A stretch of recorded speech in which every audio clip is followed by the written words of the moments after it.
Do you like the great game of Pot Limit Omaha? Well, here at the Merit La Dolce Vita series, we love fast and furious action, and for that reason, today we are going to bring you the PLO tournament. James, tell me more.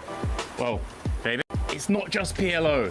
As you mentioned, Fast and Furious. This one is going to sprint out of the gate because it's a $1,000 buy-in, but only 500's going towards the prize pool. The other 500 is a bounty, but not the more familiar mystery bounty we've been getting used to. This one's a straight bounty. Every knockout will yield $500. So early levels, not much folding. No, it's going to be absolute carnage. Join us now with Andrew Headley and Ali Najad picking up the action.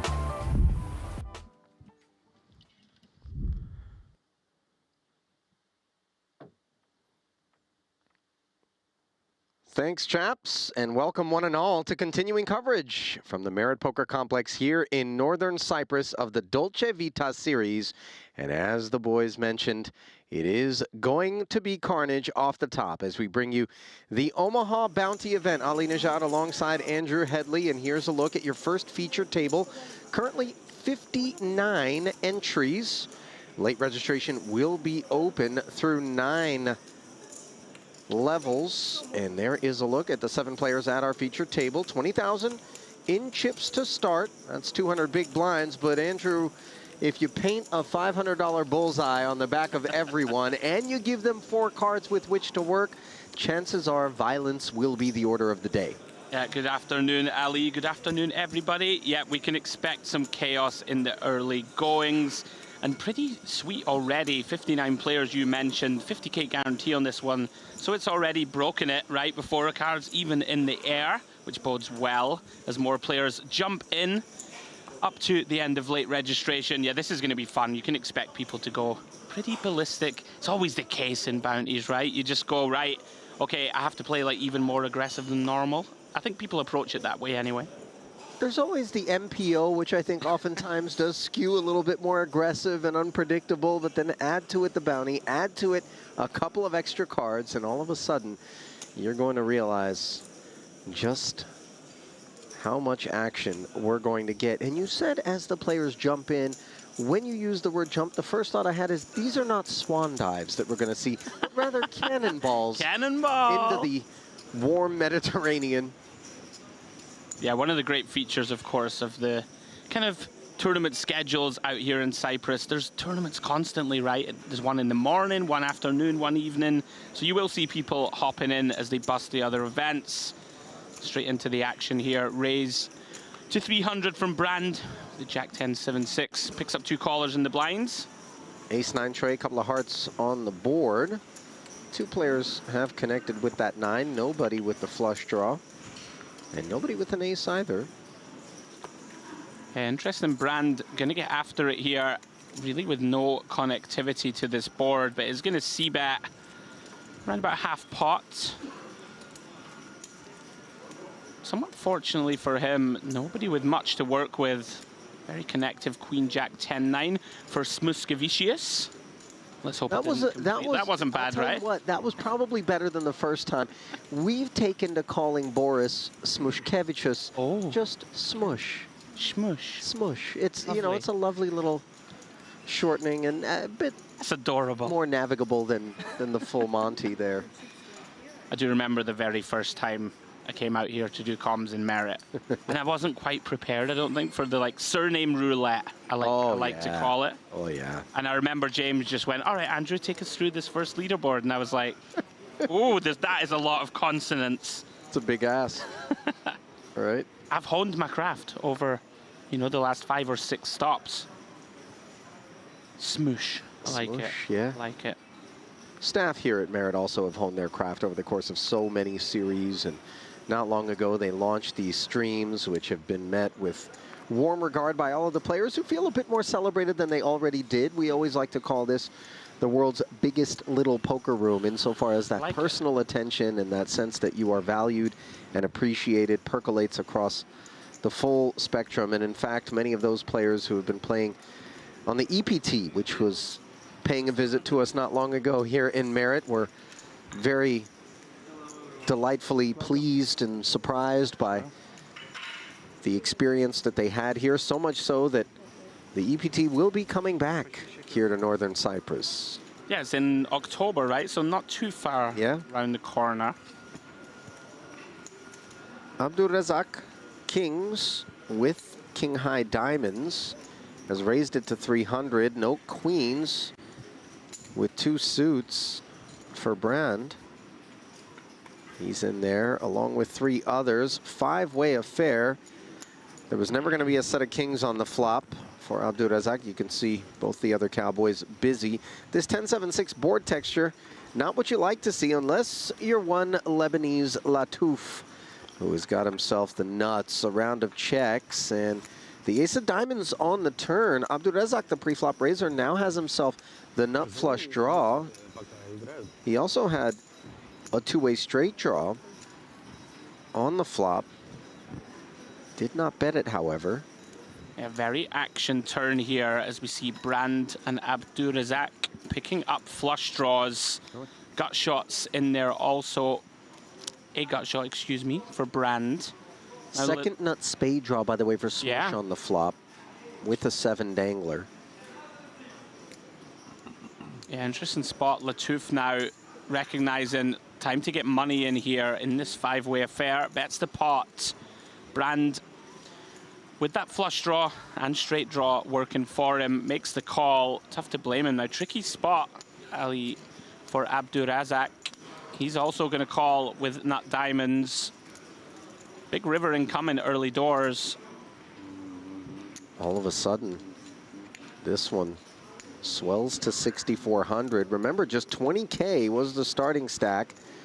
And on the river, the 8 of clubs. So Latouf clearly concerned about the two-tone nature of the board on the turn. Now can feel a little bit better about things, but wary perhaps of the fact that the 8 could create plenty of chops, as well as a Jack-9 posing us a problem. He's still checking. Yeah, the specter of that Jack-9 does loom large. You know, with 2 players behind, kind of nice to check here, I think. You know, we can induce some bluffs from the missed draws, of which there are many. Action on Abdulrazak. Very tricky, Ali, I think, to fire here. You know, of course, we block the missed diamonds, right, which is one of the draws that we could potentially get to fold out if we were to bluff river. Oh. Yeah, in that sense, we don't want that to be in our hand because we remove the prospects of that being what you're up against. And yeah, and he's going to go for it. Can't imagine this ever gets through Latouf for this size. Does quickly call. Easy fold behind for Brand, and we've been caught with our hand in the cookie jar, and just 2 kings is ultimately what's going to be produced. Obviously, that's not going to collect the pot, so a big pickup there for Lebanon's Latouf. Yeah, beautiful start. Lots of bad rivers to fade. Navigates that river nicely. Picks off the bluff from Abdulrazak. Bernard Latouf, by the way. Always nice to start well, right, in these bounties. You know, of course. Oh, yeah. Of course, now going to cover everybody at the table. It's not a great feeling when you sort of lose half your stack in the early going. You spoke about the bullseyes on the back. Abdulrazak now comfortably shortest at the table, but of course, blind still pretty low as more and more players hop in, up to 68 runners already. You know, one of the brutal things, and I'm not sure if we mentioned the 17-minute levels, but if you do find your stack dwindling, that bullseye becomes even bigger because the tantalizing prospects of the $500 bounty, which could be collected courtesy of your elimination, becomes so much more attainable. Yeah, it's going to go attacked, quickly. you know? Absolutely.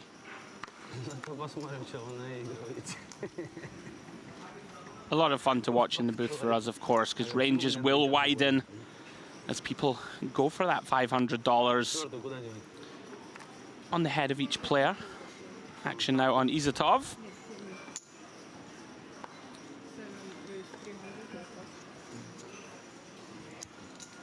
I believe he flicked some chips into the middle. Doesn't appear to have been raised. Or was it? I thought I heard it. Could be wrong. Been wrong many times. Round to smoosh. Very connective.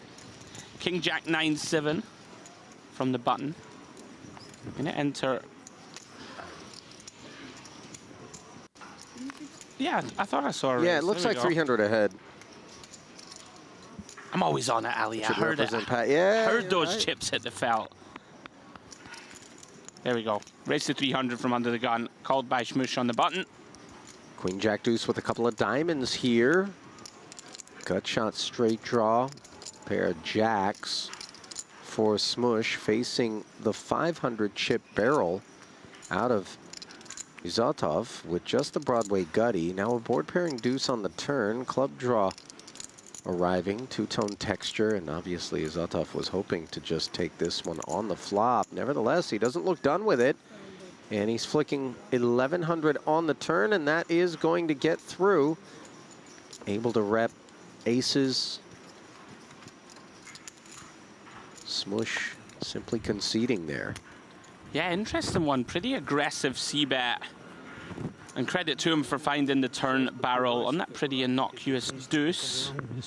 Well, I think what I really like about it is that when the board pairs in pot limit Omaha, flush draws are so much less apt to continue. Sure. Queens and jacks are going to feel a little bit wary, given that kings and aces could be out there and you've been counterfeited.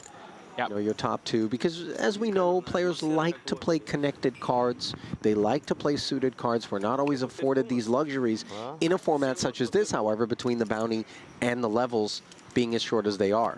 Right. Yeah, very nice recognition from under the gun there. To find that turn barrel, get it through. Only English, please. First look on this feature table at Fal from +1. Does have pocket queens with the jack in the 5. Diamonds in hand. Figures it's good for a raise to 300. Round to Sudurjani on the button. He's going to make the call, the ace 10, 10, 9. As does Tibet from the small. The ace king 9, 8. Diamonds working for him. And Izotov now with the 8, 8, 5, 4 completing from the big. Ace 6, 5 with a couple of hearts on the flop here. You see the gut shot straight flush draw for Izotov. The dreaded ace, of course, for Fal, making his queens a lot more bashful. Sudurjani with top pair, but does not have the best kicker as Tibet's ace king enjoys that honor. A round of checks, and now the backdoor club draw comes together for Sudurjani. Yeah, pretty reasonable for this one to check through on the flop. Sudurjani doesn't want to start inflating this one with just a weak top pair. Checks through again to the king of clubs. And that backdoor flush just does come in.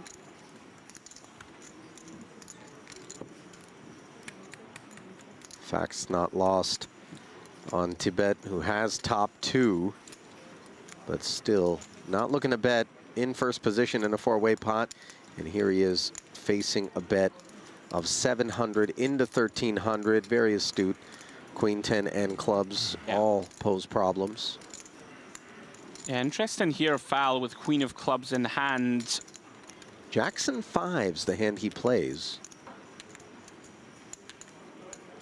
I wonder if he ever considers turning this into a bluff or not. Do, of course, block the nuts. Has been checked through to the river. And look at this, Ali, he is going for it. Thought he might. This is interesting. It's the dry queen of clubs, which represents the nut flush, or the royal flush, of course, and ensures Fal that he is not up against the stone nuts. Sudurjani does find the call, however. And Nikolai Fal gave it all he could. Yeah, I did wonder if he'd go for this one. Does pull the trigger. Nicely picked off, though, from Sudurjani. Good start for him.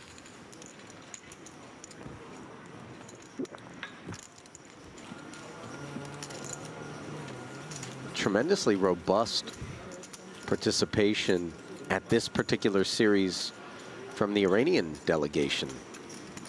By the way, more so than I can ever recall, if I'm being honest.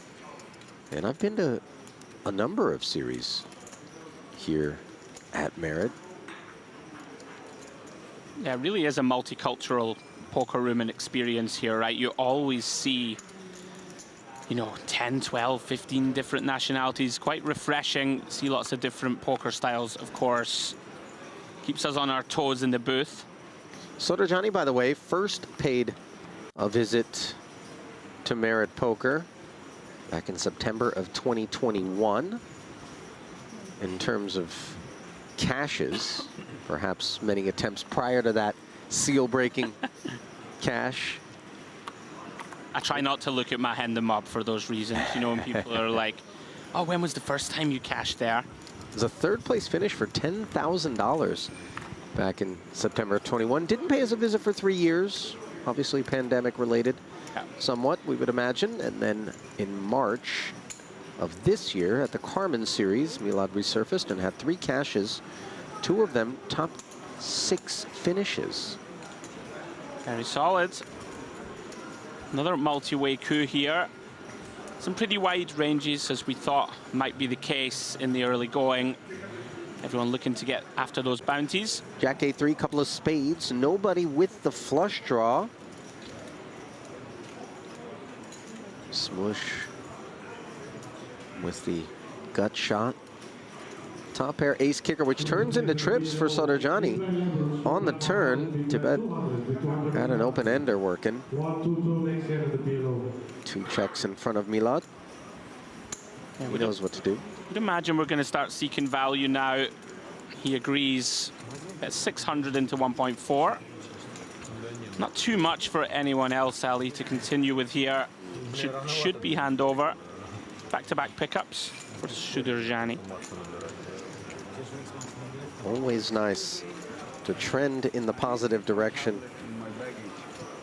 As we mentioned early on in these bounty events.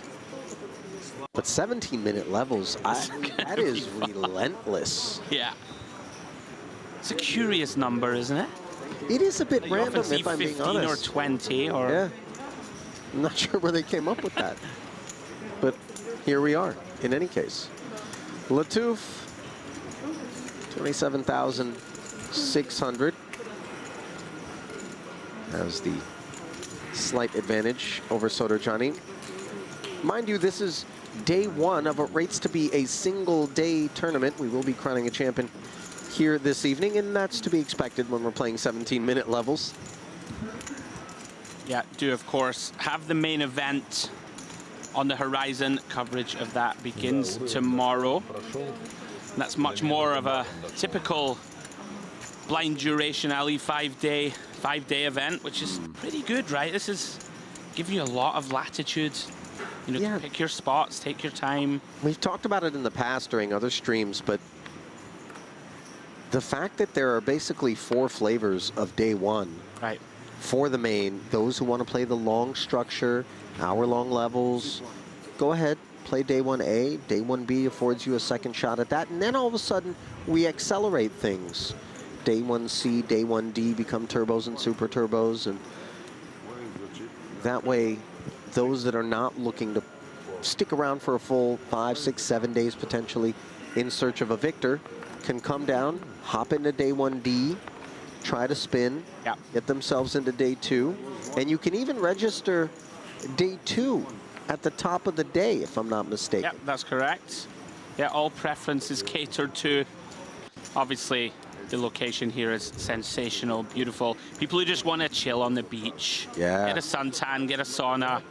Yeah. Much like yourself. All of the above today, yeah. I mean, I was down in the spas, and temperature being turned up here by Izatov on the button with a peculiar candidate. Very spicy. Jack 8-8-5 doubles suited. 3-betting the open. Yeah, may just work. Does get it through. Perhaps a glimpse into his mindset here. Not a hand you would expect to see pump it up. Well, when you have a raise and then a flat behind, all of a sudden, that 3-bet comes with increased upside.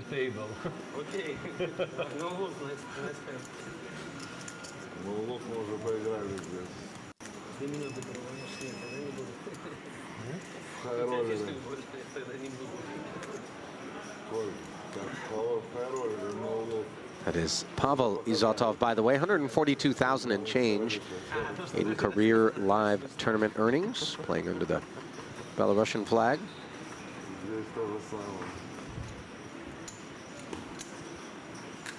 Most recent results on his end and mob come back in February of this year up in Rozvadov at the King's Casino.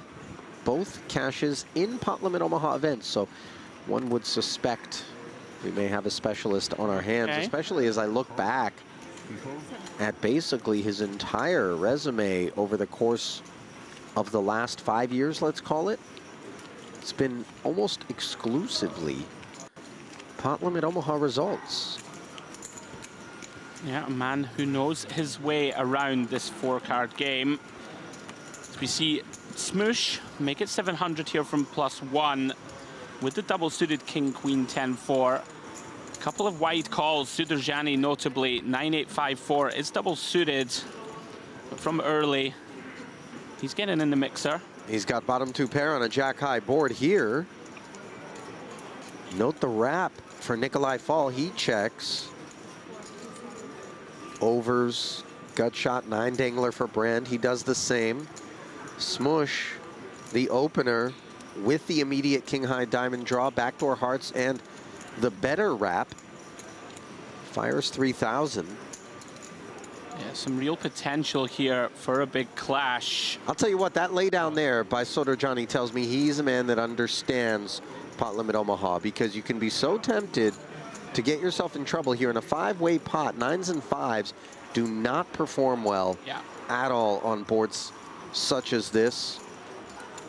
Now Latouf works 3,000 in there with the gut shot straight flush draw and the open ender. Note that his 7 of diamonds is busy in Nikolai Fall's hand. And on the turn, the 10 rolls off, giving Smush the nuts. Jack high straight for Fall. He immediately checks.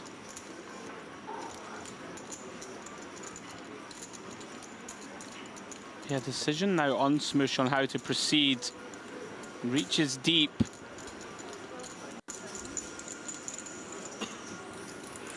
Very casual looking deposit there of even more than pot. Rebate issued.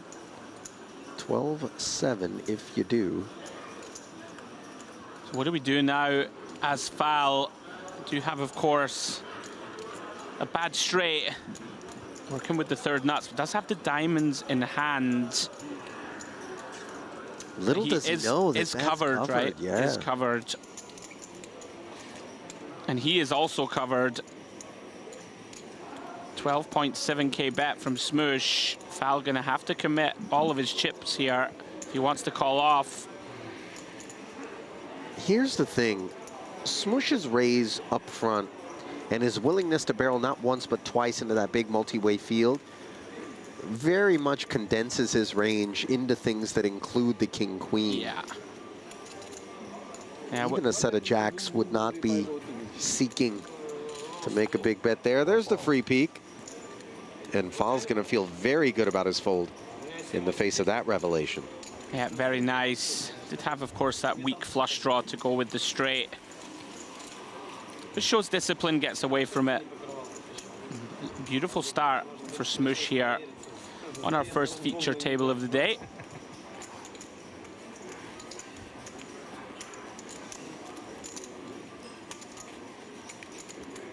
Nikolai looking to wash that one down. Things have not gone his way early going here. Down to just 12,200. Looks like he's ready to hit the pier and maybe the med. Right. He's got the sandals and the shorts. He might sprint out of here if things don't turn around. I always think it's dangerous when you come dressed for, you know, potential future activities. Yeah. We have like a joke amongst the boys when you wear a drinking shirt to a poker tournament. Oh, it's yeah. very dicey. Sure. You know, you're just maybe subconsciously planting the seed. I might be out of this one early.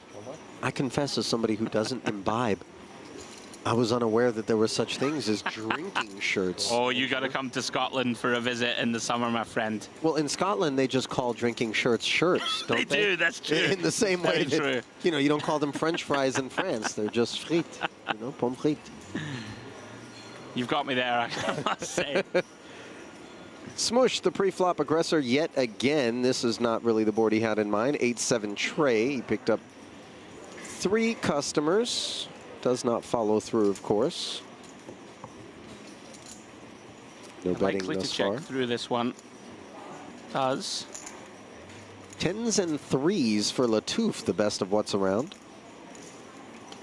Backdoor heart draw does come together. Nobody's got it. And Smush now barreling. And this very much could be the kind of line that's associated with a bigger pocket pair than these 10s for Latouf.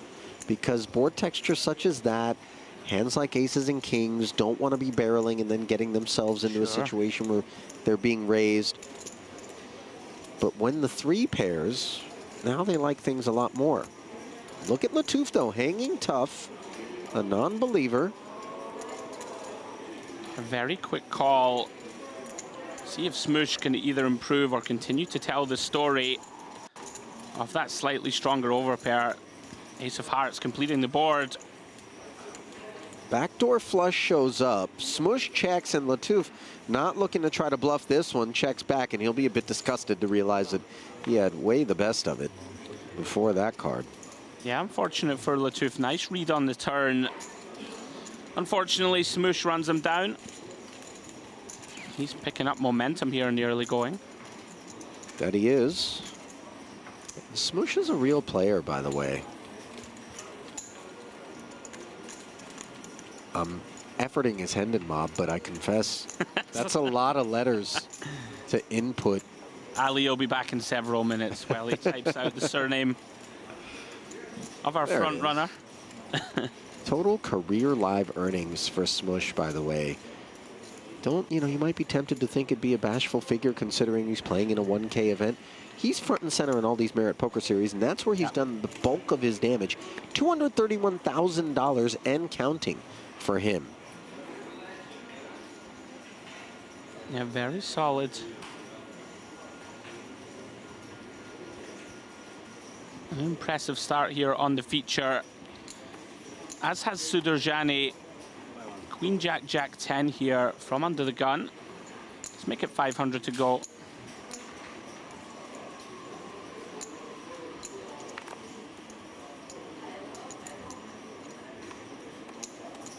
Izatov is here to play, right? 5, 6, 7, 9. 3 betting to 1,500. Really not the kind of candidate that we typically employ for moves such as this. Yeah, very spicy. Maybe a little uncomfortable, of course, for Sudarjani, but compelled to continue with the Broadway holdings. And how about the 9-8 deuce rainbow board? He's got the overpair and the wrap versus the bottom wrap and top pair. Izotov should be thinking this is his board. Yeah, water somewhat muddied by this hand selection that you referenced. Pretty rare to 3-bet a hand like this, especially under the gun versus +2. Sudarjani now facing a bet. Around about half pot, 1.7K, is counting out a raise. Decision back on Izatov. Yeah, he's taking the aggressive line. And it is a little bit awkward because there's no flush draw out there. Izatov has the bottom wrap, but it really shouldn't be pair of 9s, pair of 8s, or pair of deuces that are hanging around in Sudarjani's hand for something like a set. So the check raise, you know, we also kind of remove the overpairs, right? Generally speaking. Those aren't looking to pile chips into the middle. Yeah, like kings or queens, right, are not looking to get it in. It feels a bit more like the Queen Jack 10 kit. Sure. More so than anything else. you know, just based on game flow in PLO. And here Sotoggiani on a very dry looking turn comes with 12,100. A very tricky spot, even if we are up against that multitude of overcards and straight draws.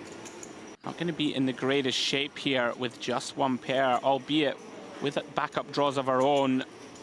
Note that Izotov has picked up the 4 as an out now, courtesy of the 3 on the turn. That would give him the 6 high straight.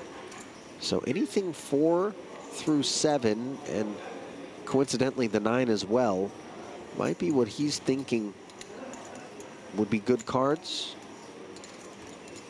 winners. Nonetheless, he does concede. Yeah, spicy one. Another lovely pickup for Sotoggiani. Guess we can get into these tricky situations, Ali, when we 3-bet this kind of combination in the early going from early position. Yeah, we saw him do it earlier, and he won it pre-flop. Yeah, with Jack 8, 8-5. Yeah, kind of a disjointed holding. But you're going to see some left brain activity. It's going to happen. Some creativity. 17 minutes. You really don't have time to sit back. Don't have time to sit around and expect, you know, a 3-star meal to be dealt out. There's going to be some awfuls. I'm with you. If there's ever a tournament, you know, where we can really ratchet up the spice level, so to speak, it makes sense, right, to kind of go for it. Yeah. Speculate wide, build that big stack, be in position to take down those bounties, which, of course, account for half of the prize pool here in this one. But you're going to get into some awkward spots.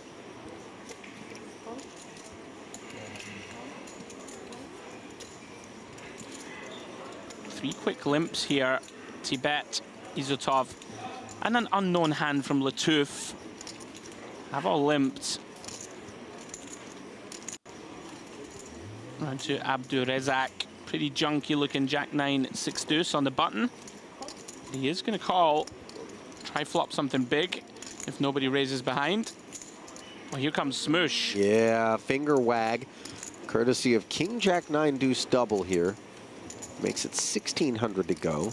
What do you make of this, Ali? A little bit wide here, facing the whole field. Feels unnecessary. Just given we're in the small, it's so tough to navigate. Nice double-suited post flop, and you know, I understand the sizing of the raise is such that you really do expect to clear a whole lot of holdings, and you know, the flypaper effect of once one player limps, now you're getting an even better price to limp behind, and you know, maybe you think there's deteriorating quality in terms of, you know, those holdings, and so you can really target them. Yeah, I think that's fair. But that same phenomenon exists once Izotov makes the call. They're all going to call. Once more looks up and goes, okay, well, the price is even better. And of course, for Brand and in turn Abdurezak, facts remain for them as well. Jack 9 6 deuce, just a little bit too dusty. Yeah. And Smush only clears a couple of patrons. Yeah, very tricky here, as you said, from the small blind, out of position versus 3. Ooh. Jack 10 7. Smush with a double gutter. Queen or an 8 would do the trick. He's got the 9 high flush draw. He's up against the set of 10s of Izotov, who's got it checked over to him. And with such wet texture, we're looking to protect this one. Latouf here with a wrap. No clubs in hand, though, and that's a bit of an issue. Yeah, very likely to see our first all-in and call. Yeah. Here comes Izotov at risk. By the way, you know, applaud Latouf's recognition that with 2 clubs on board, you know, it's a problem to try to pursue that wrap. Yeah. Some action behind us as well. You saw the overpair of queens also promptly finding the bin. And Smush taking a very interesting line. Asking Izotov for all of it, of course, with the set of 10s. He's ready to go. Yeah, you can see the equities here. Basically a stone coin flip post-flop. Oh, ace of clubs on the turn. In comes the flush for Smush. On his feet is Izotov, but the board could pair.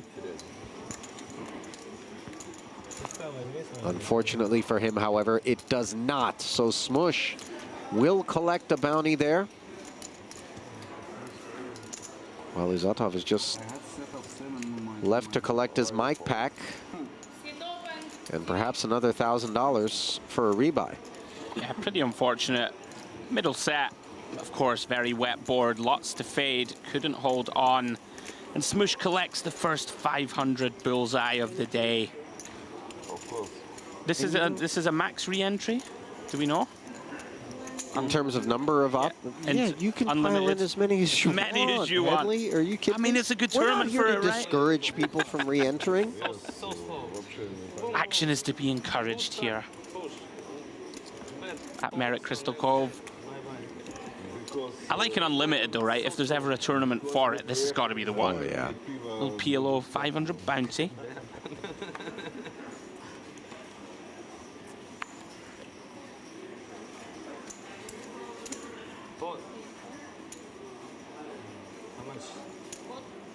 Looks like Lattouf has not yet scanned his hand, but he's certainly taken a look at it and likes what he sees. Limps in for 300. The blinds did go up one more time. Fall on the strength of double-suited kings. Makes it 1,300 to go. Look at Smush, he's loaded up. He wants to spin the wheel a little bit here on the puck. Queen, Jack, 9-5, 2 diamonds.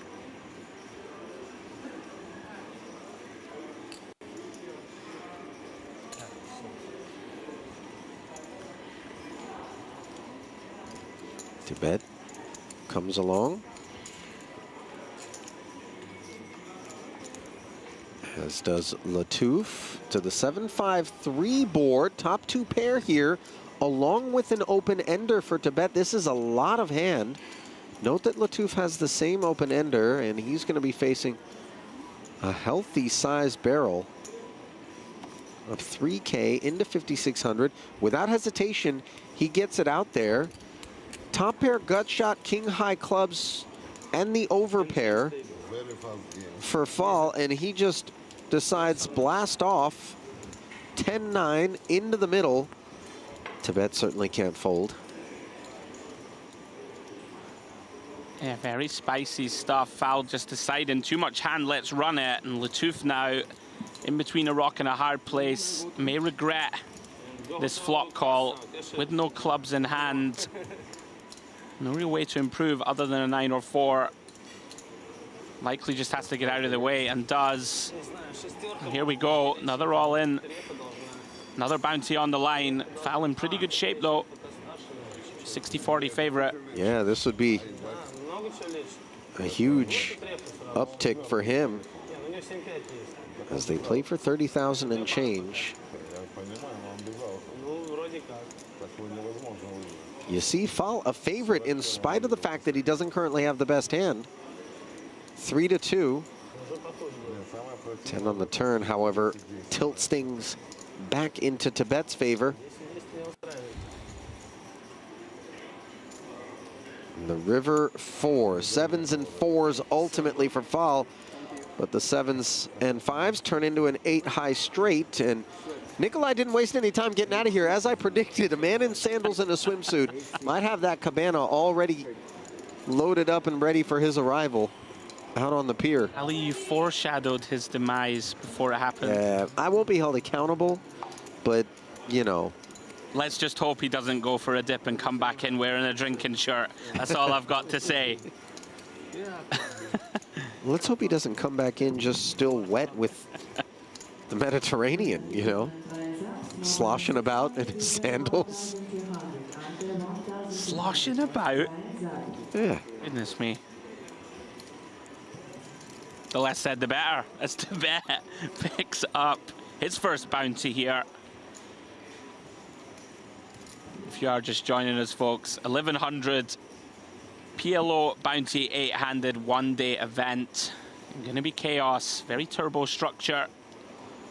It's fun though, right, this one? Oh, yeah. Particularly from the booth, because it's just going to be so many all-in showdowns, people chasing that 500 bucks. In any given poker series, this is the tournament that you walk in and you go, those are the guys I want to party with, right?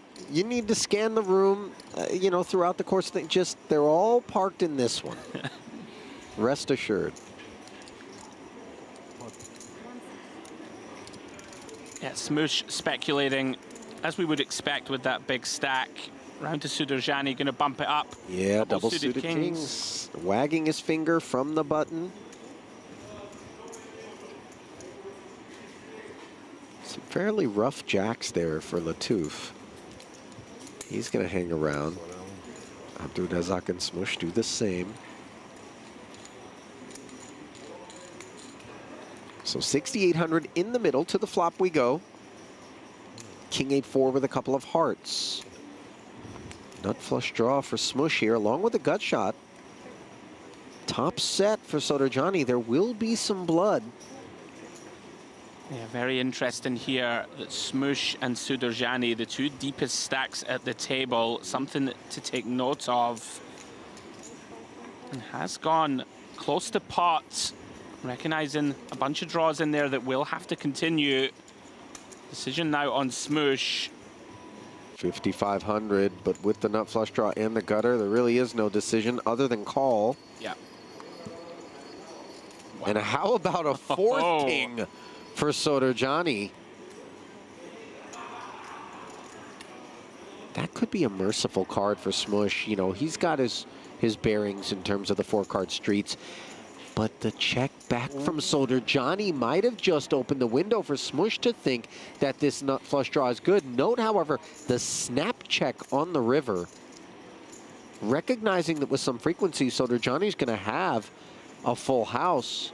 Definitely going to be some traps in there, in position. Looking to let our opponent catch up, which he has. Decision now on what sizing to seek. Looks like around about 60%. Oh my gosh. Smoosh literally looked over at Milad and said, "Do you have quads?" as he flicked the chip in there. Well, to his credit, he kept it smaller than it could have been. Sure. Yeah, well done, Sudarjani. Biggest pot of the day so far. Let me ask you, Ellie, you've covered lots and lots of PLO over the years, I'm sure. Sure. In this kind of spot on the river, should we take a little more time here, sort of like I don't want to be too critical, but like take a moment, sort of analyze what hands are kind of potting flop, check and turn, B75 river pretty quickly, or are we just never getting away from nut flush? First and foremost, it should be said that 17-minute levels, right? Not just in terms of the impact it has on ourselves, but with some courtesy, the impact it has on everybody else who isn't sitting as deep as we are if we're Smoosh. Okay. I think this is in part on his mind. The other thing is the manner in which he looked over and said, "You have quads?" as he flicked it in. I think he had really decided there was a polarizing aspect to the line that Sudarjani took, and he was content that with enough frequency, the bluff would be what was coming in. We hate having 3 hearts, including the nut flush in our hand there, you know, but it was what it was. I think in particular because it was king 8-4 with the second king on the turn. You don't expect hands that contain the king in the 8 and the king in the 4 to be in there, you know, but again, range is a little bit broader in this particular bounty tournament, so kind of was what it was. Set of 8s here for Latouf as action rages forward. This one was a limp pot, 3 ways. Sudarjani, you see with the inside wrap. Bet 700. Latouf just flats it, looking to see what's what on the turn. Jack of clubs as the board dampens a little bit.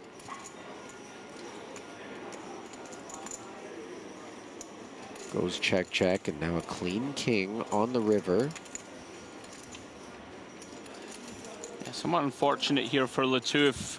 Sudarjani has completely whiffed in terms of any pair-ups.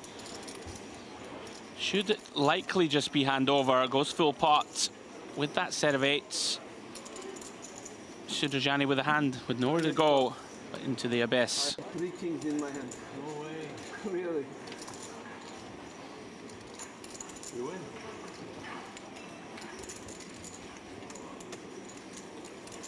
Two pairs. First I saw 2 kings and I was ready to pay. Then I saw the third one.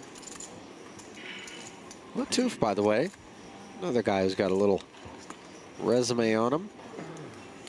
Popping it into the Hendon mob. 16,000 plus in career tournament earnings.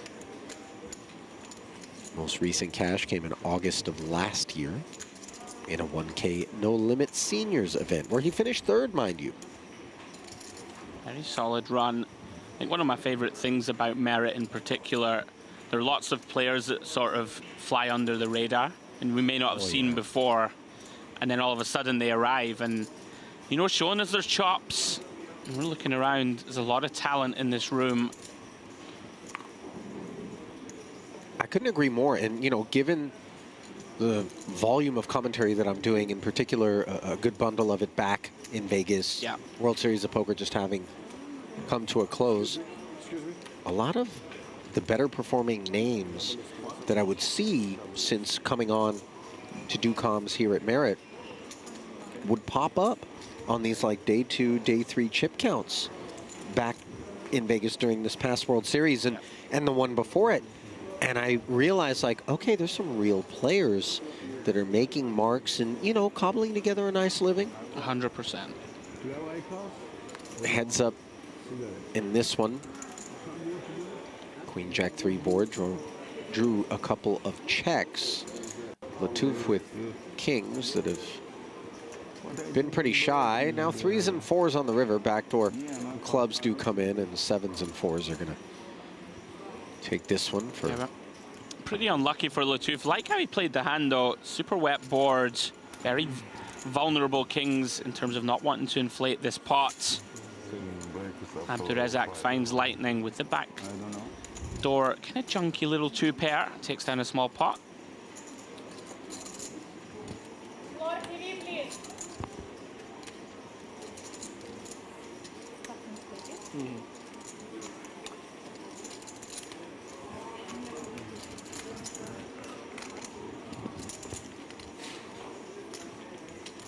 Floor's been called over. Not sure exactly why. Basel Khabaze, by the way, has parked his bones there in the 8th seat. He's very much a known predator out here.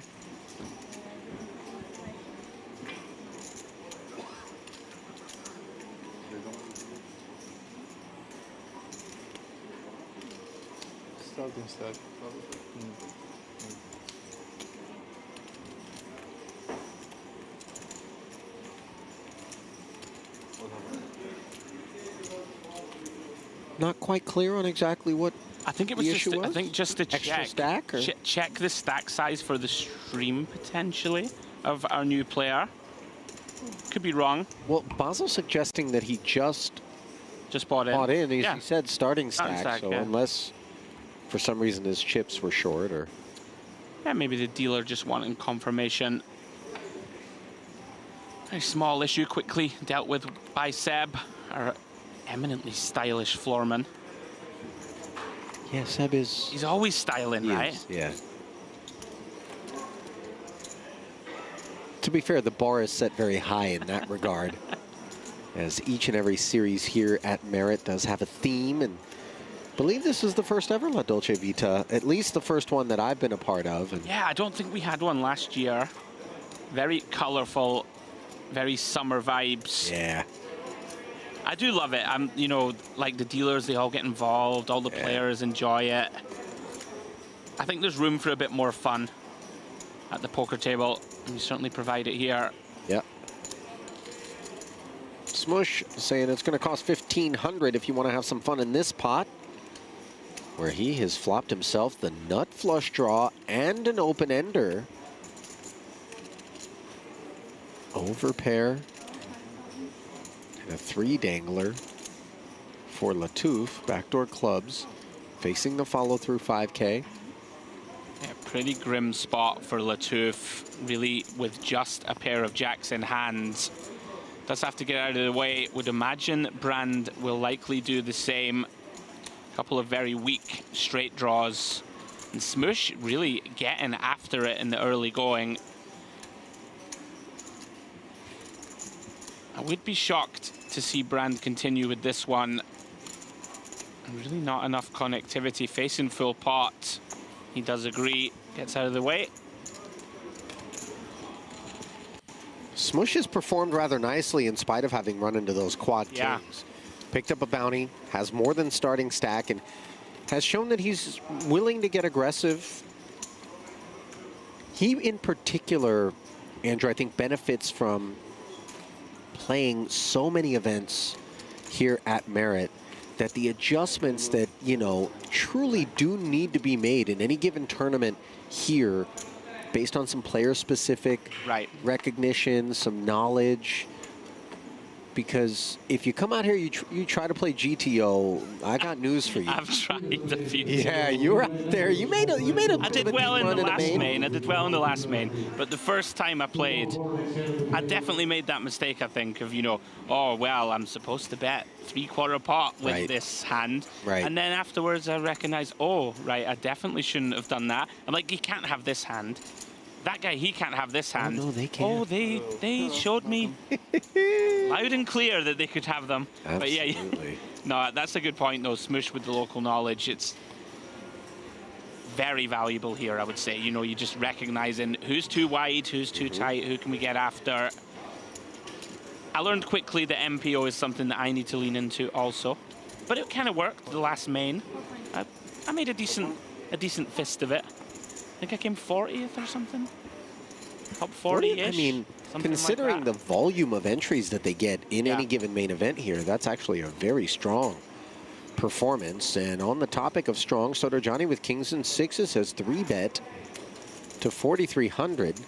The double-suited Queen Jack 10-4 of Abdulrazak, which popped things up from the button, does make the added investment. So we'll be heads up. Yeah, I like this from Sudurjani.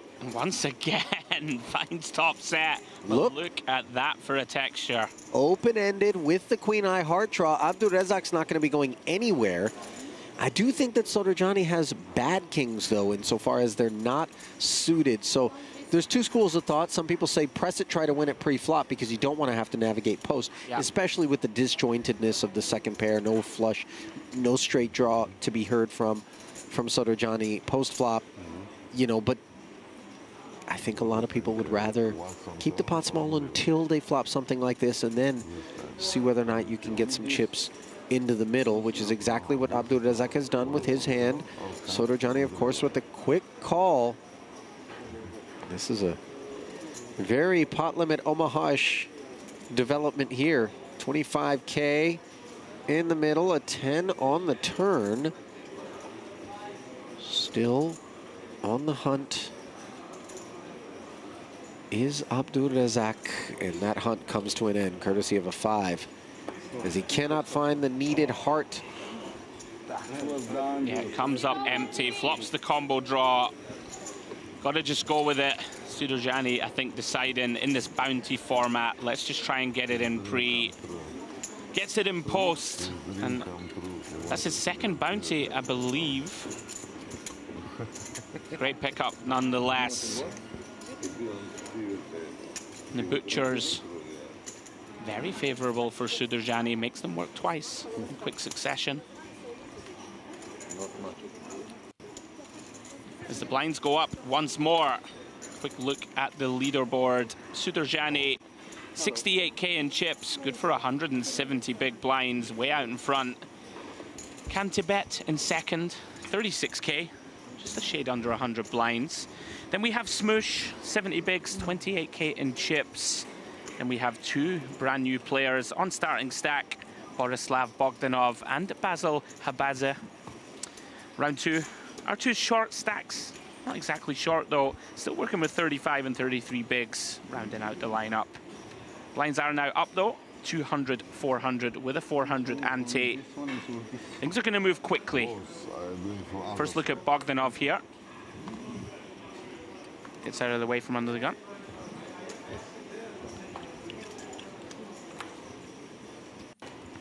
That Bulgarian banner It's everywhere these days. I mean, really, poker has taken off, and there's a lot of talent coming out of that country. Absolutely. Its proximity here to the Merit Complex obviously suggests that the trip will be made by many. Right, like it's not too far a flight, right? No, no. Yeah, I'm telling you, when I'm playing online, Ali, and I see Bulgaria or Brazil, if it's a close spot on the river, we make the old country read. Can't fold. A very, very strong pool of talent coming out. We see it a lot at Merit. Four-way coup here. Kabaza, the razor to 1200.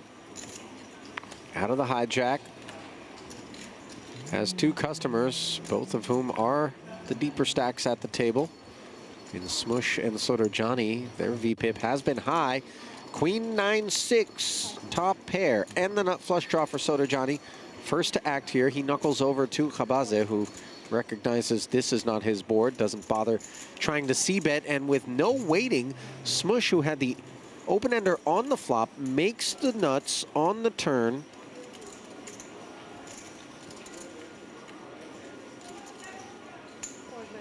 And a round of checks in front of him. Sprinkles 3,000 into the 4,400. Yeah, Sudorjani not going anywhere here. With nut hearts in hand, can look to improve. Very occasionally have the best of it and improve. He does. Jack of hearts on the river, makes the nut flush. Yeah, it's actually a card that improves Smush to the ace-high straight. Not that he welcomes it, just given it comes in heart form. Yeah, very nicely done from Smush. We just hear pot announced from Sudorjani. Smush just recognizing going to be so many combos of hearts that check call. 3K into 4.4. Quickly folds river, well done. Not too many bluffs, right? For Sudorjani here taking this line. Check call turn and full pot river. You know, I'm always left to ponder whether or not that full pot when a very clear bad card rolls off if you have the straight. When you announce full pot like that and you do so with so much confidence, in pot limit Omaha in particular, I feel like they just have it more often than not. Yeah, it's so hard to be bluffing, right? He needs to have naked ace of hearts king that just goes crazy, and it doesn't seem that likely, does it? I must confess, I'm not the most esteemed PLO player in the game. I'm improving. I've been learning a lot, notably on these streams. I often wonder on these rivers, can we just put out a little small bet just to ensure we get called by the straights of the world, but then perhaps we're unbalanced in the long term. I'm not too sure. I hear you though, and I totally agree that with this full pot, it just feels like value almost always. In this particular check call turn mode. Tend to agree. Yeah. Smush back at it. Beautiful looking ace king queen 10. 1.2k from the cutoff. Let's pick up a pretty wide call from Tibet. King 10 9-5. He decides it's strong enough to continue. Does cover Smush, of course, a factor in this bounty format. Jack 4 deuce board with a couple of hearts.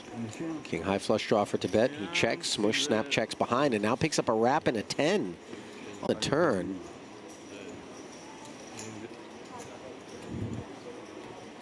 Tibet also picks up a 10. Note that he is out kicked, but he's got the gutter and that heart draw working, so he decides, given the check back from Smush behind him on the flop, to come out swinging.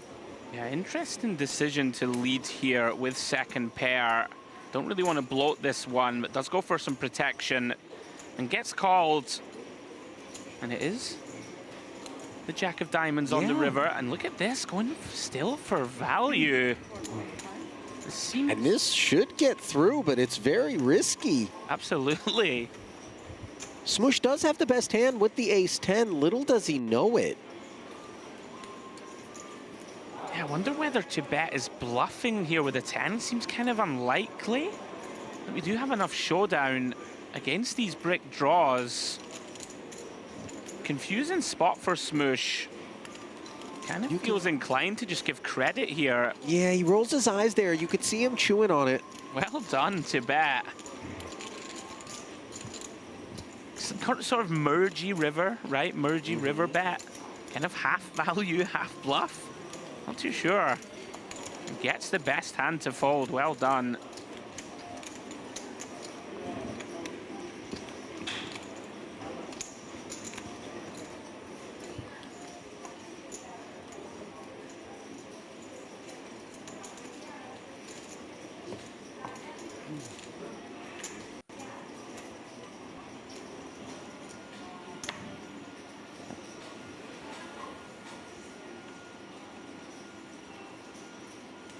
There is Cove.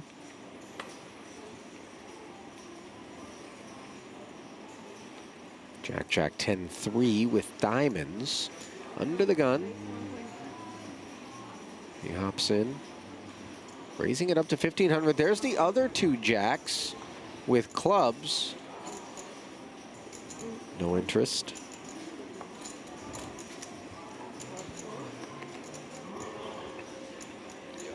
Smush laying down as well. Sodojani, Queen 10-10-4, 10-eye hearts.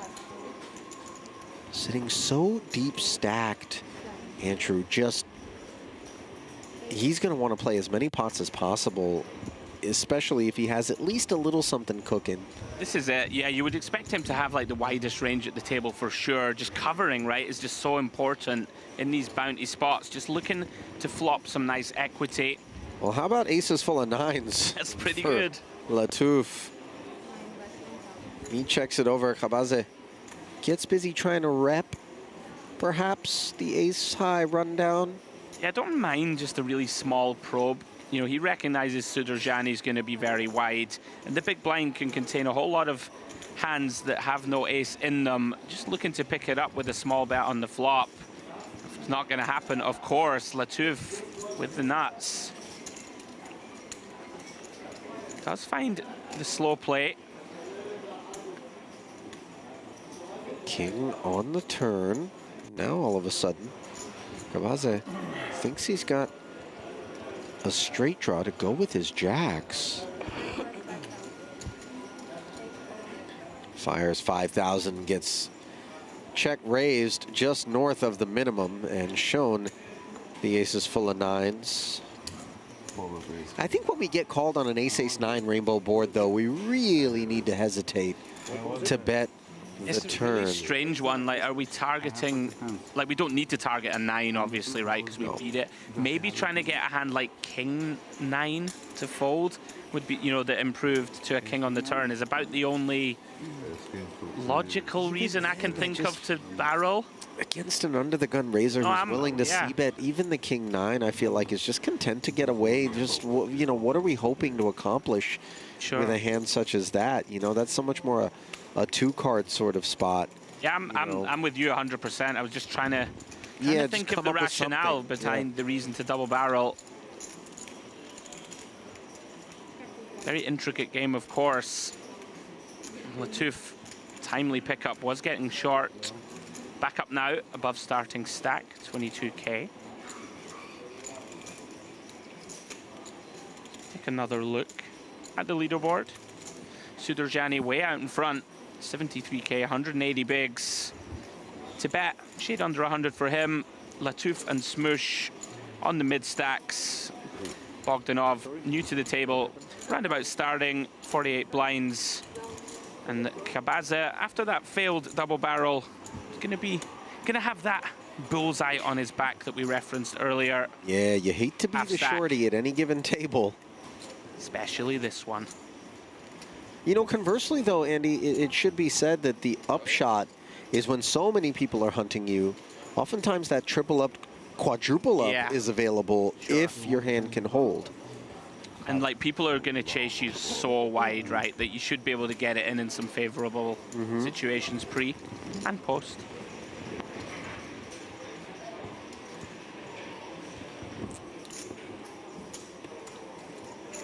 $200, $400, $400. What we'll be playing now, and you see the immediate impact it has in terms of diluting everyone's stack. Sodojani unfazed, of course, with 73,000 in front of him. Over a third of the chips here at this feature table of the $1,000 Omaha bounty event, part of the La Dolce Vita series here at Merit Poker in northern Cyprus. Place that very genuinely, I think Andy and I, regardless of where on earth you typically play your poker, is worth a visit at least once. Good. And once you get down here, it can be a little bit tough to get to for some, Yeah. but once you get down here, you're going to experience something different. I've never heard anybody come and not say, oh my God, it was so good. Yeah. I want to go back. Yeah. Like the people, they treat you so well. Yeah. The service is exceptional. The Yeah. property's beautiful. Yep. The weather's great. Like I'm still looking for something bad. Yeah, it's funny because Never found it. if you're out there and you're listening to Andy and I go on, you might be thinking, oh, well, of course. Yeah. You know, they've been hired to come out here and work on the stream, but this is not paycheck related. This is very much an authentic, genuine take and opinion that both of us have, and anyone that you come across has who's ever come out and played poker here. Yeah. Great action, beautiful location. And absolutely, I'm contractually obliged to say it, but it is the truth. No, it really is. Well, you just wouldn't say anything if you know, you didn't feel that. By the way, Bogdanov saying something on the button as he 3-bets the ace, king, queen, jack, Broadway run down to 3K. Smush comes along, flops top pair, queens and fours rather, top and bottom pair. Yes. Checks it over to what is naked top pair. Granted, king, jack for the gutter, but let's see. Bogdanov follows through. Yeah, full pot. He's ready to run it. And once we're in there, kind of grim in many ways. Again, on a coordinated board, you know, when our opponent does put the rest in, we're not going to be in good shape too often with top and bottom. We can see that we are the favorite, but with infinite cards to dodge. Yes, Smush hunts another bounty He does here. cover, right? So it might tip the scales Yeah. in favor of gamble. Half a buy-in. That which comes along with this 39,000 if Smush's queens and fours can hold, which on the turn they cannot. It is aces and queens for Bogdanov, and now Smush is left tugging at just a 4, which does not come in. They both make queens full. Remarkably enough. Very much the double-edged sword of kind of widening our ranges and splashing around. We are going to go after these bounties. Occasionally we're going to get run down. Smush now on fumes. Great start for Bogdanov. Did just arrive with starting. Has doubled that up.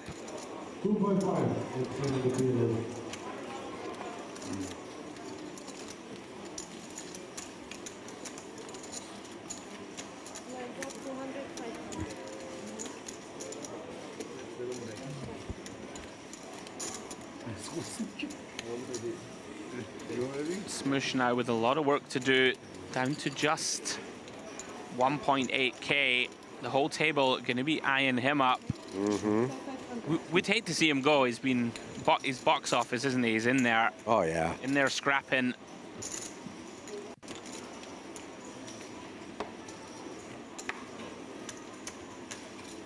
He is under the gun. See what the deck has in store. Perhaps something that would allow him to get involved. Obviously looking for any excuse. Queen 7, 6, 4, 3 spades. This is always fun. He's going for the limp. The whole table thinking, right, give me something. Come and get me. Yeah, I mean, it's quite likely that everybody has to at least call, right? Sure. Flop here. Sure. Tibet, the pretty decent holding. Pocket queens double suited. He's going to bump it up. And note that it's just enough to ensure that Smush's remaining 1,300 gets in there. Yeah, I think Bogdanov, Tibet going to be aware that, you know, this raise, it probably doesn't clear out much of the field, but you may get some very dusty holdings out of the way, and we do take control of the betting.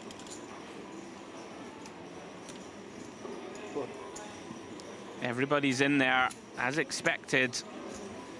With that little sweetener of being able to go for the bounty of Smoosh post-flop. Brand does fold. Very dusty ace-9, deuce-3.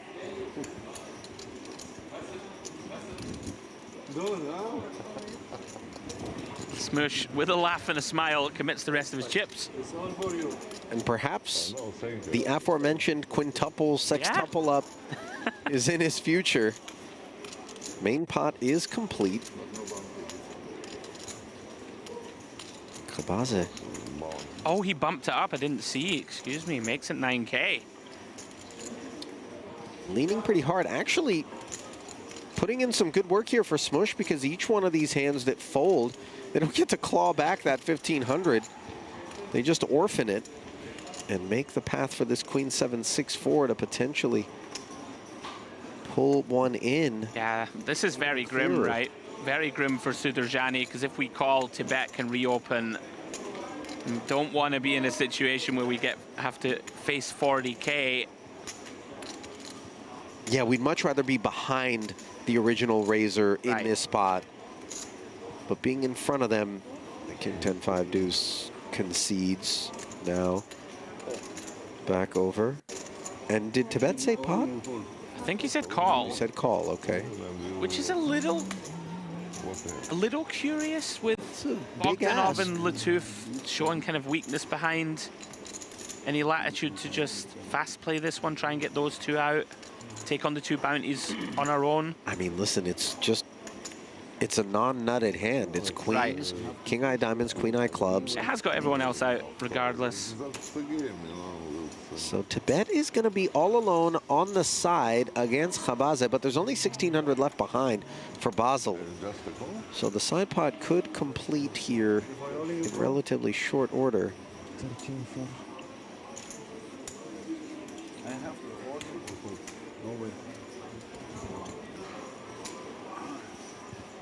As the dealer organizes the main and side pots.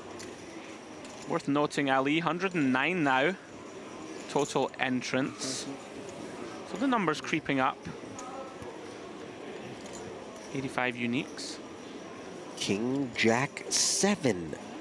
The board, it's a double gutter, no, single gutter there for Khabaze. Backdoor hearts. In goes the remaining 1,600. Tibet, of course, is going to make the call. He's just working a pair of kings. Backdoor diamonds.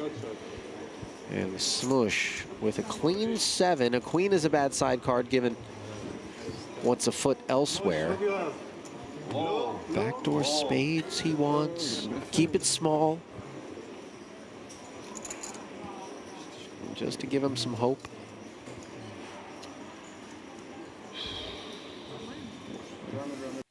There are no tens in the deck, is good. Time,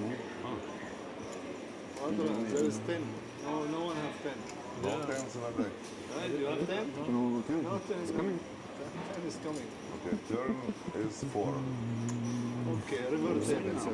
4 of 7, I think. clubs. 4 of clubs. King 10-5 deuce. Double suit. I have King 10-5 deuce, double suit. Wow, there it is. Is that the card that he called for? Khabaze asked for the 10 of clubs, I believe. Specifically. How about it? Pow. No waiting. And a clean river. Smoosh was drawing dead. Looked up in disbelief. And what a roller coaster ride he had here. Emerged as one of the early big stacks, and now this bullet is polished off. So on his feet and out the door, while Khabaze does enjoy a big infusion of chips. Yeah, sad to see him go. Quite the character. I think there's a fair chance that he hops back into the action. Did secure at least one bounty. Yeah, I tend to agree. Very nice pickup for Khabaze. Sure. More than doubling up with all that extra dead money involved, and dispenses with Smoosh and takes down his bounty. Easy game. Not really, but sometimes super easy.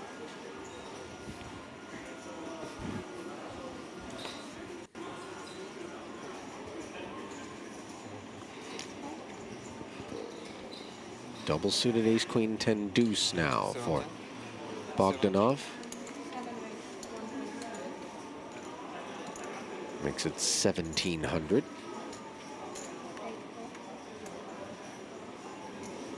Eight is the number. What? Which says 8 gold? She's in the seat number. Latouf, a flat caller with the Broadway rundown, king through 10. Soderjani out of the big, happy to defend, sharing the king and the 10 with Latouf.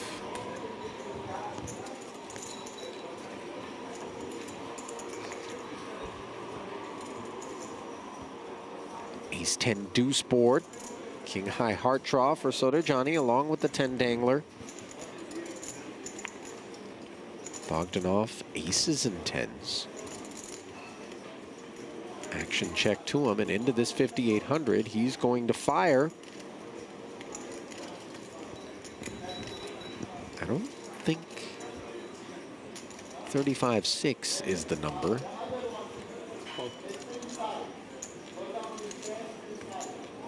But regardless of what it was, it's going to be pot from Latouf, who's got the 10 and the inside Broadway gutter.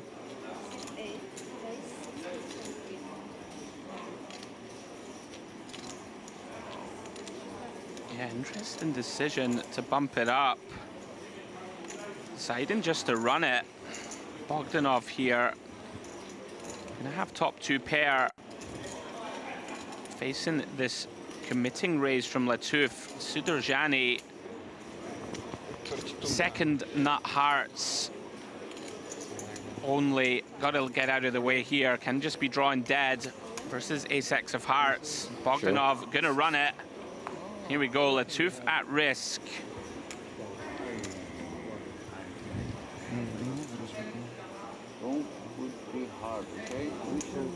43-4 in there. Bogdanov hunting the bounty of Bernard Latouf of Lebanon. In turn, Latouf hunting a king, queen, or a jack. 7 on the turn. Not what he had in mind. Can he find the needed straight card on the river? No, he can't. So a Bogdanov hold. As Bernard says, take a picture. Pats his man on the back and he follows Smush over to what perhaps will be the rebuy desk. They're either going for a rebuy or they're off to Fowl's Cabana. Yeah, for a little right. bit of afternoon relaxation and maybe a max late reg. That's right. You don't have to rebuy right away. You could, you know, go out. Yeah, we got Enjoy the sun. 9 levels of late reg in this one-day bounty PKO. That we do. We're at level 5 at the moment, as we mentioned earlier, 17-minute levels. So around about an hour or so of late reg still remaining. Worthy of note, great start for Bogdanov here on this feature. Up to 60k now with a bounty in hand.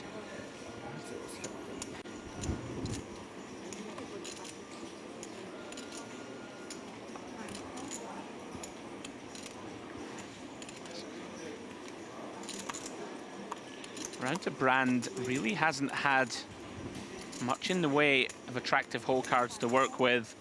Gets out of the way, Soderjani now. 2 pairs in hand, 10s and 4s. Tibet content to check here with the Jack 9-3-3.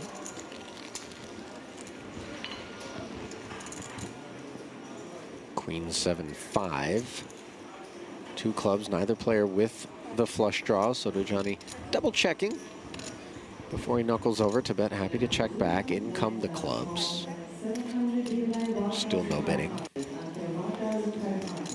And the 10s are going to hold on as we knuckle our way to showdown.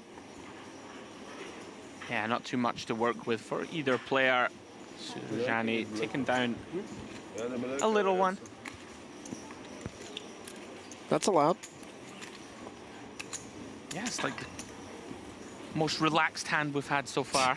There's going to be a lot of blood on the carpet in this one. Blood on the felt.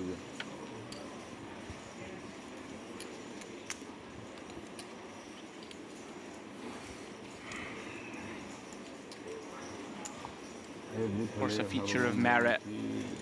Very jovial spirit at the tables, almost always. Everyone having a good time, and why not? Dolce Vita series well underway. As we see Kabaza from under the gun, opening with Queen 998, diamonds in hand.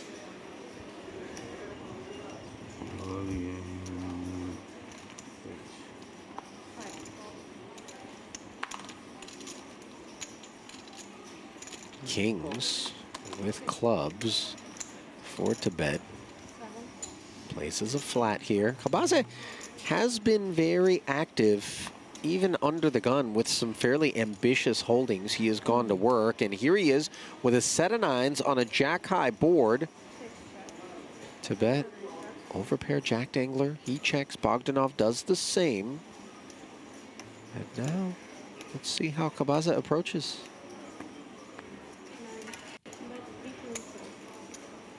Well, looks like 3,500 into 5K. That ambitious open could pay off, but well done, Tibet. Quickly relinquishes the kings. Not much playability, of course, to go with his side cards. Well done, though. Quickly gets out of the way. Kabaza not rewarded for flopping middle set. Very nice awareness, though, from Tibet. Sure.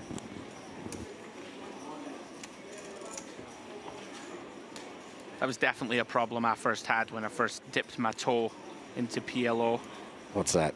I don't know, just having kings, right? I'm like, Oh, oh, yeah. it's Jack 9-5, Ali. Yeah, I've got kings. And then I just would get felted over and over again. Yeah. But it's okay, that's how you learn. It's a rite of passage in PLO. That's how you learn. Truly is. Eventually, I realized, okay, I'm gonna need some backup to go with my one pair. Yeah. One pair really not the kind of hand that you want to be showing up with. I would back myself now to have an idea. Which is ideal, seeing as I'm in the booth calling the action. Yeah. King, king, queen, deuce. Soto Johnny. The boss stack. Going to work. Kabaza says, let me take a peek here. 10, 10, 8, 7. No suits, though. In the big. Yeah, I think here really wants to take a look at brand stack in particular.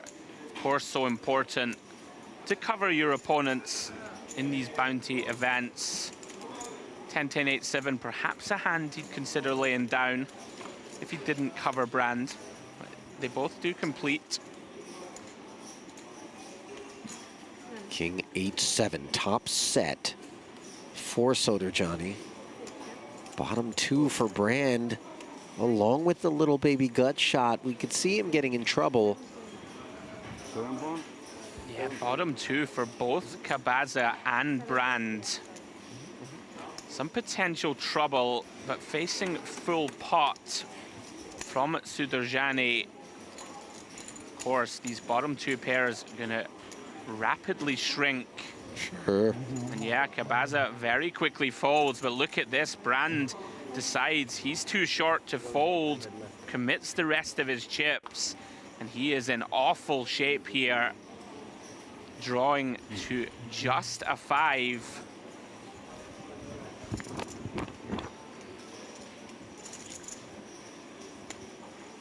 Soto Johnny looking on, and now it's over. King's full as Brand does fill up. Well, I say it's over. Quad 8s is always a possibility. It doesn't happen. 8, 7. Yeah, unfortunate for Brand. Really got nothing going throughout this feature table segment. I'm not sure we called his name once as a winner of a pot. He really did have a lot of dusty holdings. Felt compelled to run it there with bottom 2 into the buzzsaw of top set. And that is going to take us through to our first break of the day. And as we take that break, you get a glimpse at a handful of the stacks. Notably among them, Milad Soto Johnny, 174 big blinds.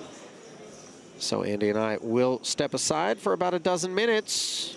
Action resumes in about that time. Stay close. More to come from the Omaha Bounty 8 Max from here in northern Cyprus after this.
Третье место это четвертое, сказали, правильно? Да. Что эти бумажки здесь не нужны, да? Вещи там что ты оставил, да? Dolce Vita, mi amore. Dolce Vita mi amore. Dolce Vita, mi amore.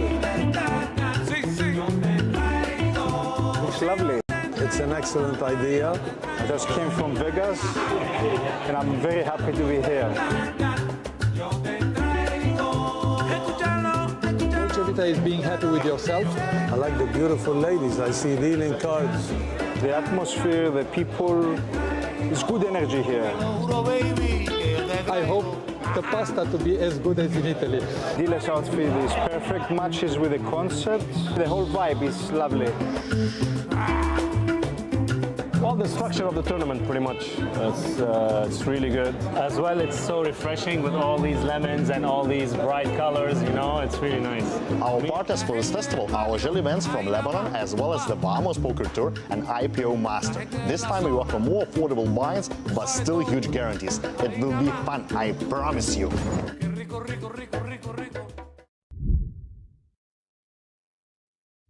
Congratulations on your win. Thank you so much. Thank you very much. How do you feel? Amazing. I feel amazing. This is my this is my first win Kabak trophy. I'm feeling very good, but I'm very tired because I play all day from 12 o'clock. We play 1,000 IPO, then half an hour only break and play this mystery. So I get a lot of lucky and not good. I'm feeling good.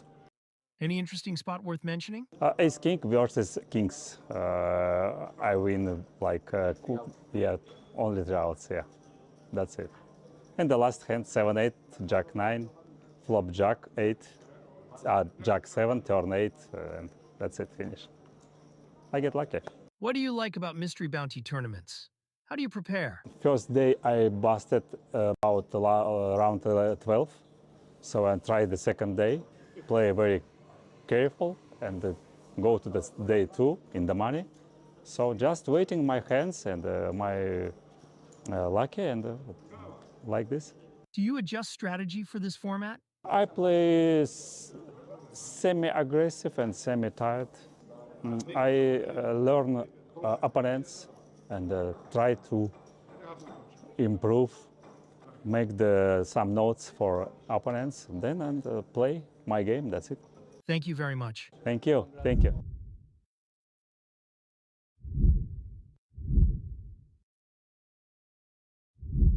Okay, James, I know you've played a few mystery bounties in your own career. Are you gonna keep my bounty and pull my envelopes later guy? I want to pull them immediately. Is there any strategy you've thought of around that? Here's a story. I've only played 2 live mystery bounties, both at the World Series, both this year and last year. And I've played a bunch of online ones this year, whilst in Vegas on the WSOP site, you know. And I mean, I must have played 15 of the online ones, I guess. And you reach the bounties before you reach the money. And I've still never in my poker career opened an envelope. Oh, that's very sad. Yeah, I'm quite proud of it at this point. I'm thinking they're saving me a really good one. Okay. But I think I'd be I think I'd wait till I bust it out. Well, hoping to open an envelope now is Saeed, who has the ace-king and the all-in stack of our 126k with the pocket tens. We see that it will be a flip. There's no way that Saeed is turning this spot down. He's getting the count, but you know he's going to isolate this one. Either call it off and then be happy to call anyone else, or shove himself. He's just going to shove it in. Or 3-bet to 194, as our graphic is suggesting.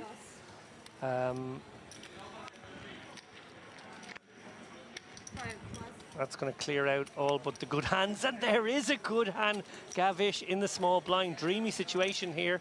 He does cover for a start, so can pick up one of these bounties, but Saeed covering both. If he can spike an ace or king, could pick up two at once. Now, Kolotyuk not really going to consider this ace-8. He might peel the ace first and get excited, but once he sees that ace, it's a wry smile. And wow, three-way all-in. I complained we had no premium hands there a few moments ago. Yeah, this is a hand that didn't need mystery bounty element to make it this way. And here we go. Gavish pretty a little upset to see that he isn't in better shape with these two queens. Yeah, and Berthold would have fancied his chances of having the best hand when he put this shove in. Now he's in quite bad shape here. Just 20%. Monstrous. The ace, king off, and queens. Yeah, big pot, not just because of the bounty equity, but if Saeed holds, he'd be up to $500,000 in chips. What a great spot that'll be in this bounty, as you just referenced. He'd cover everyone at his table comfortably. You already mentioned the bounty, worth about 5,500 a pop, so he's eligible to win an additional 11k in equity here. Yeah. Gavish can win, what, 5.5k himself, and has none of that equity, as you mentioned. He doesn't access that side of the prize pool. But if he were to spike here, suddenly he's in the game. Very much so. Saeed obviously looking at that sort of $500,000+ stack at the end of this hand, abusing everybody for the next maybe hour or so. That would be the dream. But at the moment, queens in the boxies. Gavish looking to pick up one bounty and get a triple up.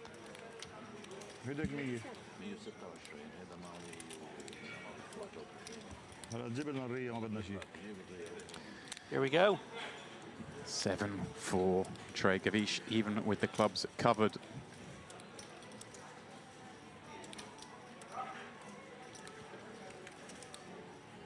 Our first big pot of the night. First bounties available. Is it going to be Gavish who picks up the first one on our table? Just has to fade that ace, king, or 10. So he'd still with a chance to eliminate two, David.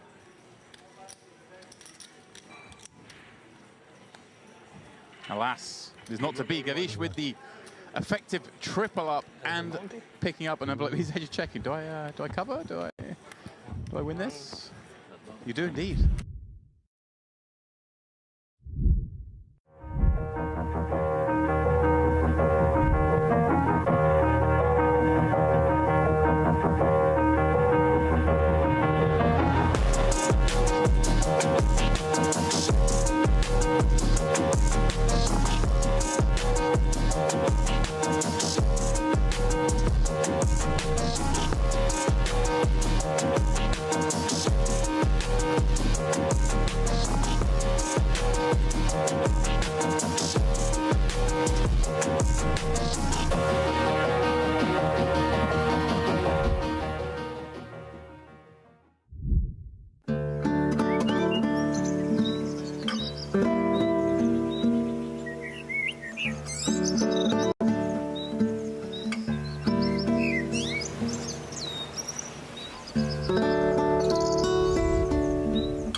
I don't pull them for two reasons. One, if you have yours in your pocket and you are maybe like two-handed or three-handed against a person who hasn't pulled theirs, you can start doing some deals with the equity of the bounties in mind too, which I like. And two, and this is the main reason, it really, really annoys people when you don't pull them. They just get so annoyed. So you'll pull two bounties, bust out, and then not pull yours. You wait for hours to pull them, or you take No, them? no, I will. Once you bust it out, If I'm walking out of the room, I will pull it then, yeah. you're not taking your bounties, going for dinner, coming back and open them later? No. Okay, that's what I want to make sure. No, I wait until I've bust the tournament. Yeah, I figured that's probably where I'd be at. But hey, I might go on a break. If I've got one burning a hole in my pocket, 10-minute break. Well, a very good counterpoint to this is one made to me by Jen Shahade about a year ago when we were playing the one in, I think it was in Barcelona. How much? She said, I would pull it because there was really big ones on the line. Like, okay, this is very nice, but I think maybe in that one there was a 100K bounty or something very nice. She's like, I want to know my net worth. Ooh, here we go. So we'll come back to that. Sambavati jamming his sub-10 big blind stack. Kolatiuk, rightly so, springing on it with this dominated Jack-10 suited, trying to go for that bounty. And obviously covers Hassan behind, which is a big part of why he can do this as well, right? Yeah, no, look, we see that he is dominated, but I love this isolation shove by Kolatiuk. This is exactly the kind of spots he need to be taken all day, frankly. Samavati gets a really good outcome here where he will double up in most worlds, but Kolatiuk, you know, bounty hunting. Yeah. Looks like the kind of man who's scalped a few. Jackson suited's come from far further behind this in time. 61, right?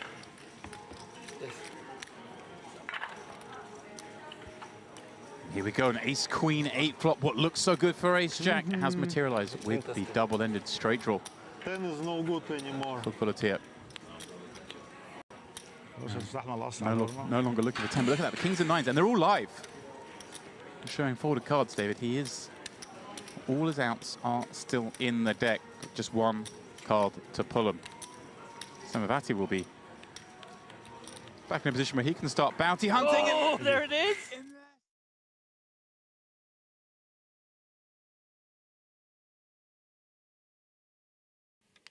More cards are better here today at the Mirror Crystal Cove as we give some La Dolce Vita live stream love to the purveyors of poker's 4-card variant. That's right, Pot Limit Omaha is on the menu, and if that doesn't get the ducts of the salivary glands working, how about we add a bounty element to wet your whistles? My name is David Lavin, alongside James Dempsey. James, you're more of a PLO guy than me. Maybe you take us through the runners and riders. Well, what I want to look at here is the fact that Michelle Atala has over 5 starting stacks already.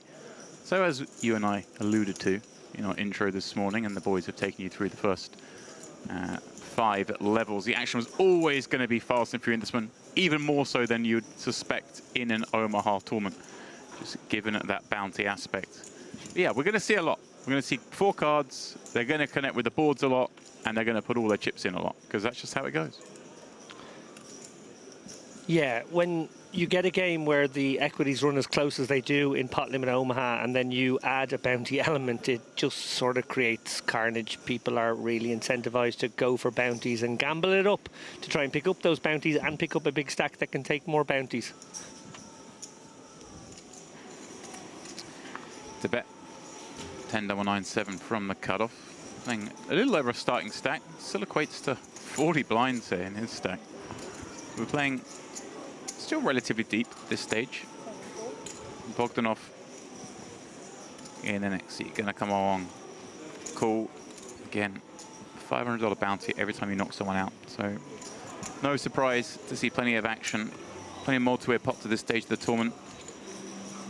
Kavaza, ace, queen 8, 6 with a nut suit, calling in the small. So we will go 3 ways to the flop. To bet the one covered by both. Unable to access that part of the prize pool. As it is. He still has the best hand on the deuce-deuce straight board, but not a board he really is going to look to invest too many more chips in. 16. 16. In fact, it's Bogdanov with his 2 6s deciding to bet when at check 2 in position. And the sort of bluff, sort of might have the best hand move, yielding the result he wanted either way, which was 2 folds.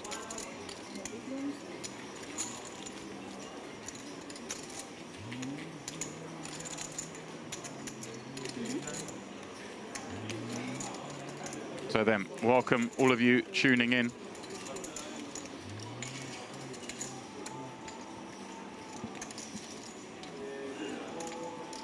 This is the Dolce Vita series PLO event.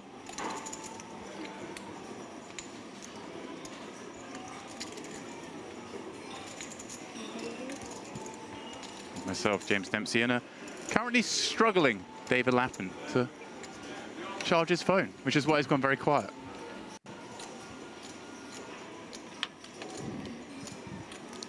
I'll tell you what, David, I'll plug into my laptop as soon as. Oh, there we go. Team players. I actually forgot my power adapter, which you could have plugged it into. But Well, I'm just glad you didn't throw coffee over me this morning. of course. That's immediately a better start as we see Dudajani. Always the iPhone users who don't carry a charger with them. Amazing. With the 1010. Phones with no battery. 9.8. They don't carry chargers. I don't get it. He's got clubs working. You're not going to let me go on a little, you know, Samsung v iPhone rant. That's what that always gets the chat engaged.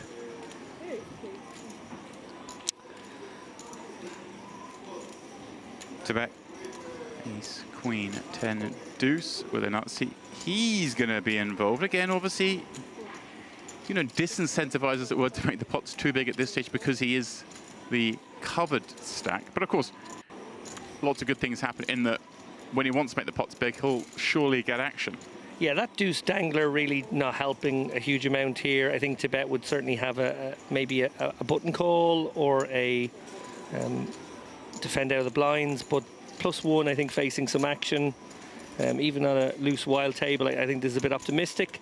But it looks like we're going to sort of see that theme. A lot of people just wanting to get in there with some sort of hand. Flop well. You have to pry that hand from my cold dead hand in this format, my friend. Cabezza's got top 2 pair here. Yeah, well, this is the problem, of course.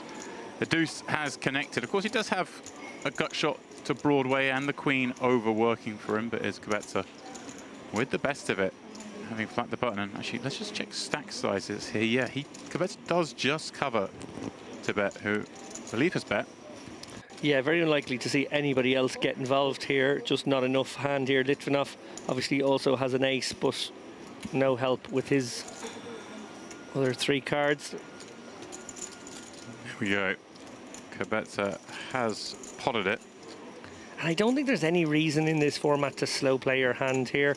You know, it's monotone, or sorry, it's not monotone, it's rainbow, which means obviously we're not too worried about draws as we would be otherwise, but you know, it's just maybe one of these situations where your opponent might have, you know, a little mini wrap going on. Oh yeah. And you just want to get it in with them. Oh yeah, as you said, at this stage of the tournament, bounties as well, you just kind of just want to play all the hands pretty big. You just want to play big pots, especially against a starting stack, which is what Tibet has here. I think just, wow. I thought with the presence of the Queen 10, we wouldn't see a fold, but he does just make the fold. Kind of surprised there, David. Yeah, I guess just felt like there was no way he could be winning with that hand unless his opponent did have that wrap. And right, I mean, there are ways we can be winning. I'm kind of surprised. But there we go.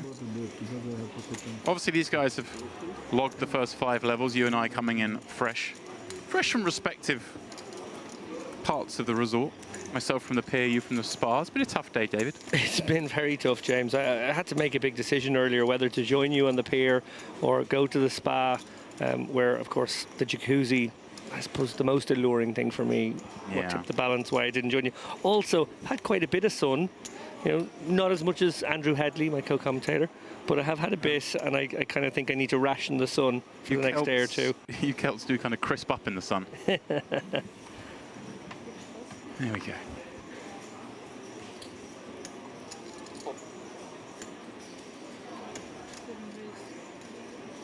Bogdanov. I was going to say, the graphics showed him as folding, but double suited queens certainly wasn't folding. Popping that one up, 2100. Yeah, this is a very nice hand. 3 starting stacks in his stack as well, so covering plenty of the table. Cabezza, this would be a lovely hand if that ace was suited as it is. These ace 7, 8, 9s don't play that great, but he's willing to have a little look from the cutoff. This is such a big hand if that ace was the ace of clubs. As it is. Sidorani. And maybe with the option of Queen Jack 10 and a suit and covering both. No surprise to see him flick it in here. And he has Cabezza's hearts covered. He also has his sort of 7, 8, 9 covered as well with the Queen Jack 10. There's Very hard for Kabata to get the gin board here, bar the nut straight, the 4, 5, 6 kind of board. Well, the ace of hearts in the window. Tsuruami with Queen Jack 10, the Broadway inside wrap. Bogdanov blockers to that, and a king. In Kabatsa with just top pair, but is Bogdanov sort of blocking the strongest hands as the pre-flop raiser, getting to have most of them as well. You see a bet here just quickly getting Kabatsa to fold the better hand, and Tsuruami is surely going to continue with the inferior hand. So it's a lovely bet.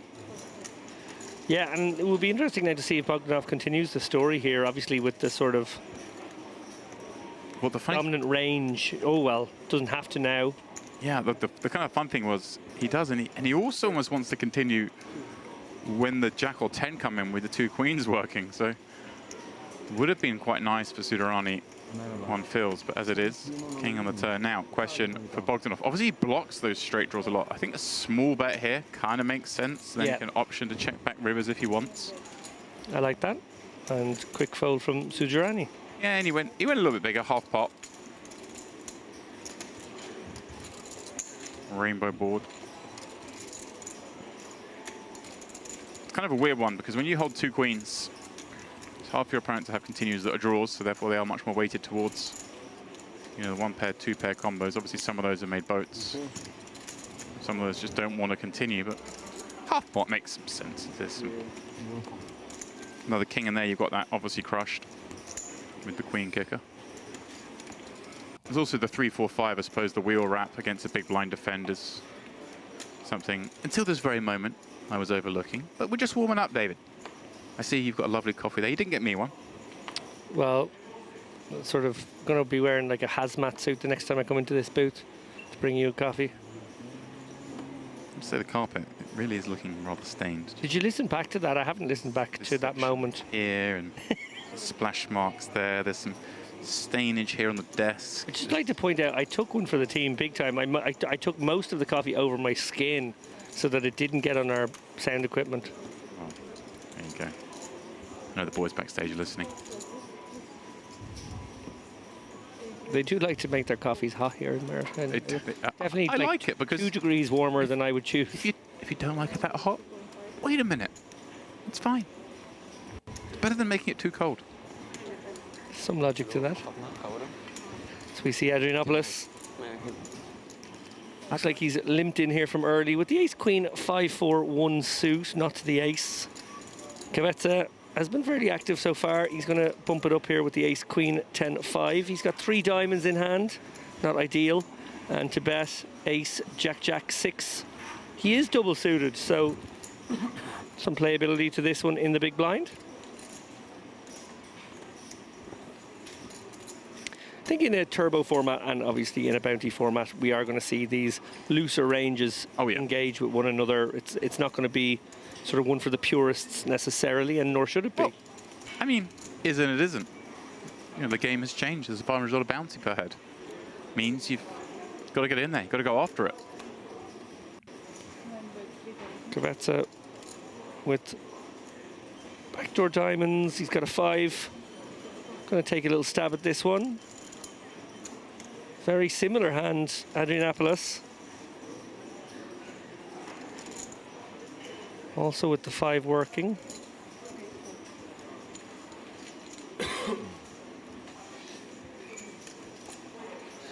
Backdoor.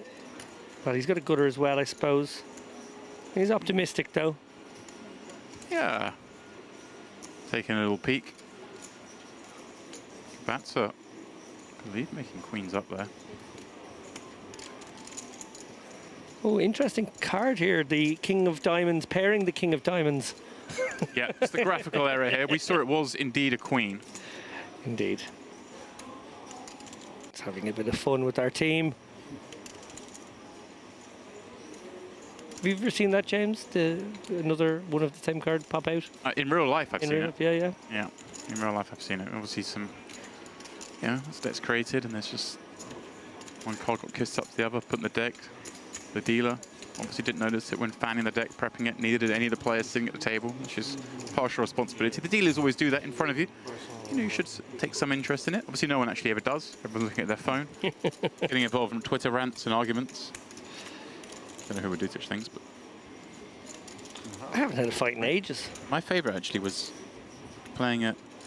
I'm going to name check them because they've got a good enough reputation. They're going to come back from this, but playing at EPT Monte Carlo, perhaps, and certainly back in the day, the premier European event. For sure. You know, this is 10, 12 years ago. It was by far the premier European event. Playing at the table when C1 started nudging the dealer. It's a bit odd. Sort of gesture towards the dealer and to show the dealer his cards. We all thought this was a bit odd. Transpires he had a joker in his hand. Problem at this point was that a player in early position had already raised. Oh dear. And now significant action. So now some confusion arises. The floor comes over. The player shows their joker because we're all like, what the hell's going on? Player shows their joker. The player who'd open goes, well, I guess you probably got me beat then, and flips over deuces. And then the floor gives the quite correct ruling that a joker is just a piece of paper in the deck. It's not a card. So the player then received the next card off the deck, and your man's exposes deuces, which made it quite easy to play against. Oh no. Yeah. But I'm not sure if that is a correct ruling, because I guess he hasn't received the card he was supposed to receive. Maybe he was the button. Yeah, it's not like he was given the wrong card, which is kind of what that implies. Right, he was given no card. Yeah. Maybe if he's the button, it's fine. But then how do you know it's the first card, second card? I don't know. Anyway, it was a good story. Well, it was an okay story. Fine. I remember at the time thinking I had Roland de Wolf. It's probably the best story of the day that day in that poker room. Capetta has bumped it up here with queens and a little 7-5 suited to go with. And I'm going to help you if you treat me like this. It looks like Adrianopoulos is going to defend his limp. Suited ace. A couple of ducks. Equities, 50-50. Yeah. Oh, hello. Action board for Adrianopoulos with the gutter to the steel wheel. Really is. Look at that. And that's with a pair, a straight blocker, a heart blocker, and then kind of a weak hand in one pair. This just makes a lot of sense to go ahead and bet. You want to just deny a lot, and there are cards you can continue on. And you just block your opponent having a lot that continues as well. So although you've got the best hand a lot, it's not like in Hold'em where we kind of play the situations coy. In Omaha, we just want to equity deny so often. So this kind of makes sense to bet. A little bit surprised we didn't see this fast played by Adrianopoulos. Right. If there's ever a combo we want to just go blasting with, it's this pair of deuces, but with so much equity. Check, check, and Kabatsa with the best of it on the river. Now, does Adrianopoulos ever find the bluff here? Obviously, he unblocks all those kind of straight combos, although you're kind of giving Kabatsa more high card stuff when Kabatsa has raised from +1 over our limp. This is good awareness here. Yeah, he gets to still have a load of 8x. Yeah, he can have like the limped in 6, 7, 8, 9, right. 8, 9, 10 jack kind of stuff. All of that stuff's in there. And Kabatsa flipping around, obviously not great having a 7. Definitely not great having the Queen of Hearts specifically. I don't know how you can find a hero call here. It would have to come down to obviously previous play between the two, but yeah, this is certainly not one you'd normally put in your calling range. Obviously the 5, some help if you think maybe he would have just check call with a set on the flop, set 5s, 8-5, although most of those hands play fast as well, so this is kind of a really hard hand to call with, and yeah, I think makes the correct fold, although we can see Adrianopoulos was up to no good in the neighborhood. 8-handed, $500 per knockout, $1,000 buy-in, pot limit Omaha. This is what we want to see, David. Action, action, action. Yeah, I bumped into Ali and Andrew on the way out as we were coming in, and they said that there's plenty of gamble. Don't be worrying. There'll be loads of action. It's going to be entertaining. I wasn't worried, to be honest.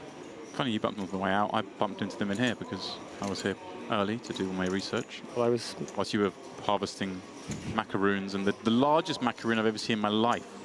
What is that thing? Well, firstly, it's called a macaron. I see that. And I'm not talking about that. I'm talking about this spaceship-sized saucer that you've brought in here with blueberries or blackberries. Inside. It's like a lemon one with blueberries. It's a beautiful thing, actually. I mean, it looks like a prop from a cake stand rather than something you'd actually eat. I mean, you can't fit it in your hand. Again, I apologize as this is an audio format, but if we had a camera back here, I would... I can take a photo and put it on Twitter for the 4 people who might care. Do it. I want it on Twitter now. Oh, do you want your phone back? It's charging over here. I see you reaching your pocket. We leave it charged for a while. I was having that sort of panic where my phone was very low all day. It was like 10% and less, and I hadn't charged it overnight. And I don't know. Tell me if you're the same there, guys. But that just gets you kind of a little bit antsy. The fear is real. Yeah.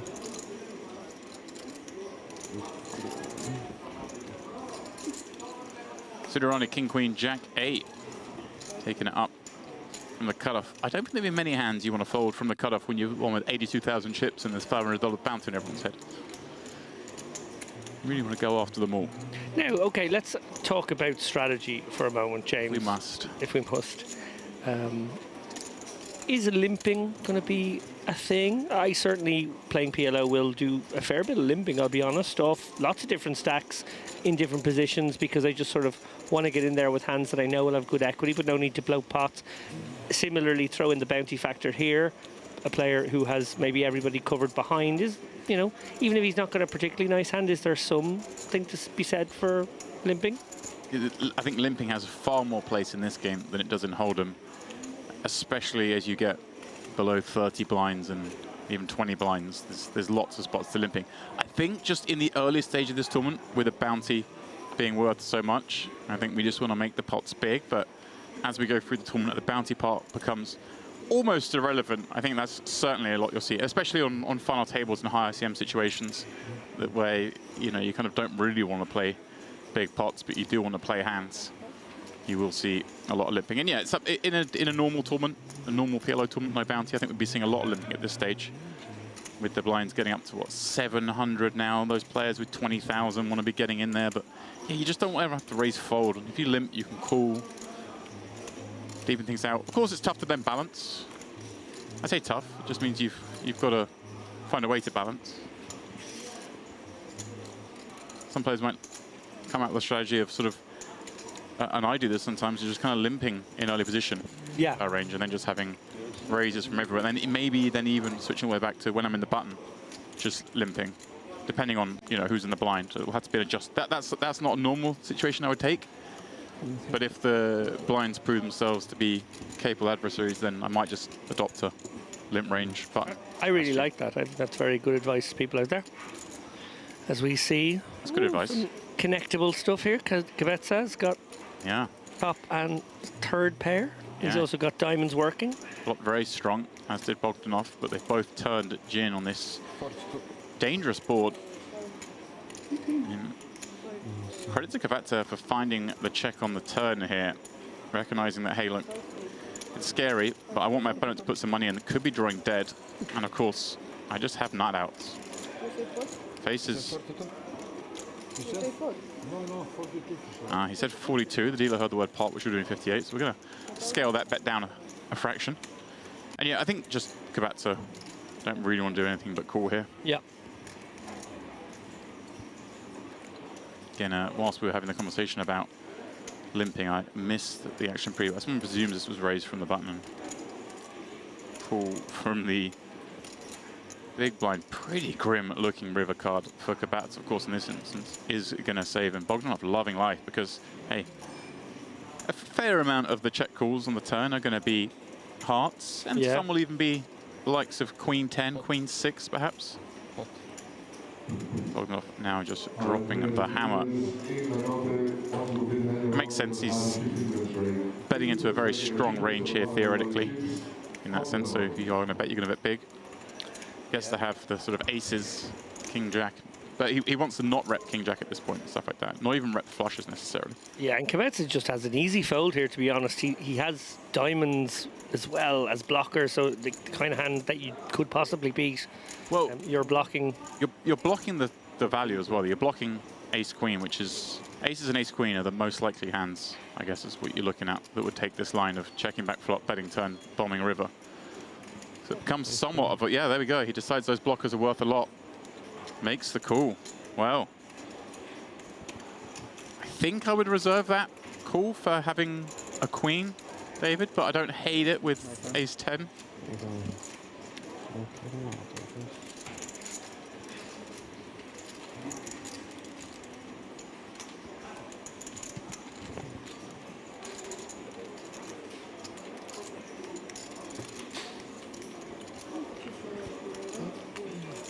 Lovely pick up, Bogdanov.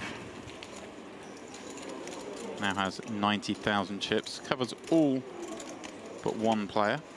Okay, so there was two competing forces at work there. There was, you know, as you said quite rightly, blockers to pocket 10s, blockers to pocket aces, blockers to ace queen.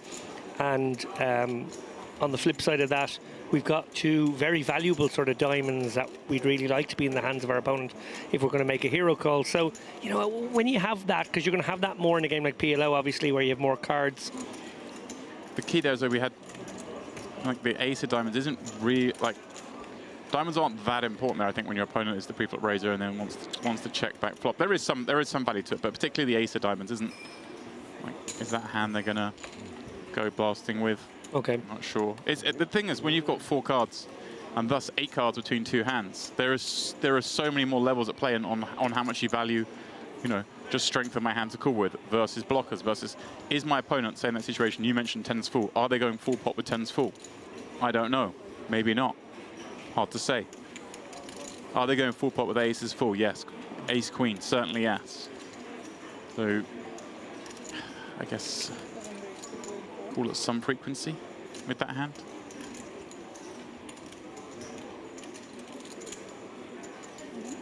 Bogdanov had it again. King, queen, 9, 4. Suited king. Andrianopoulos. He's in with a suited ace. Some connectivity around that jack 8, 7. Atala, the man who covers everyone in the big 10, 9, 9 deuce. And obviously not normally a hand we like to play, but hey, in this format. Again, obviously bounty value not that relevant against Bogdanov, but Adrianopoulos in here with 1.5 starting stacks. And after this hand, David, I'm going to ask you to explain the how to calculate bounty values in this spot in terms of chips. But for now, Atala flopping top set, Adrianopoulos with some sort of work on this board. He has an 8 and a pair, drawing to the straight. Bogdanov having whiffed, and well, I say whiffed, I mean does have top pair, but in effect completely whiffed this board, and it's scary against not just one player, but certainly 2 players. Andrianopoulos could elect to activate here.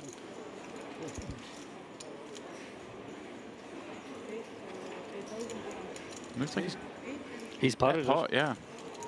You see this sometimes in PLO. Some people just only have one size and that be pot. Interesting now for Atala, who, you know, could just stick his opponent in here. Yeah, I think he's going just for the call. Obviously, there's jeopardy on this board. Not just in that he can already be beat, but there are a lot of bad turn cards. Maybe electing the call, try and see a safe one before committing for the remaining chips. Andrianopoulos, we're just under pot behind. With the bounty as part of it, I'm not sure. I think I'd probably just ramp everything up here. You still had the original Razor to worry about as well, though. Obviously playing 80k. Maybe that was factoring into it. Now a grim-looking turn card for him. And yeah, there is the counter-argument, of course. You don't want to set 7s or set 6s to get away on a turn card like this. Absolutely don't. Andrianopoulos now with the stone-cold nuts. And you could just be up against enough flush draw as well. Right. So Atala with the swift fold. Wow. Great job, sir. Really, especially when, like, yeah, the diamonds are a part of the range here. Obviously, the 10 a bad one in that he blocked one of his own outs if he is now behind. But that was a really quick fold given the situation. Yeah, he seemed to be sort of happy to take the more circumspect route, and then, you know, recognized how terrible a turn card that was. What's interesting there is it looks like this man, center screen, is getting away with a few spots here. I wonder if he's getting a little more credit for nutty holdings than he really has. Yeah, it's twice we've seen him. Well, that was a medium-sized spot. The one before was obviously he was up to no good, but it would have been very hard for him to be called.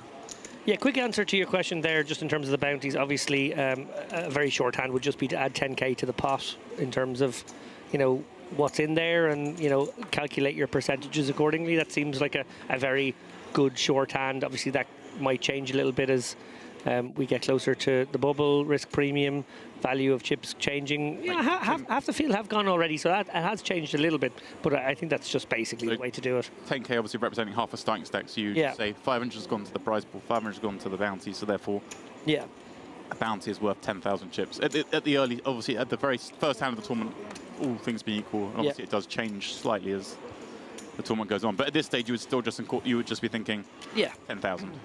Yeah, which makes, you know, a lot of pots very, very tempting when you consider equities run incredibly close at the beginning anyway, and then you throw in the fact that it's a 20k starting stack, so, you know, there's going to be quite a lot of spots where it's just, you know, 40% is getting in a lot of the time. It's hard to not have 40% in this game, actually, frankly. Right. You think all the times, early levels, someone's jamming 15k into a 15k pot. Actually, they're jamming 15k into a 25k pot and getting a great price. Exactly, and that's why I think we've seen, you know, 60-odd players eliminated already from this tournament in the space of, what, an hour and a half? Yeah. Ace double 10-4 for Litvinov, defending from the big against Sudarani's Queen 8-9, pardon me, which does have some connectivity on the 7-5 board.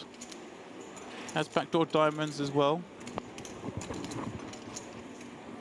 Board you can go ahead and bet because, well, we just very rarely face a check raise. Number one. And number two, our hand's just pretty good. We can be called by worse. We can also make some better fold. Some of the king with nothing else going on. Yeah, there's a little heuristic here, which is that if you don't really want to face a bet, because you don't really have a hand that likes facing a bet, it's no harm to actually fire out that bet yourself, because you can just take it down here and you have ways to improve. And as you said there, it's not a board he's going to get raised on hardly ever. Right.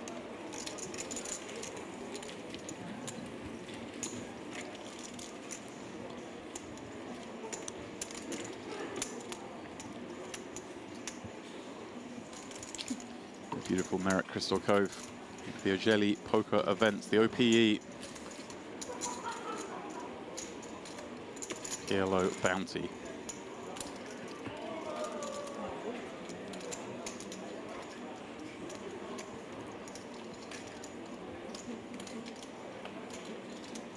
One of the wonderful Dolce Vita series. The Dolce Vita. Have you been blasting me with Dolce Vita references all stop so far, and I just haven't picked up on any of them, or are you saving them for sort of main event? Well, I think I might save a few for the main event, but I'm going to ask you a question right here, right now. I'll probably ask all of the guys the same question. Oh dear. Boring for the listeners, actually, to hear me repeat myself. But there's a very famous word that we get from that movie. Oh. That we use in everyday life. It's kind of a mainstream word now, even in the English language, even though it doesn't have an English root. And it comes from a character in that film. Oh. So you're trying to get me to think of an Italian-sounding word that I don't know. An Italian-sounding word. Bear in mind, the movie is about a journalist / reporter who he kind of wants to write a book, but he also is sort of dragged into the coverage of celebrity gossip, sort of paparazzi? Paparazzi. So Paparazzo is the name of the photographer in the movie, and paparazzo obviously pluralized paparazzi, and that's where we get that word. Nicely worked out, James Dempsey. Yeah, that's where I was going, but nice. All right. It's funny because I've heard the word used.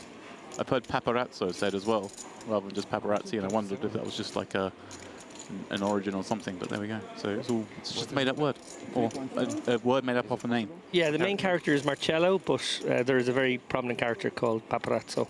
There we go. There we go. All right, some limps. They went round the table, and Sudarani said, no, got a suited ace, let's make this big.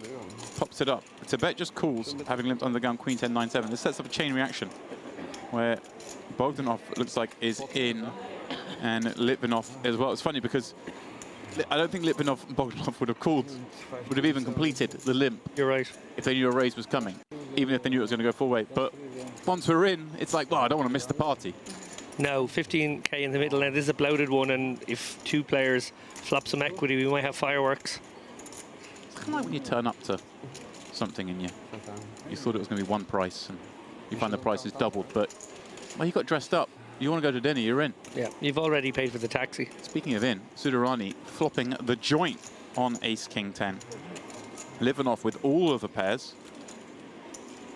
Amazing. You pop it up out of the big blind and get greeted with this.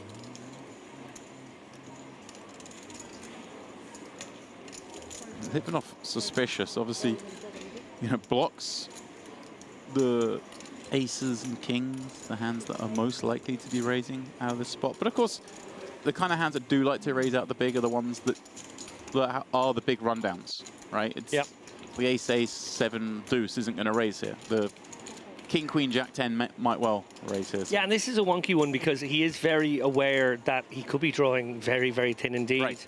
He obviously has the backdoor diamonds. That's sort of the nicest bit of his hand right now. Obviously hasn't come to fruition. But, you know, if he was up against the aces, which is very plausible when a big blind bumps it up, as we saw, you could be just in terrible, terrible shape. I think always calling the first bet as well because, Sudarani could just be running with the theme as the pre-flop raiser. Yeah.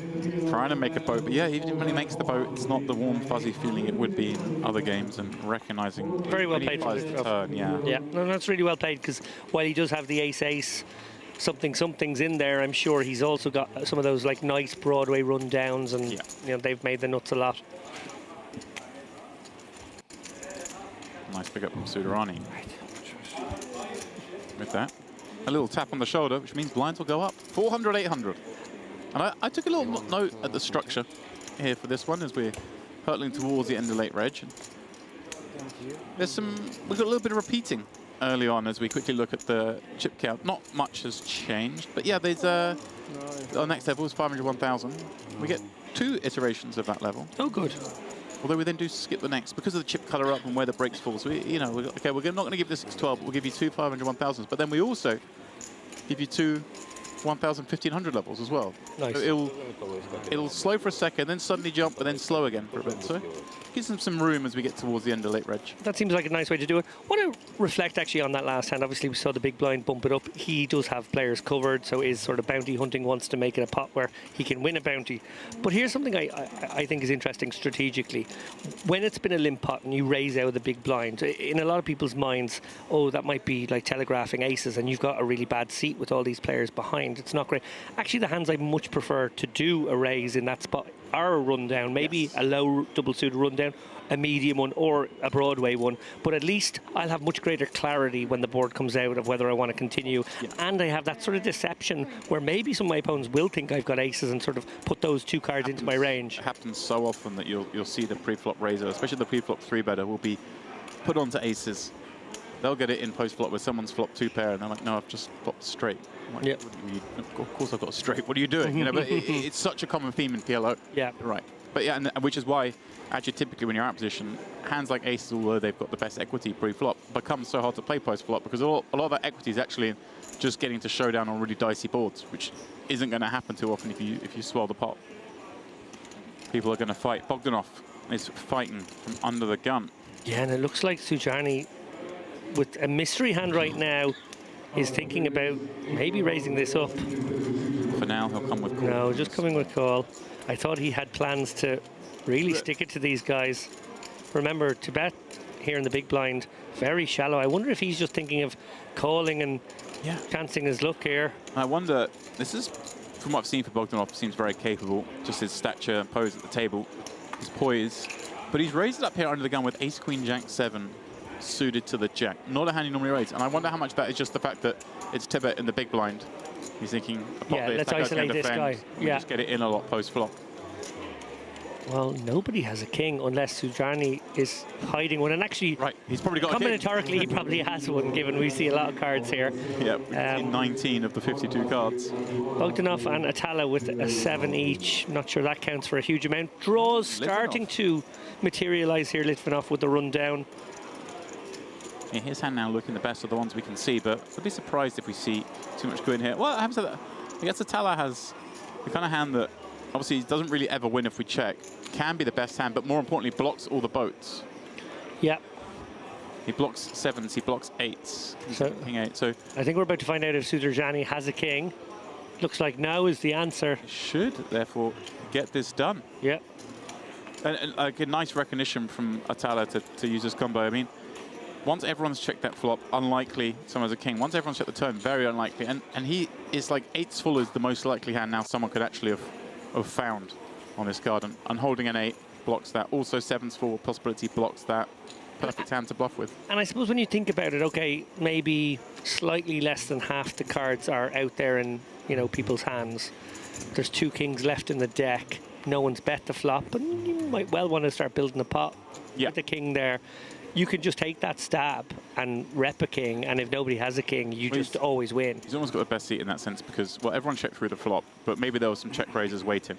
Now the turns come, and it check rounds up again in the cutoff. Only Litvinov behind him. Did Litvinov really check like a king? Doesn't seem like it. No. And just specifically with that hand, you might have thought, oh, you know, I can maybe bluff with some draws and stuff. But actually, the 7-8 makes a lot more sense. Just in the block's always valuable. Blockers in this game even a bigger thing than Hold'em, just by the virtue of the fact you have 4 cards. Okay, so Adrianopoulos looks like he's going to limp in here under the gun. Mystery hand again. Don't mind that. We like a little mystery. Yeah. Litvinov going to limp along, or is he going to take it upstairs? It looks like he's taking it upstairs. 21. 21. Ooh, Tibet. With aces and only 8k, this is a pretty easy one to... But they're bad aces, in that they're not suited to them. But here's where it gets fun. Bounty in play. Will this cause some chaos? Right, and as you mentioned, the bounty basically works out as an additional 10k and the 10k chips in the pot. So Adrianopoulos kind of sandwiched here. He's limped in. Obviously would like to get involved in this one with Tibet. Virtually all in here, 7,900 of his 88. But he has Litvinov who can reopen the action behind and make life a bit miserable. He has just made the call. And now, interesting to see if Litvinov calls along or does take the opportunity to isolate. Looks like he's just going to call with the King Queen 7-5 double. Okay. Not the best hand. No, and if he's thinking, look, Adrianopoulos just isn't going to fold, then there we go. And with a bounty in the pot. And that's some sort of implied honesty between these two, albeit they want to fight for that bounty. Sure. Still sort of have to have some sort of hand to knock out an all-in player.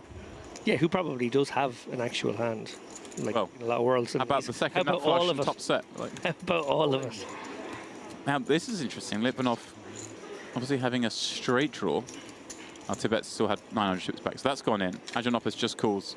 Yeah, Adrianopoulos, the only person who could potentially overtake Tibet if we do see his holdings. Yeah, or maybe he's winning. Maybe he's got the king high flush. Litvinov in here with that straight draw.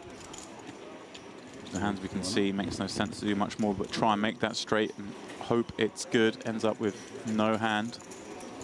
So Tibet of course improving now. Yeah. The ace is full if the queen high flush wasn't enough.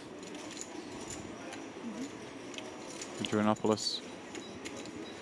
If he's got some sort of weak hand, he could still sort of semi-bluff here in the sense that he tries to make Litvinov fold something slightly better and take on the all-in player.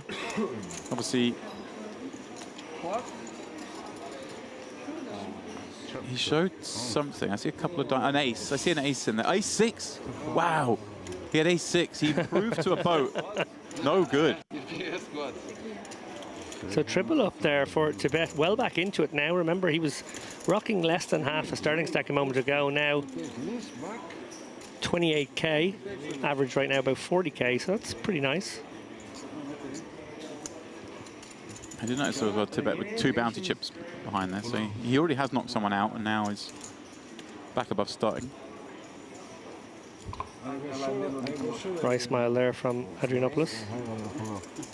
He's looking at a pretty good hand there. Is that ace, king, 10, 6, albeit only suited to the king and triple at that.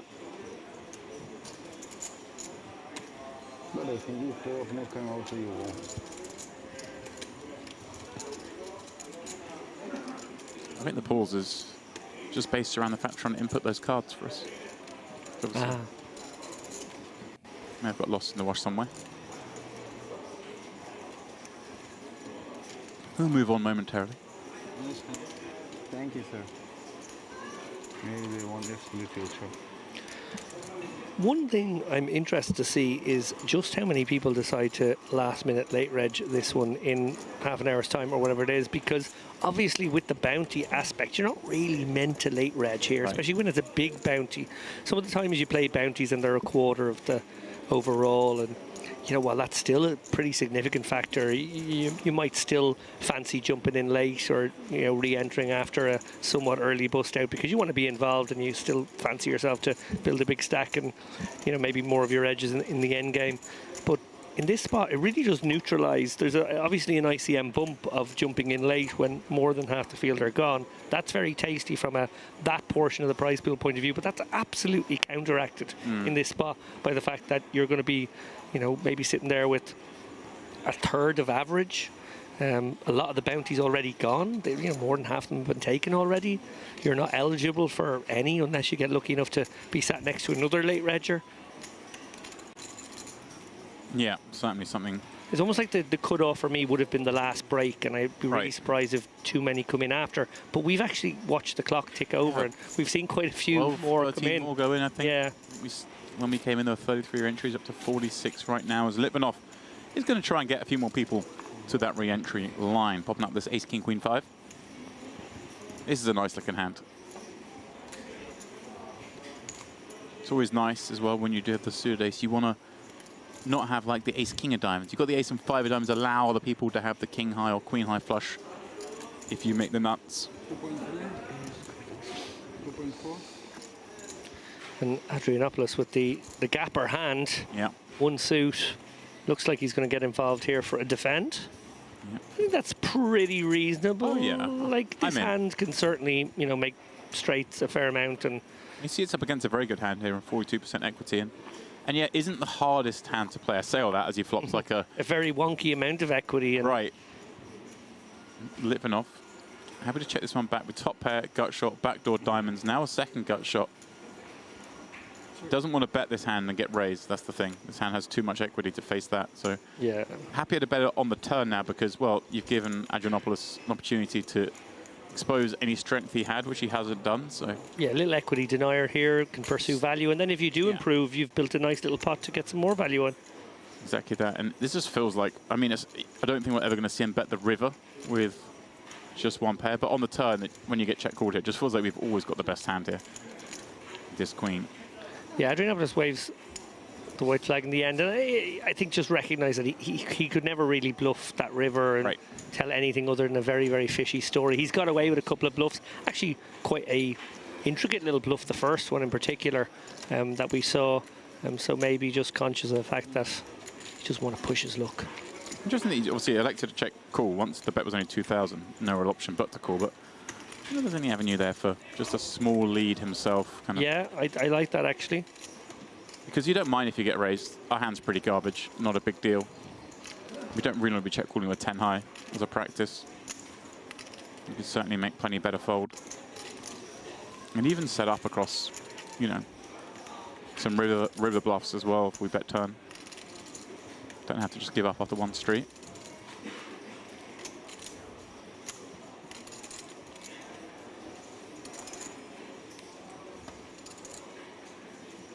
So as mentioned, this one is a 50% bounty tournament. We gave the shorthand for how that should be factored into the maths of the situation. Obviously, as the stacks get deeper, an extra 10k being in the pot will become less and less significant. Obviously, it was very significant when they had 20k stacks.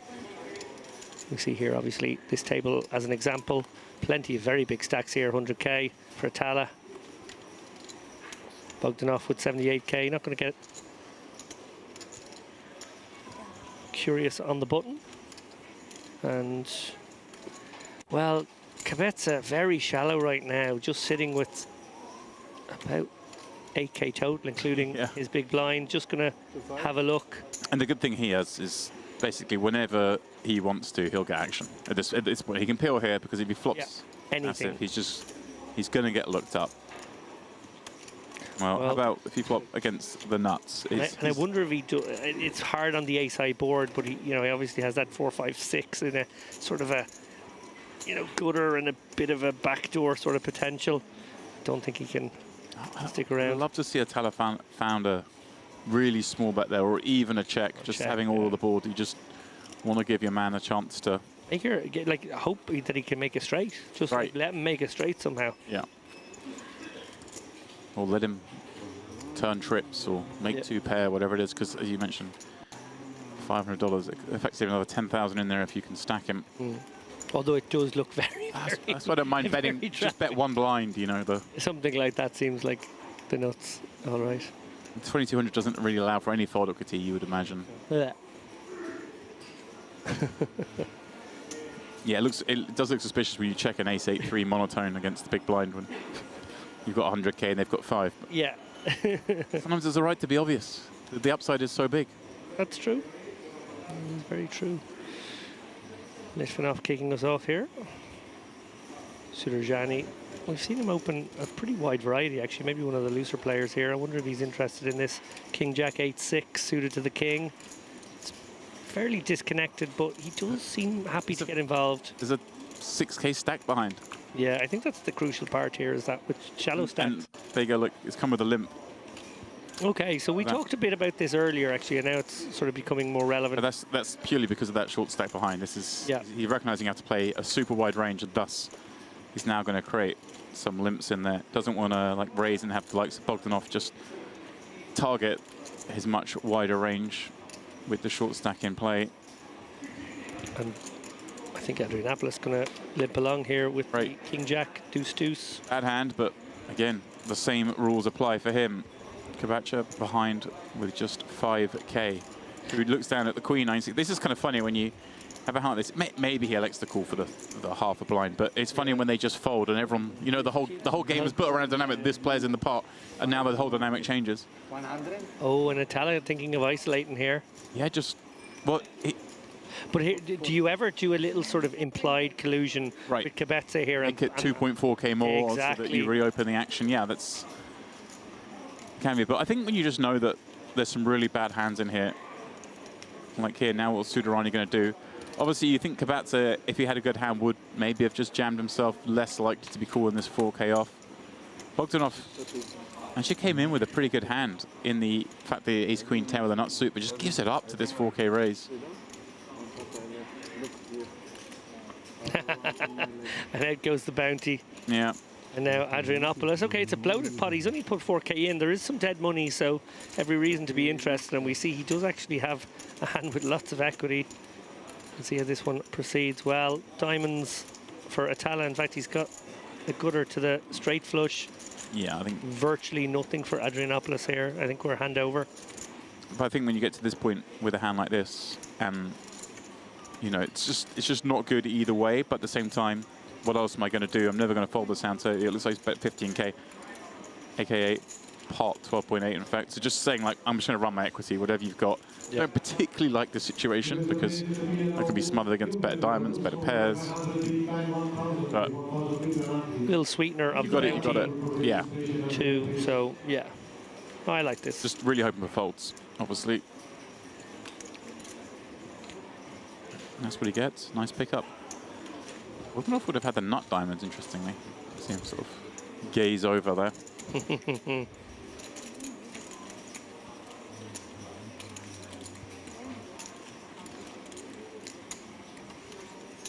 As we continue. Bounty hunting. Kabacha with the target on his head. This hand, he'll be on the button with that, what, 6 big blind stacks. So fun to see how this gets navigated once more.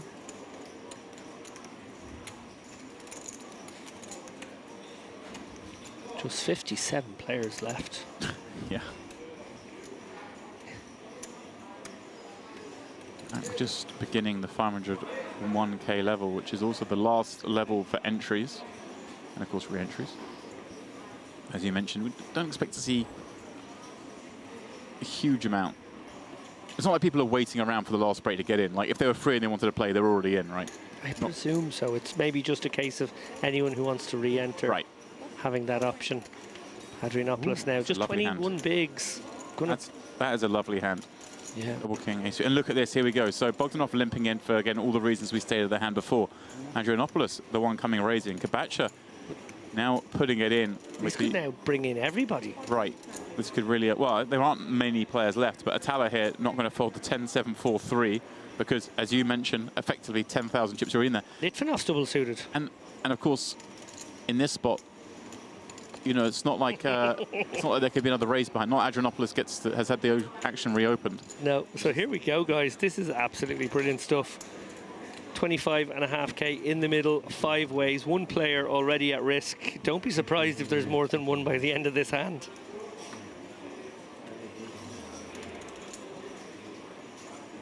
Jack 6-4, couple of hearts. Litvinov with the open ender, 9 high flush draw. Yeah, that's a lot of equity.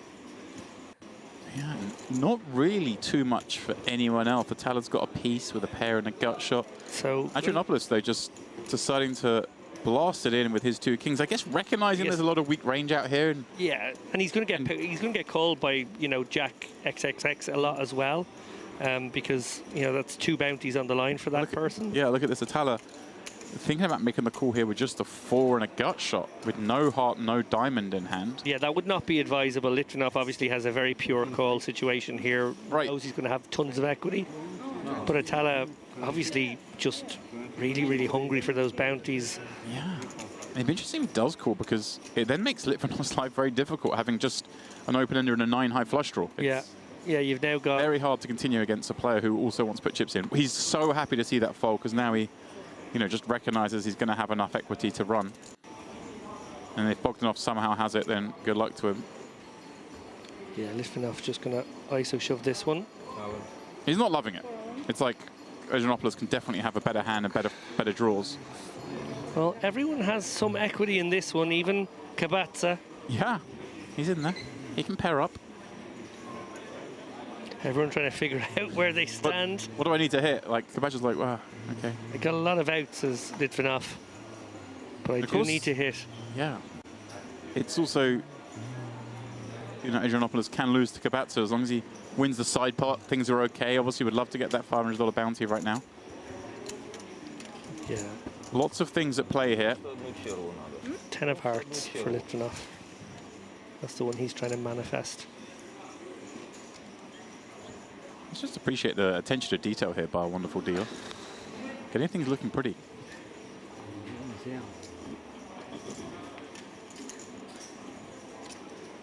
To all their hands marked, cards displayed. Now then, Litvinov just kill it. Deuce of diamonds on the turn. Changes nothing. No improvement to anyone, no additional draws. Oh, and Adrianopoulos shoots up with the only made hand, or well, the best made hand. Just need a brick. Pair the board. Okay. Ace on the river, that'll do. He improves to a pair of aces, and a pair of aces is enough to take down this monster pot and the bounty of Kabatsa. Well, well, well. It's one of those things, Litvinov, like, has to get it on this flop. Is not 100% loving it. When he sees the hand he's up against, he's like, oh my god, I'm live both ways. Yeah. My straight draw and my flush draw, both live. And then to lose is like cruel. Like, give him a better flush draw and let me hit the flush, and I can live with it. But how do I miss that whole draw? 2 shots at bounties and a monstrous pot. Well, Adrianopoulos has played a little bit unconventionally, it must be said, over the course of this 45 minutes, but actually very coyly sort of navigated a couple of spots. We thought he might just run his equity. He did run his equity in that spot and got the job done there against Shorty, and a full double up against Litvinov as well. So very, very nice for him. Picks up a bounty, 500 bucks, a monkey in the pocket, and now sitting on around about 60k, I want to say. 72. Wow. Oh yeah, sure, all the extra dead money. I'm forgetting the other 3 callers. Yeah, in fact now one of the biggest stacks here. He and Bogdanov both with around the same amount of chips, although Bogdanov with a fraction more, which is relevant, of course.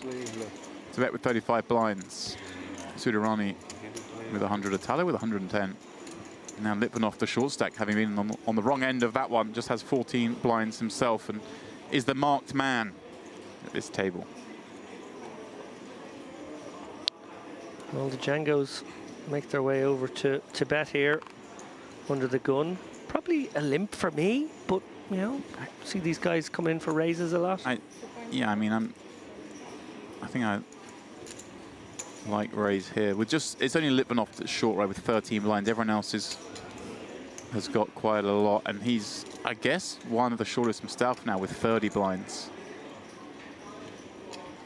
Well, just the fact that he's one of the shortest with 30k means that bounty becoming less of a factor. Obviously, still quite a large factor, but look at this. Gets the scenario where Litvinov jams very reasonably with the ace-king 10-9 double suited. What a beautiful hand to find. Sudarani. It's like, really, this is the hand you give me 3 deuces. Now Tibet will just get to rejam these kings, go after that bounty himself. And Adrianopoulos might take a spot here. Right, it just sweetens the pot for Adrianopoulos with a double suited ace hand. So he's effectively got to put 20k extra in the middle here. That's kind of the logic. Now, obviously, it's sort of 10k against one guy, 10k against the other, right. But it is the way you need to calculate this one. The ace-queen 6-7 double is just never really in that bad a shape. This is actually about as bad as it can ever get. Yeah. In that his queen suit isn't live. He's up against a better ace. Yeah, he's mostly going to have like 35, maybe even late 30s, three-ways. Right. I mean, well, yeah. Somewhere between 25 and 35 anyway.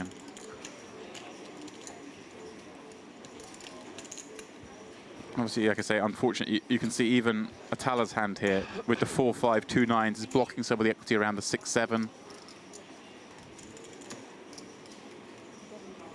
I wouldn't begrudge him if he wants to put this in. Of course, Tibet having 2 kings as well. It's not ideal when you're up against ace-king 10-9. It's a very cool gambly spot against a short stack and another medium stack who, okay, yes, probably does have a slightly better hand against you, but not by a lot. Yeah, these two don't have to have hands as good as this even. I wouldn't be surprised to see him gamble. No, and I don't think it would necessarily be wrong. And I'm not surprised to see him fold either. Tala, how fruit does he feel with a really bad hand? But it's good, you win. There we go. And well, Tibet going to be thrilled that he got the fold behind, in the sense that he's left to play Litvinov.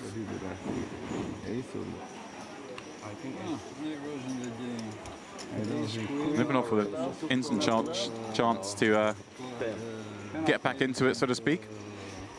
Save the rebuy.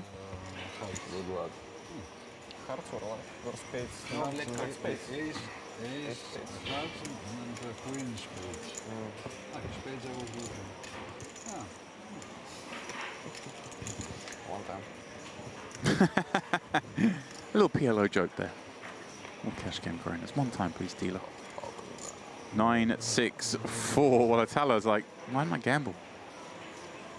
As it is, Litvinov smashing this flop, still with a trailing hand, but it's the one you'd rather have right now, especially on that turn.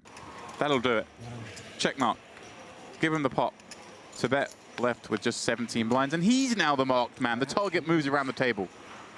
Yeah, targets on all of these guys' backs versus the biggest stacks, but yeah, it does change the dynamic when somebody's sitting beneath 20 bigs and can get a big chunk of their stack in pre-flop, which is kind of how this game operates now.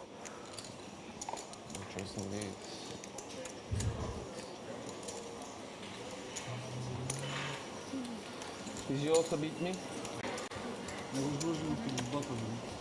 You were beating both of us? No, I was losing. Why you didn't call? Hearts and spades, ace queen.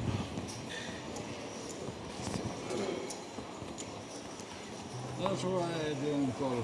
I knew that I was losing. I was waiting for it. Yeah, I think if he just, the 6-7 was just a little connected to the queen, like a, even 8-9, 39-10. Oh yeah, Would have been it was a slam dunker, I think. Much more inclined to gamble, yeah. Just. Like my king happened earlier. Bugged enough. Maybe a tempter? No. Adrianopoulos. No. Limping in. All the hearts. Let's see if Litvinov ever wants to play this with the short stack being in the big blind. Although, like I say, the short stack still is, you know, 3/4 of a starting stack. So I think if we'd seen the short stack be 7k rather than 17, it'd be a very different proposition. Tibet does knuckle back and stay in the middle here. With a nice hand. to play, but obviously he has no follow-up with tea. He's not going to be raised up here and make anyone fold anything. Doesn't really want to swell the pot with this hand, but he's got the probably wishes he had now, yeah. And he could get some action there because Sujajani has the Queen Jack of clubs. Ooh, and Adrianopoulos checking back as well. Makes the nuts on the turn. Yeah, Sudarani certainly. Everybody with a little piece here. Yeah, this could well go. Okay. Well, the tens and threes Tibet wants to check. Kind of surprised with the target on his back that he wouldn't just go for it here. Checks it instead to Adrianopoulos. Sudarani now kind of with a weak hand that he might want to have played against Tibet more. But once it looks like Tibet's not playing, I'm kind of surprised he wants to take this on against Adrianopoulos. I'm actually a little surprised he didn't bet this himself. Yes, but especially when Tibet now doesn't bet. Calling against, well, it looks like Tibet probably just has a lot of check folds. As it is, Tibet somehow preserving chips, heading to the river here with tens up, with nut clubs. And well, a 7 on the end. Sudarani improving the trips. I was wondering if he ever tried anything fruity there. I think this just checks through now. Yeah. Adrianopoulos more than happy just to knuckle back and try and take the pot down with that board pairing. Recognizing, hey, look, a lot of times I'm up against spades and clubs, and then the few times I've been outdrawn, I've been improved upon.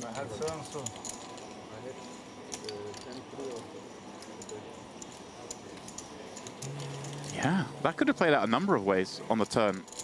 Even on the flop. Tibet may have just gone for it on the flop. Sudarani, as you mentioned, maybe go for the turn. I'm very surprised Tibet didn't go for it on the turn.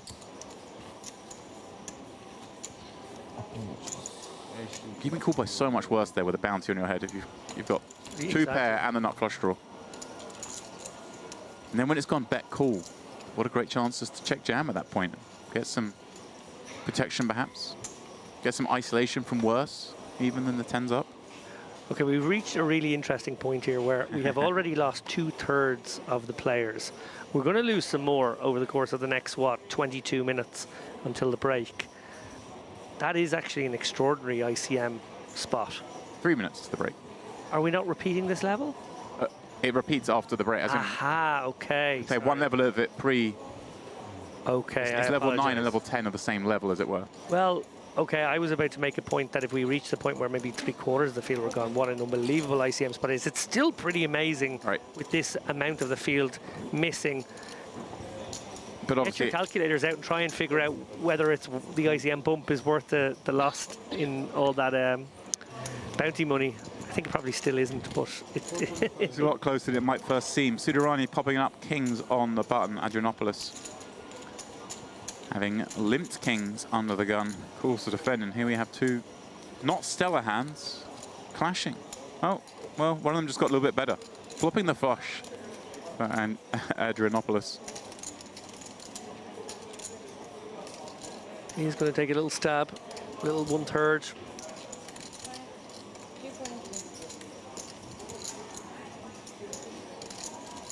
And so often we see in PLO these flushes just become, these non-nut flushes just become the check calls. You never really ever want to bump the pot up. You're always dangerous of being up against the nut flush.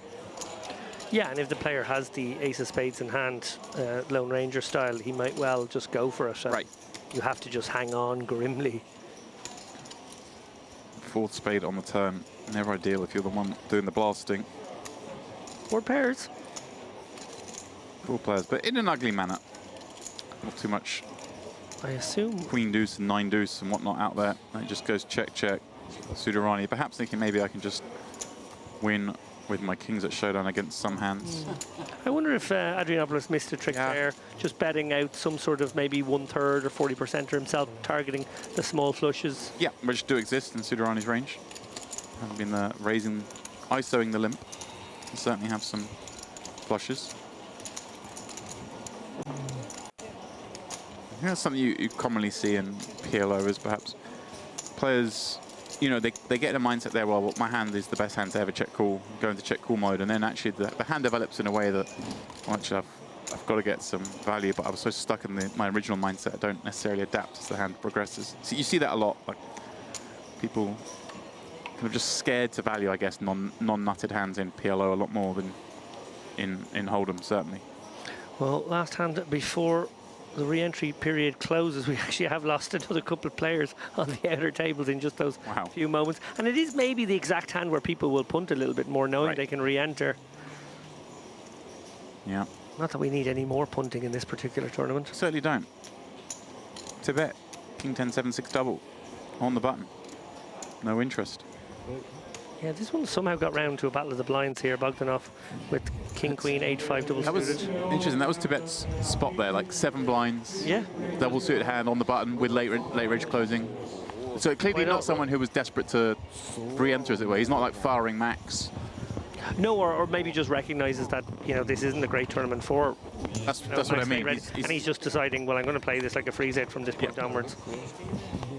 Because that was certainly a hand you would have gone with if you had the plan to go again. Well, that brings about the second break of the day, and it is, of course, the re-entry break. Players have just, what, 14 minutes left to the restart. That is the last time they can enter. And then we will reduce this to a free-roll. Michel Atala still leads the way on this table, as he did when we started, David, 4 levels ago. Sakis Adrianopoulos, of course, the big climber. But I've got a question for you, James. Go on. Can Tibet spin up? Yes. Okay. You're so smug, aren't you? I didn't look, and then you had to point to the screen. Ladies and gentlemen, I feel a bit embarrassed. I've jumped into his games. All right, we're going to go on break. I'm going to step aside, and I believe Mr. Andrew Headley is going to rejoin you on the flip side of this break.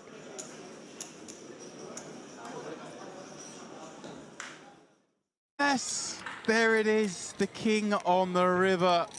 Kulatiak, the second player at this table to pick up a bounty.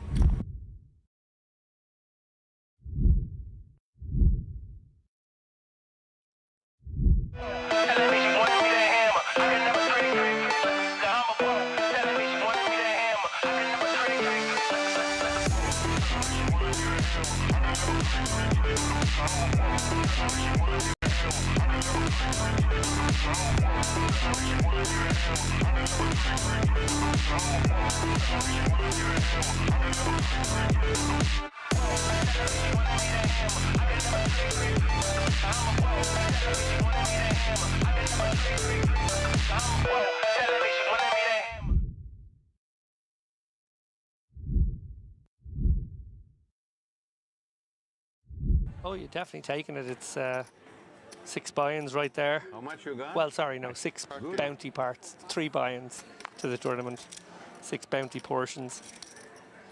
Gavish with the Johnnies here. Going to look for action. At this stack depth, I don't think these become too hard to play. You're looking for action here. Obviously, notoriously a difficult hand, but that's generally at deeper stacks. And only if you've got superstition working against you. James and I had some chats over dinner about superstition in poker. We'll come back to that in a moment because we see Gassan with Big Slick here in the small.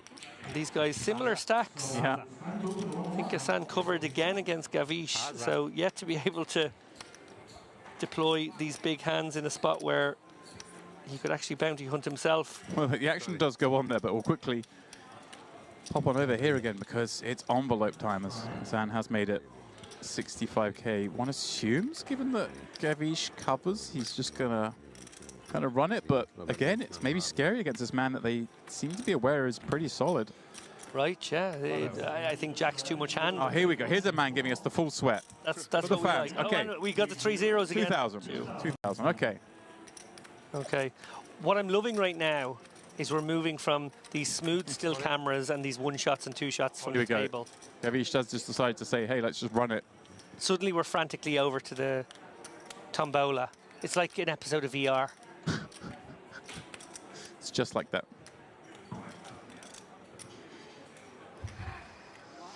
Shrug call from Gassan here, who knows he's at risk, and Gavish is bounty hunting here with the best hand right now. Big pot, 670k in the middle.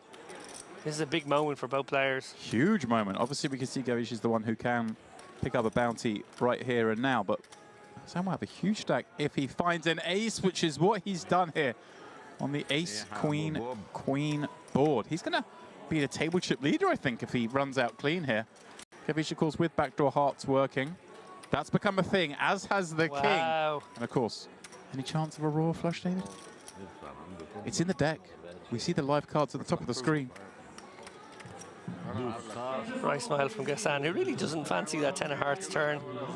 But he loves the 4 of spades. River. Gavish down to just 4.5 blinds.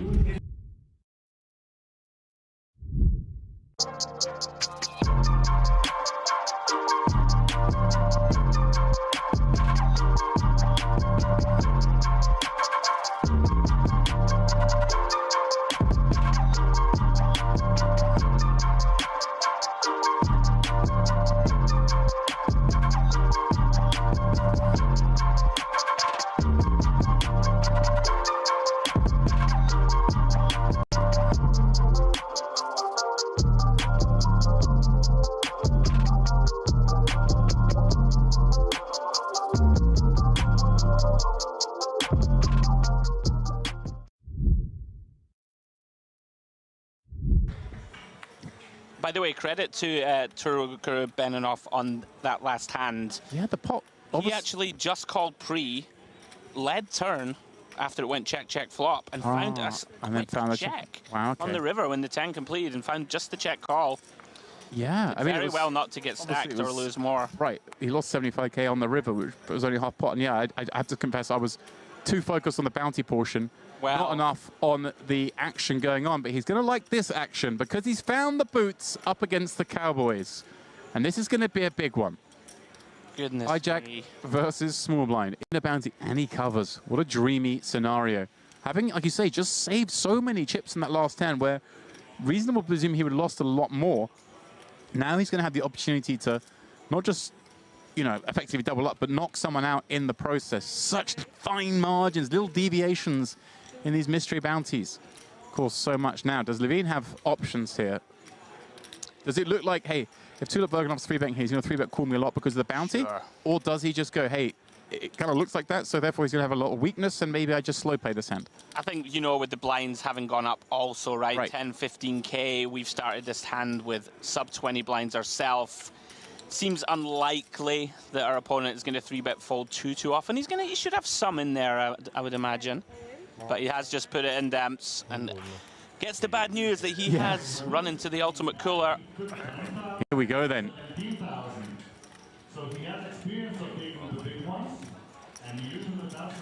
Well, there is someone drawing a bounty, but for now we'll focus on aces versus kings.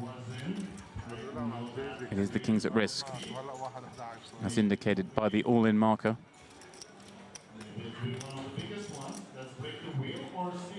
Ace 10 deuce, all but seals it.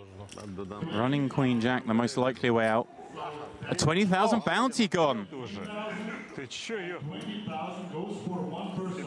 So the bugman was like, I'm about to win a bounty, and whilst I'm in this hand, I've somehow lost equity. This is cruel. 6 on the turn seals it. Well, he can't win the 20k bounty. But he's going to have another pull.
must have had a perception, Demps, that Halabi not going to be 3-bet shoving very wide here. To say, before you came in, we saw him kind of very surprisingly fold ace-jack, although that time was against 2 queens, but was getting the prize basically against everything but jacks plus. Right.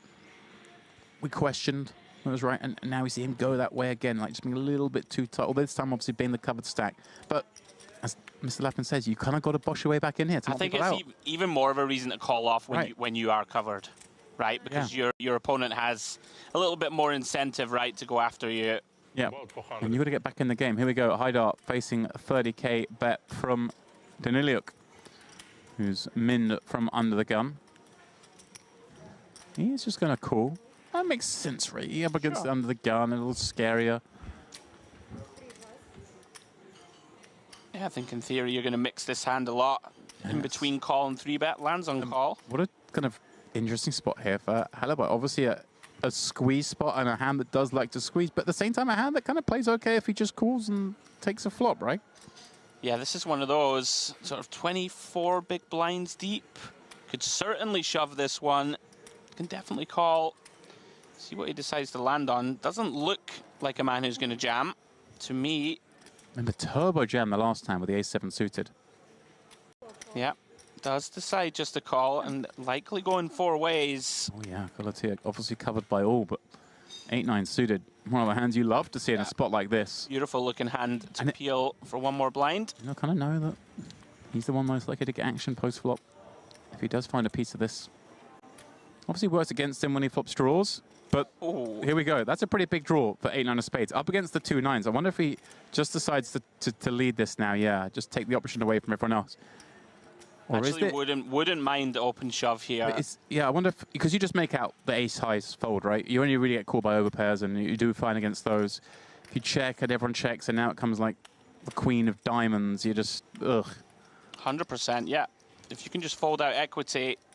It looks like he's piecing out a non-all-in bet, which is kind of fun too, I guess. You can perhaps maybe go small and then keep some of those ace highs in and then go big on the turn, or let's see what size he's come out with. Yeah, maybe just trying to give an illusion of a little more strength, right? When you just open shove, you probably don't have too many strong hands. Well, maybe you can do that. Maybe there's a class of hands that perhaps sometimes calls here and can fold turn and he wins more. I don't know if those exist, but as it is, obviously going to run into the overpair straight off the bat, and that's a pretty warm spot for him. Obviously, Haidar and Halabai could have flopped sets or something, but it's very unlikely anyone's trapped him with stronger. Sure. Wants to deny against flush draws behind. And now Kolatiuk will call and see that he started this hand in terrible shape with 8-9 v2 9s, but things have got a lot better courtesy of that 7 of spades, 5 of spades flop. He's chasing straight and flush draw.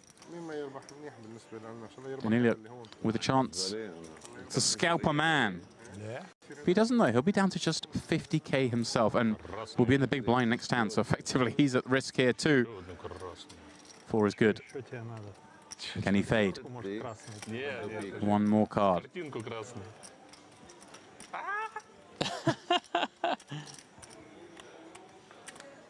And he does. Ace on the river. Sends Kolatiuk out in 11th place.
I was saying to James, as you were on your well-earned break, kind of selfishly want that 30k to remain into the sort of three-handed, four-handed, like, because you don't see it very often, right, in these tournaments. Often it just disappears, you know, off the prize pool earlier in the piece, because it really will change things a lot, right? Like if that 30k is still there and there's 3 of you left, third place is 11k, right? And if there's a 30k in there, oh yeah, it changes everything. We see here one of the shorter stacks here, Al-Mamar. Was he the shorty? I think he might have been second shortest or shortest. Ace-9 here. Looks like he's going to flat. This is very curious. Not sure I like it. You know, you do just invite the big blind along here with a lot of different holdings. So we see Haidar now gets to complete with a suited king. Not too sure what this achieves, David, to flat. And now... well, it might be... Could be curtains. Game, set, match for Al-Mamar here. Goodness me, look at Daniliuk here, flopping bottom 2. This could get super messy, actually. This could be very messy. Going to be a confusing spot, David, I think, for Daniliuk, thinking, what type of hands is Al-Mamar going to want to flat here? Al-Mamar gets away. Astonishing. I mean, I guess thinking that this is a super strong c-bet. And goodness me, Haidar jams. I mean, 225k more. I don't think you're getting away with bottom 2 here. I don't think we can fold. Can certainly have, you know, even a really good hand like Ace King with the King of Hearts, you're doing pretty well against. Going to be a bunch of pair and flush draw, potentially even a hand like the Naked King of Hearts. Even just an ace, David, right? With maybe ace-8 with an 8 of hearts in there. Yeah, he's going to make the call. Yeah, he gets the bad news.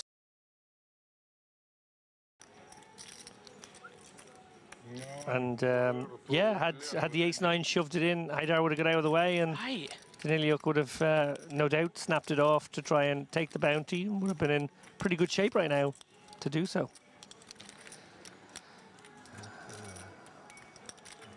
Inconsequential. King of clubs on the turn.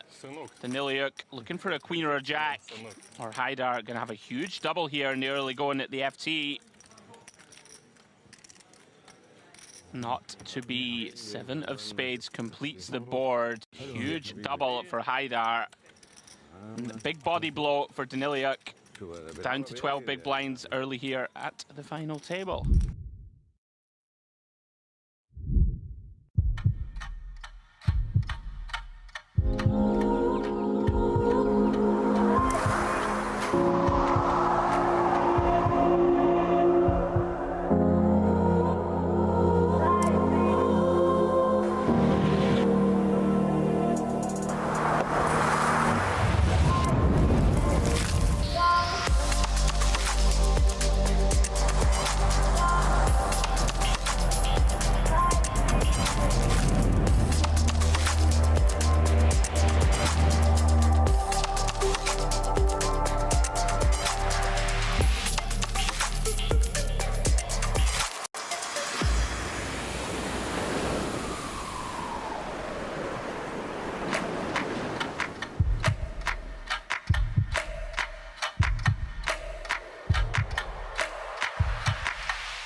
Your unique journey starts now. Merit Starlit.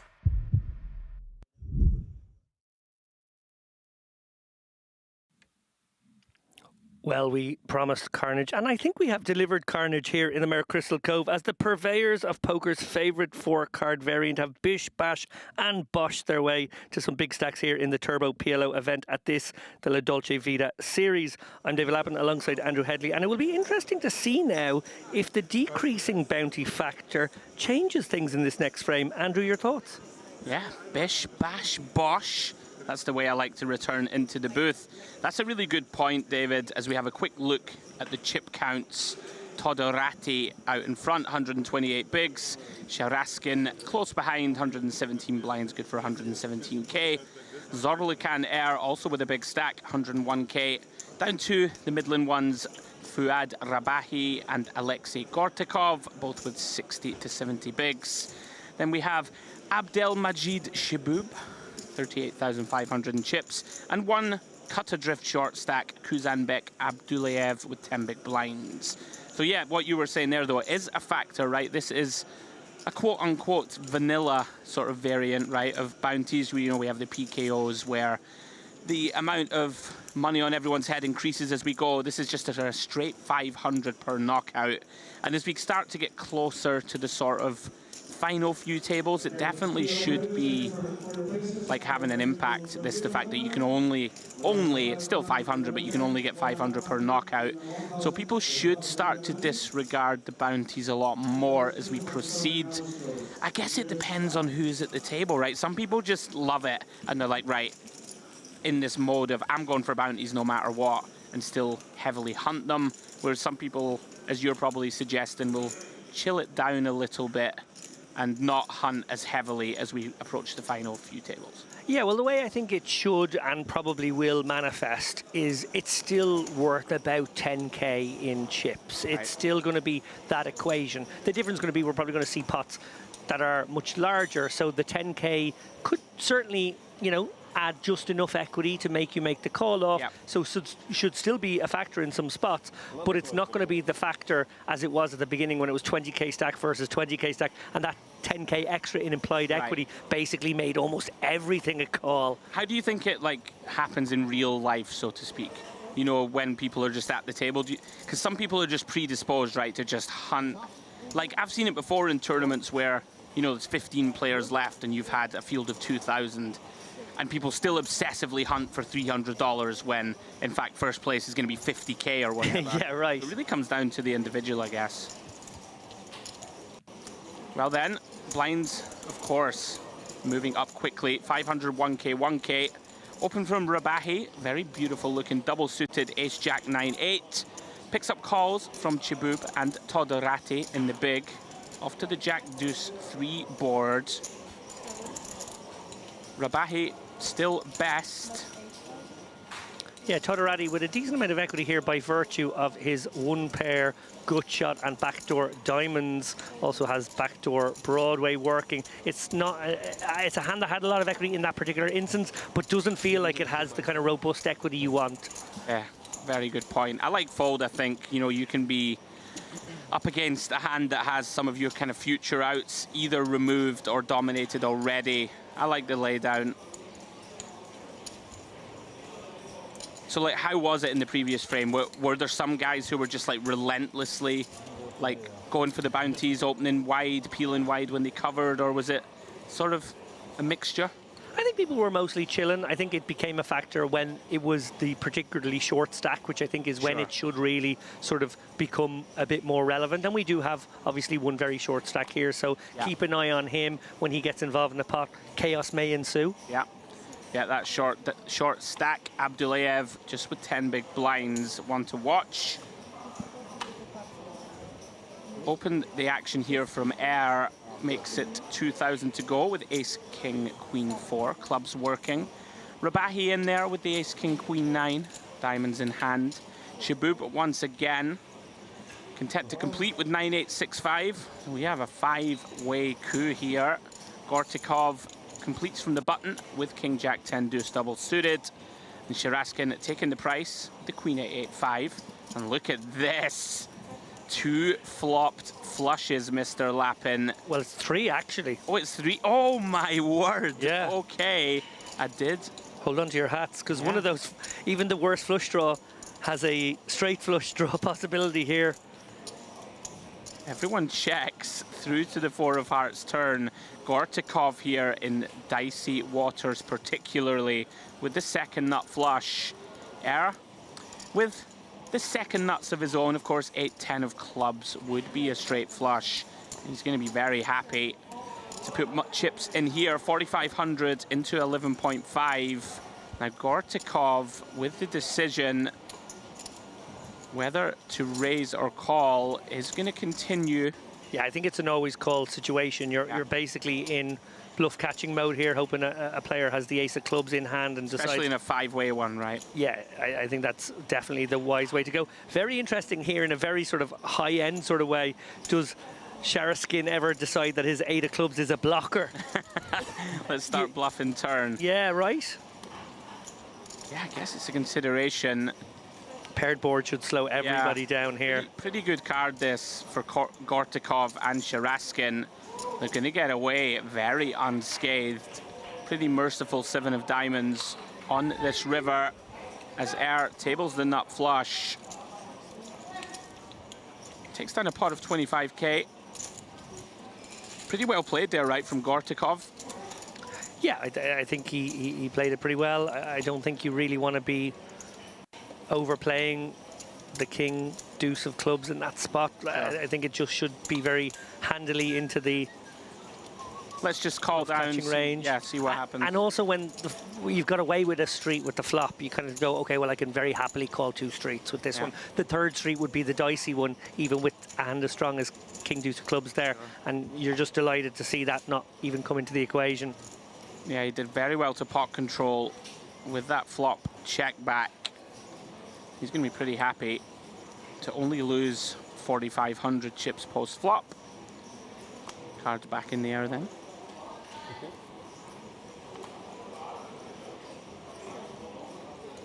Here is our table shorty, Abdulayev. Worth noting, guys, registration, of course, now has closed. Final numbers pretty strong, 149 with 94 unique entries, 55 rebuys. Yeah, and while we don't have a payout structure for you quite yet, I'm not sure. Like, we might be not far from the money, to be honest. This could be pretty quick. We see a raise here from Air once more. Ace-Jack 9-8 with the nut flush hearts working. Gortikov in there. Queen 10-8-7. Ace 7-6 with 2 diamonds, David. Yeah, something for everybody here. The 8-9 for the open ender. The Queen 10 of diamonds working very nicely here, but neither with a stranglehold right now. Sure. Let's go back call. Turning coming. Plenty of action cards possible. Queen of clubs lands on the turn. And that's a weird one for Gortikov because it could provide a little bit of additional equity. You know, he's now made 2 pair. That could be good right now. In fact, we see that it is. But still very hard to shovel chips into a pot like this one. Sure. For action might be fairly frozen, no?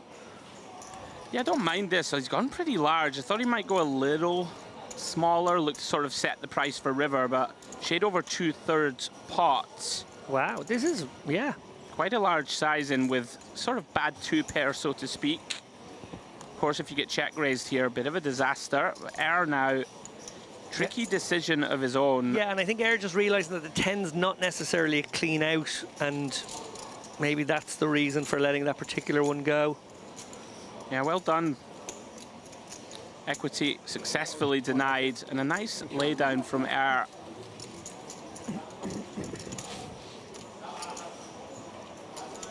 Some really tricky spots in PLO, right, to navigate your way through. Of course, equities shifting so often down the streets. Oh, look at that. Did you see that? Little wink to the camera from seat 9.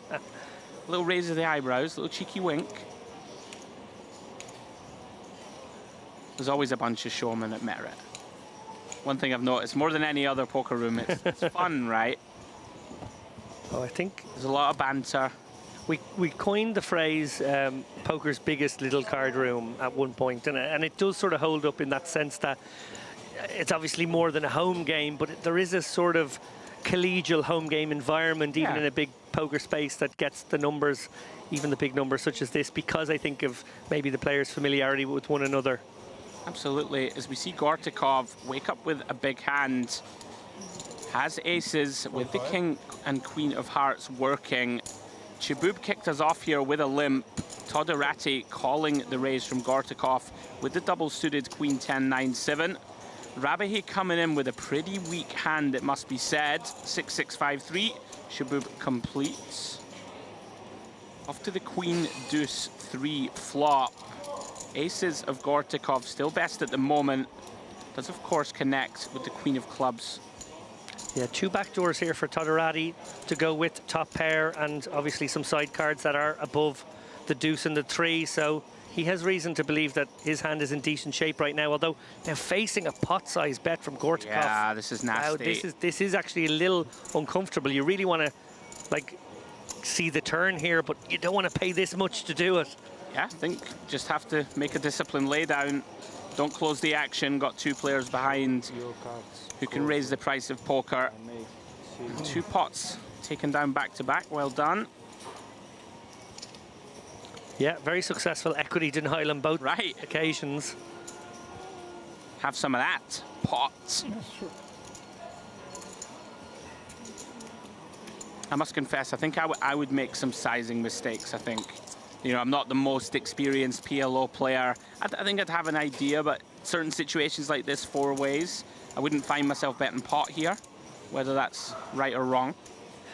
Yeah, like I suppose we're used to the Hold'em streets where multi-way you generally size down, but That's of course in this at. game, you know, there's reason to try and shut out equity an awful lot of the time, particularly when you're facing 12 cards. Yeah. Action back on Chabub. Pretty loose limp once more with the king 9-9-6. Todorati is going to bump this one up. Some pretty marginal holding himself. Queen jack, jack deuce. This is a nice one for here. Could consider a squeeze actually. It's so nice. Yeah, quite like the idea of it. Facing limp and ISO. Oh, and look at this hand. Beautiful looking ace, king, jack 10. Oh, wow, that's it. So this is definitely a one you wouldn't mind squeezing. Yeah, very nice. Rabahi recognizing there's some very marginal hands in here. Makes it 22K. Abdullayev maybe considering just taking the spot because he's shallow and he's thinking to himself, okay, maybe he gets the other guys out. Now, that's going to be really interesting when we get back to the original razor, because with that extra sweetener, shall we call it. Sure. But I think that's actually quite a good awareness of Abdullayev, that maybe he gets this one through. There's a lot of dead money out there, right? The dead money plus, you know. Yeah. What about Air, though? He seems to have the toughest decision in my eyes. That's a genuinely nice hand, and one that I would certainly have given some consideration to a squeeze with. Certainly if that 6 was a 9, I think it would definitely have been in my squeezing range. So wow, he does fold. I thought he may feel compelled to call. So amazing spot for Abdullayev, who obviously is, you know, has the worst hand. We see with the cards that have actually been dealt, graphically we can see that he's actually favourite, which is hard to believe. That's but you know, lots of big cards have disappeared into the muck now. Amazing spot here to, what, 3.5x's stack? Yeah. It's worked out beautifully. Whole host of other hands forced into the muck. So off we go. Abdullayev looking to improve and stick around. Wow. That's close to curtains. That's out the door, barring a very unlikely backdoor here. Yeah, Rabahi flops the second nut flush. That's going to do it. Abdullayev decided to spin the wheel. Unfortunately for him. No bueno. And I want to pick up on a point here, just because it is a little kink and a feature that we go with here at Merit, at least for this series, is the equities as we see them displayed on screen. They do factor in the discarded cards, the dead cards, the cards, basically any card that you've seen. I don't want people to get the wrong idea that a hand like that is actually a favourite against something as pure as the Ace Queen, I know, Jack 10 or whatever it was, double Ace King, suited. Jack 10 double suited somehow is behind. I think what we can probably you know, if people want the real maths on that one, you know, just that random Abdullayev hand probably does have 38%, 37%, something like that. But you know, it was just so happened that the discards were particularly interactive with the better hand on that occasion. You know, with Hold'em, I think everybody knows their sort of Hold'em equities, and they can probably understand that we've made those adjustments when there's, say, one of the two outs are dead or whatever. They can tell, but it might be less clear in this game. Yeah, very succinctly summed up as Rabahi adds $500 to his wallet. Todorati in a limp here with Queen Jack Jack 3. Look at this lovely one for Sharaskin. Yeah, Ace King, Pocket Kings, excuse me, double suited, drawing to nut diamonds. Makes it 4K, quickly called behind by Rabahi. People are in there to play. Shaboob again continues with a suboptimal holding, allows Todorati to continue. Yeah, what's fun for Shaboob here in this instance is he does have that bottom end of the board all to himself, but he doesn't connect, unfortunately. That'll keep him out of trouble. A really interesting flop. Queen 10-8 with 2 hearts. Sharaskin, second nut flush draw. Rabahi with bad hearts. But key here is 2 9s, 2 very important blockers here. Yeah. Backdoor spades and front door hearts. Sharaskin going nowhere clearly for this price, though. Yeah, Rabahi, of course, blocking the nuts. And Todorati wondering how valuable is his queen with those jack blockers. Right. This would be spicy. Does decide just to relinquish. Does have Sharaskin lurking behind. Can't go anywhere just yet. Drawing to Broadway and the second nut flush. Be intrigued to see a blank here. We don't get one. Jack of spades on the turn. Sharaskin turns the nuts, but look at that, David. Rabahi turns the second nut straight. It's very pesky. Second nut flush draw. Yeah, it's very pesky here. He obviously has a made hand, but no reason to bet this hand himself, but it doesn't look like he's going to be given the opportunity. Sharaskin going to come out leading here, hoping for maybe a scenario where he gets it all in with the free roll. That's sort of what can happen here sometimes. Quite like this, you know, charge a set, right? Make it pay to see a river. A hand like King 9 is in really bad shape now. A hand like Jack 9 is in a difficult spot. You know, a hand like the nut flush draw may feel compelled to have to continue also. Like it, 21.5K, half pot. Yeah, those 9 blockers have sort of vanished in their relevance here, and actually now it's all about having spades and hearts. If he hits hearts, we know it's trouble. Wow, the river's the ace of spades, and Rabahi backdoors into the nuts. Now I wonder if Sharaskin decides on a blocker or a check here. Yeah, I won't like, of course, to see the backdoor spades complete. Gonna be a decent sized portion of the button range, and this is grim now for Sharaskin. Completely bluff catching here, just hard to start assigning him, David. Needs to be naked king of spades, right? Maybe like a king 9 that tries to fold out a hand like ace king. Yeah, I think you'd be wondering how often this is a hand like king jack 9 with that king of spades in hand, something like that. Very intriguing hand. Nasty spot now. Being called on the flop though, or sorry, on the turn, does imply some very robust equity. And the fact that we block hearts isn't good, right? You know, means more likely that Rabahi has 2 spades in hand behind. Yeah, a hand like, I don't know, king 9 of spades, as we see he does in fact have, maybe with the jack 10. Sure. Also suited in some other form. Those kind of hands make a lot of sense right now. Also what makes sense is, well, I wonder if it actually makes sense that he ever has ace king as well, and is, you know, just in there with the king of spades, just thinking, okay, well, you didn't bet it, and you would definitely have bet it if you make a flush on the river. So that's going to be part of the equation here. There's lots and lots of stuff to think about here. Really interesting hand. It feels like Sharaskin, the longer he takes, is likely to get away. Never want to foreshadow things too much. Looks like a man who's getting ready to ditch his holdings. Oh.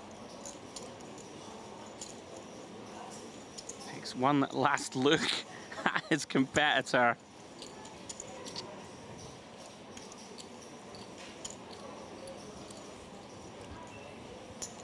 Again, sort of like royal flush possible. King 10 of spades would certainly be in there. King 9 of spades. Again, we were sort of fixating on the idea of nines being in there because of the flop action. So they're certainly making the most sense if he does have it. Now you're trying to say, where are the bluffs coming from? Or indeed, is it sometimes the same hand using the king of spades that happens to be there as well? Yeah, quite hard to assign too many natural bluffs. Yeah, this is actually a very narrow range Rabahi has with this line. Yeah, Sharaskin taking a very long time and does land on the right decision. Well done, sir. Rabahi, big pickup. Adds that stack to 140k. Fun hand. Interesting. Very fun hand. Worth noting, when we came back, 48 players remained. We already have lost 9 of those within the first sort of 20 minutes. 15 minutes, in fact. 17 minutes. It's a curious blind level, isn't it? The double one, or just 17 minutes as an overall? Oh, as a yeah. I guess it's a cute little funky in between 15 and 20 that we don't normally see.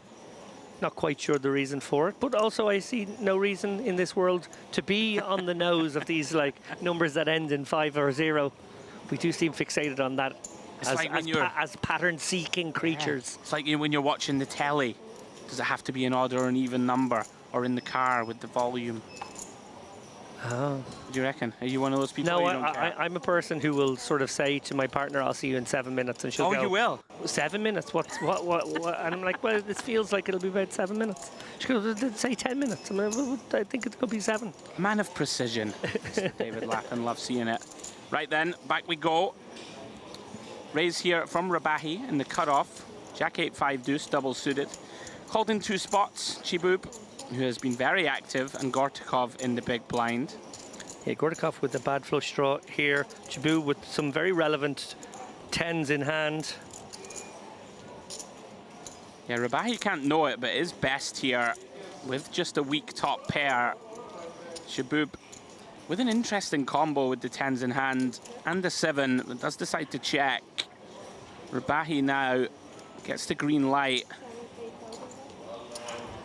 8k into 10.5, but it's pretty large. Big bet. I was going to say sort of advanced blocker maybe getting deployed here by Rabahi. I expected it to be actually south of half pot, but I guess he's maybe just trying to get a few extra hands to fold there so that he does feel comfortable about, you know, having defined ranges if he ends up on a river. Betting large also, you may occasionally get better to fold in PLO. You know, like a hand like a Queen Jack here with no backup King Jack. Yeah, it could be mergy. They're all going to be put in a pretty grim spot if they have no backup equity.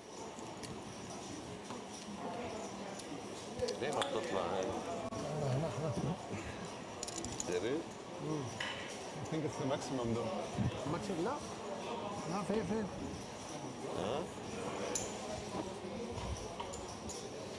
Yeah, mine doesn't go up anymore. Maximum, or not? Yeah, I think so.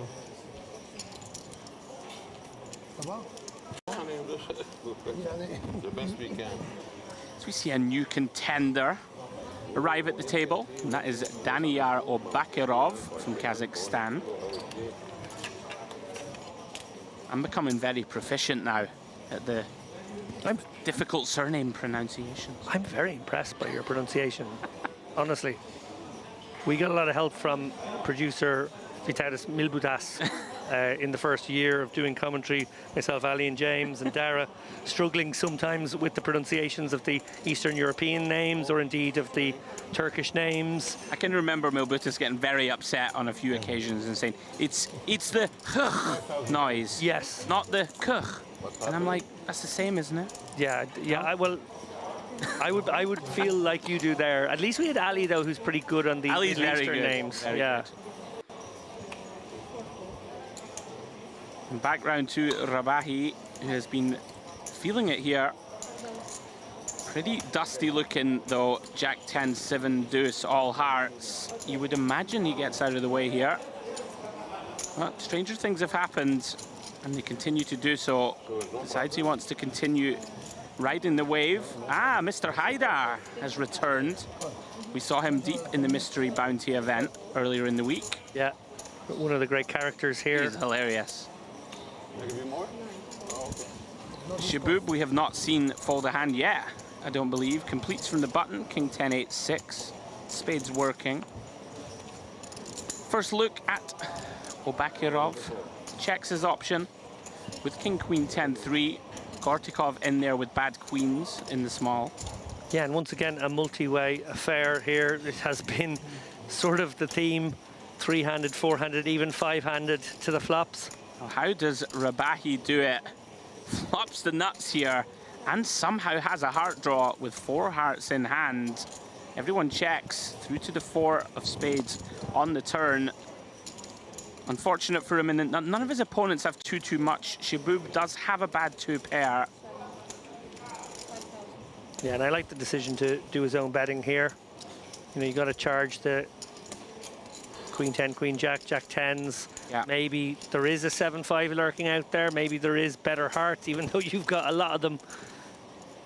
You want to charge those guys too. Yeah, nice awareness from Shaboob, even off the short stack, getting away from his 2 pair.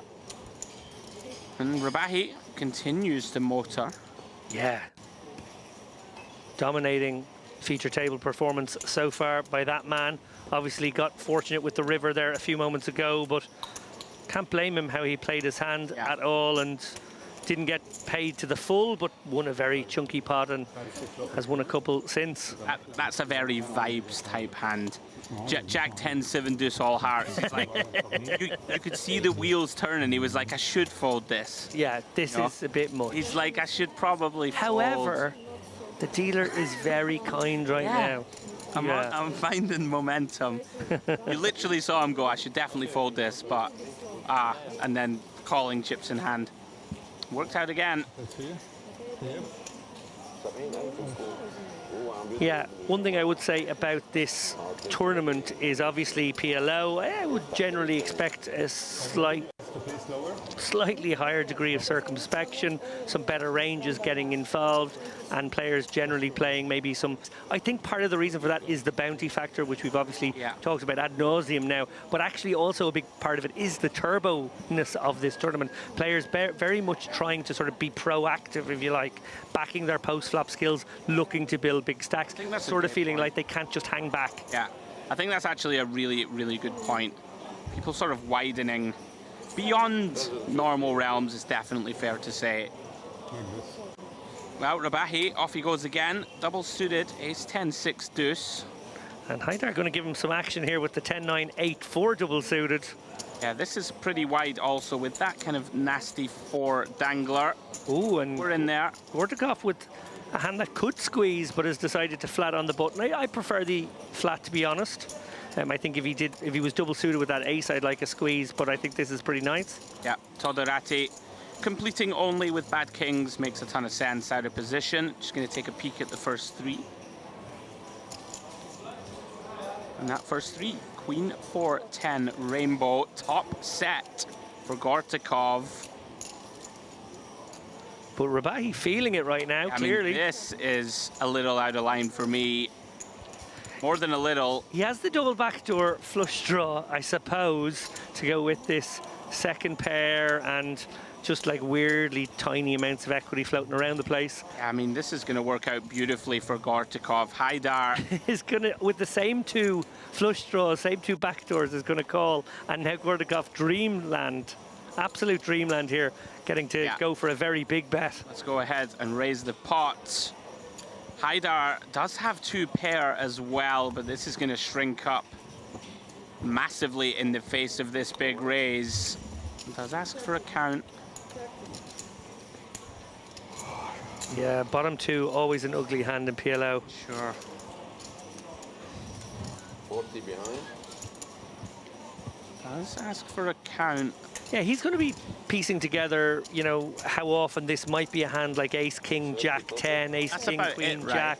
And, you know, when that's the case, he is in front, and he does have these kind of bit of backdoor sort of something going on as well. That doesn't materialize. Yeah, pretty And Gordikov actually has the diamonds as well. Yeah, pretty insignificant, I was going to say, from Haidar's perspective. Deuce of diamonds. Gortikov now loving life, half pot behind. If he goes with his read, though, that this is a wrap, it is a brick. So does Haidar get himself in trouble for that reason? He's kind of painted himself into a bit of a corner here. Not a lot of fun, of course, getting a very nice price. 40k to win 127.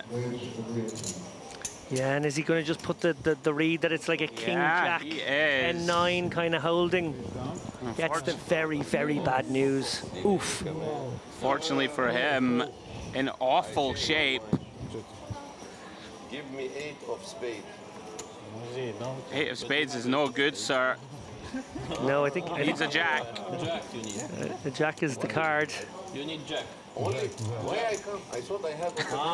Yeah. Jack. Give me a jack, yeah. I thought I had the jack. 6 of hearts completes the board. Oh, Massive. okay, so I'm just wondering there. He said, I thought I had the jack, and if he thought he had the jack 9 that would with make the much 10, more sense. 4, then he does have open-ended. It's a little different, but still, you made a great line there. He painted himself into a corner there. That was really quite, calling the first bet from Haidar already a bit dicey. Like, I don't even think that's slam dunk once that lead out comes from, is it Habuchi? I think we need to fold the flop, but if he understands, of course, if he thinks he has Jack 9 to go with that 10-4, changes things a lot. I'm going to go as far as to say is that I think we fold to the first bet on the flop. It's pretty nasty. I don't even think it's close, yeah. I think we need to fold on the flop. Still have 2 players behind, don't close the action. Unfortunate for Haidar in that he clearly thought he had a different holding. Yeah, it feels like he thought he had like bottom 2 with an open-ender. Yeah. Which would change things significantly, I think. Well, no matter, Gortikov cares not. Catapults himself up to around about 180k. More than 2x average. He's going to be in great shape. Yeah, that's a huge stack right now. Oh, and David, we do have the payouts now. 17 paid. Okay, so we're not paying too many, which I think makes sense in a tournament like this when these guys are blasting away. We want to make it as top-heavy as possible. Yeah, min cash 17th, $820, right the way up to 16.4k for the win. Plus, of course, $500 every time you eliminate a player.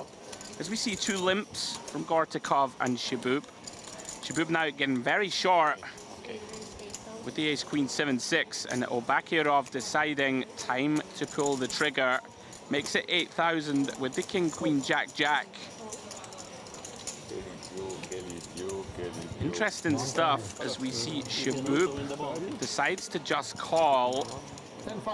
Short stack of his own. Yeah, another multi-way affair now.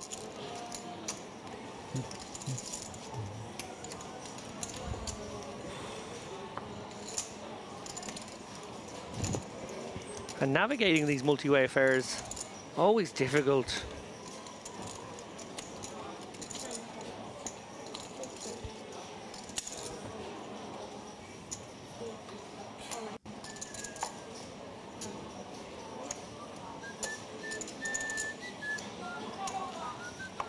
Very jovial bunch of whistling going on. Yeah.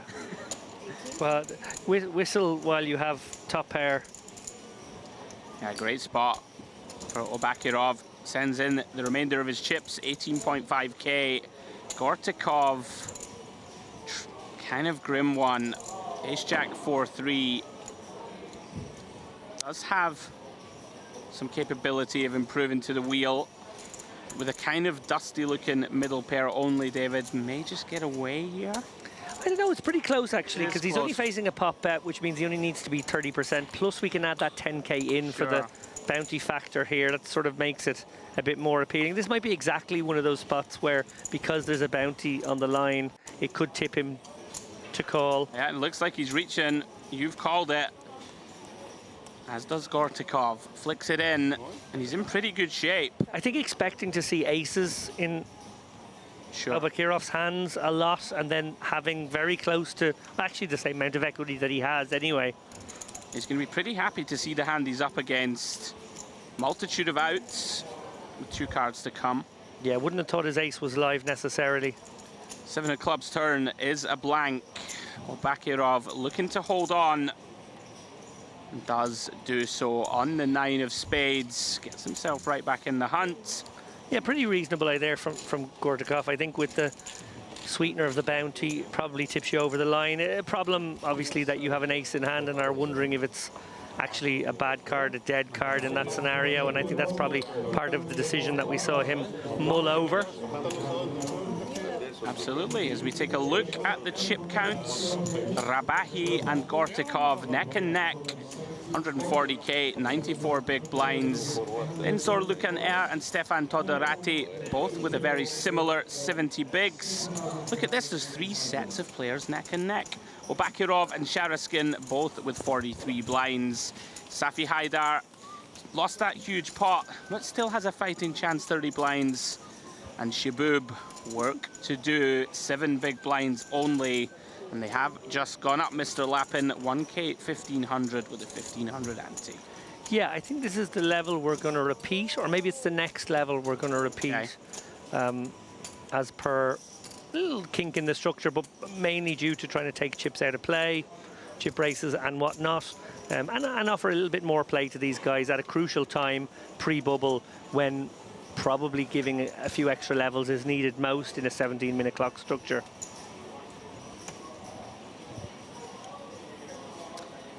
And on we march. Rabahi, who we've seen finding some heat. Yeah, he hasn't seen 4 he doesn't like if he, too often. I was going to say, if he plays this one in Spicy, Haidar looking to recover some chips after that substantial loss to Gortikov. Does enter with a limp, Ace-Jack 8-7 and nut clubs. Obakirov, excuse me. Pretty dusty hand, but does decide to complete. Yeah, sort of a set mine here from Obakirov. Decision on Sharaskin in the big. Could look to bump it up and does choose that action. Makes it 11k. Pouncing on 2 pretty weak limps, it must be said. I thought he made it 11. Looks like 7,500. Yeah, and looking to play a pot with Haidar here mostly. He's going to be out of position with the betting lead though, and a pretty hand, it must be said. Yeah, Haidar happy to comply, makes the call. Pesky now for Obakirov, who just got out of the way. You know, I don't mind the fact that he was possibly factoring in a cover Haidar. Yes, I think have a dusty hand, but if I flop a jack, there's a chance I can stack him, take his bounty. They do go heads up. Yeah, and I think maybe those guys seeing that last hand and seeing how light he was willing to get a lot of chips in, maybe thinking that he is a spot to, you know, maybe take advantage of. Potential trouble for Haidar once more. On the ace-10-10, does check through. 9 of diamonds turn improves Sharaskin to the nut flush draw. Not a great card for Haidar. Does give him 2 different straight draws. Good. Compelled to call the 4k lead from Sharaskin. 5 of spades, Brick River. Now, can Sharaskin find value? Does decide to check. Yeah, both with enough showdown, I think. Yeah, gonna knuckle this one through. Another flesh wound to Haidar. Nicely played from Sharaskin. Look to bluff catch some rivers. And not swell the pot too big against a deceptively played 10. Well done. So they are flying out the door. 34 remain. If you are just joining, guys, this is a one-day event. 1100 buy-in, PLO, 8-handed bounty event. We'll be finishing this evening. We'll be taking you all the way through to a conclusion. Yeah, it's sort of edgier seat stuff here as we go from 150 to 1 in, I want to say, like 6 hours, it's 7 gonna hours. Be quick. It's gonna be quick. I mean, we're not that far off the money, relatively speaking, of course. And I think it's lovely, by the way, Andrew, that, you know, we have had a much more eclectic program here on the live stream at Merit previously, and nothing wrong with the old-fashioned way of doing things where we would more deeply covered, the warm-up, the main, and the high roller, giving a bit of love to these side events. We had the Mystery Bounty, of course, we had the ladies event, now we have the PLO, getting to sort of spice things up with the more varied coverage. I'm quite enjoying this, I have to say. Yeah, I like it. Looking at the different variants, the different options that you have here at Merit. Anyone who hasn't seen the schedules before, something to everyone's taste is always available and covered. Back we jump into the action. Raise from Obakirov, double suited, Queen Jack 6-3. Picks up 2 callers in Shariskin and Rabahi. Off to the Jack 10-7. Let's check through. 7 of diamonds on the turn is all Rabahi. This man is a machine right now. He's turning some fairly mediocre hands into value. Tricky decision now for Obakirov. Does have a bad flush draw to go with that top pair. Sharskin with both flush draws. Yeah. Gets out of the way, doesn't like. Quite like it. Sort of muckiness of it. Could be drawing dead already. Sure. Nice try. Yeah, very disciplined fold. But not as disciplined from Obakirov, who get into trouble here. Feels he needs to keep his man honest. Pretty good river for him. Ace of hearts. Massive sigh before Rabahi. Knuckles there. Obviously doesn't love that King Queen could be in the range of Obakirov. I wonder if he thinks he needs to bluff at this one. I think he does. Yeah, he's reaching. Blocks pocket jacks, blocks King Queen. And Rabahi with a pretty dusty 7 and nothing to go with it right now. Not loving life, only beating a bluff. Yeah, it does have a blocker to King Queen, but other than that, difficult situation to be in. Hard to give our opponent too many bluffs. Wow, sick one. He picks it off. Really does just pick it off there, and Obakirov caught with his hand in the cookie jar. Obviously was part of the plan there, you got to say to yourself that he was going to bluff some rivers, because it was hard to justify without that. Yeah, nice to have no spades in hand, no diamonds. Well, he does have the 4 of diamonds. Can you hear my train of thought? Yeah? I do. Picks it off, Mr. Lappin. Have a bit of that. Rabahi motoring up to 170k. 500. Good for over 100 blinds. We're obviously doing a good job of selling the poker room here with the eclectic mix of games this festival, bringing the buy-ins down a little bit from what they normally expect at, you know, Merit events, usually a 2k warm-up, 3k main, 5k high roller, 1k tournaments popping off pretty much every day, some 600 turbos in the evening. That tends to be the offering. But the other offering, and I think we're both on the same page on this one, is the magnificent hotel and complex and resort. The beach is absolutely stunning right now to be out there. Various piers to do your sunbathing, hop in the beautiful ocean, which is so warm right now. It's like a bath. We've got the spas in several of the properties, which are all beautiful in various different ways. And then, of course, my personal favorite, the desserts in the buffet. I just had a little lemon mousse on my break. I've been at the macarons. It's not good for the waistline, folks, but it's good for the soul. Right, multitude of limps. Shaboob now. Super short. Everyone gonna have their eyes on his bounty, you would suspect. It looks like everybody already does. Our graphics are having to shrink to fit in all these hands. I will check. All right then, Mr. Lappin, take us through this 6-handed affair. Oh, thanks for throwing this one to me. Good luck. Okay, we'll give this one a go. You take one off, Andrew. You've been doing the lion's share anyway. Poor old Haidar with just 2% given the cards that are out. That in itself is quite shocking. King, ace 3, ace king 3, 2 spades. We've got some spades in Haidar. He's improved from 2% to 8%. A lot of the spades are out already though. Ace king for Shaboob. It's pretty nice. Top 2. Must be feeling fairly good about that. Gutter for Todorati. Obakirov has a little piece of it too. Check. Okay, so Queen of Clubs on the turn means Jack 10 is the nuts. Nobody has Jack 10. We do have a couple of 10s in Shariskin's hands. I don't know if he would consider using them as a bluff into 5 other players. Here he comes. This is ballsy, to be fair. Yeah, I mean, interesting decision from Shaboob to not try and deny here, but he has done beautifully to elicit a bluff. Yeah, just basically decided I'm getting my chips in. I may as well let somebody with the 10 just go for it. Now Sharaskin almost can't call this 1500. It's pretty simple. He's gonna. Oh, he has 6%. Excuse me. He has to call 1500 into a pot of 30k. Needs 5% and has 5%. Has 5%. Looking for the one remaining 10 in the deck.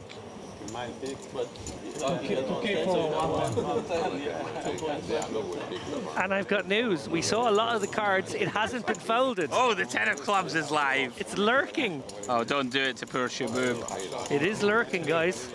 And we have seen 3/4 of the deck, I think. So it feels like it might happen. Oh no.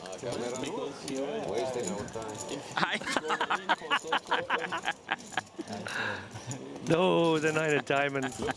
And Shaboob lives to fight another day with a replenished stack now, 29.5k. 30 players left, remember. We are kind of bubble adjacent. There is some ICM. I always make the case, Parliament Omaha is sort of a broken game when you throw risk premium into the mix. Now, at least that's countered by the bounty factor. There's a lot of competing forces in this particular structure. But yeah, risk premium massive here as we get down to maybe, I don't know, 22 players left, 21 players left. Big stacks with a huge advantage can really just like ramp up the pre-flop pressure. Yeah, something to look out for as we go. Haidar, what a character. Very dry humor. You're just wasting our time. All right then. He's been great to watch all week. All right then. 4 cards per player, back in the air. Gortikov, first to act under the gun.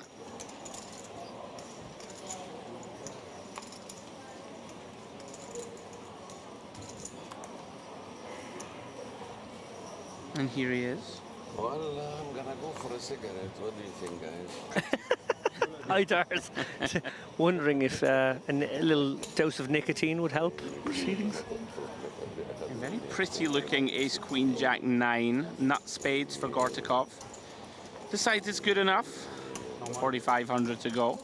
Now Rabahi, we have seen he is in there. Another pretty weak holding, king, jack, 7-6.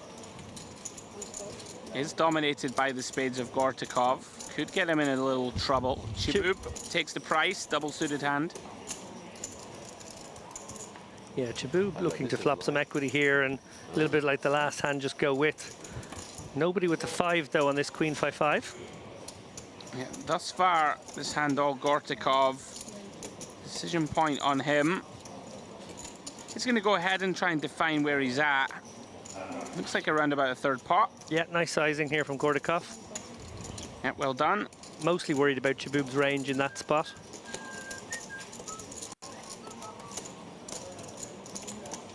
Yeah, Rabahi one to watch.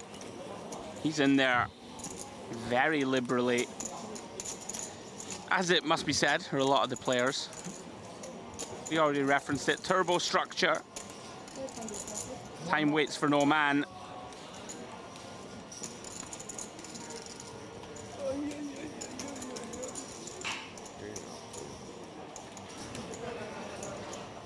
Yeah, just 3 minutes left on this level. We're going to have one more level then before the break. 1k, 2k. Average stack right now just over 100k, so still playing very, very deep. Average right now over 60 bigs.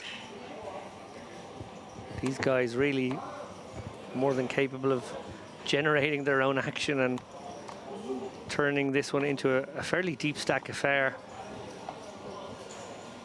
Yeah, a lot of big stacks. As action folds round to the Russian Sharaskin. Ace, king, jack, 5.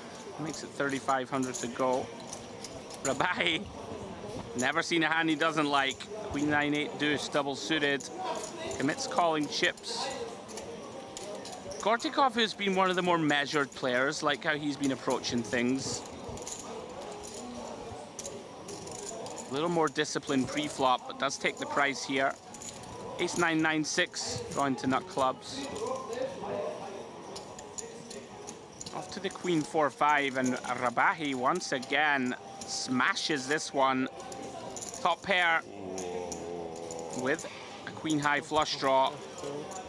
Yeah, and the familiar sight now of Rabahi counting out betting chips here. Going to pop it up. Big old bets from him. No one with enough to fight back. This is done.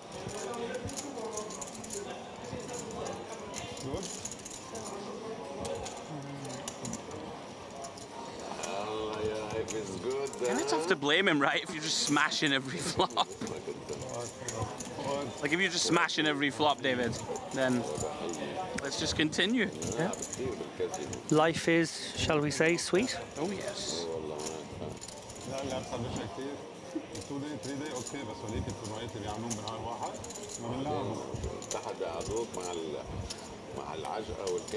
All of these guys right now living La Dolce Vita here in North Cyprus.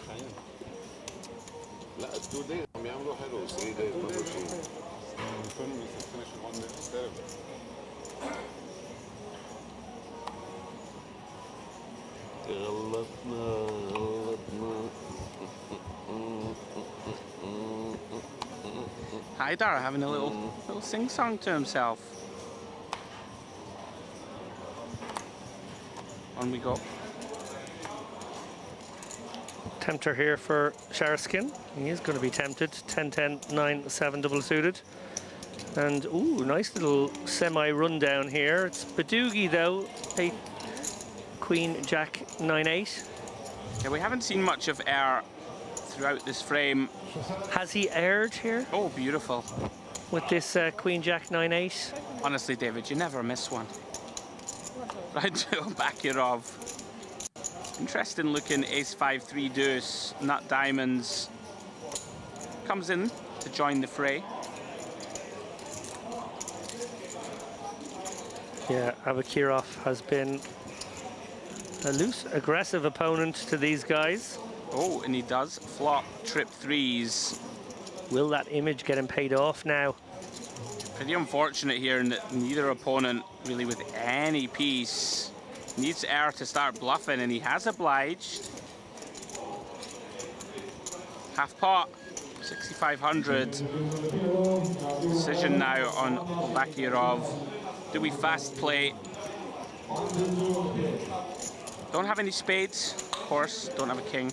What's interesting about this one is if Sharaskin folds, Air will pick up most of that 12% in equity. Obviously, all those cards are the ones that he needs to turn his hand into a straight. But Abakirov is going to just bump this one up. I think it makes a lot of sense to fast play here. Just hope your opponent has something like the nut flush draw, hand like bad aces somehow that was in there without 3-betting pre, strong king with some spades. As it stands, the benefit for air, of course, when we bluff flop, it can be very easy to fold to any resistance.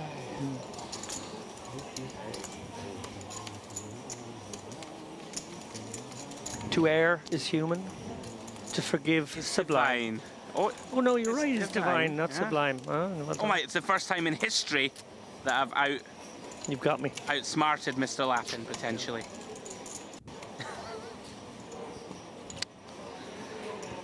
You can... Are you okay? Just, I don't know if it was the sun exposure today or if I'm feeling a little red-faced. I'm just happy I actually knew one of your... That was Shakespeare, I think. Yeah, genius references. It is hot out there, though. I went on my little break, went and saw my good lady at the beach briefly. Saw your good lady and your boys at the beach. Oh, I heard that they're down nice there, time. Yeah. Bucket and spades. Yep. One man who is... Oh, Rabahi, come on, then. Just getting after it. Me. He's building sandcastles, Rabahi. He is. Does allow Gortikov to over-limp here with the 10-8, 6-4 doubles suited. Bakirov also allowed to get into the mix. Todorati has had enough, bumps this one up, announces pot. 10K.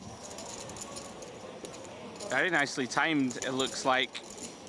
Yeah, cheeky little rundown this one. The Queen, Jack 10, 7 double suited. Sort of the kind of hand maybe from the big blind you want to put into a squeezing range, because you don't want to just have aces here. It's actually very vulnerable if you do this with aces, whereas by doing this with a very clean and maybe easy to tell where your equity lies post-flop, while your opponents maybe presume you have aces, it's quite a nice... Yeah, I'm with you. But, you know. This would be very thin continue. Bakirov, though, maybe thinking Todorati might be weighted to those aces, David. Has some playability against something of that ilk. Exactly, and I think that's why he made the call. Well, he gets to rep it now when he doesn't have it. Todorati's going to presumably stab. You can bet very small here, right? Like if your opponent has a hand that has connectivity but whiffs this board, like Obakirov has. But actually what's kind of advanced about this one is that you would also check if you have a bout. Sure. So he's going for that delay c-bet, which is actually a bit smarter. Yeah, very nice. Well done. You can see you got a hand that had 90% next to it to lay it down. Well played. I think if I don't bet the flop, maybe you believe I don't have it. Yes, exactly. There we go. Maybe nice little levels on levels there, a little insight into how sophisticated these guys are. Yeah, well done.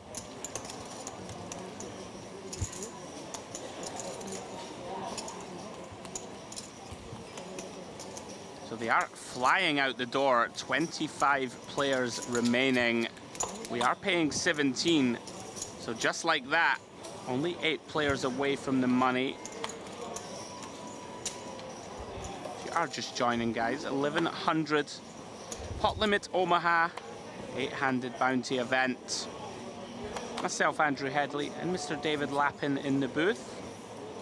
We'll be joined once more by James Dempsey and Ali Nehad later in the broadcast as Rabahi continues his assault on the table. Raised to 5K, ace, king, 4 deuce.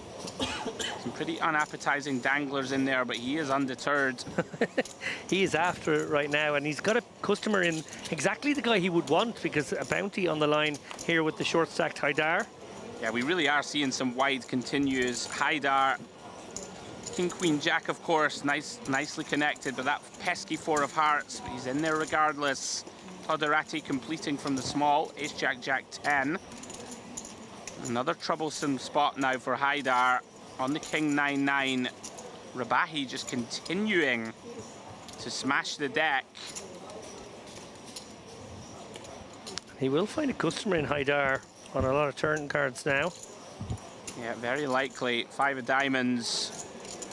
And now look at this. Todorati gonna turn his hand into a bluff. Half pot. And Rabahi, having checked flop with no diamond in hand, of course will not be thrilled here. No, it feels like a call once sort of situation. Yeah. Call and evaluate. And now what do we do as Haidar? Now this, I'm not sure about, David. We snap call, apparently. I'm not sure about this one. Can just be stone dead. Do, of course, have... Very difficult, though, for Todorati now, facing 2 players to bet again. That might really have helped Rabahi out. Right, I mean, this could check through. Not going to check through now. King on the river. Diamonds get there, crucially, because not too many boats about. Yeah. I think it probably just checks through, and it does. Rabahi just continues to run good. Outkicked has Haidar. Finds out. What's the bad news? If I bet, I win. Yeah, Todorati was actually a little exasperated there when he saw the hands. Yeah. Yeah, kind of like a little frustration, like, why are you overcalling? And I think that's exactly what happened. I think Haidar overcalling meant that he doesn't go for it, and I think he probably does go for it on the river. Yeah. Otherwise, so, you know, again, just everything falling this man's way as he pulls in these chips. A pot that maybe in another world he would have not won. Now you have very You have, yeah, okay. I thought he had more. Todorati and Haidar deconstructing the hand. Nice scenario. I like it. Yeah, if he could, I didn't see that he. I thought he had more chips. Pretty funny. Todorati basically referencing, why are you overcalling here? Haidar just looks at him. What do you want me to do? I don't have so many. Flush. Will you bet the flush? When there are two full houses, I don't know how many but full houses. But it's not two full houses, okay, because it's 9-9 king. Yeah, there's no full house up there. Zero full house. Little PLO lesson here. Todorati is not happy with the lads. If it's not double pair, I don't bet. But if it's 9-9 king, one full house. Gordikov with the aces here. Ace, 9-8. He's got the 9-8 of clubs working. Likely going to raise this one up, and does for the max. That will clear out a lot of hands behind now, but will it clear out the man of the moment, Rabahi? Yes, Queen 6-6-3. Oh no, I'm wrong. It does qualify. Double suitedness. I don't think we're ever not seeing a flop here. Off to the 6-6-2 flop we go. It has been coming up for this man. Well, this one's going to be a very tough one for him to navigate here. Gordikov going to just find out where he's at here with a 10k bet. Yeah, not the greatest flop in the world, of course, for aces, but no. does just decide, let's find out. Picks it up. I like how he's playing. Oh yeah, no, I do too. We've seen him make some sort of speculative overlimps and then fold to pot, which I think, not being unkind, some of the other players would have just flicked in continues. Yeah. We had a 10-8-6-4 double suited where he was able to call for 2k, was made 12k behind and got out of the way. Some very astute, patient play from him. One to watch. They let you with the watch. They take my watch. His watch also. They know you. As we march on, 24 players remain. Yeah, noteworthy 24 left, and we haven't done a table redraw, so I'm going to assume we're going to not do that. Maybe just go random on the table. Breaking. It is turbo after all. Every minute sort of counts, if you like. We're maybe going to get to the bubble in this frame. I didn't expect that, I'll be honest. I firmly believed it would be the next one, but we've got about 25 minutes left here, and we could get down to it the way it's going. 24 left, 17 paid. Yeah, we are motoring. Haidar limps here under the gun. Ace 8-8-6, maybe a little lack of patience. May have had enough. Obakirov. You have one more blue. Is kind of deciding, David, let's try and isolate with kings. I feel like Haidar is just willing to gamble, actually, if someone puts it in here. I think so. I think he just doesn't like being in this short stack sort of situation. Obviously, the bubble is looming. He doesn't strike me as the kind of guy who's going to try and cockroach into the min cash. Wants to spin it up here. We have seen Rabahi play aggressively in these spots, and here he comes. I like it. Well, I don't think I've looked at a hand of Rabahi's that wasn't double suited for about an hour. So I guess he always has some reason to be in there, to give him credit. A curious size and choice of 15k. Haidar does oblige here. Bounty. And now what do you do as Obakirov? I think against these guys, you might actually just go with it. He is going with it. Good fold. Todorati is just looking at so much out there. Couple of bounties. Does let it go. I mean, the problem is Rabahi can just put it all in behind us. Yep. Now then, Rabahi, you've been running hot. How hot are you running? Okay. Haidar in pretty bleak shape here. Basically looking for clubs or an 8. Rabahi can't believe it. Yeah, he's in very good shape here to scoop. Got roughly a third of the equity. 115k out there. 2 bounties on the line for him. 1 for Abakirov, who could pick up Haidar's bounty. And Haidar with just that 14% equity right now, looking for very specific run out. Yeah, big run out incoming. Obakirov can close to treble here. Haidar looking to hang on, and Rabahi looking for the big boy stack. Everyone has a suit. All suits are out there in terms of flushes. I feel like Haidar's getting there here. I don't know why.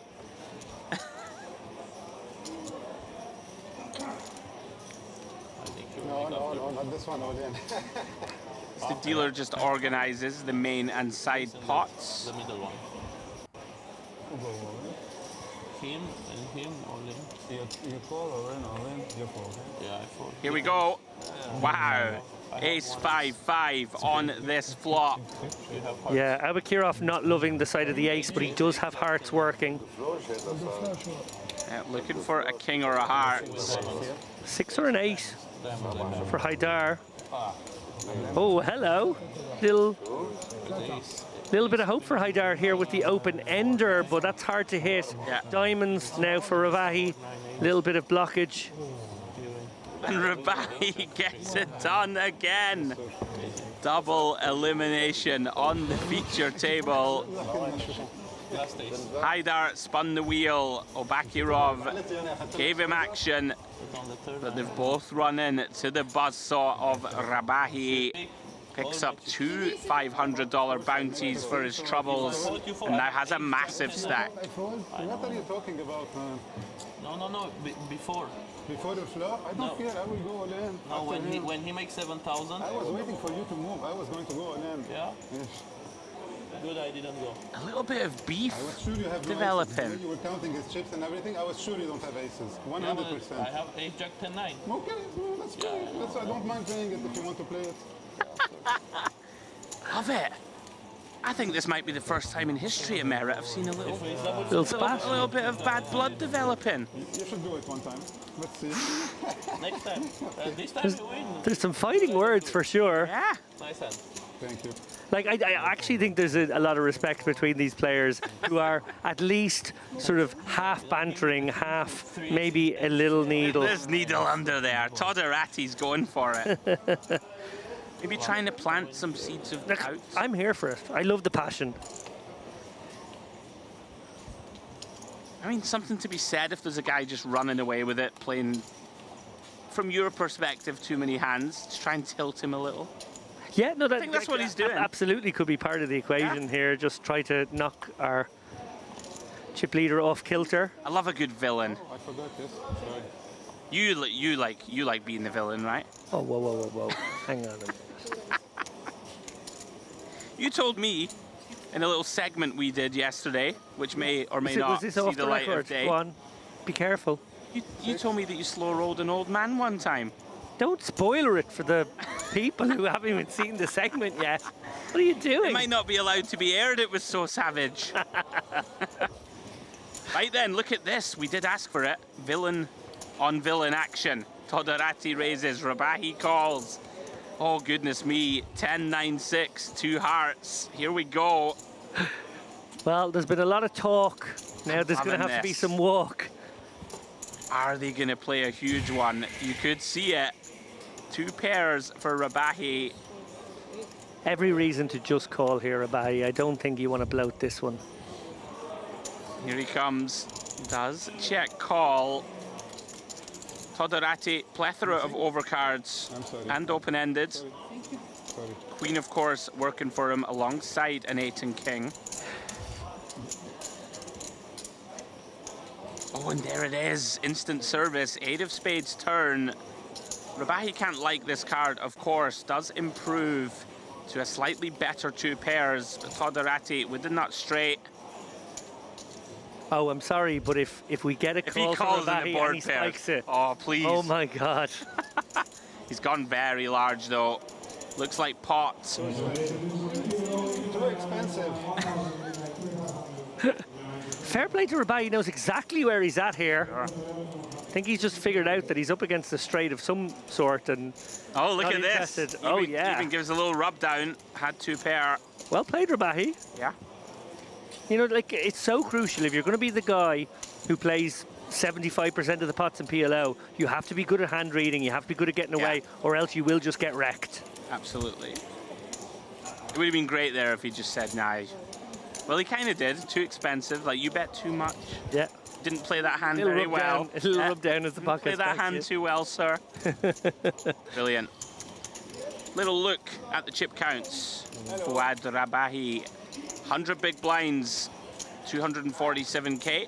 Alexei Gortikov in there, 63 blinds. Stefan Todorati, 46 bigs, good for 114k. Zorlukan Air on the middling stack, 36 blinds. Down to the shorties, Igor Sharaskin, 54k and 22 VBs. And Shibub with a lot of work to do to get back into this one, 18.5k in chips. Good for 7 big blinds. So as we hurtle towards the money, 21 players now remaining. 17 will be paid, min cash $820. Of course, a feature of the fact that this is a bounty tournament, half the prize pool is accounted for by bounties and the rest goes into the main pool. We are moving quickly. Now Todorati wants to get involved. He's going to limp now under the gun. Double suited hand with some connectivity to the low boards that could materialize. 2 quick calls behind from Air and Rabahi. Shibub gets to complete with a very dusty looking holding, it must be said.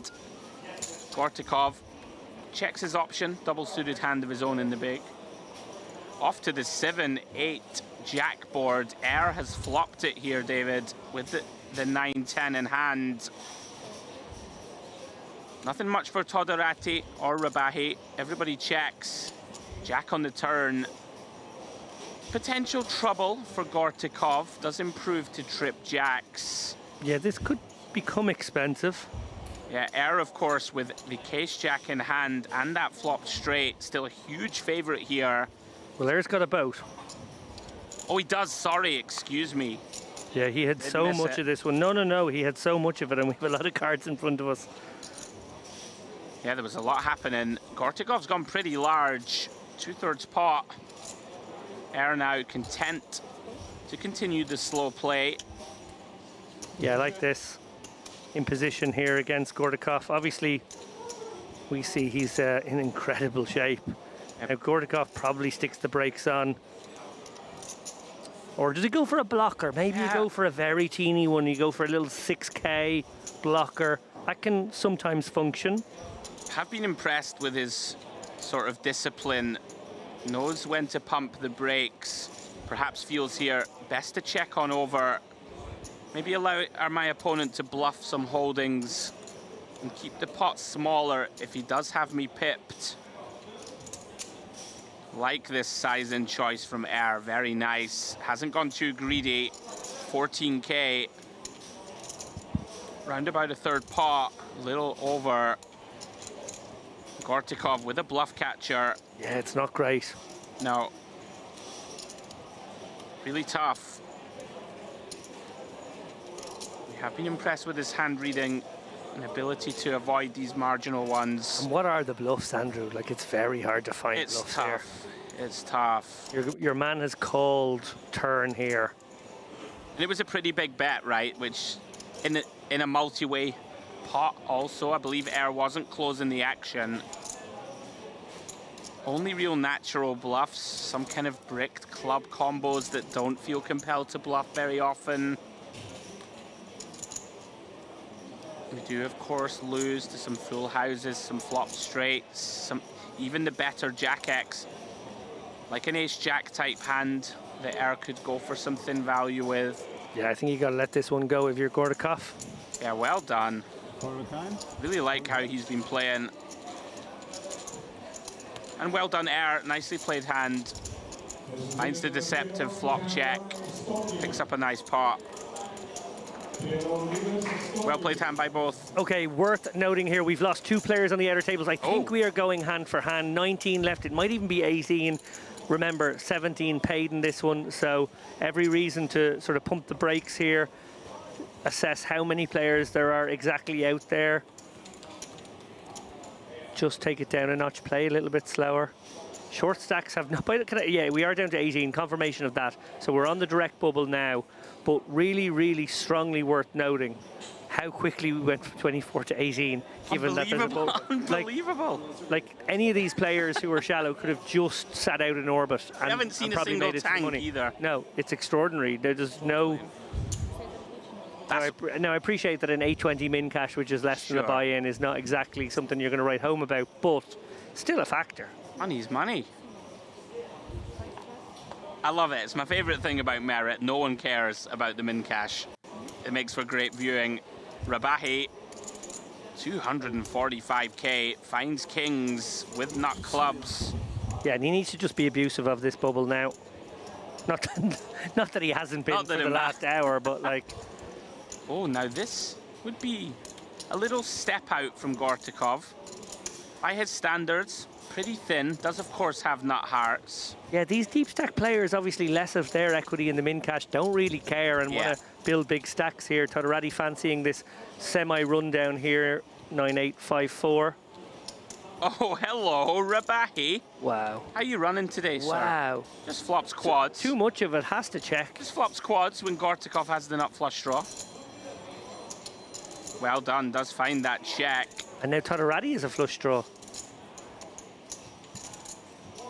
Both players with the 9, not insignificant.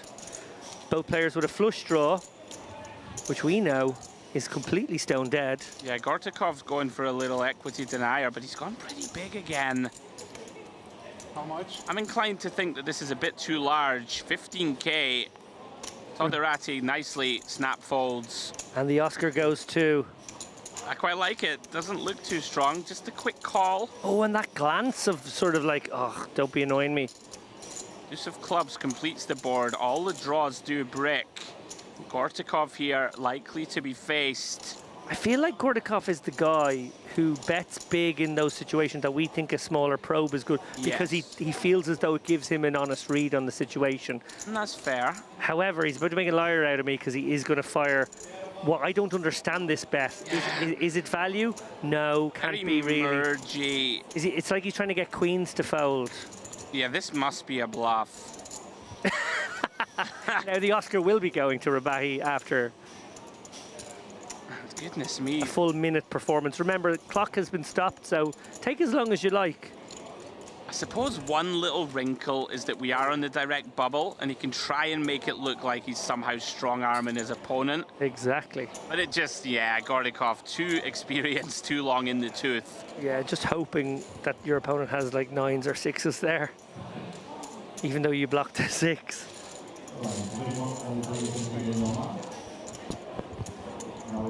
Oh, little look at the outer table. We do have an all-in player at risk.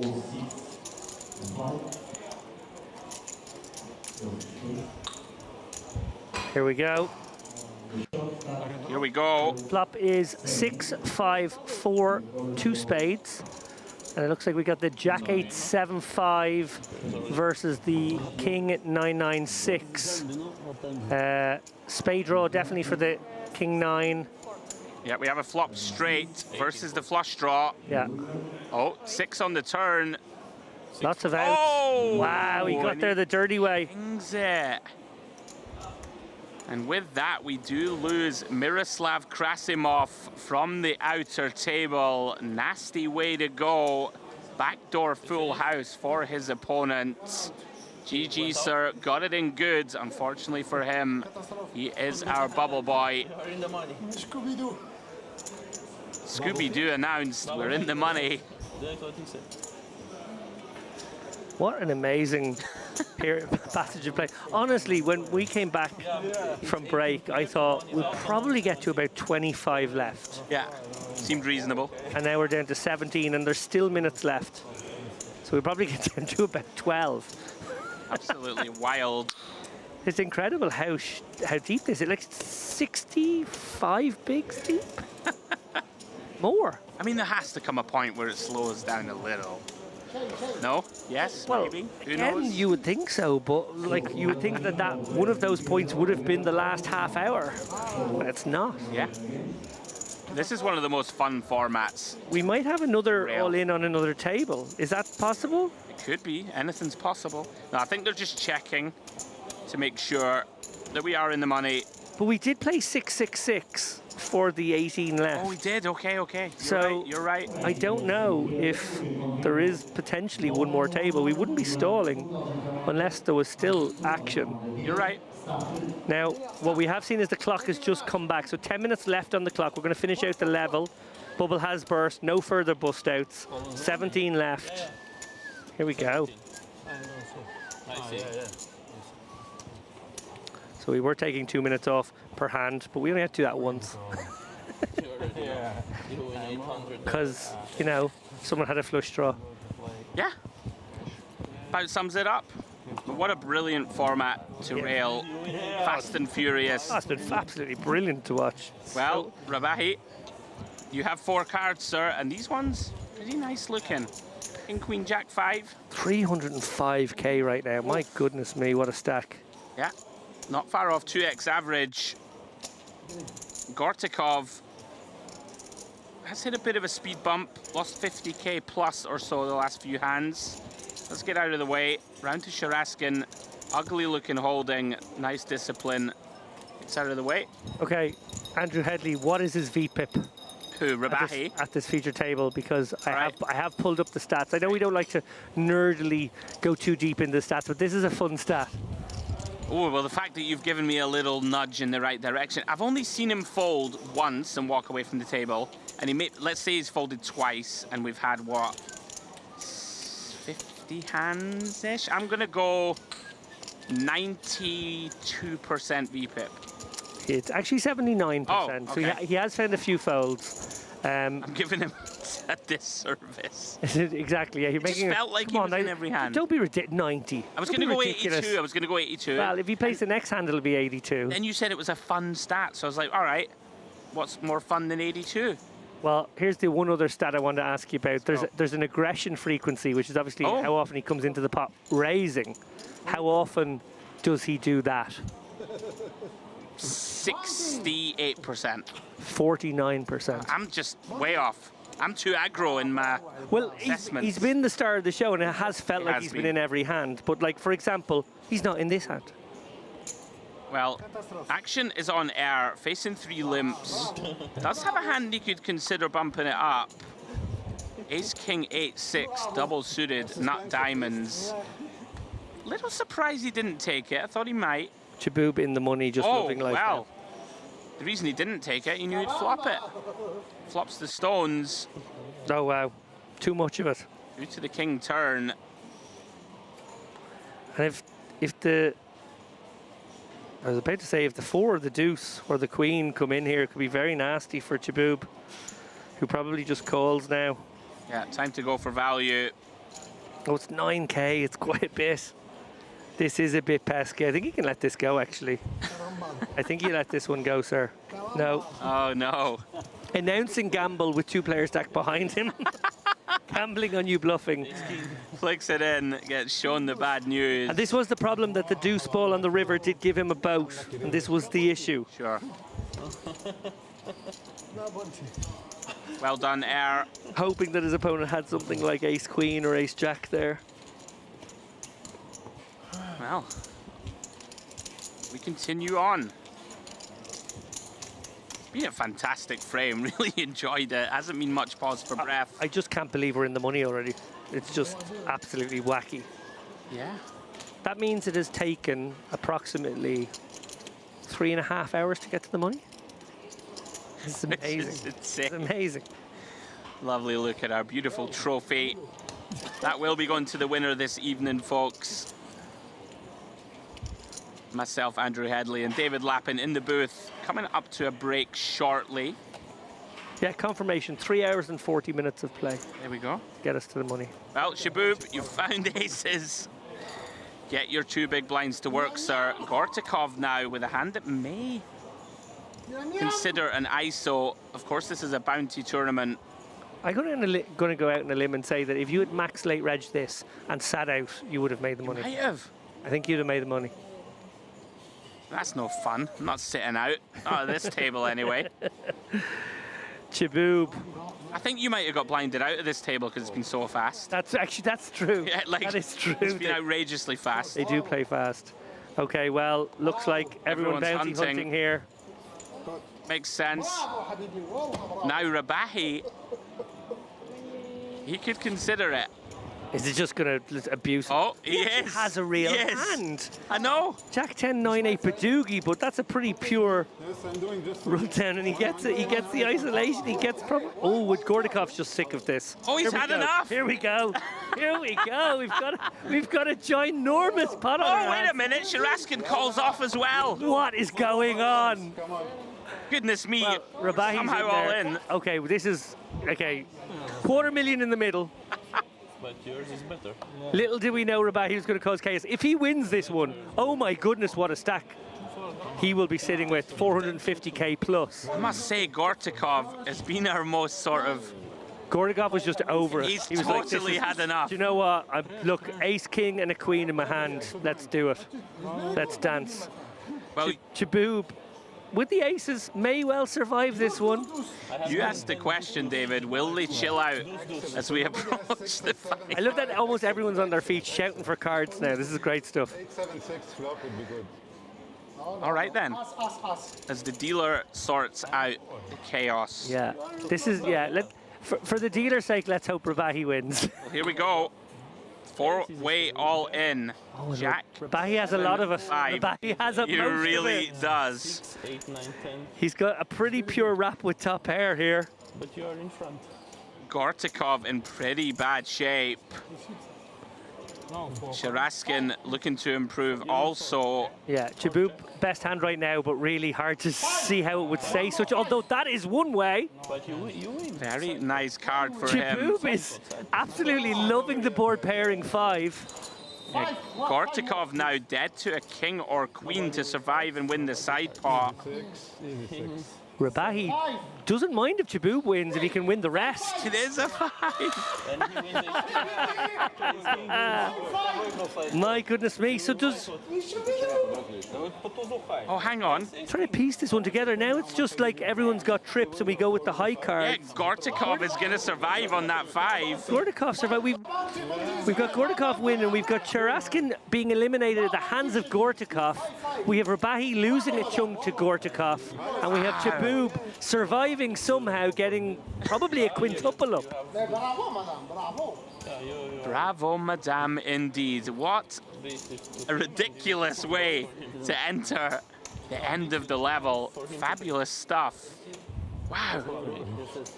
Somehow, Gortikov just finds a way to survive here. He'd had enough. He essentially trebles, or not far off it. So, and the only person completely nonplussed throughout that hand was Gortikov, who steely-faced, sat in his chair and let the run out. Yeah, finds running 5s. And somehow survives with ace high only. So Chaboob quintuples to around 30k-ish.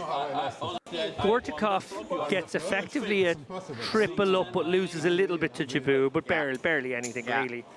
That probably puts him around the 200k mark. And now obviously we see our chip leader take a fairly substantial dent. As we take a moment to breathe.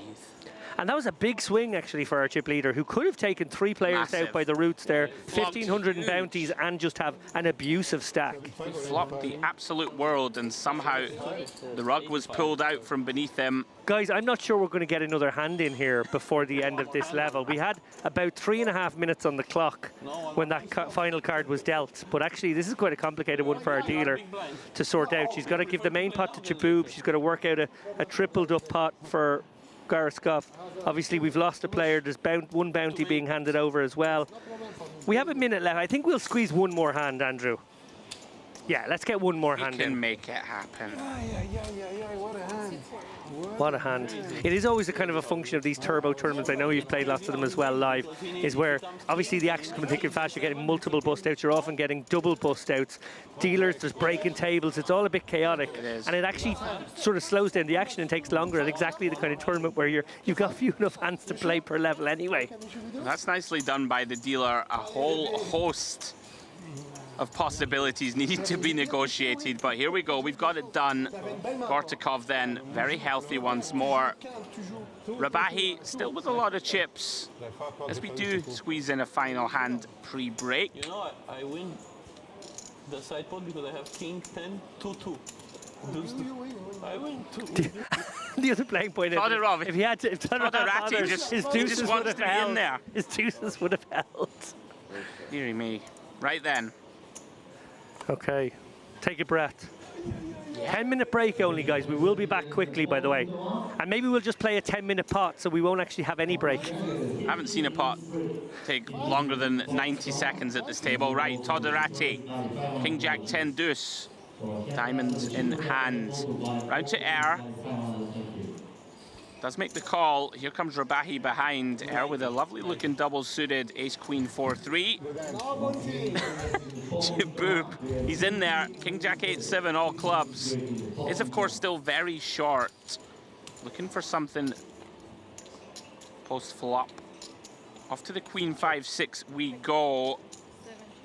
Todorati with the best of it is unpaired with those king high diamonds in hand. Air with top pair and the low end of the straight draw.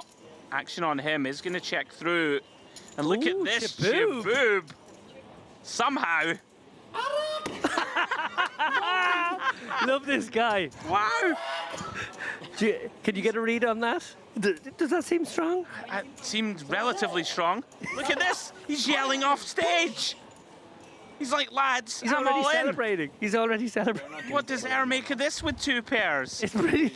He does. He gets away, and there we go. Shaboob. How's that for a poker face? Sensational work. Oh my goodness me. Basically announces off stage, lads, I'm back. Goodness me. Right, let's calm down for a moment. Oh, I need a break.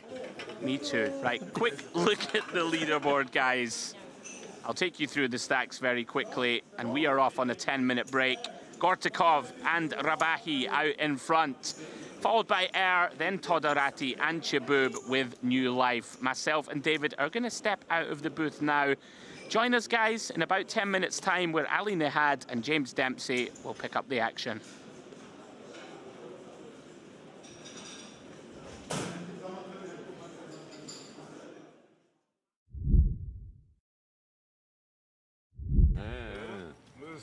Next time, I will bring my friend with me. Credit to the technical team there, by the way.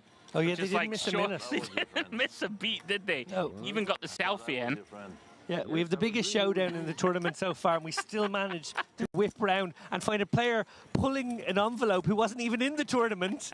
Bob, if I win a bounty... I know, I was looking at him. I was like, I don't know who that is. I don't know who that is. Right now, there's nothing left. I think Georgi's gone again. 10,000 still. Yeah. Right, focus Andrew, focus David. Back into the action. Saeed here, ace queen, makes it 40k. Interesting now, because I think that's basically all the big bounties have now gone. Oh, how's this for a troll? Back-to-back Django's for Dalkilich here. He is going to get called and looked up here by Saeed. Can they hold this time, Andrew? Goodness me. Conclusive proof we are living in a simulation. It's the kings. I mean, if he can hold here, he's going to be back up second or third in chips, I think. Are they the same two kings as well? I think they are. It might well be. Here he comes. Eli Saeed in there. Obviously an easy decision for him. 750k, very much back in it if Dalkilich can win this one, if he can get the hold. Oh, well, he should be okay this time. Pretty good start on the King 9-5 two-spade board.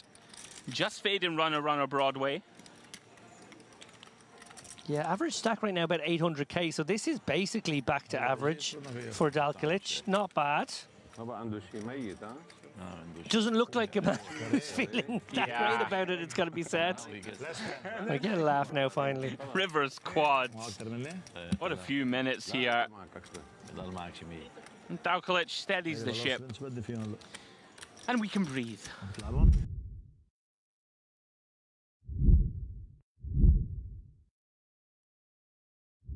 Yeah, agree completely, and they're pretty good with it here at Merit, you know, for the most part, unless we have kind of streaming restrictions from our end.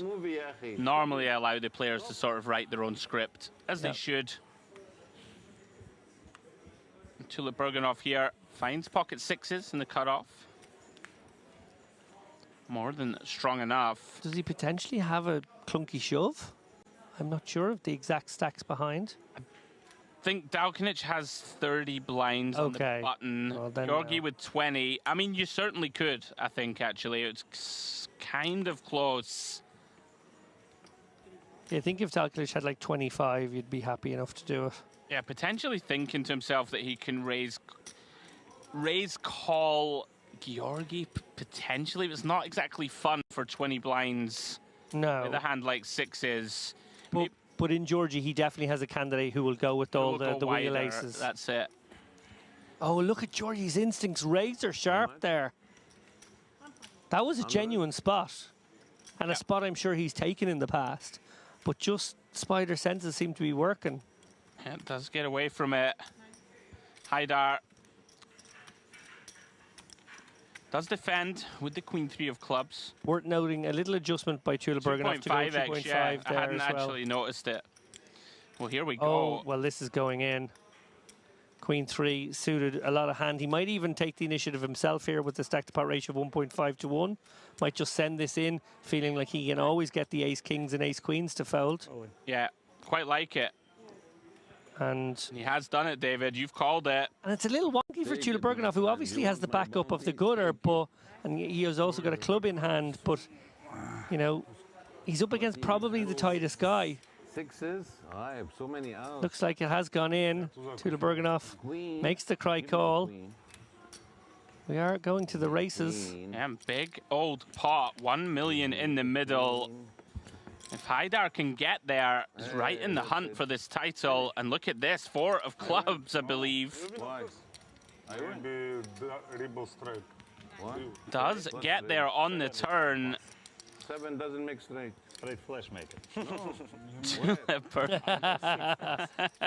She's trying to give Haidar a little sweat there.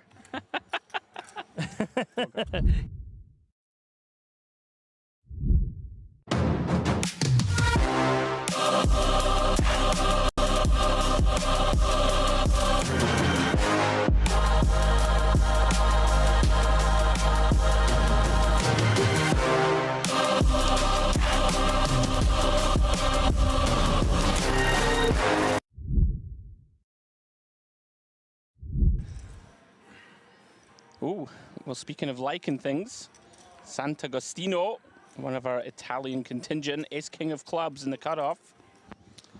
Just a shade over 20 bigs to start, Demps.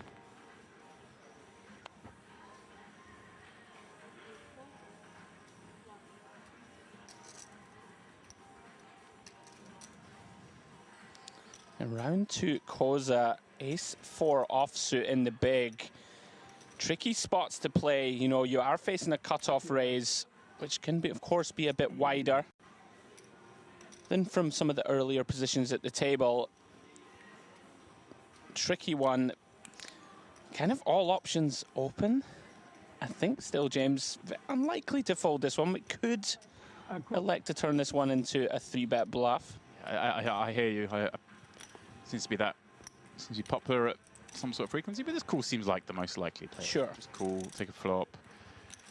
Sant'Agostino is going to attack those ace-high boards a lot, obviously. Oh, how about this? He's going to attack this ace-high board, and he's going to do so straight into Koze's flopped full house. Carnage. And what a dreamy flop if you're Sant'Agostino, right? You're just ace-king. Not supposed to have credit for having an ace. Certainly not a big one.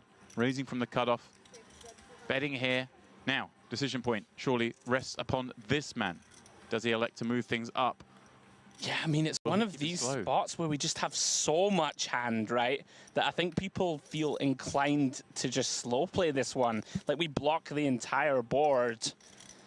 Right, a lot easier to raise if you've just got a 4. If you just have a naked 4, of course. Obviously not worried about spades, not worried about straight. You kind of don't mind your opponent perhaps catching some backdoor. And he does. He does a little acting job there. And then makes the call. Talent agent on the phone already. Yeah, I wonder. I mean, the funny thing is, Sant'Agostino's probably thinking, "Oh, great, he's got an ace." It could be. He could perceive an acting job as. Oh, what's he doing here? Is he rechecking the card? He's going for the recheck. We're getting the whole thing. I thought for a second he was going to reach there to lead, but no, he's doing the whole Hollywood. Now, problematic if this is the only time he does it. He is the lead. Wow. Okay. A little stock take. Oh. Oh, wow. This actually, look, this is the sort of stuff I mean, in my mind, when you see people do all this and then check, it's like they're desperate for my opponent to check behind. I always feel like it's not. Yeah, okay. When they do all that and then check, it's like they're trying to get you to check behind. Yeah, the old tank check and just sort of. Yeah, like I'm thinking about betting. Trying to buy a card. You know, don't bluff me, be careful, I've got it. And like I say, Sant'Agostino's feeling great about this. Yeah, this is very, very problematic stuff. Slides out a green chip, 500k the bet into 1.275. Now, Cove, does he continue to lay this trap again? Getting into character. Yeah. I assume we just keep calling because if our opponent's got an ace, they're going to value river if it's a good ace. And if they're bluffing, we'll let them bluff. He could maybe have picked up some outs now. Might backdoor a hand. And yeah, he does. Takes his time. Makes the call. He's remaining consistent with this posture, at least. I'm always worried when people do this much sort of Hollywooding, but now Sant'Agostino has left pot behind, has seen a great river to go for it all if he thinks his man's got an ace. And again, he's doing the whole counting down. Oh, this looks so good. At first, I thought this man looks like he's flopped a big hand. And now I'm thinking, right, this man's actually quite weak. Yeah. Yeah, I just don't really see a universe where Sant'Agostino doesn't go for value. Is he going to lead? Oh, he is leading, so this is... Wow.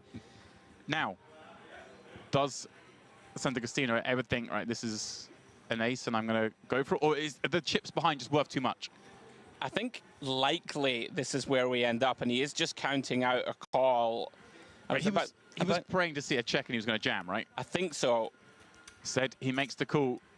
Sees an ace, but it's the 4 behind that causes all the damage. Sant'Agostino, well, may feel a little sick about that one, but there are plenty of worlds where he would have busted.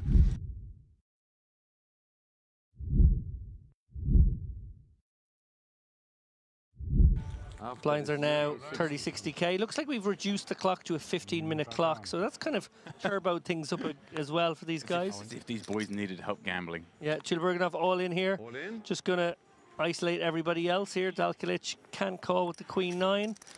Georgie, no good, but the Haidar snap in there with the Ace-King here. The two big stacks going to war. Queen is no good.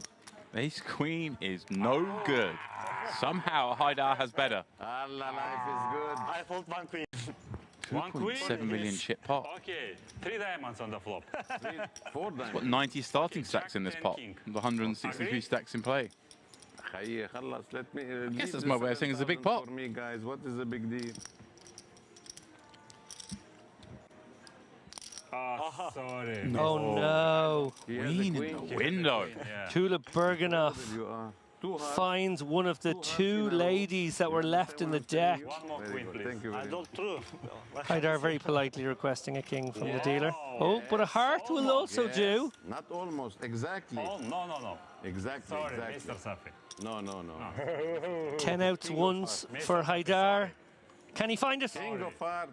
No, he cannot. Tulip Berganoff extends his chip lead to almost 5 of the 6 million in play. Haidar, what do I do? I have no bounties. Give me some money somehow. Yeah.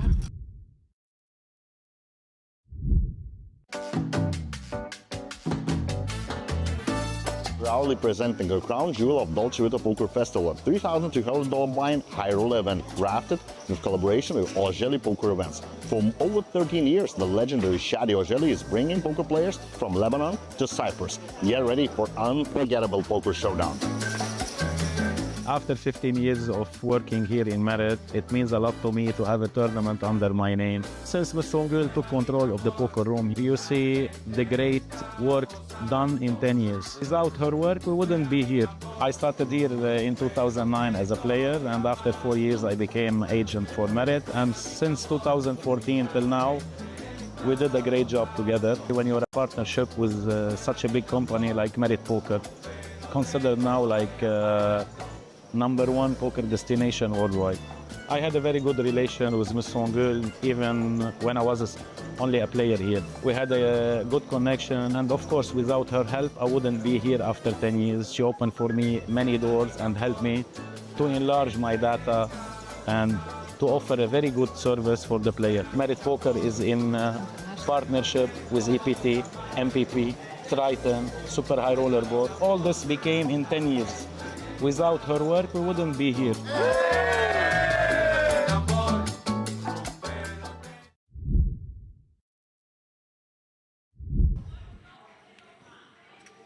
Yeah, that IPO generated 937 entries at one pop. 175 players remain. First prize will be 146K. Oh, and this is going to show down the Jack-9 of clubs once again in the hands of Dalglish. Not the first time he's held on to those same two cards as a previous moment. Here we go then. Step 1. Get the first double up. Finds himself in great shape with the Jack-9, but ooh, I saw the 7, but a Jack rolls out behind. 2 cards away from making a game of it. Still be 3-1 down, but more than doable. Ooh. Backdoor potential, but he doesn't need it. Wow, well, Tulip Bergenov has improved, has taken the lead, but the backdoor goes the other way, of course, because Dalglish can now find a 10 himself. He can nullify with a 5. Jack or 9 doesn't do it. That's it, James. Good game. Just like that. Tulip Bergenov is the champion.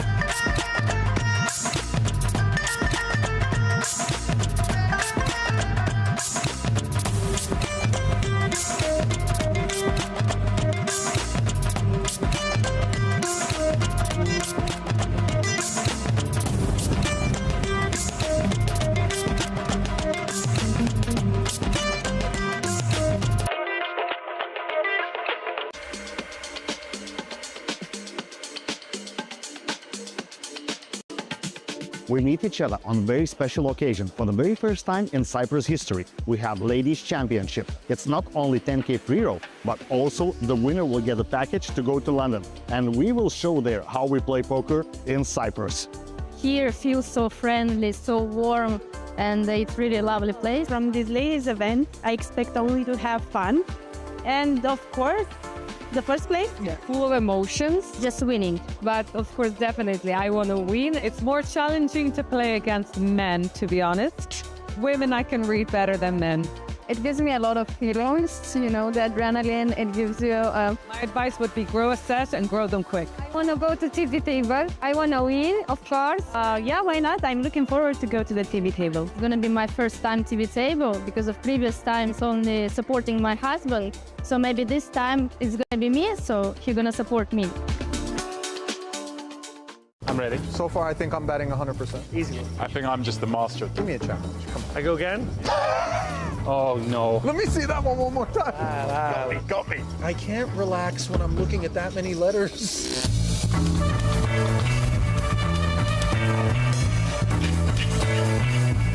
Thank God. Okay.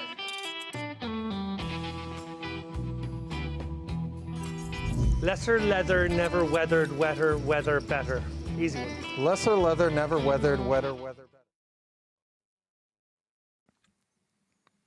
And we're back with continuing coverage of the Omaha Pot Limit 8 Max Bounty event, part of the Dolce Vita series here at the Merit Poker Complex in northern Cyprus.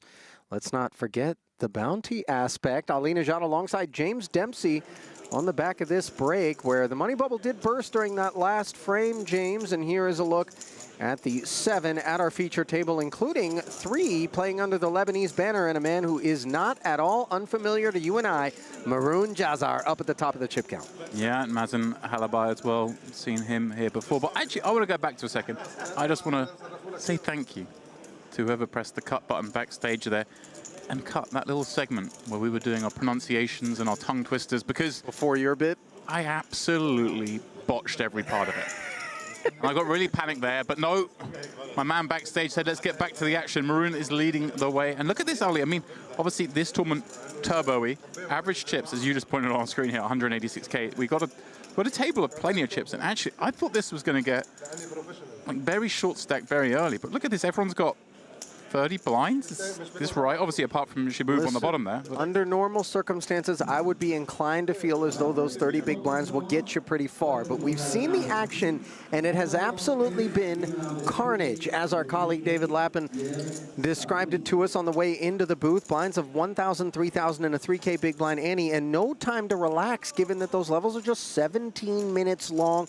Current payout, $820 for 16th place.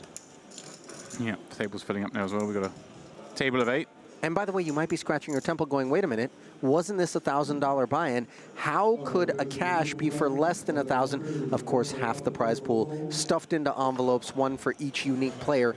94 of them in total, 55 re-entries. And a cancellation. That was also noted there. A single person who canceled. I wonder who that is. I think maybe it was just a mistake. That was Jazar, by the way. Toderati, ace, queen 4 with the hearts. Makes it 10 to go. Yep, obviously, bubble having bursts, fun times now. Rabai in here with the ace 5, 6, 7 double. Nice little rundown, low rundown on the button. He wants to take on Toderati's open. Obviously, a hand that in some games might get you in trouble in this kind of game. Far more palatable. And Ali, again, I can see what you're doing with your fingers there. You're pointing to the equities because they start off as basically flipping pre-flop, but that has swung very much the other way now. In spite of the fact that Rabahi actually has nothing more than a pair of 5s at present. Nut flush draw and the gutter, however, to go with it, not to mention the backdoor clubs, and this is why he's the 70-30 favorite against the wheel gut shot, the aces, and the queen dangler for Toderati, who finds himself all in. Rabahi hunts the 500 bucks and this 187K pot. Yeah, certainly. We've reached the stage where the $500 bounties are, you know, they're not insignificant, but they're not as relevant as it was, obviously, early in this tournament, the first couple of hours. Much more now about that, chasing that prize pool. But 500 bucks, Ali, is still 500 bucks. Turn pairing 3. Aces now swing back into the lead, almost 70-30 themselves. Yeah, just nullifying that 6-7 as outs. A real good turn card. And a great river. King on the end, and the aces hang on as Toderati counts it down. And we won't be losing the player in that seat just yet. Rabahi obviously deflated a bit given how much equity he had.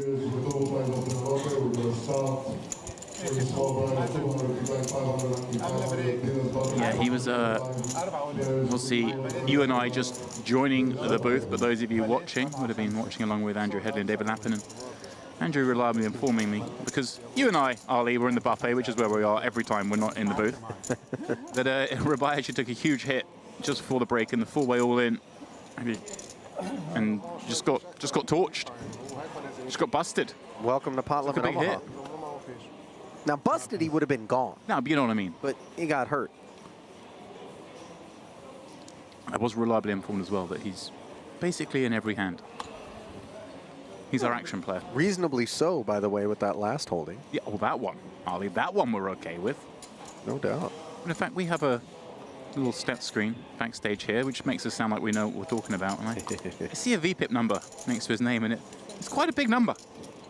Here he comes. Generally, I mean, all I've seen is he's got good hands. when you look at a percentage like that in terms of VPIP, which of course is the percentage of time that players are voluntarily getting involved in hands, you know, you begin to ask yourself if it isn't some sort of technical issue that's causing that figure to be as big as it is. But I've seen aces and now king, king, queen, jack double. Oh, and it turns into trip queens here on this 2-spade, 2-queen, and a 6 flop. Easy check fold from the ace 9 8 7. Sorry, because Rabbi was in the last hand with the ace 5 6 7, not the aces, but still a double suited hand. Here we have double suited kings. I'm playing both of these.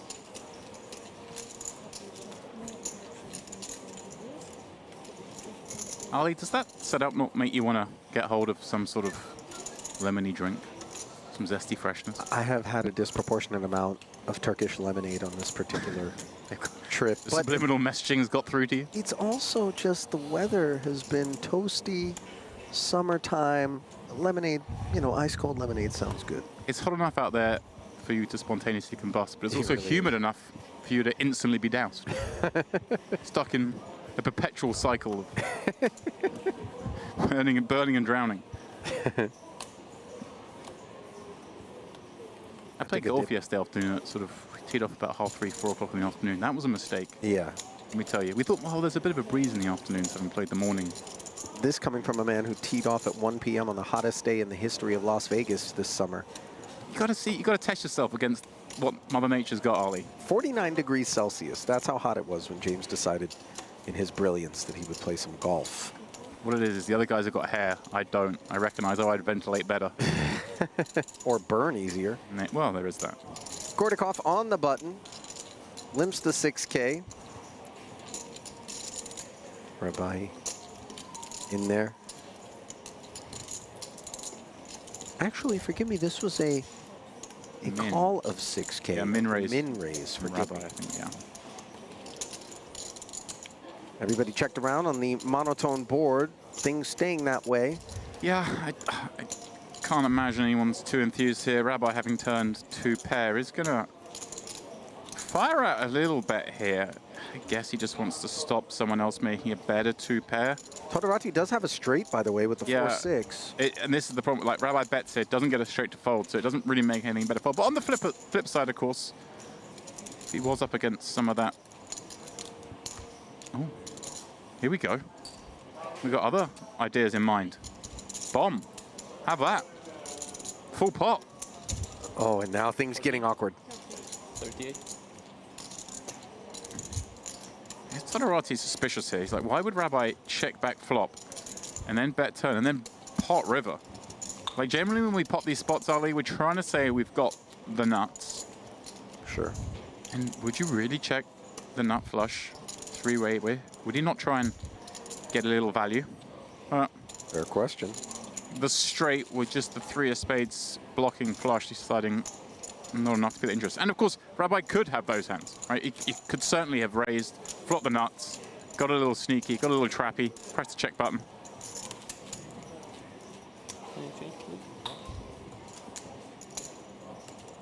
Thank you.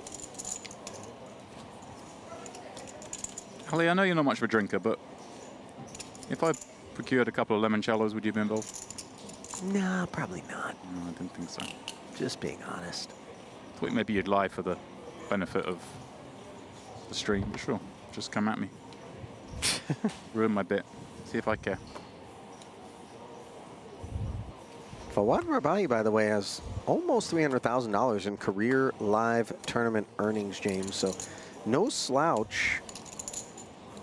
He hasn't folded many winners either.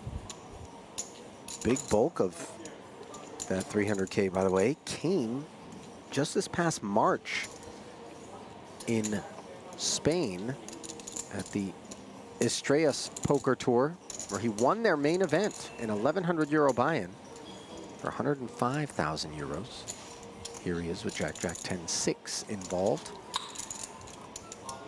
Limping in wants Again, Antun raising it up with ace 3, 4, 5 double. Not a great hand, but if you know you're up against Rabbi, who is playing almost every hand, when you get involved. And look at this, it kicks off the action that Jazar then feels he can get involved with the 6-4-4 deuce. Not exactly a premium. Alibi feels like he's getting the price with the 7-8-9 queen working somewhat. But look at this flop, Ali. This one. 9-5 deuce with a couple of clubs. Antun has himself the wheel wrap with a pair of 5s. And the nut flush draw.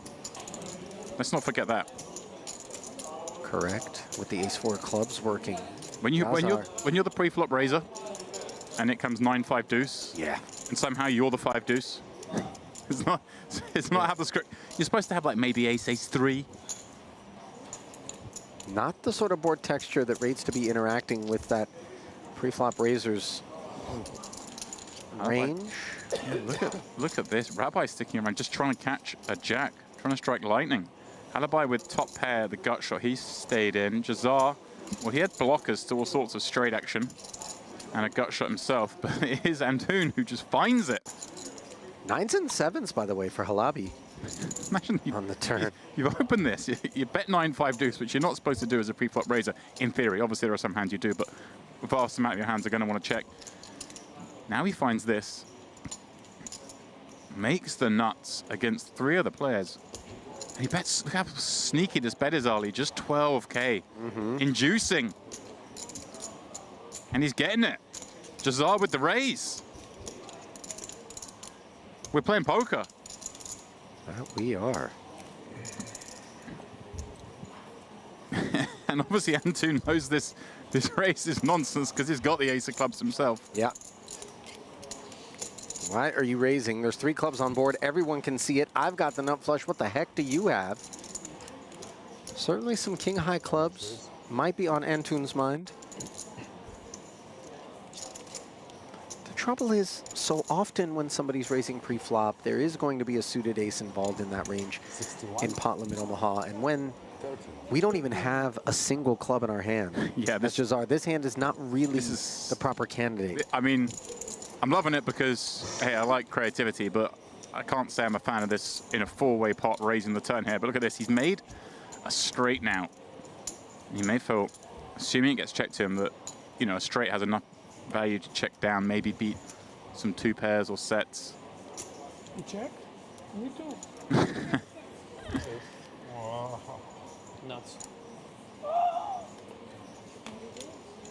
This is where Jazar can just fold and pretend he had the king high flush. Right.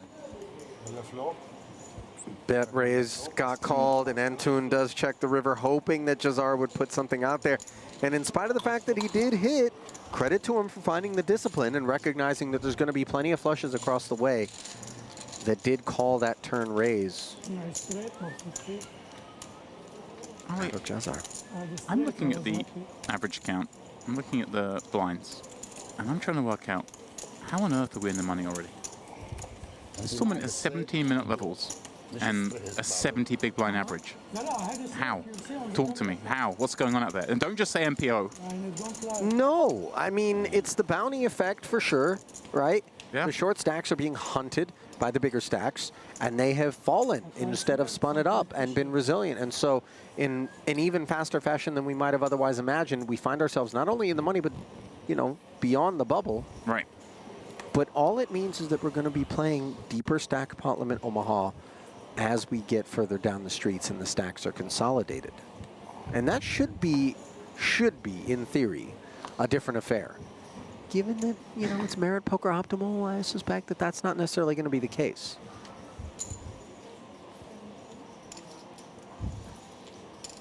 Rabbi, in again, under the gun, limping, jacks, no suits. 6. And look at this, Antun with the min. Just seems like that's the theme here. Raising almost for the sake of raising. Yeah, just Rabbi playing super high percentage of hands. So Antun with a really bad hand himself, but recognizing that, hey, he's probably ahead against range. Optimistic to try and get this through from that seat, but that's what he's gone for. Got a Cove suited ace. calls with 9-6-5-4 on the big, likes the price. King, Queen, 7. Couple of clubs, one flush draw. That belongs to Air.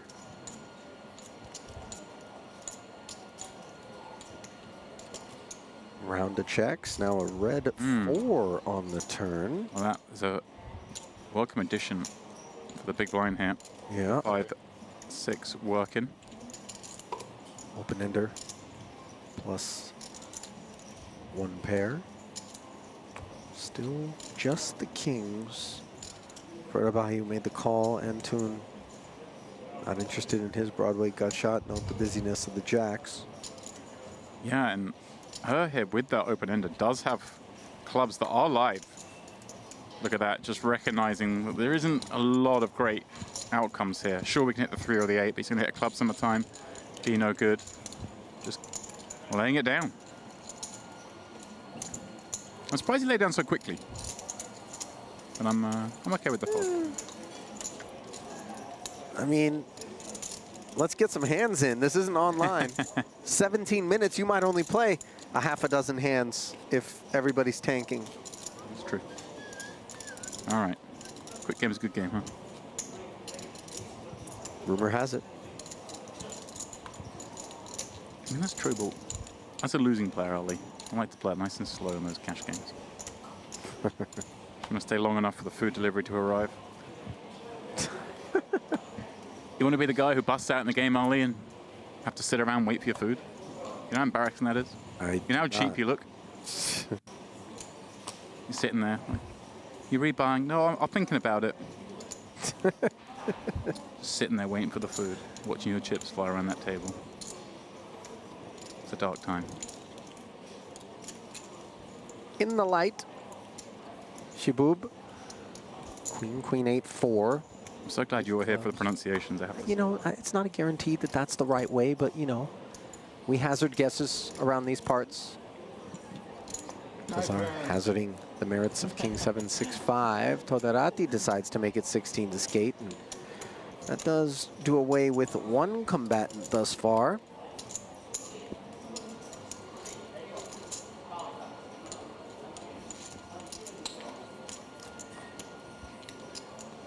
Three players to the flop of 8-5-4. The joint for Jazar. The 2 spades, though, giving flush draws to both of his opponents. Right. And Rabbi just potting it. Todradi in here with the non-nut draw. Nothing else. Oh, but sorry, Jazar sat in front of him, of course. Yeah, so that's easy. That makes life a lot easier. And one assumes Rabbi, well. I tried something stupid.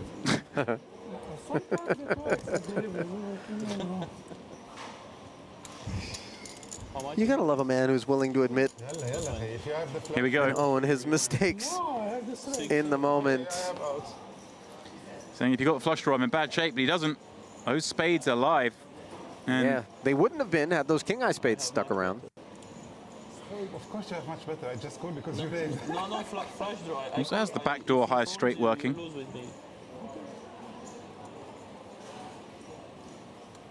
Come on, one time. 355,000 chip pot. Rabahi needs help, and there it is. The jack rolling off, and that is as clean as it comes.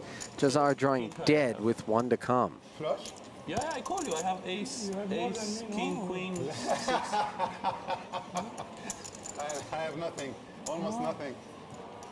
What more than you? Yeah. Double bad beat in the sense of the 355k you mentioned, Ali, but of course also $500 direct equity. Although, like I say, those $500 nowhere near as relevant now as just the chip value of these pots.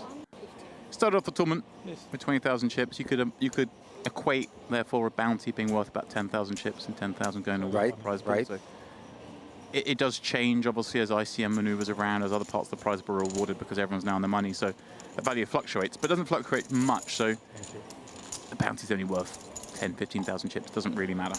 We did happen to lose a player elsewhere in the room, by the way, James. We are down to now 15 players remaining. That said, the pay does not change until we go from 13th to 12th. Flat 965 ahead for the time being. And as we push dealers, we give you a glimpse at the chip counts here in this Pot Limit Omaha Bounty Super Turbo, dare I call it, event. 17-minute levels. Chips have been flying around.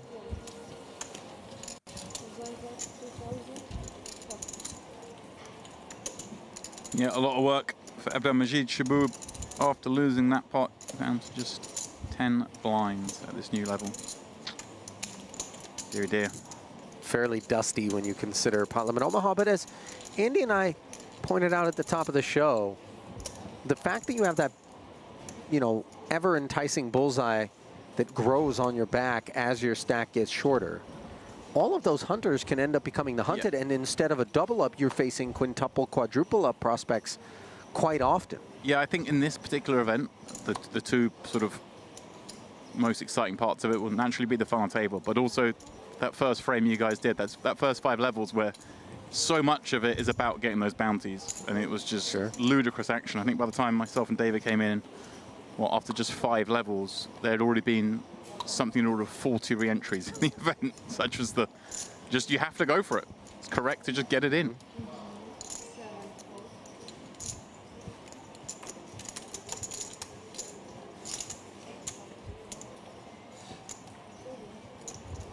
And Toon resisting. Yeah, well, no resistance, rather, I should say. Yeah, Kickoff just getting a little respect on a table that doesn't seem to have many folds. Can't imagine there being many raise and takes at this one.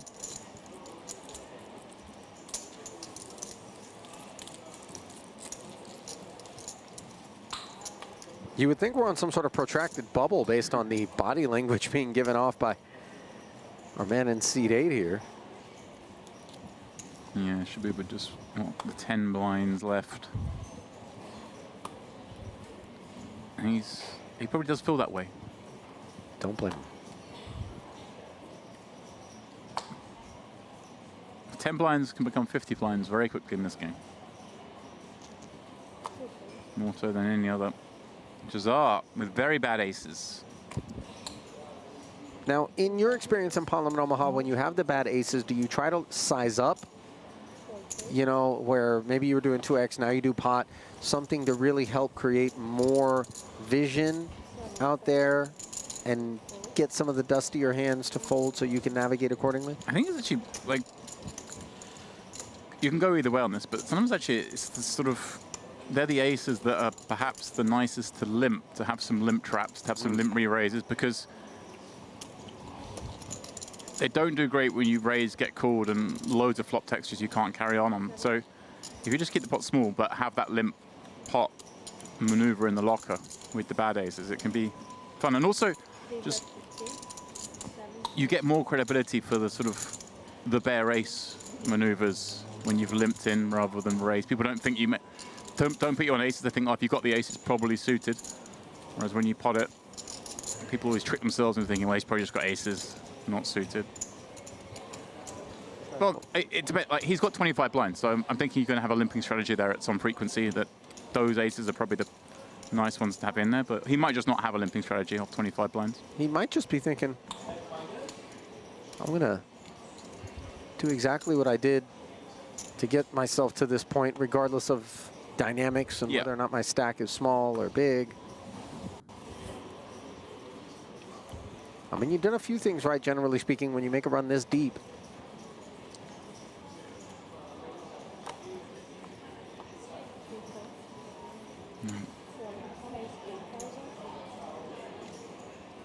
Solarati coming in with a double suited combo.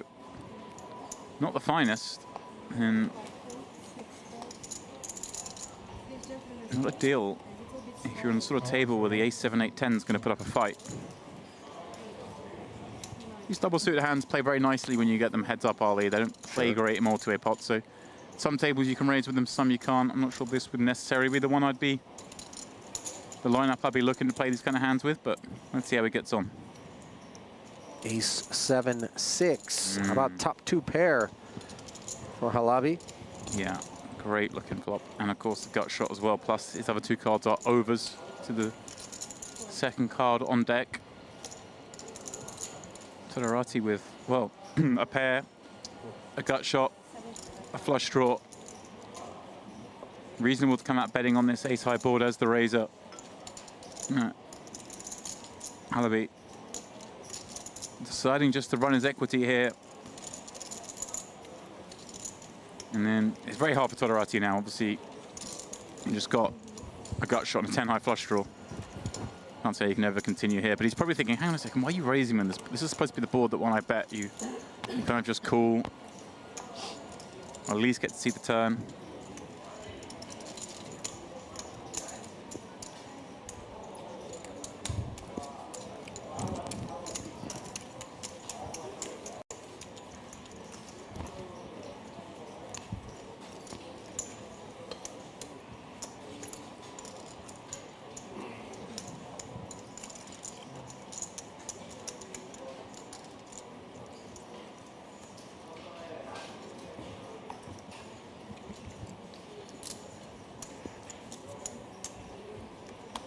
What a beautiful setup here at the Merit Crystal Cove.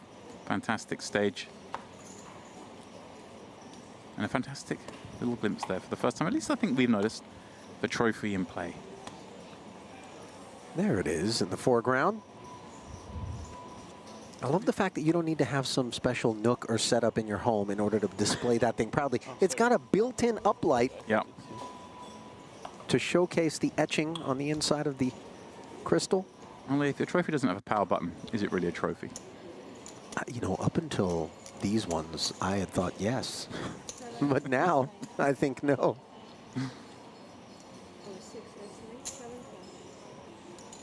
Like them though, we had the same design for each of the Merit events. But if you notice the bottom, the base of that trophy, it's the tiled pattern that we have on the LEDs. So just kind of like a nod to which event it was or what series it was, but other than that, they are the same. So when you go collecting, like the Georgi Sklukias of the world, who probably have got like 8 of these things at home, you quickly reference which one was which. Ace 10-5 with a couple of diamonds. The lone flush draw belonging to Rabahi. It's a steel wheel draw, by the way. Spot the missed game player. Aces and fives, bets 42,000. You see Rabahi just looking over at that 69K back.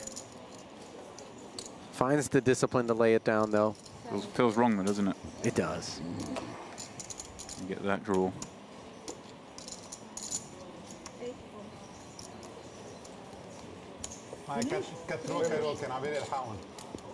Ultimately, the fold does come in, and Maroon will haul that one.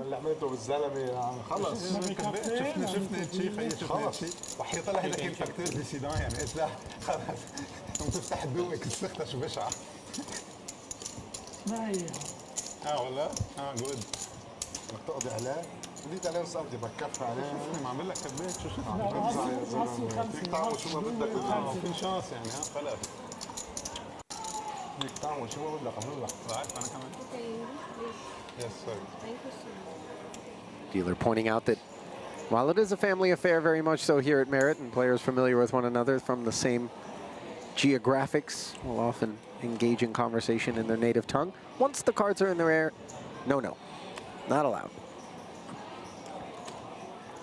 Although by that point they've already orchestrated exactly what they'd like to have happen in the pot. I just thought she was asking for Jazar to put out the small blind, but sure, she was reading the right act. I'll go with it, Ali. You won't play my games, but I'll play yours. 11,000 says Ace King Queen 7. Rabahi playing King Queen Queen 3 as a flat. This is under the gun +1 and +2 respectively. 9-7-4 rainbow. Just the 7 dangler to speak of for the time being for Check calls. The 10K bet from Rabahi with the overpair. 5 of clubs on the turn, draws a couple of checks, and now a king on the river. actually giving Air the best hand with kings and sevens, even though Rabahi connected with the king himself. Feels a bit unfair.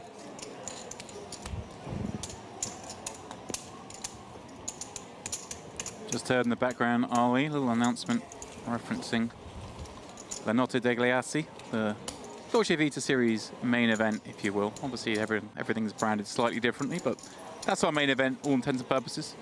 I believe they're just finishing off the day one, a very civilized, short day one, allowing players to enjoy their time here and get to the buffet in plenty of time. Ali, did you just fall off the chair?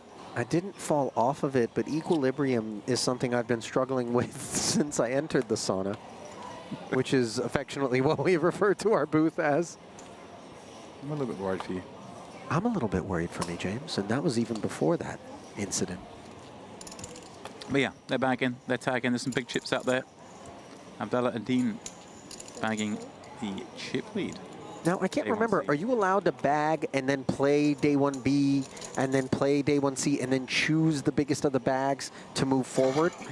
No, I think, I don't know. Isn't that a thing, though? It was a thing for a while in some things, but I'm not sure if it's a thing. Yeah,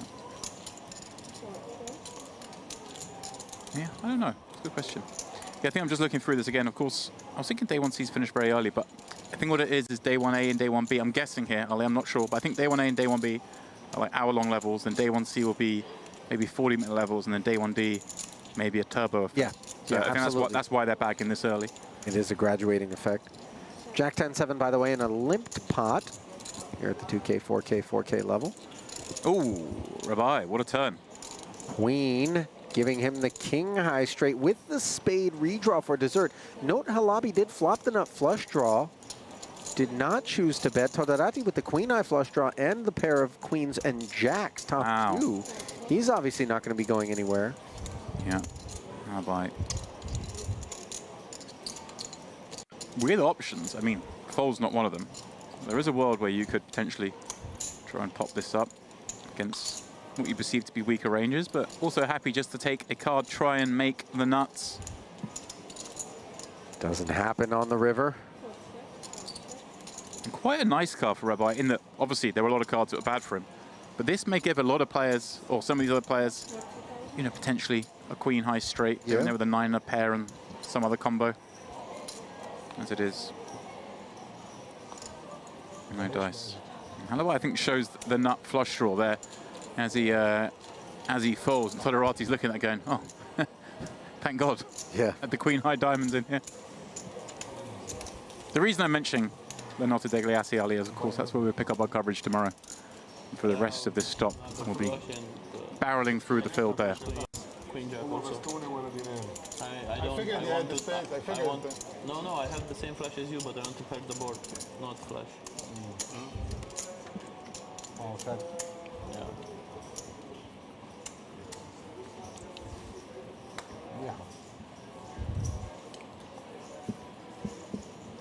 Rabahi's going to be up front, waiting on all 4 of his cards.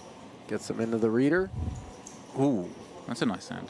Doesn't Rabai have the look of someone who's played a lot of 36-hour sessions in his time? Yeah. He's not afraid. 24 hours in, he's not quitting.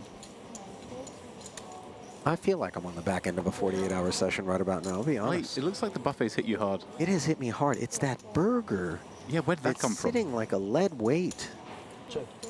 Where did it was a misplay, if I'm being honest. I don't even know where this came from. Suddenly a burger appeared at the table. Yeah, there was at the little, you know, the station where they have a daily rotating special, it was burgers today at night. Couldn't resist, huh? Anyway. After your full plate of food that came before it. This is not what people are here for. And I'll take the under on full plate, by the way. Unless perhaps we're talking about Rabai, who's got himself the nut flush draw and the overpair of aces on this 6-3 deuce board. But as we can see, Antoon was double paired and has flop top set. Yeah, and Todorati going to get himself in trouble here. Understandable, because there's been so much action. Well, look at this, hang on a second, because Halabai's got the bottom set. And the top set blocker.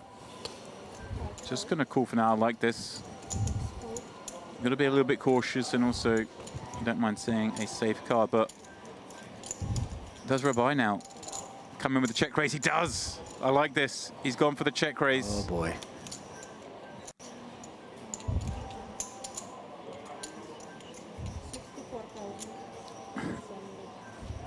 I can see why Todorati wanted to get involved here with the jack high flush draw, because there's been so much action, but you still have to sort of just respect the chance of cards in hands. We're playing a 5-way pot. Is jack high flush draw really going to be a hand you want to peel with? I'm not so sure. But I can understand his sort of frustration watching chips fly everywhere. Sure. And Toon, of course, now a little curious. Obviously, you wouldn't normally expect under the gun to be the one loitering with 4-5, but when it's Rebai, I think it's reasonable to assume that could be in there. So just flatting here. And again, also himself listing a save card is not a bad thing. There aren't really that many bad cards other than a 4-5 or heart. And look at this. Look at the folded hands at the top of the screen. Rebai has, like, no outs. Well, obviously, as we can see, there are 15 outs in total at the top. Yeah, I think our graphics have gone a bit haywire there. And Toon being listed as the man with outs, but yeah, he's not the one in need of help. That is, of course, Rebai, who is firing 55,000 now on this turn. And Toon looks like he's going to just look to reel in the opposition here. But yeah, kind of nice having the 2 9s. You can block the idea that your opponent has perhaps picked up any kind of straight draw here with hearts. I'm still a little surprised maybe he didn't spring the trap there. He just obviously gives credit that Rebai does have 4-5 at a reasonable frequency, I guess. And yeah, happy to check that one back. Can't really bet once it comes 3 in a row. A shake of the head from Rebai, but lovely pick up for Antoon. Deeply meaningful 278,000 headed his way. That'll boost him up to $500,000.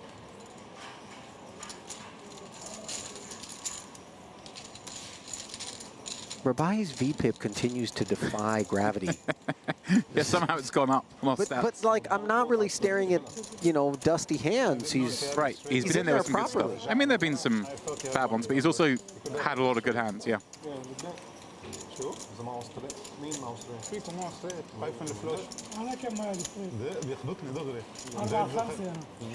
Lebanese post-mortem. If only we spoke Arabic. Do you not? Oddly enough, not only do I not speak Arabic, but here where they speak Turkish, I can pick out words now and again just based on my knowledge of Farsi. There we go. I'm also trying to make a joke that do you not, as in obviously I do, but then I realized you went for just the fact that you're far superior languages. Do you speak anything other than English, James? I barely speak English, Ollie.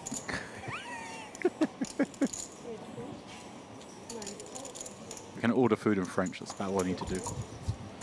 Well, that and lift tickets. Sorry. I can do that online. Google Translate. James is an avid skier. He's not in the booth. Yeah. He's on a lift, on a mountain, off-piste. Making the blood pressures of ski patrol go up. It's like the last thing I can imagine doing right now whilst we're in Cyprus in August. Well, in August in about 3 hours' time. Button raised to 10,000. Blinds at 2-5. And how about this for Rebai? Hello, nut straight.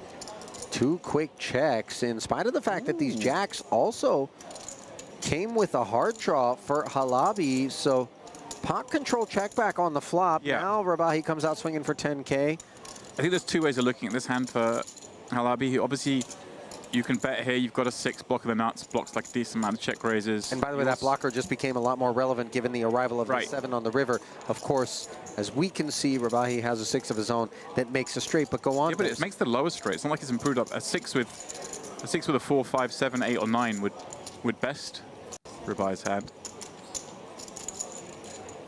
But yeah, but there's 2 ways. Or the alternative is to check back, try and make that flush, and get Rebai in there with far weaker and perhaps prosper more down a couple of streets of betting. So there's definitely 2 ways to approach that hand. It looks at first like this is a slam dunk bet.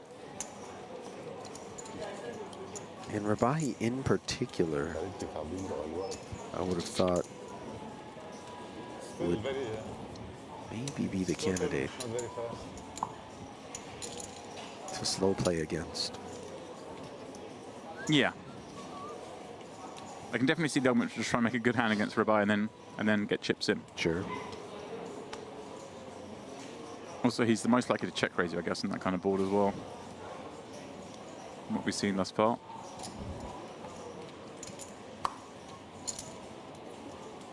Shiboob just shaking their head. He's sitting at this table, watching all this action go down. Yeah. And he's just folding down, folding down. It's like a defeated grizzly bear at the, you know, at the river. There's salmon jumping out of the stream all around me. I have these massive paws and claws, and yet I can't seem to sink them in to a single king or Chinook anywhere. Wow, he went there. Min raise. Party started here by Gordakov. Yeah, some reasonable hands here. So, not even for the min is he going to look at this flop with the a6-8-9. He's played too much PLO, Ollie. That's a trappy scenario. There are just certain types of hand composition that perform so poorly, in particular in multi-way situations, that even though the price is so attractive, we need to refrain from getting into trouble. 10-8-5 board here. How about top two for Gordakov? Yeah, lovely looking flop, Ollie. And the king-jack working over the top as well. So there are a lot of good turn cards for his hand. So often you see top two, but not all top twos in PLO are equal. Top two with two overcards is a very good hand. Yeah. Backdoor straightiness, an improvement upon the two pair, all prospects. Yeah. We see the Russian fire 33,000. Alibi, here we go. Him with a little trappy sort of hand now. And yeah, I think good discipline, letting that one go. Alibi with just the one pair. Also relinquishes.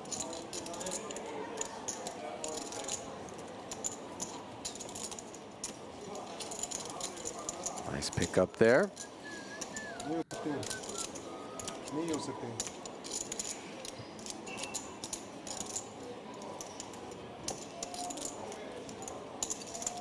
You know, this is these 17-minute levels, what I'm referring to, sort of reminiscent of somebody who's just desperately trying to tread water, desperately trying to keep their head above the waterline, the average stack line. The relentlessness of not only the 17-minute levels, but the pace of play as well, James. There hasn't been any tanking. Nobody's asking for a time bank or a clock. These guys are all wanting to get as many hands in as possible so as, you know, to avoid collectively being bled out. Does create a lot of pressure.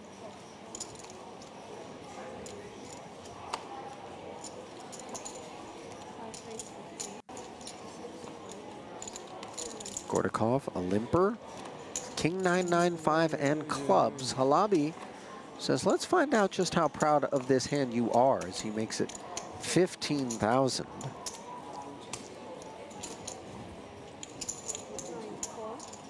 And Shiboob's going to get himself involved. Queen Jack 8-6 with hearts.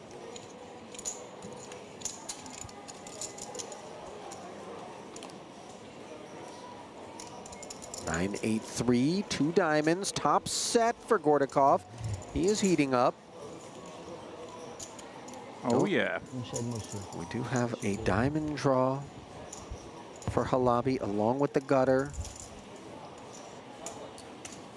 Resting behind Gordakov. Yeah, Halabi's flopped a few of these kind of awkward hands. Second pair, gut short, overs, 8 high diamonds. This is what happens though if you play a lot of these kind of hands. You find yourself in a lot of these spots. It looks like he's just decided to go for it this time. Because he's got decent equity against kind of any hand really. Even like aces with diamonds is not a disaster, but I mean it's pretty bad, don't get me wrong. You can see here, even against... oh, hang on.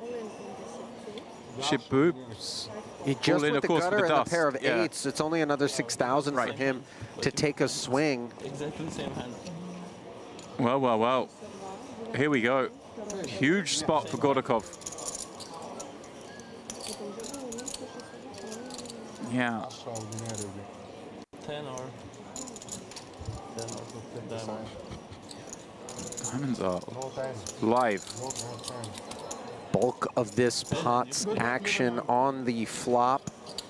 Slides into a side pot between Gordakov and Halabi. 18,000 added to the main. I'm a little bit surprised by this from Shaboob? By Halabi, because when Gordakov bets here, we know Shaboo's not folding for 6,000 more. So it's kind of weighted much more towards really having a good hand, and perhaps a little optimistic to go through it with this hand. But here we are. He's chasing live. And the river is a 4. It's a safe card for the top set.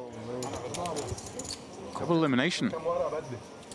How about Ali? Not one, but two $500 bounties. So this tournament is a free roll for him. Get the pot just from that pot alone. Get the pot and $1,000. That'll do.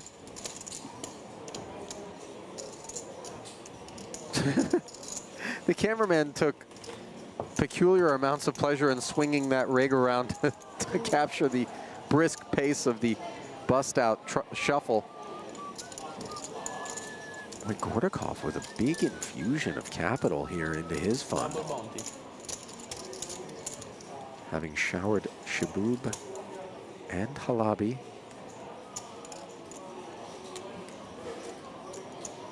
Yeah, just from demeanor at the table and the hand selection we've seen thus far, I think Gordakov certainly seems to be pretty experienced in this realm. The way he's handling himself, he's not getting too caught up in the carnage that's going on, the high V pips. It's easy to fall into that trap. You see everyone playing every hand, you think, hang on a second, I want to piece this as well, but the way to beat fire, Ali, is not with fire. No, you're absolutely right about that. You know, long ago, kind of an oversimplification, of course, I was told in a loose game, you want to tighten up, and in a tight game, you want to loosen up. Yeah. Words always stuck with me. I've heard that a long time ago as well, and I'm in the same camp. It's always been the way. It's tough, though, and it is frustrating. The natural tendency, especially when you have 4 cards in your hand, James, is to look about you and say, well, if this guy's going to be playing this hand and this guy's going to be playing that equally dusty hand, surely how bad can it be for me to take a price and get in there? But it's, you know, you find yourself in murky waters and having to make tough decisions. And decisions for a lot of your stack is a set of 9s once more for Gordakov here. And the 8 block up. And tune. Those hands that sometimes you'll have a little go with as a bluff, a pair and some backdoor straight action. How about the 7? Creating the straight, no waiting for Gordakov. Got the redraw to go with it. And with 2 checks behind him on the flop, he's very comfortably barreling into this one. 35 into 50.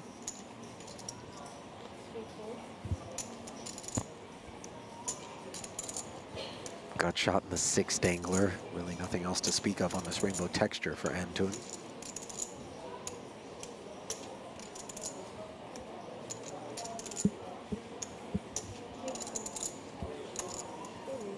Yeah, the way you beat, especially in these more dynamic games, I think the way you sort of beat the loose players is just by having good hands. I mean, easier said than done, obviously. Not if you're Gordakov. Gordakov, you just always have top set. Yeah. Who knew pocket 9s were the nuts pre-flop in Omaha? We certainly didn't. They fare a little bit better in this game than they do in the high-low variant, are we? Oh yeah, the 9s we don't really want to be a part of our kit when we're playing Omaha 8 or better. You know, I had a conversation with Miss Angela, who's part of the staff here at Merit Poker in reference to... Try to get a mixed game going. Yeah, you knew, you read my mind. Why, you know? You would be. There's not enough for you to do here, is there? Between the buffets, the pools, the spas. The mixed game will keep me out of the buffet. It'd be doing me a favor. Yeah. But I do think so many limit players converted into mixed games, and granted the bulk of the folks over here at Merit are no limit hold'em players, but once you get a taste of draws and, you know, different variants, I think a lot of times you'll find yourself looking back on whatever game you used to play before you played mixed and asking, how did I do that for so long? How was that for a pitch? Yeah, I zoned out. Rabai got the ace, king, 10-8, made it 20K. Todorati, oh, the limp jam with king, queen, queen, 9. I don't know what time it is. They took my watch, my phone, everything. So I don't know if I go all in. I know you don't go all in. All in, call. Oh. Whoa, whoa, whoa. He said all in. I thought he was joking. We're in with Jack, Jack, 6-5. Todorati, what a spot he's found himself in here with this king, queen, queen, 9. Limp jamming. This is gonna win. Getting his 100K in 3 ways. No diamonds. Jazar also all in. Rabai covering both with a very reasonable ace, king, 10-8. See how close the equities are running here between he and Jazar. You have to settle for even just the side pot. A chance to win $1,000 outright. Wow, deuce 4, couple of clubs, Ollie. King high flush draw for Todorati, who's playing for the main. One ace. That's it, one ace. Jacks in the lead on the side. Gut shot straight draw as well. Now add a diamond draw and a 6 dangler for Jazar. 3. Make a dirty straight. Opportunity. A jack would also be a dirty development. Instead, it's a board pairing 4, and the queens hold on. And Jazar doubles on the side, so he's going to lose 60K of his stack. He will remain. Todorati has a lot of faith in the dealers. He's not going to stay around to watch the payout. I can't do that, Ollie. I don't care if it's the best dealer in the world. I want to watch. You know, I have trust issues. I've gotten into the bad habit in my game because I play with the same people so often of just taking whatever the verbal declaration of the hand is as gospel. And, you know, everybody makes mistakes, in particular when you're playing 16 different games, you're playing long sessions. This is 96. It's not that anyone's trying to take a shot. Sometimes we're just wrong. I just noticed, look at Todorati there. Those red chips in front of him, those are his bounty chips. He's got a lot of bounties for a man who was just the shortest in a 3-way incursion. You're right. There's some backstory. Well, I'm sure it's not a story that the people who he busted want to tell. Yeah, look at that. I mean, Jazar as well. Look how many he's got. This guy's obviously been doing all the damage. 9? Also the 10 bounties in his left hand there? The red chips? No, you need to give me this. Yeah. One would be his own, of course, but... Yeah, 96. Put here. That might explain when we came to this table it was so deep stacked. Thanks. And this you give... Yeah, perfect. Wait, this is one? This is 96. 96. I take... Wait. Yeah. Each one is 25. It's 25? Yes, it's 25. Can you count? Because They look like 20s to me, Ali. No, it's you 20. change it. Yeah. You change it. Okay. Well, while they sort through all of that, perhaps we can obfuscate the proceedings using a leaderboard where Aldo Anton, over 550,000 in chips, is the leader here. Sub 100 big blinds, though, as those blinds go to 3 and 6,000 with a 6K big blind ante, 15K in orbit, playing 6-handed poker. That's how much it costs. Yeah. Unbelievable, man. What are you talking about?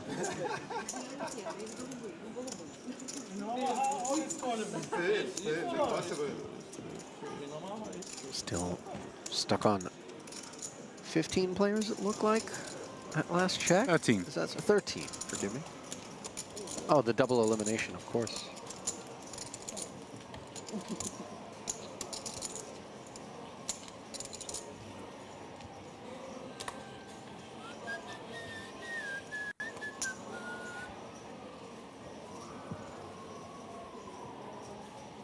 You ever been able to whistle like that? With like your fingers in your mouth, or, you know, that whole... I was never great at whistling. It was one of those things as a kid. Just figured everyone was a freak who could do it. Gave up after, I don't know, 3 years. Trying every day. Stop. So you amazed the other day, both Andrew and David started juggling lemons whilst in the poker room. And I looked at them and they sort of gestured to me to try. But I mean, I can't say I ever tried juggling when I was younger, but I'm pretty sure I can't do it. Yeah. I don't need to try. I can tell you right now, not happening. Yeah. I have very poor balance, coordination. and yet you golf. Yeah. It might be dangerous. I explain why I spend some time in hospital when I go skiing every time. But yeah, golf's taken a minute to figure out. Most people, it takes a lifetime, and they still don't. Poker's something that's been more and more figured out these days than in the past, however, James. Yeah.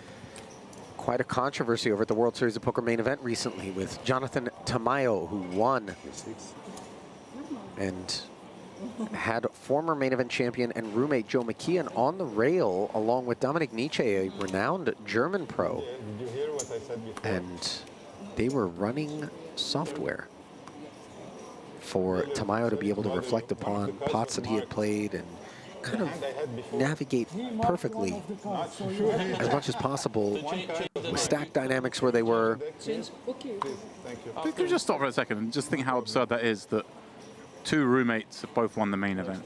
You know, let's just start there. What is that about? That's crazy. And it's not like they started room together after Joe won.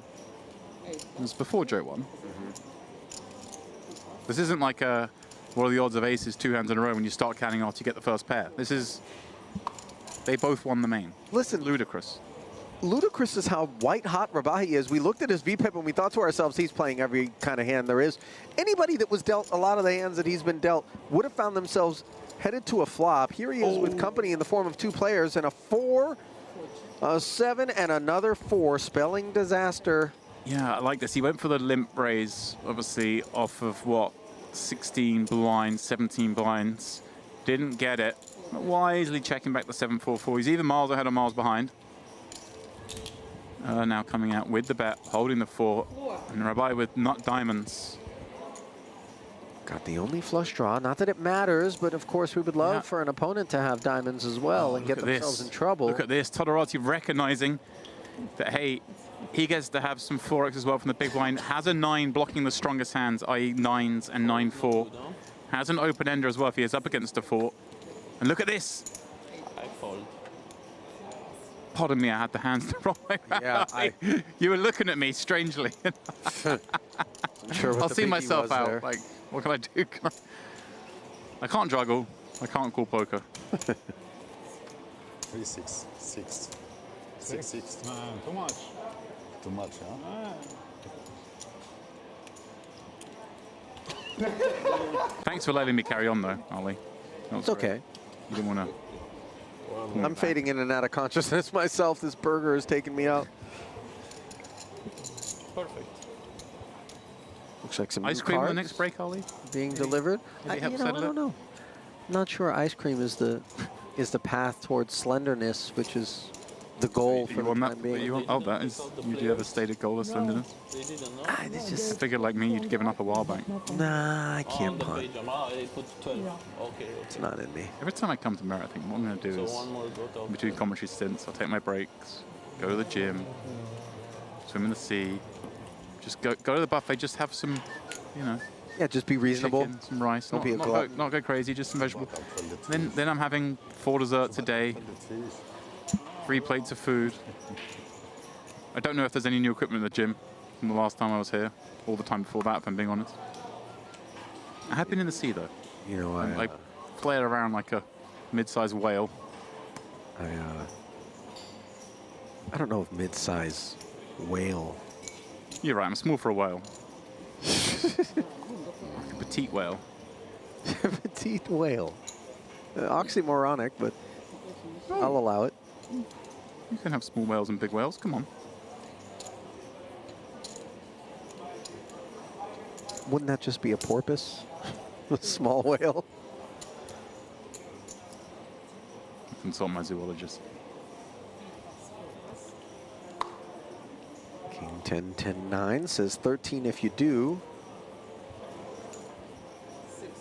There does.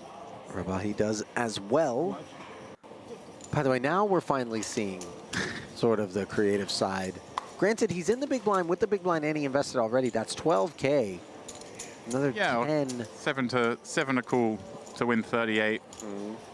Not a hand I'd do it with, but hey. It says casino outside the door. Gordakov. Pops in top pair. All right. Yeah, to this King 5-3 board, giving air the wheel gutty. Pair of threes for Rabai, and now Gordakov. 33,000, he says.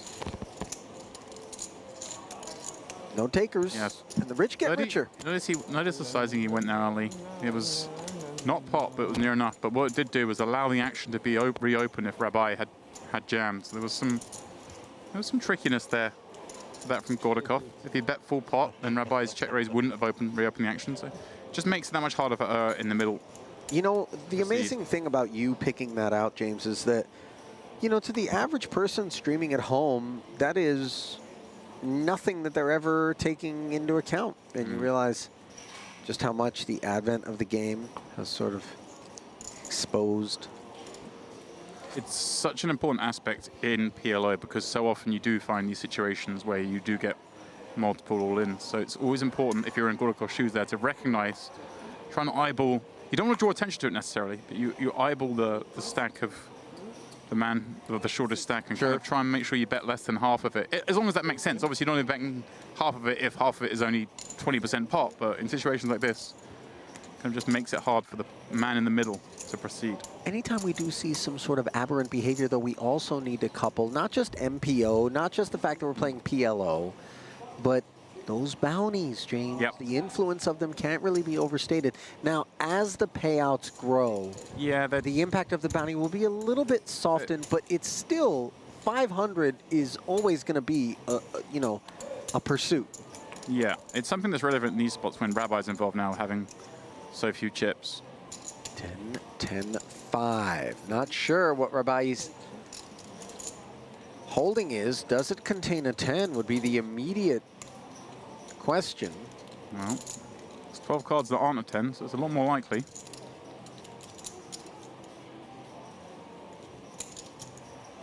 Torati with the hooks. Having a stab. Again, Ali, this is one of these ones, he's not really betting the hand necessarily for its great value, but it's just so hard for this hand to ever win if he checks that it just slips in nicely as the occasional bet. And look at this, he's going to get action from a weaker holding. Toon hanging around with 2 9s. Same sort of hand composition as Todorati in terms of he's got the backdoor wheel. Todorati with the backdoor 8 high straight, perhaps. Let's see. 9 or 10 high. Here's the deuce. There's a wheel gutty added to the kit for Antoon. Still lagging behind the jack. Sorry, go ahead. Yeah, I'm just kind of surprised to see this man Antoon. This is a little optimistic, but obviously he must have designs on maybe trying to make a hand like jacks, queens, kings, even aces fold on the river as played. So check call flop. It looks like he's got a 10 himself, Antoon. So I'd like to see a bet here. If he just calls just on the value of the 2 9s, I think that's too optimistic. Yeah, nicely done. I wasn't a fan of the call on the flop, but if you do call on the flop, you have to follow through. And I like this size as well. He's not going greedy. So he just bet just 35K into 90 odd. Real cheap bluff. And there's just a turbo from Todorati. Todorati's looking at 10-10-5 thinking, what can this guy call me with in a 4-way pot if it's not a 10? And by betting small as well, makes it, you can bet that small size with kind of every 10. Sometimes people make mistakes of just betting huge, but then you polarize yourself to full houses. A small bet allowed them to have far more value. Really nicely done there. Some of the subtle intricacies and nuances of tournament poker, so many of which have been explored more deeply than I think you and I would have ever anticipated. Not just computer power, by the way, just human, you know, ingenuity. Well, it's funny. I mean, obviously you referenced the laptop on rail drama. Yeah. Just the fact that those resources are there, like a few years ago, I'd have thought you're mad, you know. Who was it? Was it Lappin who came up with all of the bubble strategies, including spill your drink all over the flop area? Was that our colleague? We've got some tricks. With pride, by the way, he divulged these things to us over. Oh yeah, he's taught me a few things. I used some of them this summer at the World Series, I have to admit. I did my most egregious amount of tanking ever in a tournament this summer. It was great. I enjoyed every moment of it. And you could just see people boil and call the clock? Well, actually, like, kind of table where everyone was a willing accomplice for the most part. So I kind of got away with it. Bye. It's got the goods. Yeah, he's king, king 10. Bounty hunting for Todorati, and this is like the worst hand you could see. Not often in this game, Ollie, can you be 83% pre-flop. That's incredible, actually. We are, of course, taking into account some folded cards, so I'm guessing an 8 or 2 are gone. But still. Are you fold 8?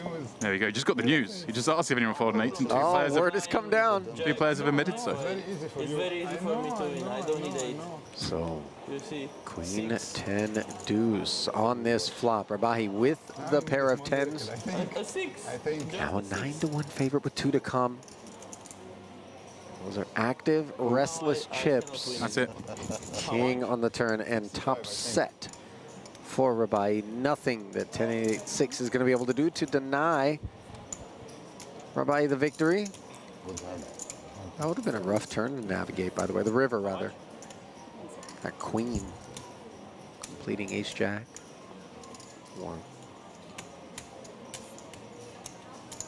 Yeah, I thought of a new strategy for stalling, Ollie, and it's to keep calling attention to marked cards, whether they're marked or not. You know, try and get the deck replaced every few hands. It's a good one if you want to get the stall going. Thank you. Listen. There's a mark on that card, and they start looking for it. Where is it? Oh, it's there. Give me the card back. I'll show you. And you try and find it, and you're like, oh, it must have been one of those other cards. And then they start scanning the whole deck. Full over. I haven't used this one yet, but I was thinking about it. I feel like I should make a disclaimer to everyone listening to us at home that we do not condone, nor do we at Merit Poker endorse or espouse any of these philosophies that James is sharing. Well, it's better than spilling coffee all over the table, surely. Okay, but that's a pretty low bar that you've set. Yes, I'm doing no actual also damage. better than relieving yourself on top of the well, the problem with that is you might get disqualified. I hope I'll take the over on might. Well, you never know. It's a liberal room that says that's your warning, sir. I know. The World Series, I've heard stories. You can steal chips and you're still allowed to play. So oh, but yes. Men the master. Well, you said it. Oh, I mean, it's, you know, wasn't outright theft in the way that one would normally expect to see it, but, you know, ultimately, that was the end result. Todorati back at it. 6-6-7-7 under the gun. Slides in 6K. Let's see. Just I was going to get the free look with trips in his hand. Like, no, not even a suit as well. He's like, really? Stare at the teeth. 8885 Rainbow. This is a tall order, especially with 2 7s and 2 6s busy in Todorati's hands. He's going to struggle. Hey, the 8's still out there. Not anymore. Jack 9-3. Top pair for Gordakov. Top 2 for Rabai. Yeah, that's the best of what's around. The action man. Unfortunately for him, this will be the end of it. He did. Okay. This will be the end of this one, surely. My game at home, Ollie, I introduced a few years back. I'm not saying I invented it, but the PLO equivalent of the 7 deuce game, which is trips in your hand. Okay. Kind of fun. That's it? Well, you win with trips in your hand. It's like the 7 deuce game. You get a bounty off everyone, and it costs me a lot of money, but it's fun. Doesn't matter at what point in the pot or no, you just have to, you can win a showdown. I mean, if you, it's just the same as a 7 deuce game. But I went ballistic for a long time trying to complete one. No, no way. You never. I don't have I mean, I did eventually, but I lost a lot of money along the way. I promise. Okay, I believe you. It is remarkable how even though some of these bounties will pale in contrast to the stakes of the games that they're being played in. It's exactly right, man. Nobody will ever know when it's not like a stream table, you know. Let's say this was a cash game stream and there was a bounty on, and all of a sudden you see and realize now this guy doesn't even play the bounty. Yeah. Because he doesn't want to get himself in trouble.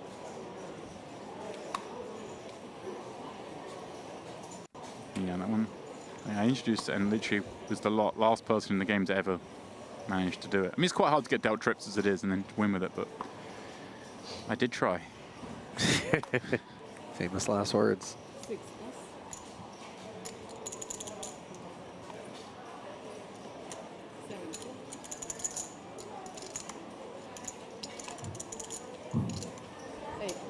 Okay, recommend the Omaha, please. 4,000, 8,000, lines up.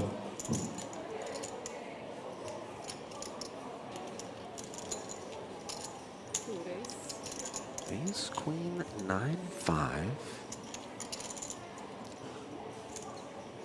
This is a Gordakov flat of the Rabai Open and Jazar. Well, Rabai just limped as well, right? He's limped in. Gordakov has also. Oh, it is the limped limp. in. Forgive me. As the blinds go up so quickly, it's easy to forget. Oh no, Gordakov was raised. There we go. There was a lot of confusion there. Gordakov did raise. Jazar rejammed. Yeah, there was something going on. I was with you there. 3-9 is not difficult. Now things are checking out. Gordakov going hunting. Small favourite. Pair of jacks in hand, double suited, although one of those suits is smothered. Sorry, you have big stack. We are encouraging him because small stack. Well, also you want to keep his bounty around too. Jack right there on this board, a set for Gordakov. The ace queen works for a Broadway gutter. Backdoor clubs also a thing. Tens are all in the deck. Still 10. It's 10 of hearts. No flush draw prospects, and now Jazar needs to find the 10 on the river to haul in the $122,000, which will ultimately go to Gordakov along with the $500 bounty as Maroon wraps the table and shrugs his shoulders. Gave it all he could.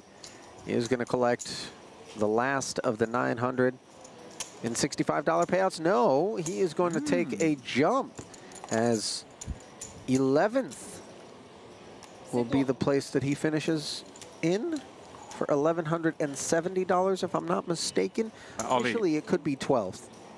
Plus that whole heap of red bounty chips he had in his hand. He had to throw one in the pot. He had to throw one in the pot when he busted, but he had the tallest bounty stack at the table for sure. So although he's out, he's definitely got. What you thought you had maybe 10 or 11 chips there, so let's say 10 bounties. Let's say another 5,000 to throw on top of that 1,100 payout. That's chunky. I mean, if it is 5,000, I mean, he could get more than 4th place gets in this tournament, or near enough, the same as 4th place, without even making the final table. Rabai, it's a nice hand. King, Queen, Jack, 9 with the suit. This time going to come in for a raise. Having limped a bunch of hands from under the gun lately, suddenly, including the ace, ace, king, queen, as you said. A little different now, of course, he's got a few more chips going. Is a limp strategy an actual thing in pot limit Omaha more so than in like 2-card? Yeah, a lot more, especially when you start to get below 30 and especially below 20 blinds. Just because so many hands you can't really raise fold and you don't, so you kind of have to raise cool, and then you're playing really big pots that you don't necessarily want to play. Instead, come in with some limps, keep the pot smaller, as long as you balance. And we've seen Rabai capable of that because he did limp in with the ace, ace, king, queen. He knows to do that on occasions. Look at this. He knows to do this on occasions. Flop top 2. Easy. Equally easy. Getting away from it if we're Todorati, who did have 8 high clubs, I think, on that particular board. And, you know, a lot of times you can get yourself in trouble if you get too fond of flush draws that are not nutted in pot limit Omaha. In the flop, I cannot win any hands. It's good strategy. Now I know. I'll never go all in with you. Now, from now, I don't call with you anymore. I just report. Confessions. These two have been having a lot of fun. Andrew sort of clued me in that before we came in. There's a lot of back and forth, a little bit of jovial needling, and maybe a little fraction of needling that wasn't quite so jovial even. Hopefully maybe some spice in there. You know, in my experience here, and I think yours as well, it isn't often that we find actual strife between players out there. Most of them are so familiar with one another, but as the secret gets out, and, you know, more and more new faces do begin to sprinkle in, there will be sort of a melancholic effect of, it's almost like your favorite garage band that gets a record label deal, and all of a sudden that romantic, you used to be able to go watch them with 50 people, but they're making money and now they're mainstream and they're on the cover of Rolling Stone and they're on MTV, and, you know, tickets are expensive, and you're like, oh, I don't know how I feel about things. Oh, Rolling Stone and MTV, Ali just aged himself. Yeah, I did. 5-8-9 with a couple of diamonds. Nut flush draw for air. How about Todorati? The joint. Yeah, 6-7.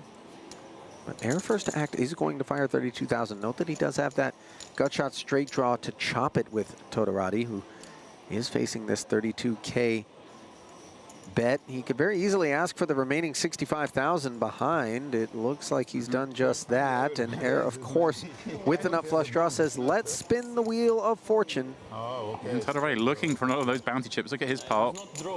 Has around 10 of them himself. No, you have great diamonds. No, I don't have. Look at that. Every diamond is live at the top of the screen there. That's wild. How is that even possible? I don't think I've ever seen that before, especially in 4-card. Good luck wow. to both of you. Hence him being a favorite. Of course, in reality, we'll be far from it, but with the folded cards information, we know he is. That's crazy. The richest deck you can imagine. Aces and fives now as well. Second path to victory, Ali. Not exactly the one he would have expected, but he will take it. And Todorati recognizing the threats loom, and the King of Diamonds is one of them. So he will get doubled through by Air, who he seems like quite a cool customer there, James. Just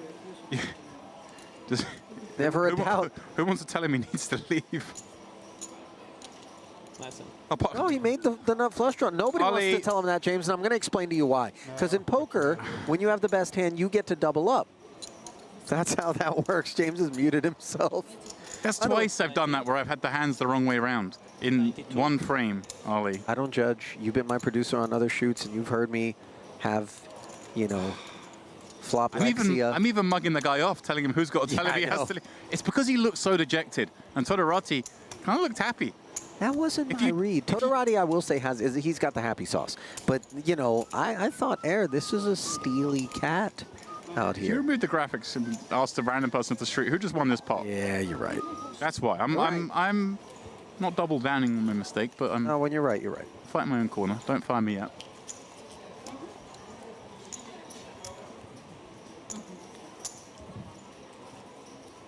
OPE, Major Poker Events.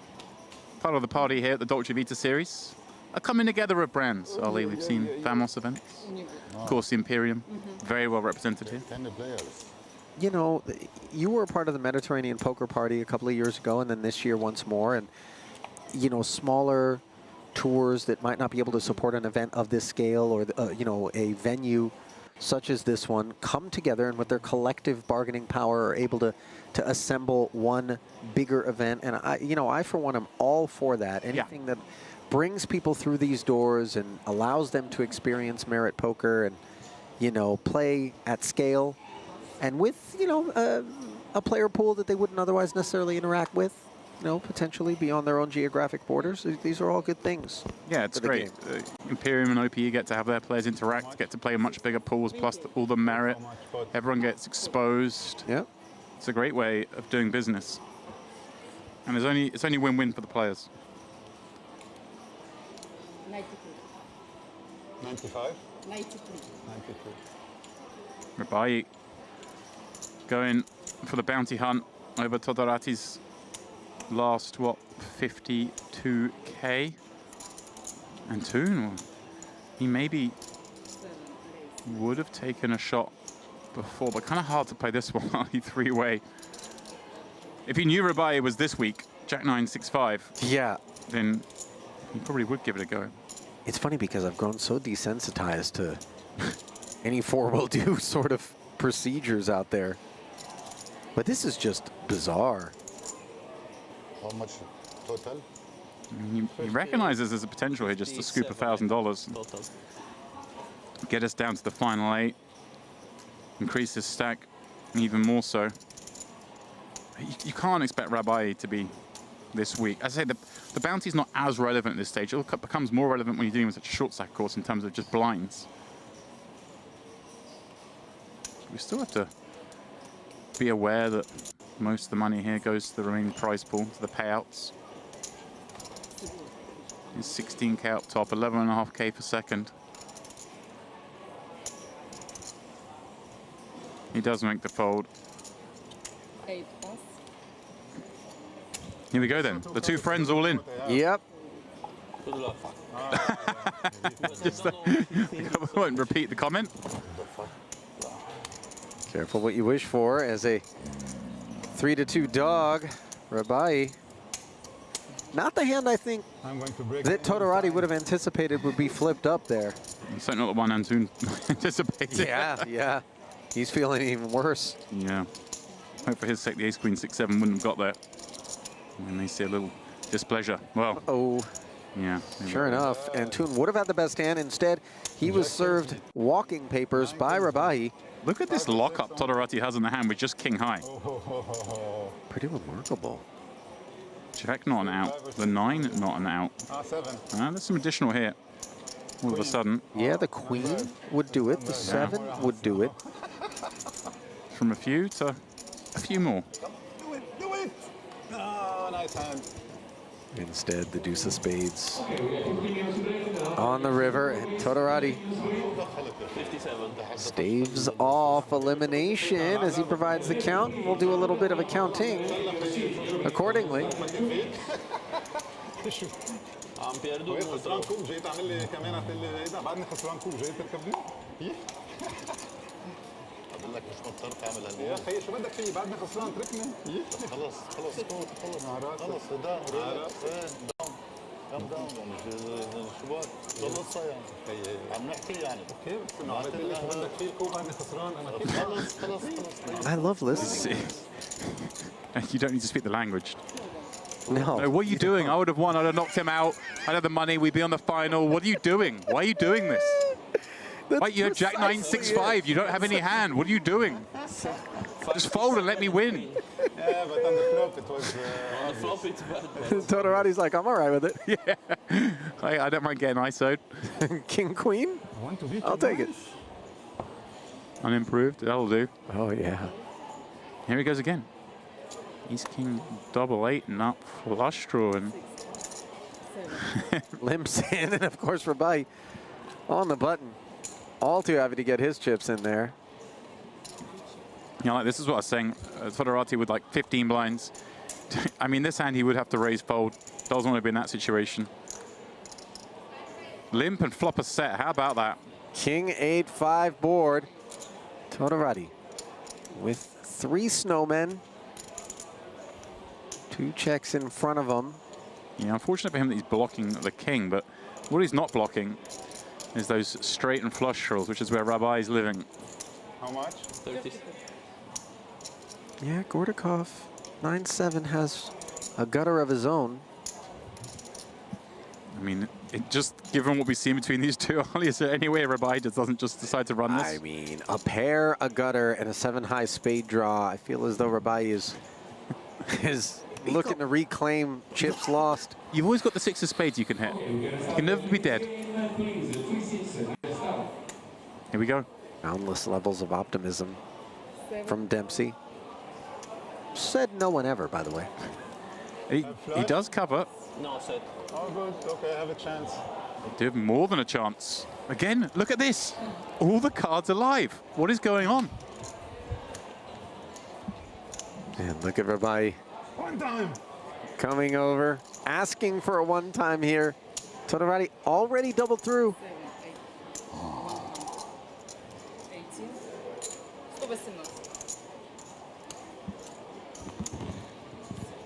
Yeah, Rabai covers by just 11K. Boy, that would be crumbs.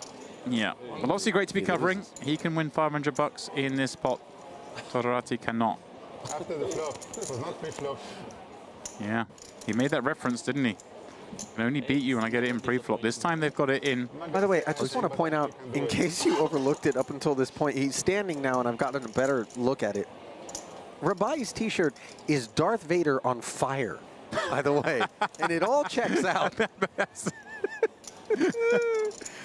Jack on the turn.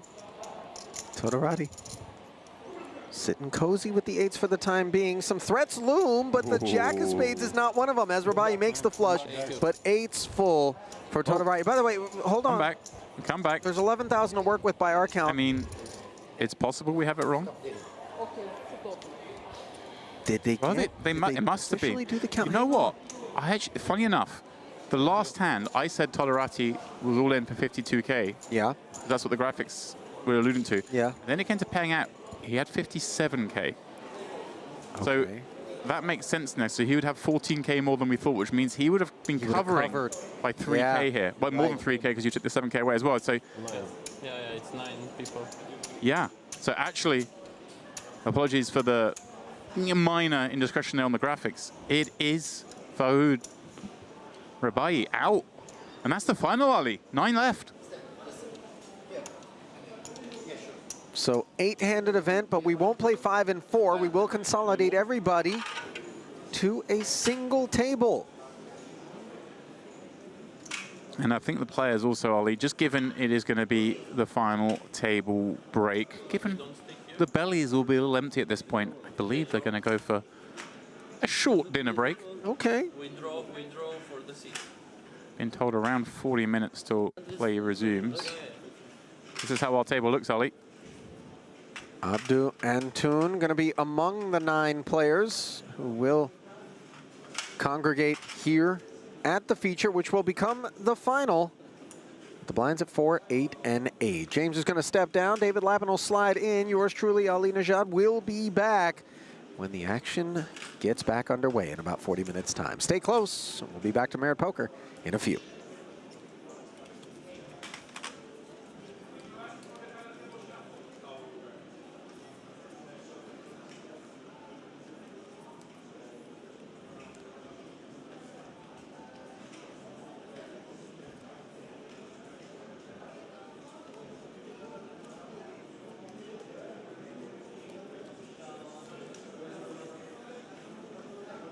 Lesser leather, never weathered, wetter weather, better. Do you want second time? Yes, lesser leather, never weathered, wetter, better. Bollocks, you got me. Lesser leather, never weathered, wetter weather, better. Lesser leather, never weathered, wetter weather, better. It's easy. Okay.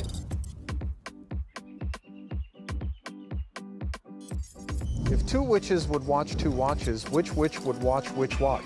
If 2 witches would watch 2 watches, which witch would watch which watch? If 2 witches would watch 2 watches, which witch would watch which watch? Give me a challenge. What is this? You sure about that? If 2 witches would watch 2 watches, which witch would watch which watch? Boom! One more time, no? No, no one more time. Okay, Perfect. okay. I win. Where's my prize?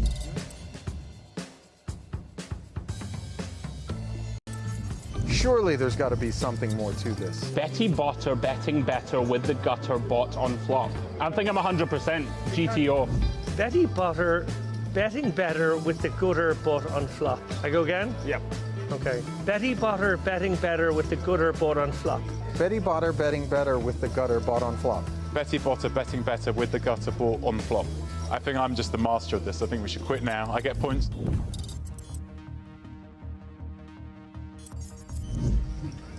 Oh no. Oh no. Oh no, no. Yeah. Georgi Skuhul. Is he behind me? Georgie's name is the one that gets me every time, I think. Skuluchia. Gia. Georgie Shrukia. Oh, I always get this one wrong. Georgi Skuluchia. Georgi Shalukia. Georgi Shalukia. Skulukia. Skuluchia. Skulukia. Skuluchia. Skulukia. Yeah.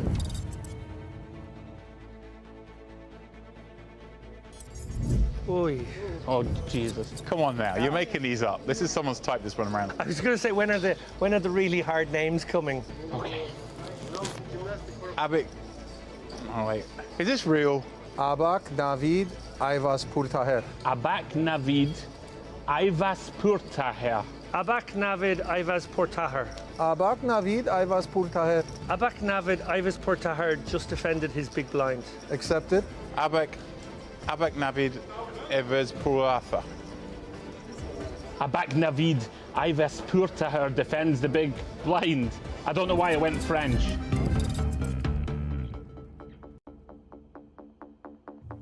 Level 99. La la la la la la la. La, la, la. Okay. Sure. No problem. Oh no, these are very long. Let me see that one more time. Wow. Does this guy have a nickname? Ali. Ali raises.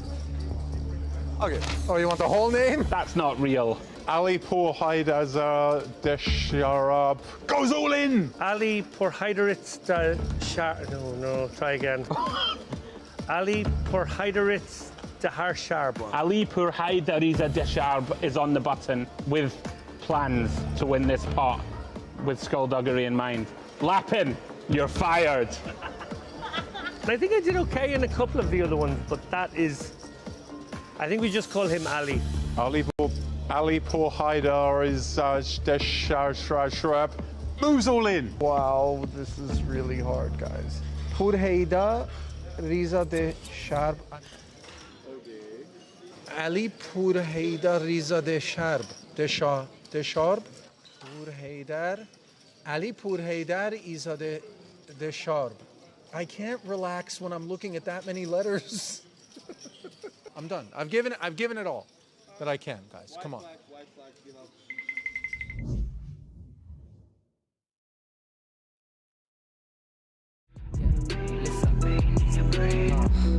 Even though it's hard, it's not impossible. Tell them there's no limit, I'm unstoppable. Stop myself and guilt, then it's possible. Nobody else will play the fool. Baby, I was born just to break the rules. Stop the water for the money and fill up my pool. Not my morals or my dignity, we keep it cool. Just to work for the system, use you like a tool. How efficient do we use ourselves? That's like the story you're telling someone else's tales. All that chit chat will make you feel. Try worry less and really worry about yourself. I learned the hard way would damage health. Listen to that voice within, gotta know yourself.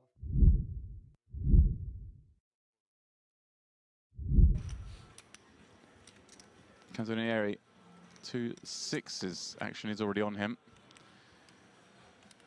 With 30 blinds. Coming in for a go.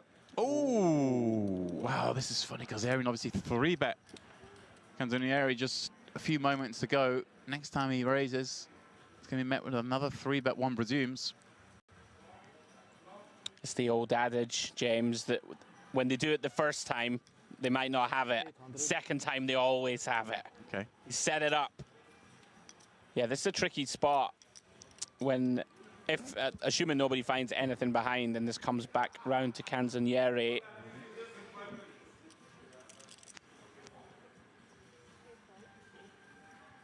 Oh, wow. Pascucci's called found the queens. Yeah, this is just death, isn't it? This is such a dream spot for the Cove 4-bet jam. What he's playing, what, 25 blinds? And take his time, of course. Gonna be a lot harder decisions than this one. This one, a must. And, well, bar some help from the deck, he's been dealt out of this one.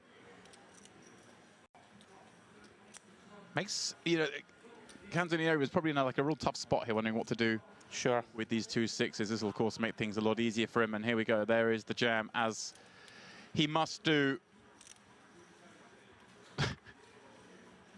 Chelik. Pondering with the 8-4-0.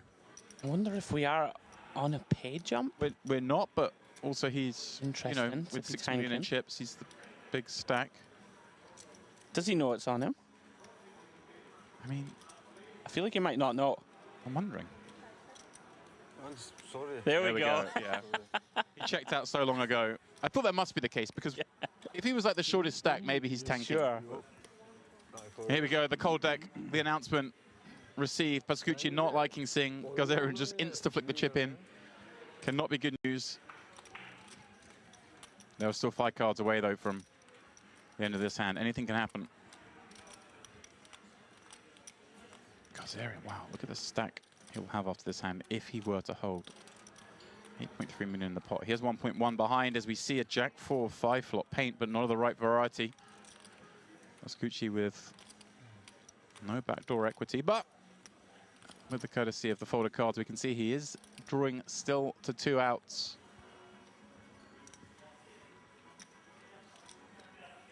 But with just 1 pull of it, very unlikely the Italian will continue, and that is the case. Simone Pascucci eliminated in 20th place.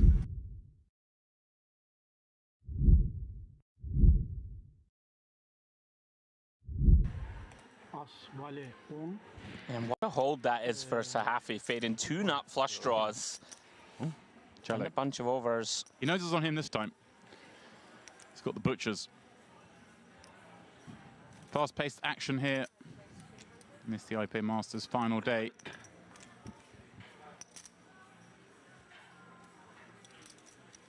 Sant'Agostino. Getting more and more ladders, although no financial pay jump. Yeah, I'm just that last one. Just having a little look. We're 15 two places away. Okay. Yeah. 88. Oh no! Once again. Canzonieri finds the bullets, the rockets, the boots, the aces, whatever you want to call them, at the perfect time. Goodness me, we've already seen one cold deck. Queens running into aces. Now Celik with the kings. Runs into them once again. And I believe we might have seen both remaining kings folded there. Which is going to make this even worse for Celik.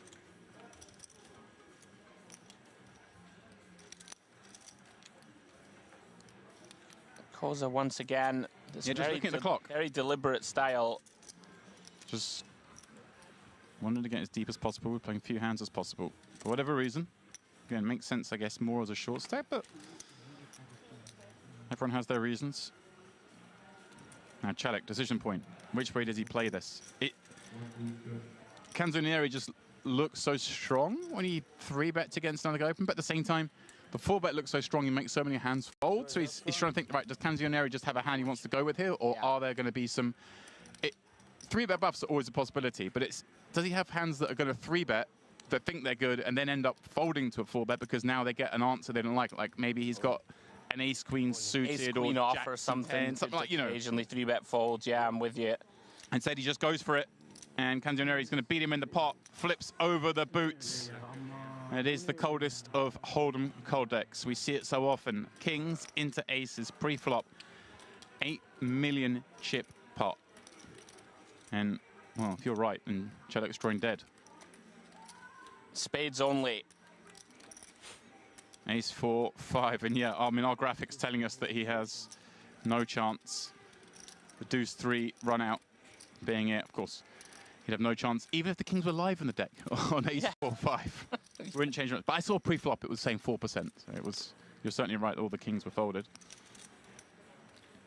And that's that, the full double. Yeah, brutal stuff for Celik. Nothing to be done.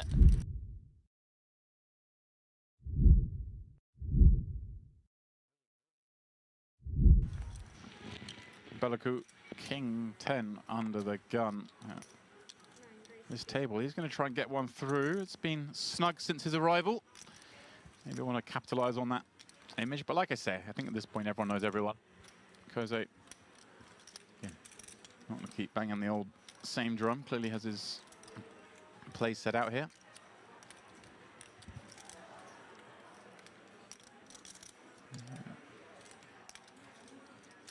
Canzonieri, the one in the big blind here, and Cappiello in the small. They're the big stacks, 11 mil and 9 mil. So kind of actually a nice seat for Belaku. Obviously Gazarian behind, very capable with 9 million in chips, but he is left of the biggest stacks. Celik, stock take, but Queen Jack O, can't imagine him being a hand he wants to play against an under the gun open, albeit we can see here it is a lighter one.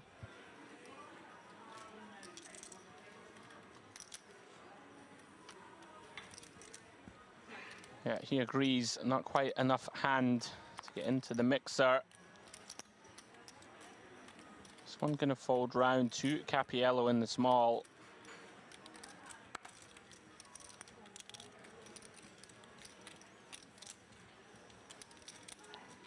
Round to Canzonieri. Very pretty looking 8-6 of spades. He's counting out calling chips here to defend from the big.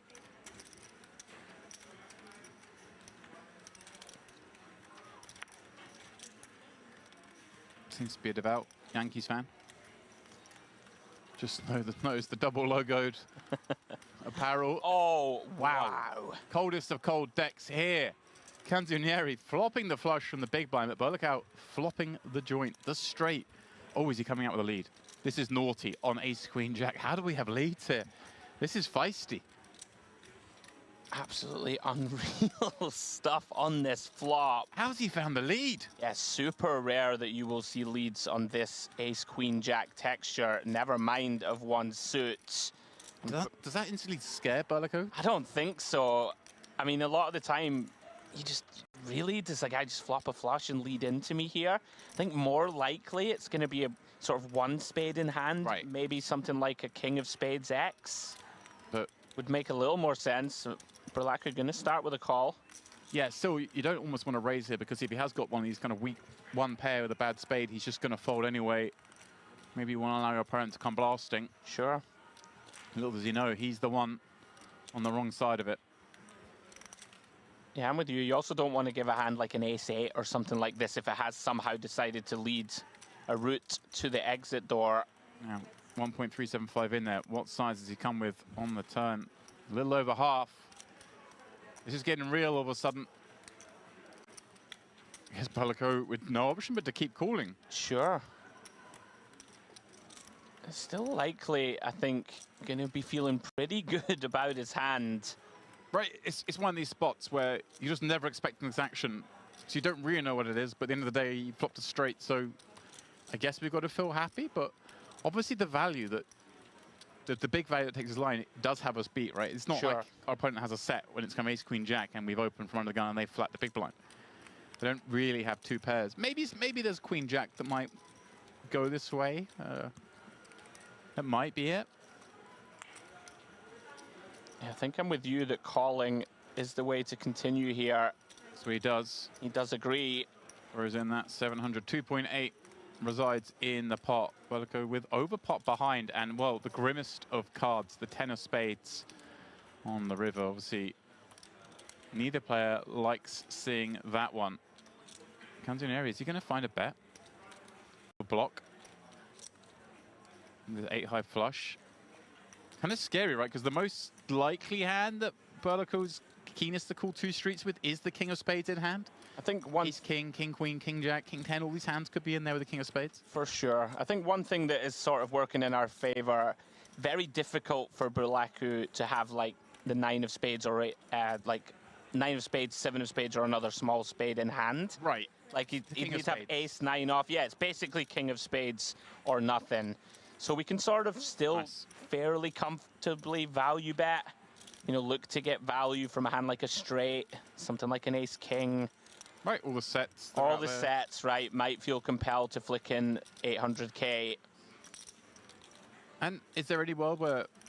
I wonder if we can ever bluff. Wow. It would be very spicy. It would be, but I mean... Yeah, it does get away from it. Well, he won't like that river, but he's going to see later on that it was one of the best rivers in the deck for him.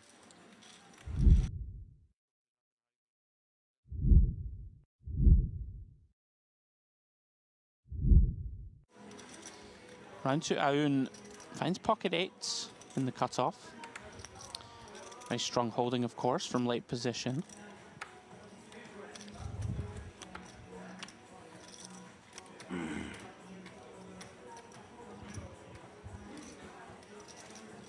Does come in for a raise. 40k to go.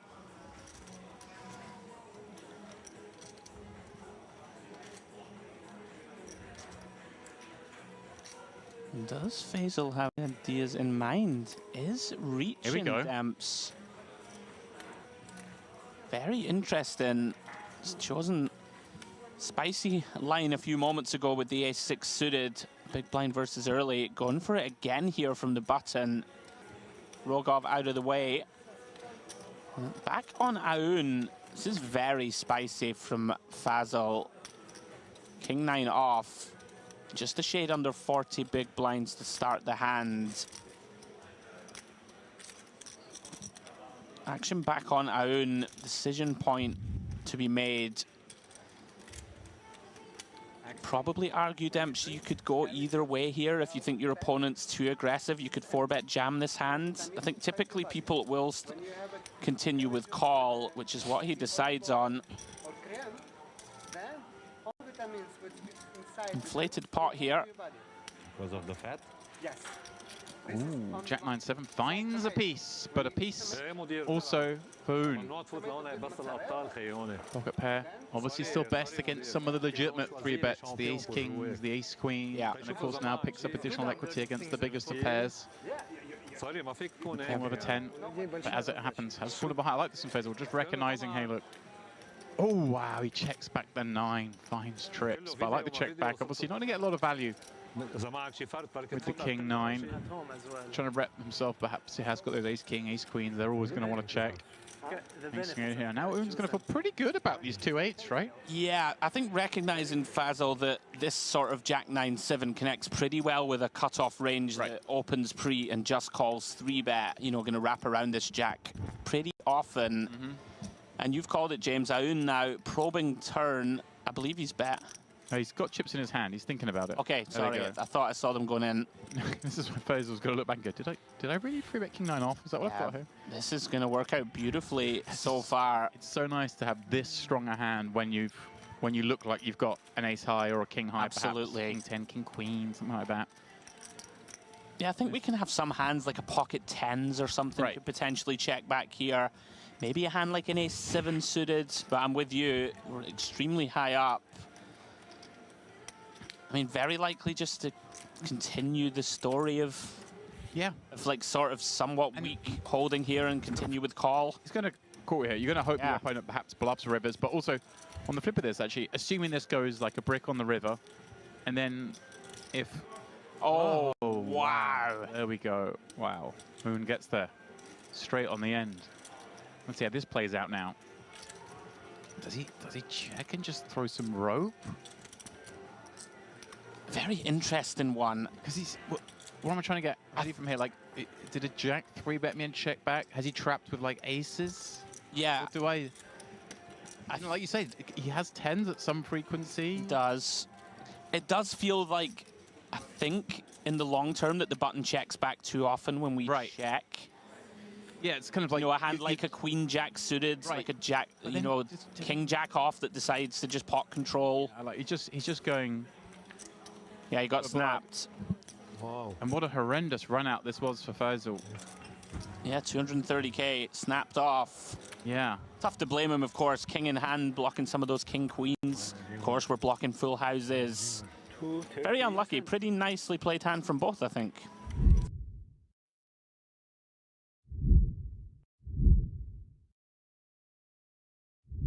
Have you got any gorgeous-looking trophies at home or anything? Oh, you've done me. Not. I've actually never won a live tournament. Oh. Yeah. What about from your wakeboarding days? Did you win any big awards? 10-pin bowling trophies, mate. I've got bags full of them. 10-pin bowling? 10-pin bowling, mate. Yeah. I could see you being a bowler. Didn't you know that? I didn't know. I used to be ranked 2nd in Scotland as a young man for 10-pin bowling. 2nd in Scotland for what age group is that then? The under 16s, I think. Then under 18s. That's how I was so successful with the females of the species. They love bowling. James is making a symbol that I will not repeat in the booth. Right. And that's enough of that nonsense. Round to the button. Canzonieri, ace jack of hearts, 450k.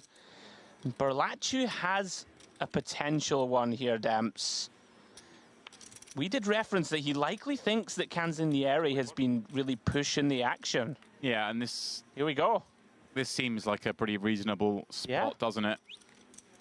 Really tough to blame him. You should have fold equity here against the chip leader. Yeah, when you're this short, 12 blinds, you don't get many 3-bet jam spots because, well, you just don't have much 3-bet. You don't have much fold equity, but against the button, you do. And look, I mean, Canzonieri's taking a moment here, but this is way enough hand. It has to be. And he just moves it. I mean, Berlacci held back some chips. I think he's just checking the situation. We're showing us 15 left, so we are through the pay jump. I guess he's just confirming that. 16 players, got 76. You didn't restart it. You didn't restart it, right? So, okay. Pretty unfortunate here to run into a hand. 14 left? No, 15. 15, 14, same price. It's the same Three price. people for money jump. I'm sure. Can you move a little bit? There is three for money jump. So yeah, he was just he thought the pay jump came at 14, but the other players quite nicely pointing out, hey buddy, you've already got the pay jump, saving him as time banks. I mean, just some camaraderie. 15, 14. Yeah, it's the same. He didn't realize. Da. Has secured that pay jump. In fact, the next pay jump's not till 12 left. So, Balaku, he's the one at risk with the ace-4-0. But we've seen the ace-4-0 perform pretty nicely on this table up to now. Can it continue here? Well, there is a 4, but not before a jack. One of those outs folded. It's going to have to go. On the river. Oh, doesn't even want it now. Well, he hasn't got it now. So there we go. Time banks here for 4. But he has asked for it on the river. No. Balaku. Oh, finds it on the river. Wow, there we go. That's the trick, Andrew. We live and learn. You don't ask for it. You be specific where you want it. Didn't want to find it on the turn. Said I want it on the river. Little does he know that the other 4 have been folded. Oh, it was? The old one-outer? Wow.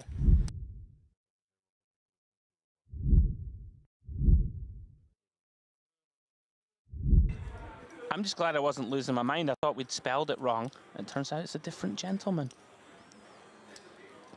Well, Balaku, ace queen on the button. Let's go. You reset it? You did reset it? He's always asking about the shot clock.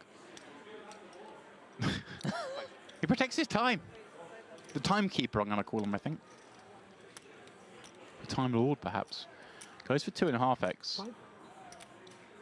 Almost like he's, hey, I'm going to fight your 505. You like bigger opens? Have one of these yourself. It's Koze. Koze is going to defend with 10-7 off. Yeah, not a bad hand to drive more money into the pot with either. Ace Queen.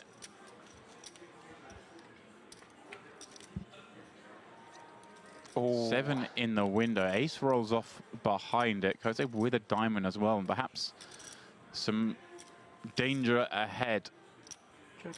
Again, acting quicker than he's acted thus far, but it does seem like he's a little bit more composed, at least body language-wise this time. Dreamy spot here with ace queen. Yeah, already deciding mentally how to line this one up down the streets. It's gone pretty large on flop. And a snap call again. It's just unraveling here for Koze. Needs this break to come up soon. There is one coming. He needs to survive this hand first. Oh, wow, he's going to more than survive as things stand. What looks like a brick for Balaku is tragedy. Goodness me. And I mean, is there any way this... I mean, this might just end up on the turn here, right? This might just go check jam. Very strong chance that Berlachu sizes this on the turn to get it in by river. Koza may just send it. He's not toying with the lead, is he? He is. And he just announces $1 million. Now, was Balachu... 1 million. I said 1. 1 million. Did you thought she said all in? It wasn't. It was 1 million. Now, Balachu with an interesting decision. Does he just jam it himself here now? I mean, does he just call? Do we want to deny equity against the draws that might take this side? How do you construct the range of Koze? Because Koze's been fairly passive in all the hands he's played, right? Yeah, without being unkind, it's such a sort of button clicky turn lead. It's not something that you see too often here. He does just say, I'm all in, I want to run it. Koze's going to love this scenario. Well, that's just going to feel like, not that it's a slow roll, but it's a nit roll of sorts. He's going to feel for sure he's got the best hand when he doesn't get snapped. As it is, he needs help. 2 pair on display. Ace, queen, or deuce is what's required. They're all live. They're all in there. Yeah, wry smile from Berlachu. Can't believe the combo he's run into here. He's going to have to improve. 10 million chip pot. Berlachu all but all in himself. Holds just 125k back. And is that deuce? It is. It is the deuce, the dirty way. The counterfeit. Even the dealer missed it for a second there. As It dawns on Koze now. Oh. He sees the bad beat. Lucky twice, my friend. Lucky. Got lucky twice. Do you see the start here?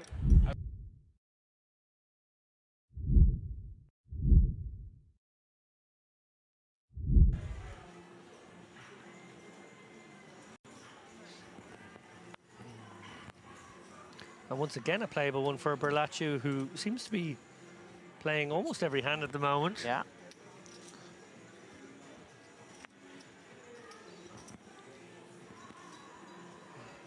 And Saeed out of the way. Now, here we go. This will give us a glimpse into the psyche approach of Zargaran. I mean, pretty big hand, David, obviously. This one wouldn't be out of line by any stretch. Interested to see how he wants to approach this. Yeah, I wouldn't be surprised to see him bump it up to about 1.8, 1.9 here. Yeah, it looks like 1.625. Just under 7 BBs. It's a little small from out of position, but I guess you start being allowed to have smaller sizings with ICM about. Yeah, I think I would agree. It's one of these spots where Berlaccio is going to have to tread cautiously and may not peel in position as liberally. Oh, here we go. Looks like we have lost a player on the outer table. So it looks like final table is imminent as the players rack up their chips. Now back to Berlaccio. I did say, David, it's going to be tough for him to defend as often, but Queen Jack of Diamonds, he can, and he's jammed. Wow, big play here. Credit to him. Thinks Zargaran is going to be out of line and sends it for just a shade under 40. Love this. Credit to Berlaccio.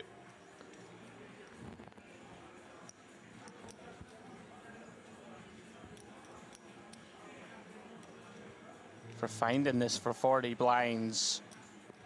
It's a huge moment in the tournament right now. We've obviously seen that the final table bubble has effectively just burst. These guys are going to play their next hand on the final table. And Zargaran can basically be sitting fairly pretty here with the chip lead and 20 million if he lets this one go. On the flip side, he could have almost 30 million if he calls and wins the hand, and then he can really take liberties on the final table. But if he calls and loses, he's back in the pack, and Berlaccio looks like the kind of front runner who might run away with this as well. So it's very, very interesting dynamically. Yeah, agreed. And also Berlaccio knows, like, do you think the fact that the players know that the final table bubble has just burst means that Berlaccio is going to play, counting the chips? Like, is Berlaccio going to play tighter now, knowing that, okay, I'm on the final? You know, with the 4-bet jam, do you think he's going to be tighter? Because he's like, right, I'm on the final now. I can just play a bit more honestly and fold. Very interesting. Well, I think what we can be sure of here, I made the point that maybe Ace Queen and Ace Jack don't find the call, and that's what's kind of cool about using the Queen Jack suited, because the hands that dominate you actually, you know, can fold here. But I think given the duration of this tank already, we can be pretty sure Zargaran would have gone with Ace Queen. I know, credit to him for thinking this long. I think most people would end up folding here to a 40 big blind 4-bet jam. Still deep in the final. Time bank goes in. Each one, guys, worth 30 seconds. So basically now with 30 seconds to act. Big sweat here for Berlaccio. What a hand we have here. Oh, he's... Oh, my goodness. Is that an angle? Was he looking for the reaction? Oh, he absolutely was. Oh, he's made the call! What a call from Zargaran! We do not know how this one is going to finish, but what an absolutely phenomenal in-game call there. He read his man as capable, Andrew. Beast of a call from Zargaran. Will he be rewarded? Biggest pot of the tournament, 20 million in the middle. This is huge. This will decide the type of final table we play. And would you believe it? It's never easy. Goodness me, 10-9-4. Backdoor diamonds and an open-ended straight drop for Berlacciu. 38% of the time he gets there. Not on the deuce of clubs turn. We've seen him survive on the river twice already on the main table. Can he do it again? And he gets... Oh, he doesn't get there, sorry. Jack of hearts. That's on the river. Pandemonium here in the booth and on the table. Berlacciu will now feel as though he punted a little bit. But to be honest, that was a ballsy play.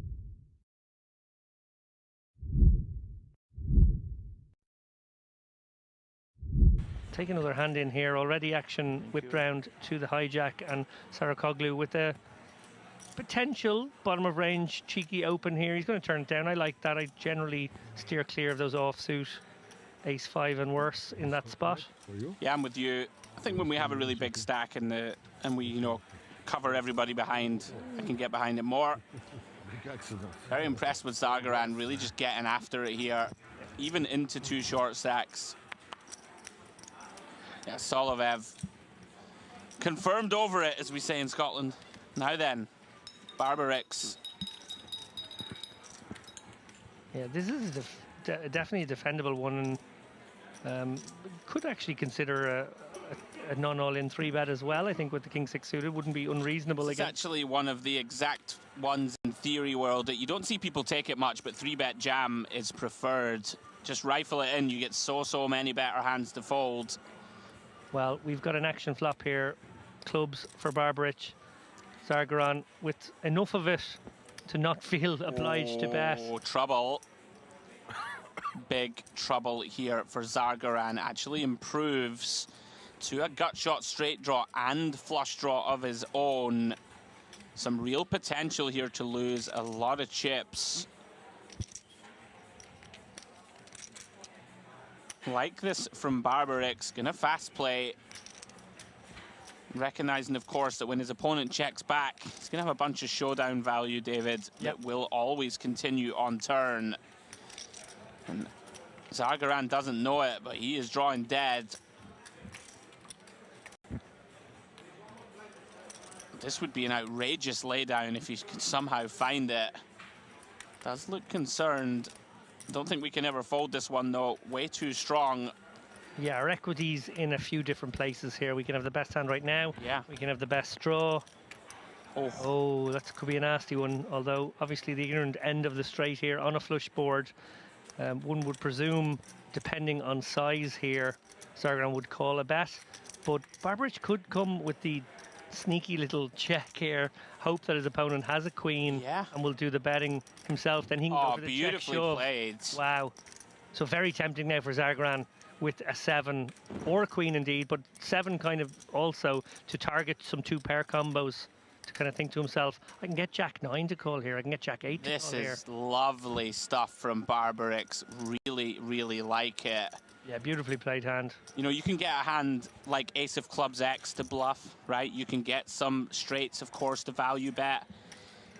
Even a hand like a pocket 9s should probably bet if it hasn't bet by now. Like, you should value bet a set, but people maybe don't find it in game enough.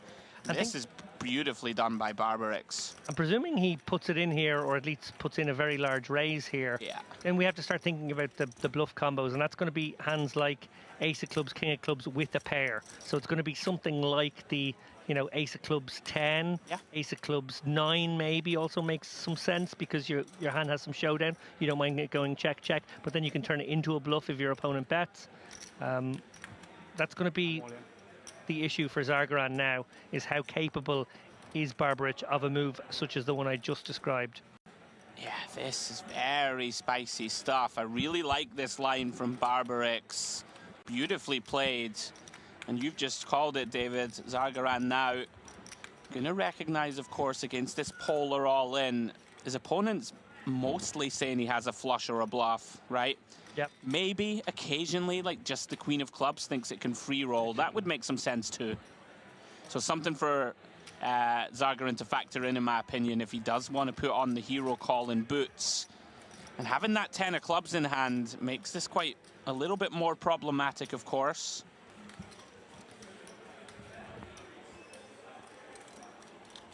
Sometimes really just does come down to, is my opponent capable? I think he announced call.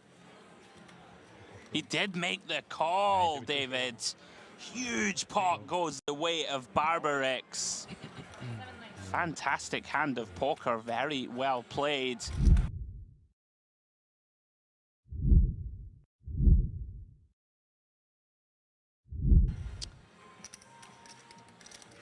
Zagaran back at it, pocket eights.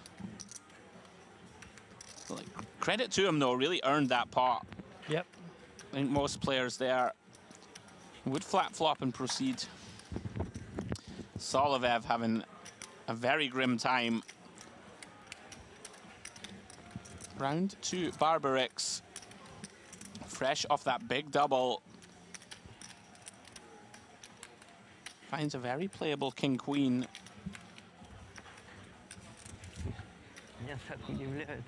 Here we go again. Round 2 between these two.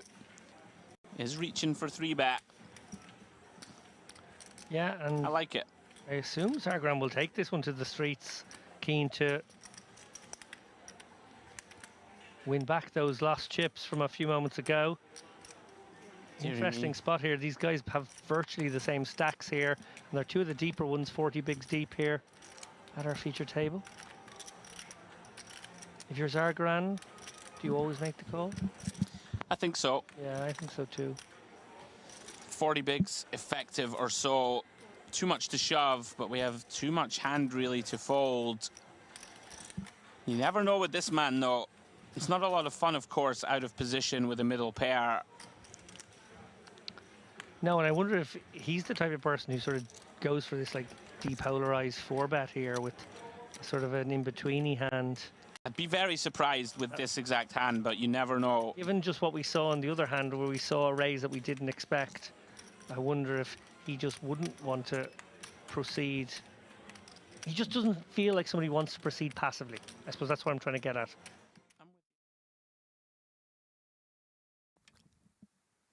And welcome back for continuing coverage of the Pot Limit Omaha Bounty event here at the Dolce Vita Series. Northern Cyprus Merit Poker Complex, that's what you see on your screen there, nestled along the shores of the Mediterranean. And yours truly, Ali Najad, nestled alongside now one David Lappin, who rejoins us here in the booth. And there are your final 9. Here's how they stack up. David, 584,000, 73 big blinds. That'll be the boss stack here.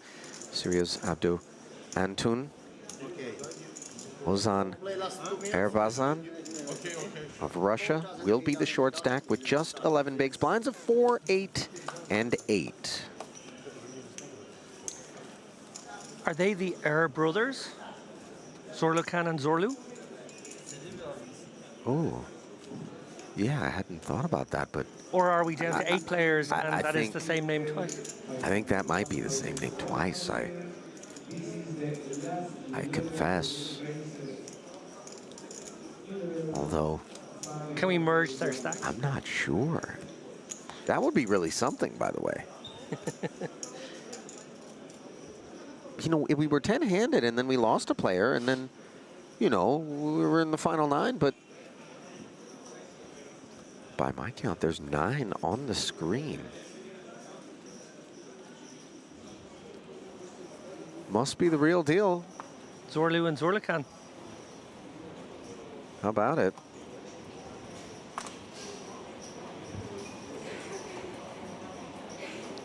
As we pick up the action here, Erbasan. King Queen 6-3, going to bin it here. Hope to see somewhat more circumspect opening hand selections now that we finally reached this final table, and what has been a very gambly affair maybe it settles into being a more game-smithy game of poker. $16,385 up top. These guys just guaranteed $1,600 at the moment. Ace, King, 9, 5 for Zorlu there. Might be father and son, perhaps. I want to say that's what we're working with. With such similar names, you would think you wouldn't name your kids that close. You know, logistically speaking, I'm not a parent, but I feel like that does make things difficult around the home front. Could be an homage, a senior-junior sort of thing. Yeah. А зачем карты? Так надо поставить, да? Да, вы не прочитали. А, чтобы если я играю, то есть я должен так ставить. Raise and take there. As the senior heir, able to just haul one in. Meaningful to collect chips when you're down there toward the bottom of the leaderboard as you're trying to keep people from salivating over your bounty. Yeah, it should change the game somewhat, that implied 10K that we talked about being the effective value of the bounty in chip stack form. Now that these guys are very deep, and that's really just one big blind as of this level, that's all it should really change. It should just be those very small decisions around the margins that get influenced by that one. Otherwise, maybe just as a default, better to disregard.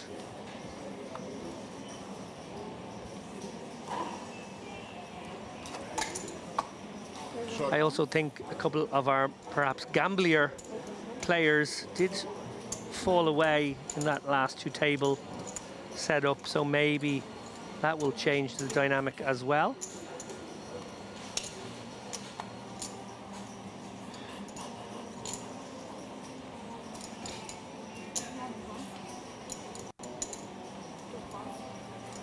Wow, was that double suited ace king six deuce that just got turned in?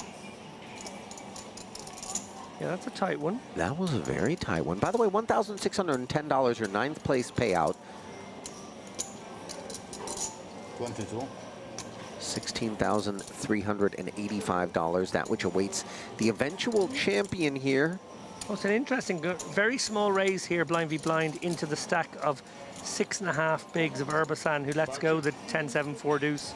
Pretty ugly holding, of course, but yeah, I would have expected maybe going the big size there or limping in. Instead choosing to go for the small raise, which works because his opponent was literally staring at some napkins.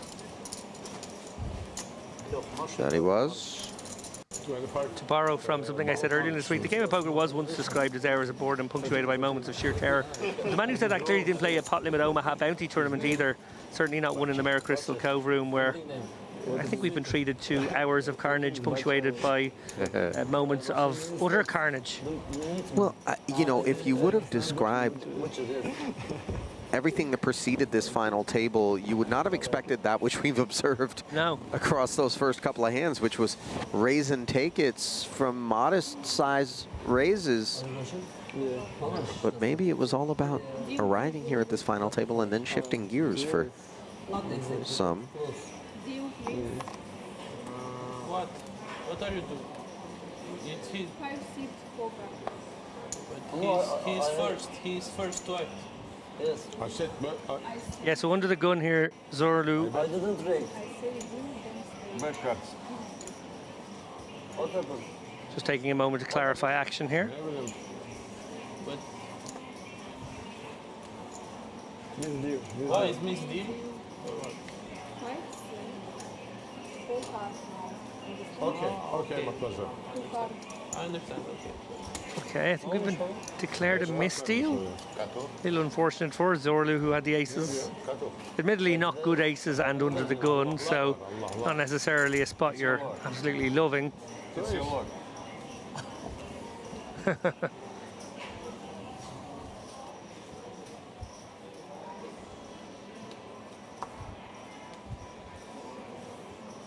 On the wide shot there, David is pointing out that the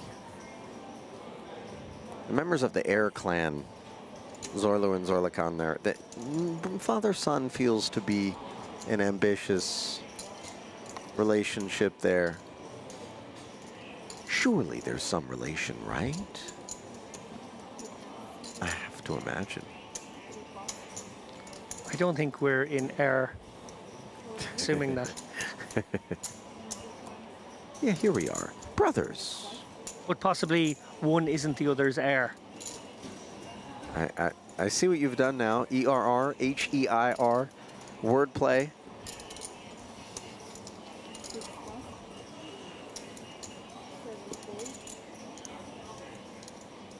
$25,000 to go, says the Ace King 10-8 of Fedotov. 2.5x calls from both the small and the big blind. It comes to Ace 10-3. How about top two against bottom set? Toderita has got some medicine. By the way, it's top and bottom pair for Erbazan, so can't blame him for being the man that comes out swinging here for 40,000. So what a setup of hands, really, when you look at it. Top two are going to love this, and obviously bottom set. Maybe it doesn't feel great about it, actually, if a lot of action takes place. We shall have to see how this one develops.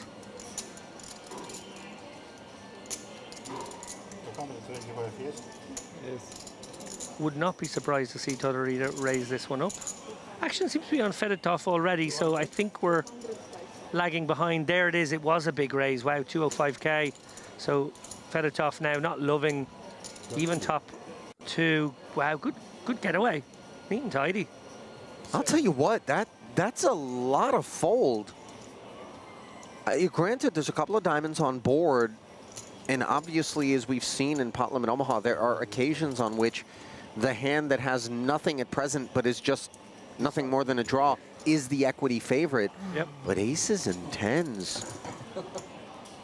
How about that for a laydown? I thought for sure we were going to see some fireworks that would involve Fedotov, but instead it is Toderita who will pull back 165,000 and spin the wheel of fortune against Erbazan, who does pick up a club draw here on the turn. An ace would do the trick. Instead, it's a 6 on the river, and we've got our first casualty of this final table already.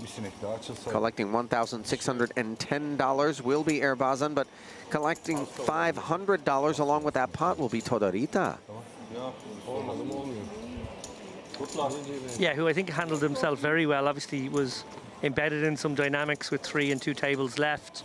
I think just played super solid, sort of trusted that he would get it in with good equity in some of those wilder spots. And imagine if he chooses to slow play that set of threes. Now, granted, very wet texture there, yeah, in particular against a razor.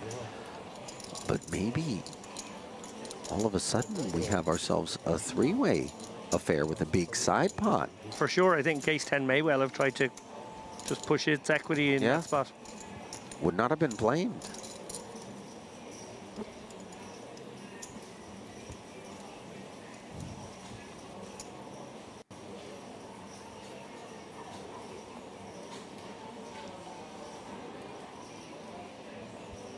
Fedotov, by the way, would have been the covering stack there by a fairly wide margin over Toderita prior to the double.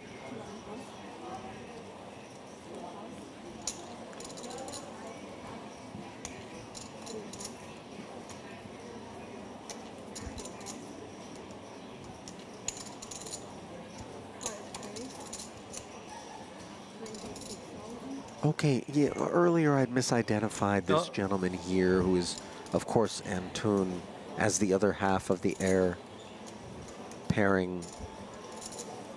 You know, so we're back on maybe father and son. The father-son theory. A763 has Gordakov interested. He ran very hot en route to this final table, by the way, picking up a wealth of chips.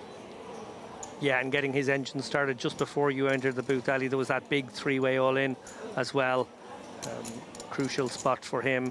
He looked to be more than 1 foot out the door, but sort of an unlikely, shall we say, turn river trips on board meant that suddenly his ace to play, his ace high, was back in business. And yeah, from there he's obviously built a very healthy stack here, well above average. Battle between Zorluer, the elder, Gordikov and Antun. King 10-6 with a couple of clubs here. You see Antun with the only flush draw, 10s and 6s for Air, who is mulling his options. He does check it over. Not a board that rates to be of interest to the pre-flop raiser.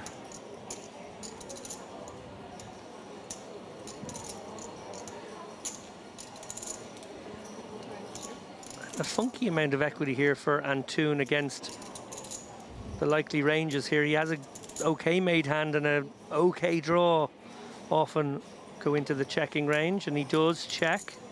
Very dry deuce of diamonds, rolling right off on this turn.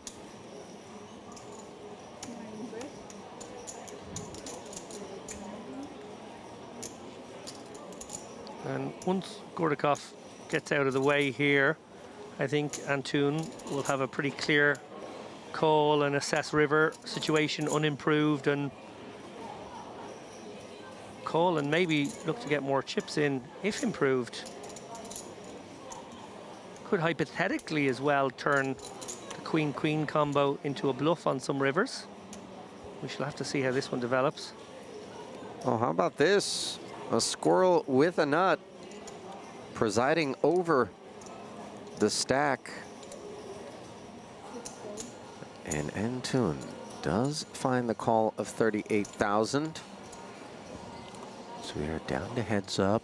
And a third 10 for Zorlu Air on the river here to hop in front of these queens. And let's see just how proud of that holding he's going to be. 86K back. Looking over at the tournament clock. Yeah, I wonder, okay. All in declared. So I wonder if on that somewhat draw-heavy board he would have considered checking over to his opponent. Just to induce the bluff? Yeah, that if the, you know, ace, queen, jack kind of hand is out there, maybe he gets the bluff on the 10 specifically. But obviously it's a situation where he's trying to target the King X for a cry call. Well, you know, these are facts not lost, David, on Antun, who is asking for a count in spite of having nothing more than queens on this board, perhaps anticipating that a naked king wouldn't be putting its neck on the chopping block out here in this manner, so we remove that from the range. And then we start to ask ourselves, well, how often was just a 10 involved with the turn bet? Yeah, now this is where Antun's Queen 8 of clubs blockers come into play, is reducing some of the obvious flush draw possibilities of his opponent. We don't love having clubs. We'd rather be assigning that across the way. But you're right, there's plenty that missed in terms of straight draws, flush draws. The queen's also bad in that they block a lot of those straight combos, so it makes it a bit of a tough candidate here.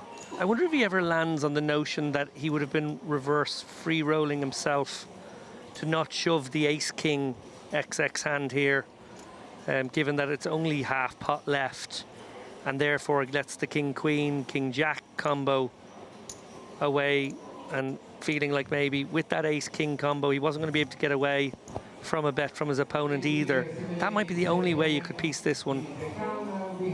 Just land on call in the end, a bit surprised.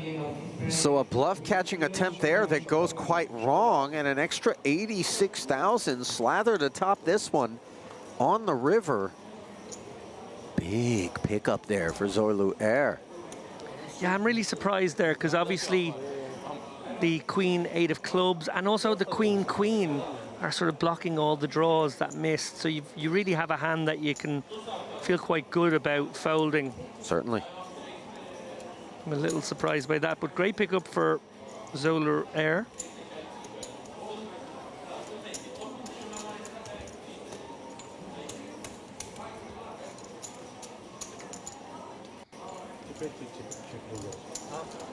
Okay, Ali, I put this question to a couple of the guys at lunch today. We're obviously watching the Olympic Games at the moment on TV, always a great once every 4 years treat of sport you don't generally watch or maybe don't see too often. We're watching it in Turkish, by the way. That is also true. Could you make a case for poker to be an Olympic sport?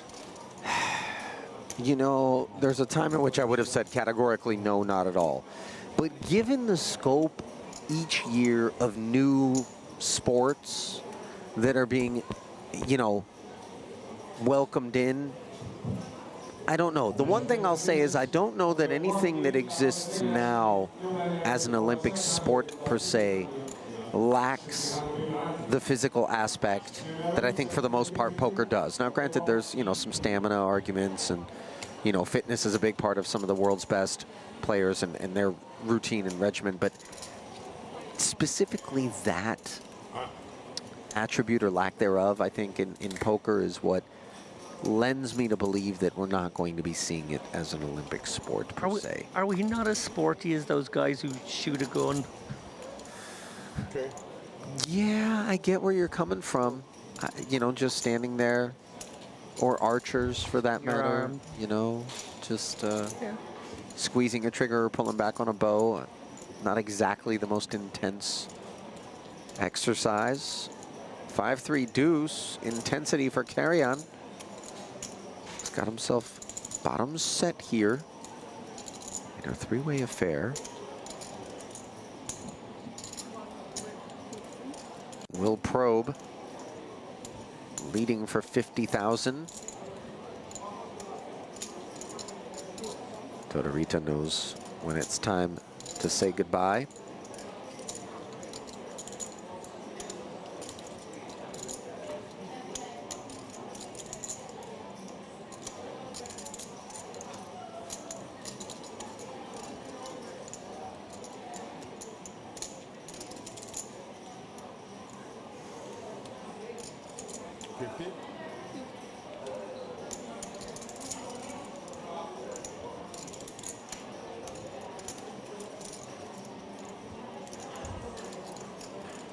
Top pair and a gut shot.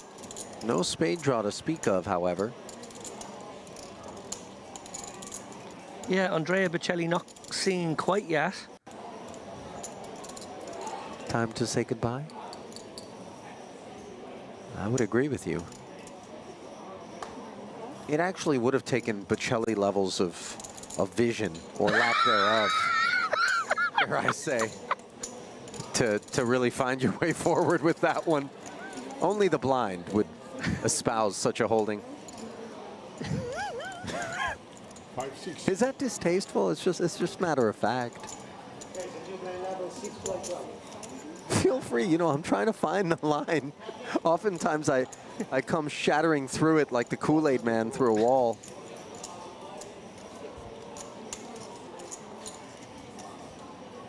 No spade. Physical. Oh, of course. Too much. This is stupid. 8 of our original 9 here at the final table of the $1,000 Parliament Omaha bounty event here at Merit Poker in Northern Cyprus. Ali Najad and David Lappin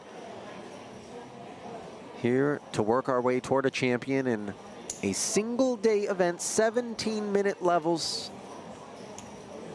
And Zorlukan Air with the ace-10 and a couple of 8s, double suited, activates under the gun. Double paired is Antoon here. Very speculative holding. He wants to get involved.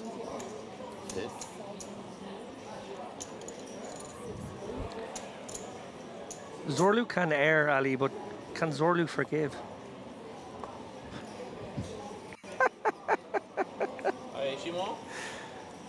Well met, my friend.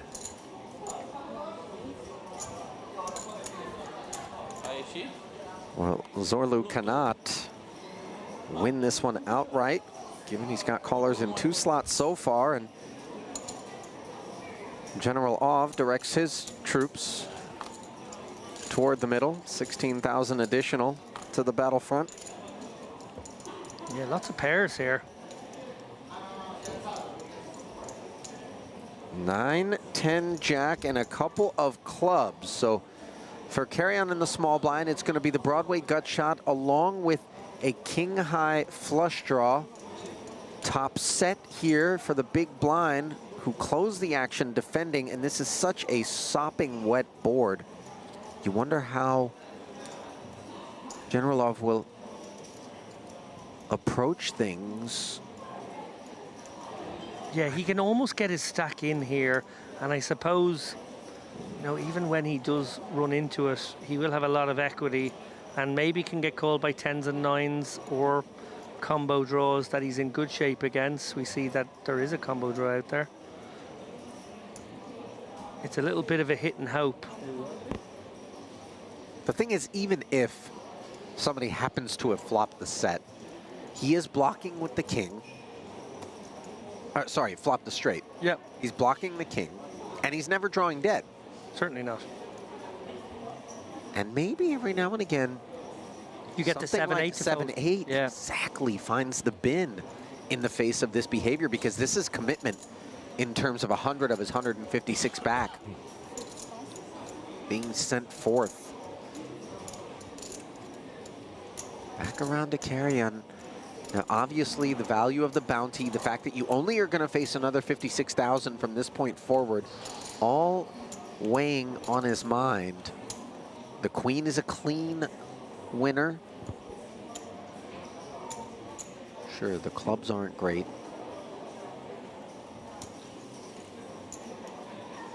Good fold, I think, on balance. We obviously see that he would have been getting pretty much the right price and the opportunity to take a little bounty as a sweetener, but overall, I actually really like that fold. Good discipline.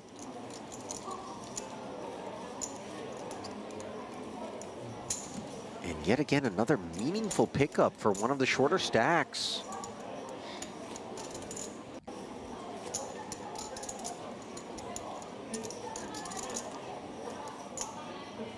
Something that both Andy and I and James and I touched on is the frequency with which, when the short stack does bounce off of a low point, it isn't a double up, but oftentimes a triple, quadruple, even quintuple up, given the multi-way nature of pursuits by the field and the opposition, hunting your bounty, looking at the price, looking at the overlay, and thinking, okay. So when you are able to hold as a short stack, which is a more difficult proposition, given that you're going to have to face off against multiple opponents, it can be quite fruitful.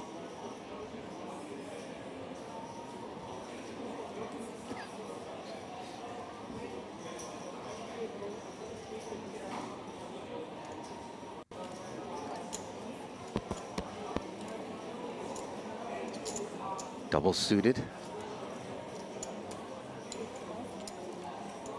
Pretty reasonable, I think. Yeah. Double suitedness is nice, but not a huge amount of connectivity. You really do want to lean heavily towards getting those ace-high suited or double suited hands involved. Oh, I'm about to see two players lock horns, I feel. Pretty pure rundown here. The king-queen, 10-9 double suited. Well, right on cue, the ace-queen 8-5 before it makes it 30,000 to go. Double suited with the ace-high hearts. Generalov with the inferior king-high hearts, but working diamonds as well. Small blind defense. No, a 3-bet to 100,000. I overlooked that. Yeah, and Generalov just knowing that he's the kind of hand that will flop in a very kind of clear way. Enough equity that he'll be happy to go with his hand, and match that with the fact that if he does meet with the 4-bet, he's exactly the kind of hand that is the antidote to aces. We see now he has flopped nuts. And awkward for Carian, who made a very good fold a moment ago. Might need to make another one. Yeah, he made the added investment, pot up to 224,000, just 180 back for Generalov. And given that he doesn't have a single black card in his hand, I think he will be looking to pile some chips in there. And sure enough, the all-in declared. I believe it's signified by simply putting your bounty chip out there. Is that what that is? The red? Yeah, some poker rooms allow it. Some poker rooms sort of don't really want players doing that because it can just be too easily misconstrued. But I've never seen a problem with it, and obviously it's allowed. Now, what's kind of nice for Generalov being able to shove this hand right now is it looks like he has aces from his opponent's point of view a lot. And it's just trying to protect those aces. So if his opponent does have a kind of a 2-pair combo or a pair and a draw combo, he would actually get called. And obviously we see he has the nuts, so it's a pretty sweet spot to just drop it there. Nice execution and then nice fold again. Indeed, and how about this late surge here for Generalov? Not bringing much attention to himself, but bringing many chips to his doorstep. Now he sits with 400 and 4,000, is it?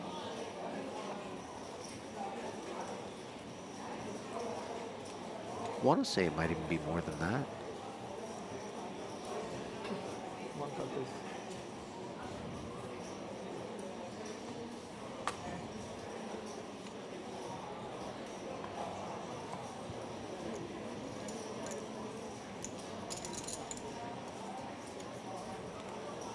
Double suited, no, rather 3 diamonds. Ace 8 and a couple of 6s there from Air.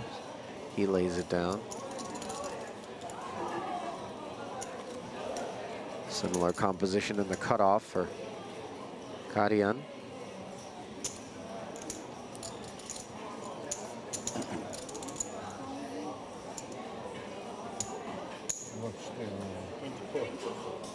$24,000, the required amount, with the blinds at 6, 12, and 12.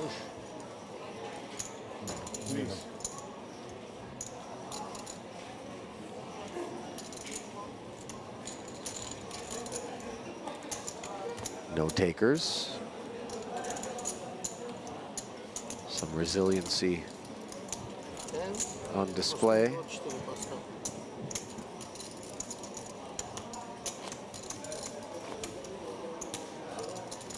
Yeah, noteworthy that the sort of rambunctious pace of play, or I suppose just pace of getting chips involved, has settled down a bit here now that we are on a final table with significant ladder jumps. The ICM is cresting right now, as big as it ever will be, and it's kind of a tricky game when you add a risk premium pot limit Omaha. Equities running very close together, big advantage to the big stacks when there is ICM afoot. We obviously saw some wanton disregard for ICM pre-bubble. Players just still keen to go for those bounties and have collisions, but it does feel as though these players are now settled into what is a much more serious affair. 24.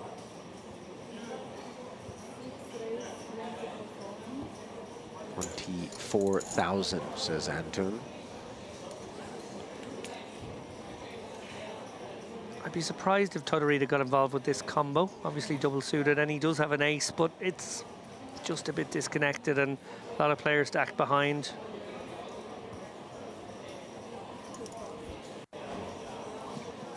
Folded round to the blinds now.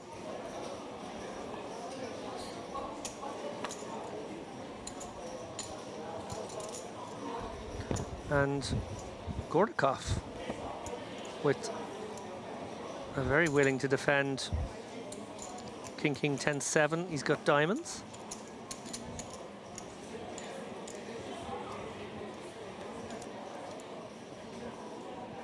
Ace 4 deuce, the dreaded needle downing the 2 kings, but the 2 diamonds are working.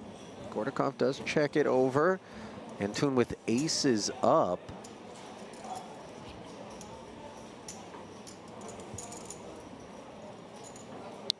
Yeah, and I would expect this to go check back call.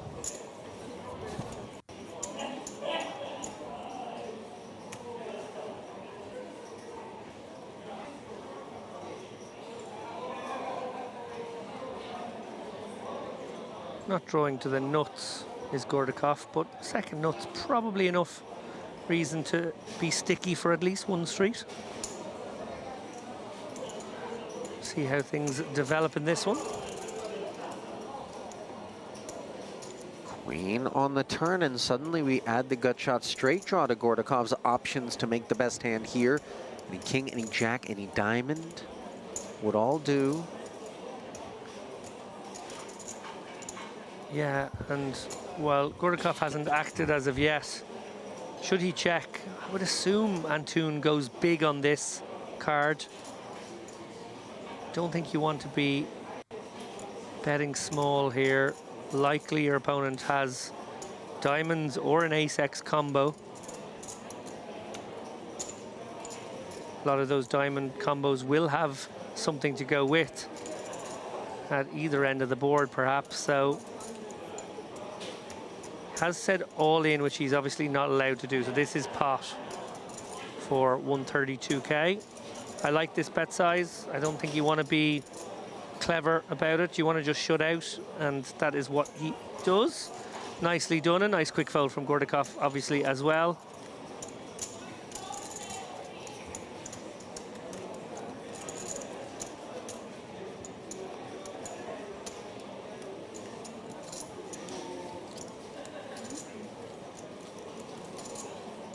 You laying down in Gordakov's spot there? Yeah, I think so.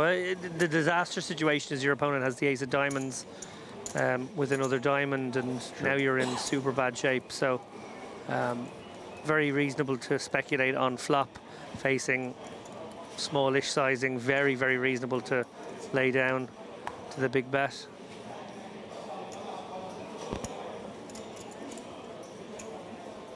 So much of Pot Limit Omaha in tournaments, and just generally anyway, is about sort of pushing your equity to drive out hands that could catch you.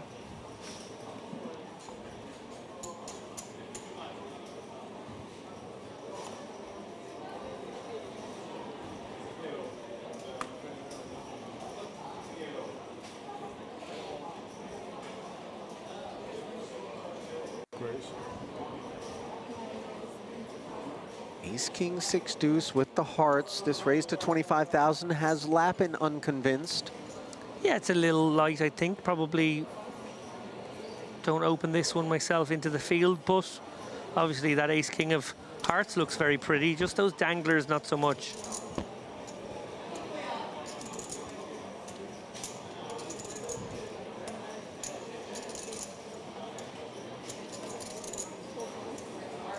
Very quick fold there from Gordakov with his queens. Just shows you how high the ICM factor is playing into things here. Expecting people not to be opening hands where queen, queen, XX would be in that great a shape, and actually could be in very bad shape. Out of position to a discouraging factor. Antun, well, he is double suited here, and he's got pair of sevens, and he's got an ace of seven of diamonds, which is oh, hello, didn't expect to see this. A 3-bet, wow, to 75,000 with the A774, really applying some pressure, and doing so as the covering stack here. Look at there, glaring across the way. These two have tussled already. This feels like a very bully boy sort of, you know, I can put the leverage bet in here. You likely don't have aces because I have an ace blocker, and that's what I'm going to try and do to apply pressure. Sure. Actually quite smart exploit from the big blind there.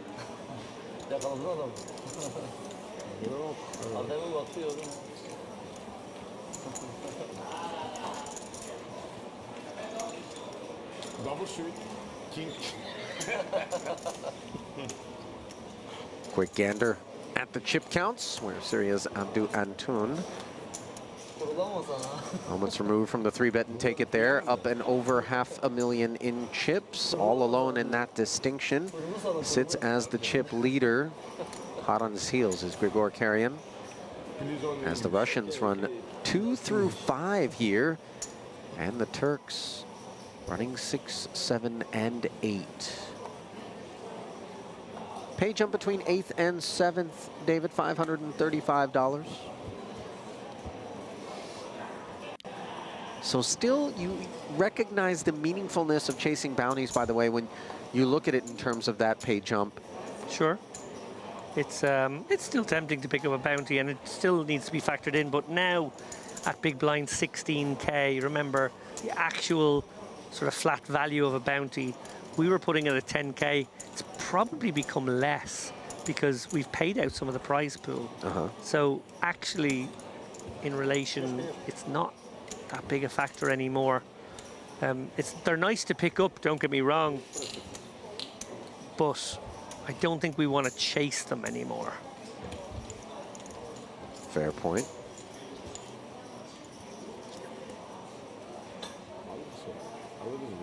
King, king, jack. Pocket nine's actually the best hand here. Pretty scary board texture. Yeah, hard for anybody to even take a stab at this one, and sure enough, it checks through.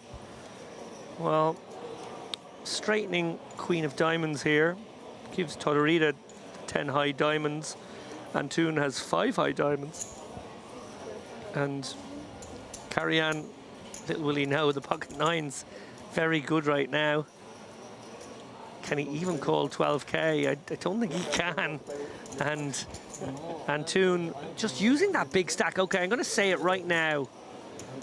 We need to keep an eye on this man. And Toon has just executed 3 times in about 5 or 6 hands. You're right.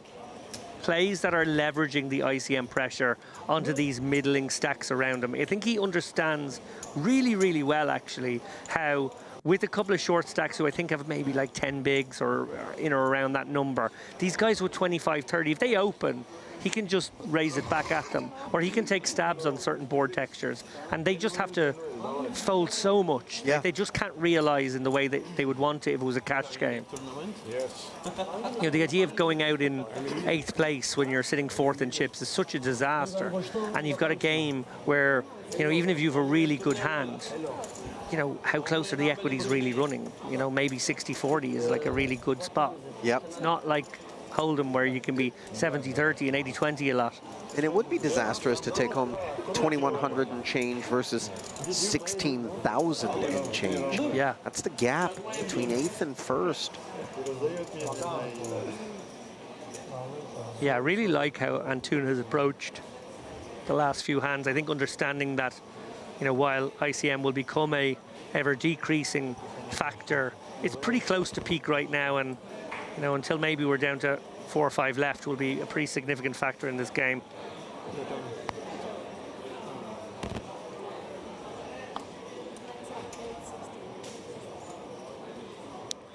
Tempter for Carrie-Anne, but I think you let this go from what we've said. Carrie-Anne strikes me as someone who's quite conservative, but quite solid and sensible, actually, and he's going to want much more clear-cut decisions, maybe later in the game as well, when we've seen a few bust-outs from some of these shorter stacks. Well, the shortest of those stacks right now does belong to Zorlukan Air. And this Ace, King, Queen, 8 has him putting 56,000 of it forward. Yeah, getting in as much of a stack as he can here. A couple of ways you could have gone with this hand. You could limp it, and still with the view to getting it in an awful lot of the time. But he's obviously just trying to push as much equity as he can. The fact that we play pot limit Omaha tournaments with an ante these days, admittedly, it doesn't count in terms of the making the pot bet pre-flop. It doesn't count in terms of any of the pre-flop action. But it is there to be won. Downside of that one for Zorlukan Air, though, will be that it will lay a pretty good price to some of those late position guys getting a discount. In any case, what's quite fun is he has stolen from what we think might be a relative. Yeah. Is there a resemblance? Certainly not in terms of their holdings in that one.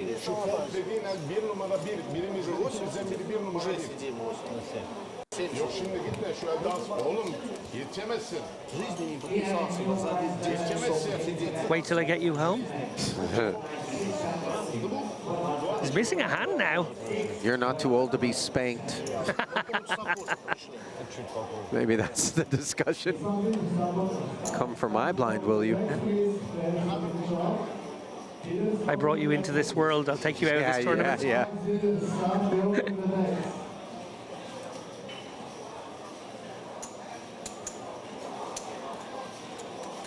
Okay, so look at this. So ace, king, queen, deuce. Generalov happy to fold it. I think this is what Antun has kind of done here. He's created a sense for all these guys, like they have to be not just legit opens, but super legit opens if they have to get through him. He has emerged as sort of the force to be reckoned with here, and clearly having the big stack lending to that, but I think that's only part of the equation, David. I think it's a bit of personality type as well, and as I say that, we see a different look from him, limping, albeit with the 10-9-7-6, not a great hand. Yeah, a little gear switch here, obviously raising into, you know, all those kind of guys who have those middling stacks would have been an option, but maybe he just thinks to himself, well, I don't want to get 3-bet and fold this hand, because that's what I'd probably have to do. So if I limp it, maybe I could still call a raise. And of course, these guys will be raising me at their peril. And that's why we see a four-way situation. 3-3-8, Zorlu with trips. It gets checked around. The 6 on the turn gives Todorita not only the queen high flush draw, but also the two-way straight draw as well. Yeah, and Antun has a piece of this as well. Has got a wrap and pair working. By the way, Zorlu has that queen high flush draw smothered. Betting 35,000. Now Antun left to mull this over. Yeah, it's very dark tunnely here when you are up against 12 cards. Very easy for one of them to be at 3.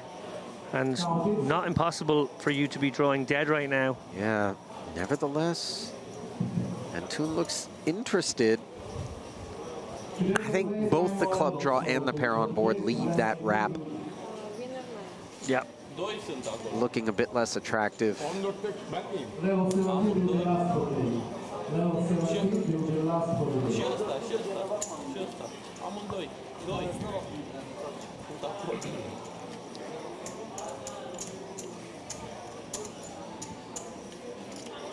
So players looking around, I don't know if they're looking to get drinks or maybe...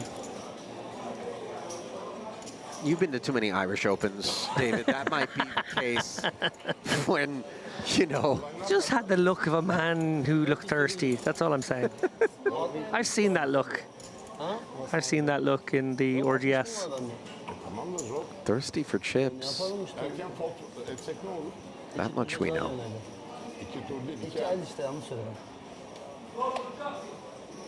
Yes, Dad, I did my homework.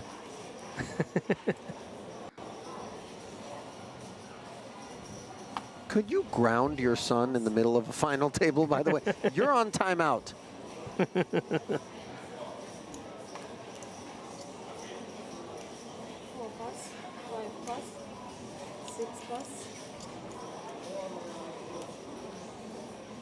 8. Look at Todorita activating here from the cutoff with 10-8-7-5 and 3 spades in hand. Not really the sort of candidate we would expect would be piquing his interest.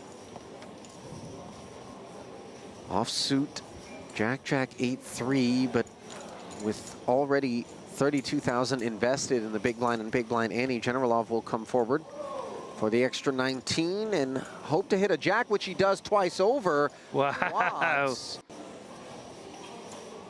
How about that? Obviously, Generalov happy to check, and such a dry texture, one can't blame Todorita for trying to represent a big pair here. Yeah, too much hand here for Generalov to take a fast line. Just going to play a trappy. Hope that it develops for his opponent in some favorable way. Well, that's kind of what we're seeing. Yeah, spade draw on the turn. I think Todorita's going to be content to check back. Yeah, he's a pretty sound character, recognizing that being called on that particular board and then seeing something as innocent as a 4 of spades roll off, we're not likely to be able to win it with another barrel. Now the king on the end. And let's see if Generalov tries to induce once more. No, once the check back comes in, he decides he's got to do his own bidding.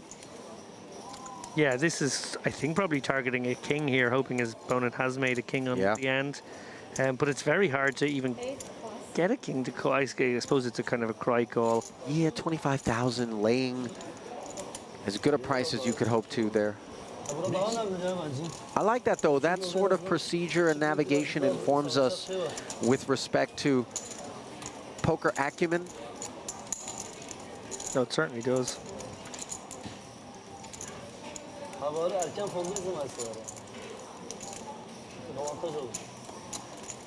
İki ay görmezsin ya. Ha? O zaman anlamıyor ki öyle giden iki ay görmezsin. Ton yaklaştığı zaman blind'dan oynarsın. Anlayamıyorum.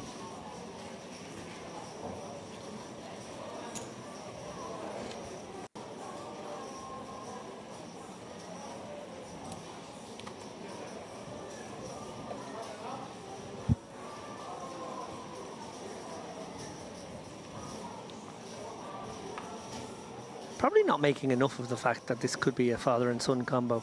Don't think I've too often seen father and son. Doyle Brunson, Todd Brunson, obviously, the Schulmans. Barry and Jeff. Here, let's not overlook Recep Aydemir and his son. Of course. Who play.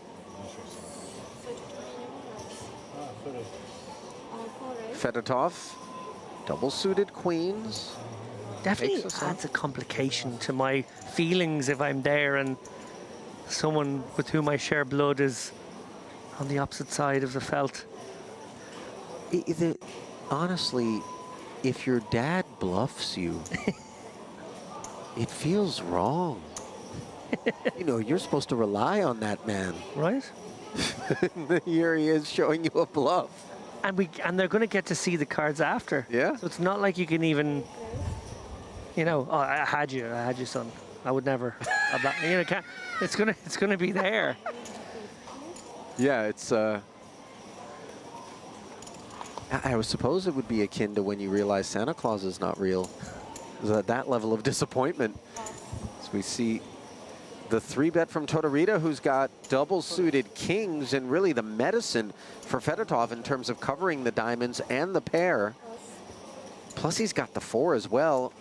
Note Fedotov does get out of the way, mindful of what he imagines to be a very serious range. Yeah, and Toon in a tricky spot here because effectively facing the full bet of 225-ish. I think he can pass this one. Still pretty reasonable for Tortorita to be in here with aces, and you're in pretty bad shape with your ace on board.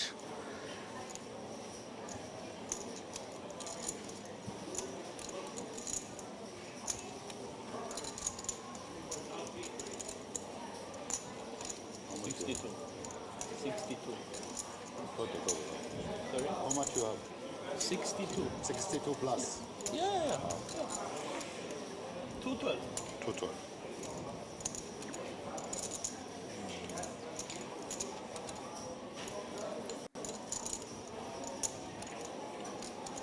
Antoine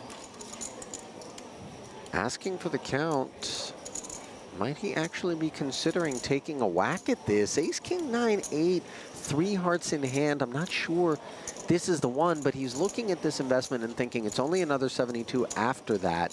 But these are significant chunks of his 500,000 that he has back. Yeah, I think it's having the ace in hand that makes it sort of dirtier in a way. We see that against this particular hand, it's useful, but if you think it could be dead. Yeah.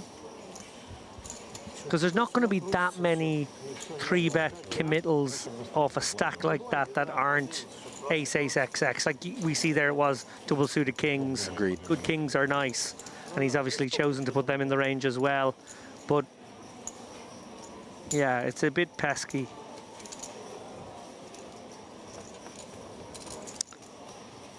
Just a couple of minutes away, by the way, from playing 10 and 20,000. Yeah, it has escalated without bust outs for a while now. I think we've only seen one bust out in 4 levels. The urgency of getting involved in pots cannot be overstated. If you sit and spectate, which oftentimes from an ICM standpoint players are incentivized to do at a final table when they're kind of a middling stack and they're looking out at these shorter stacks. Those short stacks, they could spin up double, triple, quadruple up, as I said. You could all of a sudden find yourself in the on-deck circle quite quickly.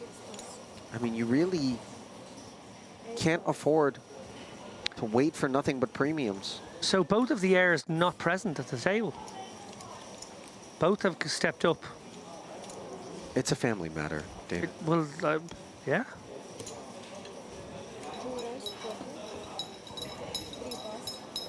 Okay, Zornikan did get back in time for his hand, but Zorlu did not.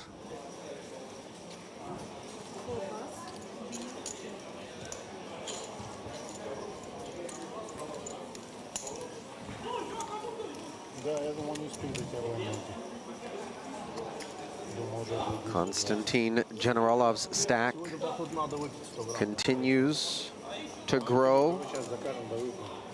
What a resume on that young man, by the way. David, $688,000 in career live tournament earnings. He's back. А турецкий кофе вообще как не пьется? Хотя кофе нет. Есть, я пил уже, как нет? Не, я имею в виду вообще национальный турецкий же кофе. You know, generally we don't like to spank our children on television, I feel like. And so I do respect that, you know, whatever your feelings on corporal punishment, publicizing it is probably never in the cards, so to speak. Antun going to continue with the aggressive lines here. He has been chipped back down slightly, but probably still sitting in first or second. Nice hand in any case, ace, king, jack 10, one suit. Todorita is going to speculate here with the queen, queen, 4-3, one suit.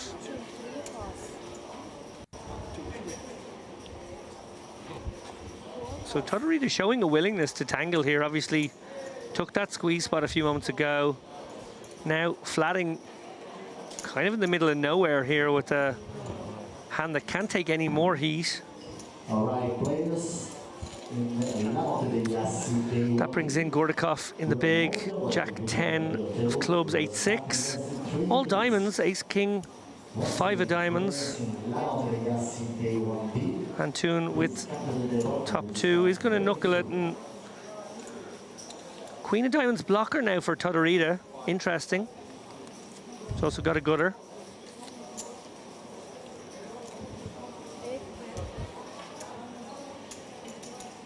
Can't imagine Antun was checking to fold, certainly not to one bet. But won't be feeling super happy here. Does have that jack of diamonds sort of blocker working, but not sure he wants to improve to a straight. I think he more wants to improve to about to feel okay about this one. Monotone board texture. 37,000 ahead. Todorita, of course, had designs on taking it right then and there. Here he is having connected with the 4 on the turn for added path.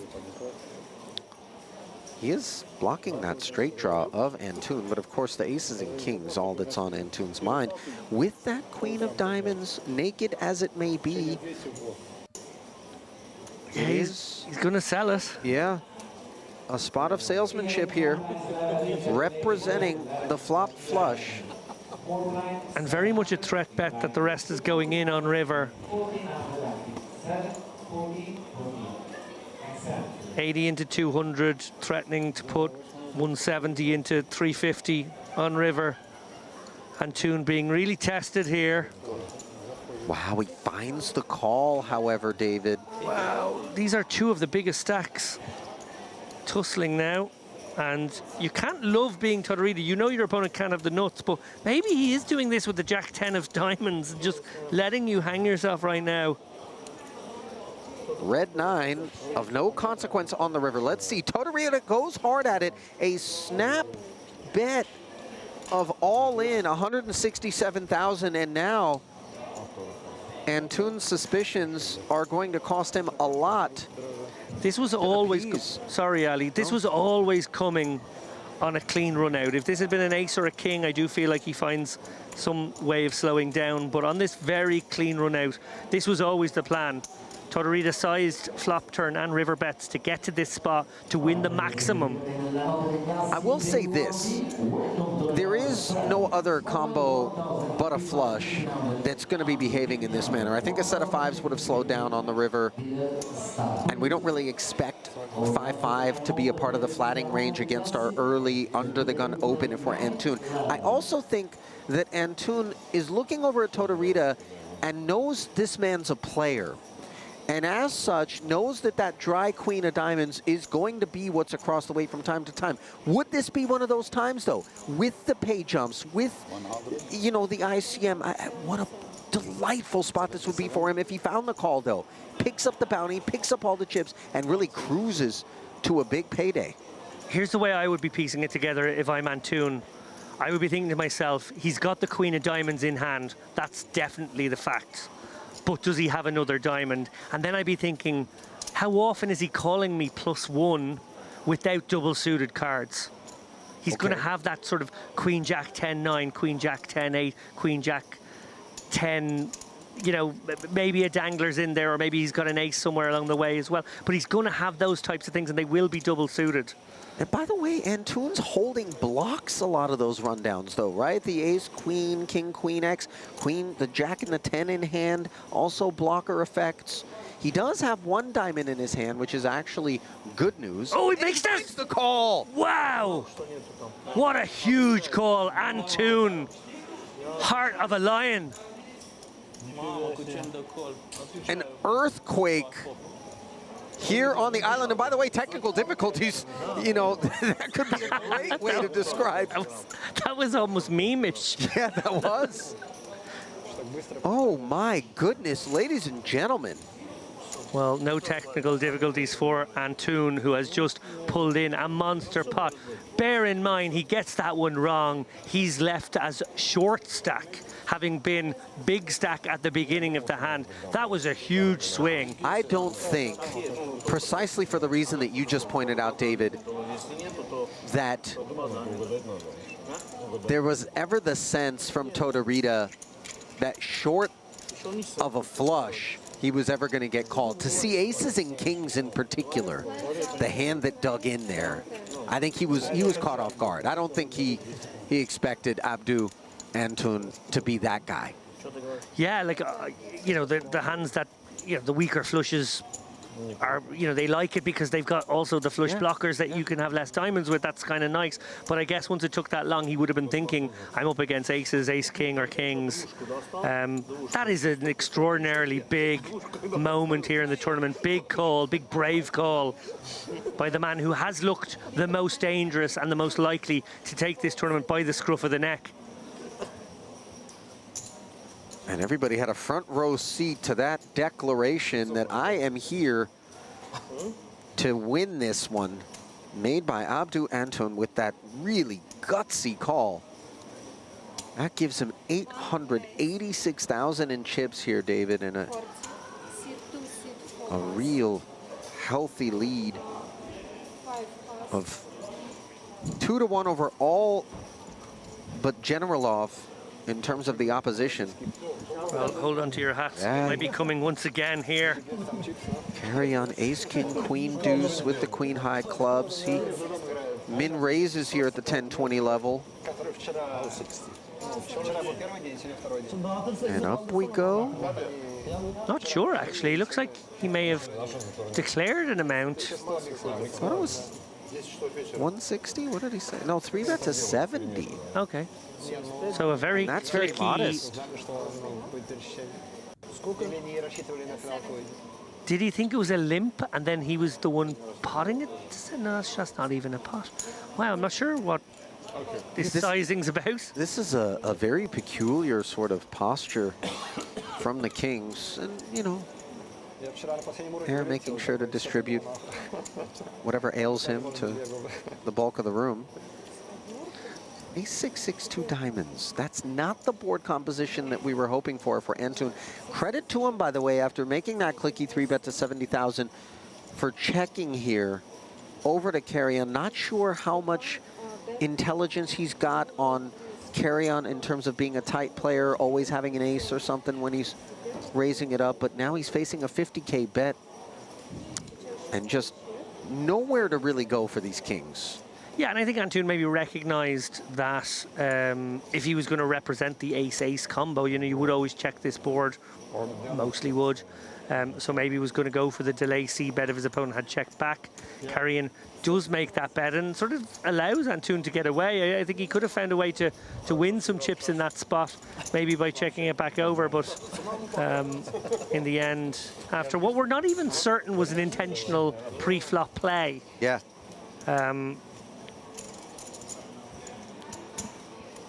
Запомни, должен проиграть мне.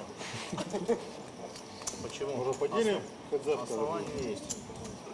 Основание есть. Ты знаешь, почему я говорю так. Ну, Кто мне закурить, я не раздал, а теперь вижу. Раскрутился. Шантажирую.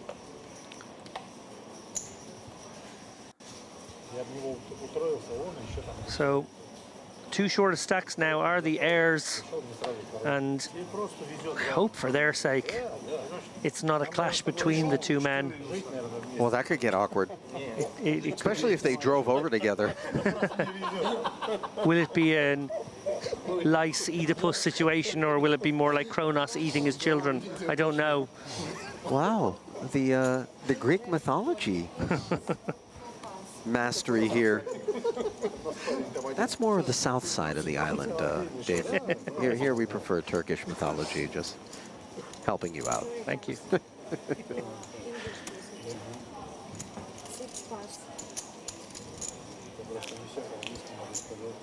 Generalov min raising, 8-7-6-4. Actually a reasonable candidate, given that he's second in chips here. And any time that he knows he's going to be able to activate without concerns about Abdu Antun behind, I think he'll take advantage more so.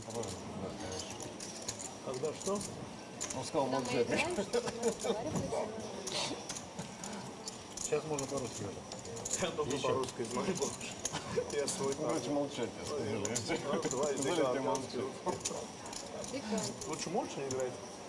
Когда раздача идет, по-русски нельзя говорить. Не знаю.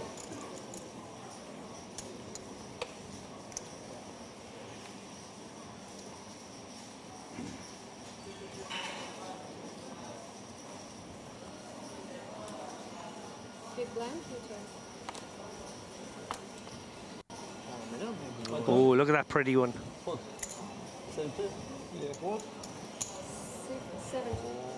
Ace, king, king, queen, and look at all those chips being plowed forward there. Full pot size open.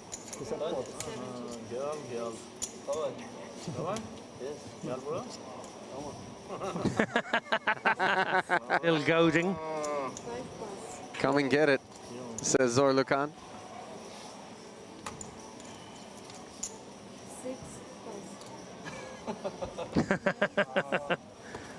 Ooh, and Carrion has a hand. A very reasonable situation to flick in 50 here and try to connect. He wants to know how much more air has behind that. And did he pot it himself? I think he did. So we're going to spin the wheel. Bounty hunting a bit, but really not in great shape. Yeah, I'm surprised he's actually as good as 39 here. I'm going to guess with the discards, he's been kind of elevated to that number. My hunch would be this would be more like a 66-34 type situation. 3-2 favorite is Air, with his back up against the wall here. The covered stack. 356K. Wow, a bit of everything. Nut flush and a set of nines. What a collision. Anti-sweating the board pair, a lick of the lips. Dangerous looking 8. keep that board pair free and haul in 356. Otherwise, it's goodbye. And a clean deuce of clubs. And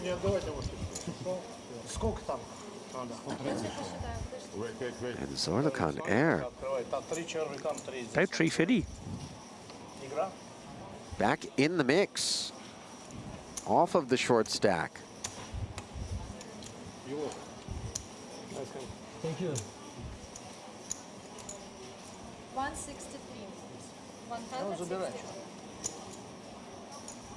150. 165. Back to. Thank you.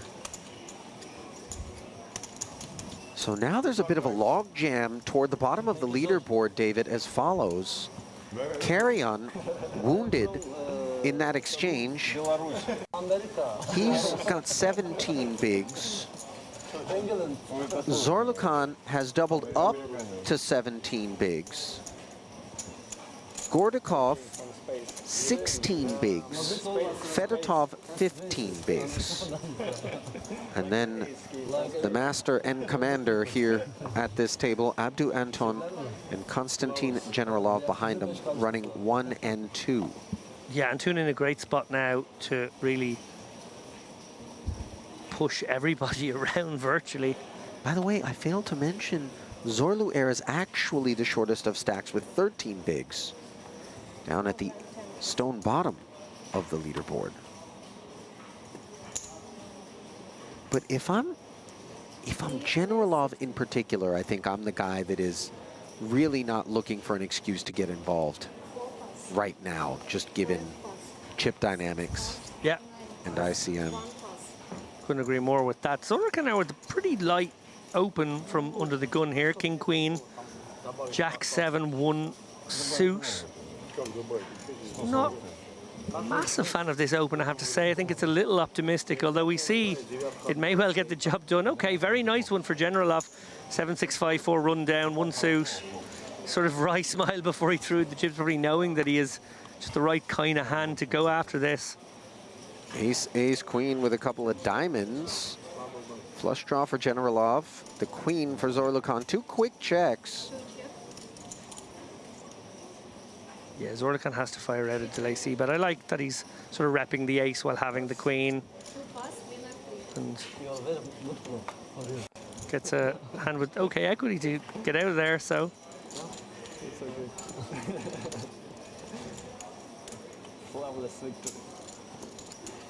Generalov does lay it down, gets a look at what appeared to be the King of Hearts for free. And I think we've got an insight into Zorlukan's way of thinking about this now. Obviously, after that double up off the ventilator, so to speak, he was the short stack. Now very much mid-pack, but immediately looking to push his way out of the mid-pack, kind of going to take some chances, maybe take a few risks. That was a loose open, for example, and again, he and his presumed maybe it's an uncle, relative of some sort, I think. They seem to be over to the rail a lot, let's put it that way. Maybe they've got another member of the family making a deep run in another event elsewhere in the room that they're trying to keep a keen eye on. Well, that would be great. Unclear. That would be a great story to dig out.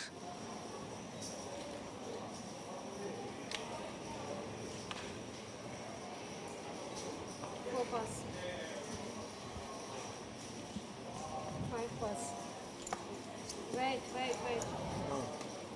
Floor TV.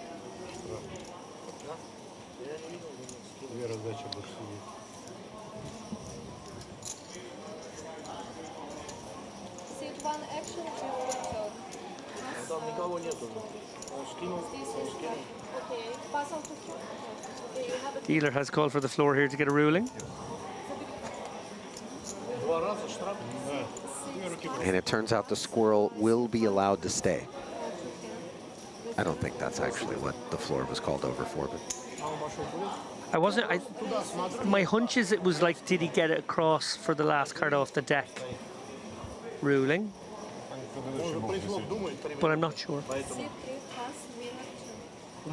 Before the action got round, I think she wanted clarification on that his hand was dead for the benefit of the other players. It is a bit of a dangerous waltz. I don't think I've ever seen a final table with this many people on their feet and away from the action at this frequency.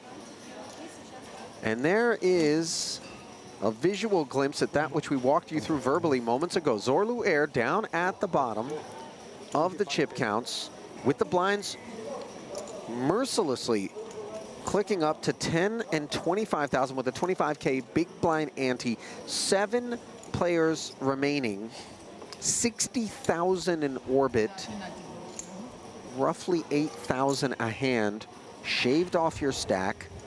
Bad news, of course, for Zorlukan Air all the way on down with only Generalov and chip leader Abdu Antun able to breathe easy, if we can call it that. Gordakov with a nice one, but he does have the ICM handcuffs on him right now. Gonna limp maybe? Kind of like a limp. He has bumped it up though. That limping strategy that I've been advocating for maybe a few times, just not really part of most of these guys' procedures. Generally liking to define ranges, come in for opens. I think with stacks exactly in the configuration that they are, there is very viable limping strategies for some of these players with certain holdings, but doesn't seem to be in the arsenal. So the shortest stack in the hijack against the under the gun opener. Gordakov with this ace queen 7-5 flops himself the nut flush draw. Look at this. Yeah, this is going in. And the number 2 flush draw for Gordakov, along with a couple of 10s. He asks. Here we go.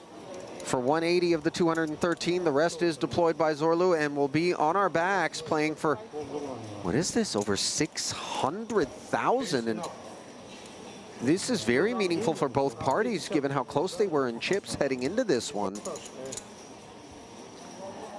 King, Queen of Hearts actually serving as blockers to that nut flush draw, but working into the wrap. 6 of clubs, and all of a sudden a little open-ender develops for this 5-7 dangler. Zorlu looking to connect, and on the river he finds the ace, David. Yep. And that is a deep cut to Gordakov, who knows that he covers, but wants to verify by just how much. Yeah, can't blame either player there. Obviously both flopping an awful lot of it. And when we get the count, assuming our count is right, we're going to have Gordakov on about 2.5 big blinds.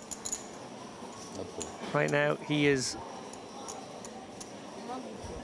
in the big blind, so it's got sort of an orbit to make something happen here in terms of a spin up. And looking a little deflated, it must be said.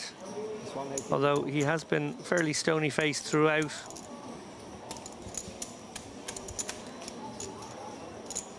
How much was it? 188? Zorlu Air, big double up. So both of the Zorlu Airs managing double ups in the last 3 hands. Yeah, it's a family affair out here at the final table. And what a story if they got heads up. Oh. Well, especially considering how short that they both were. You know, it would be somewhat of an improbable development. Abdu Antun is going to have a little something to say about that, though, David, as the chip leader right now.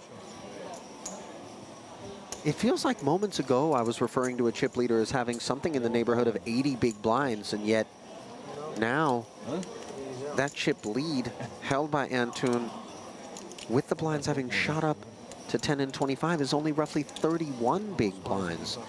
Things could come undone in a hurry here in this one.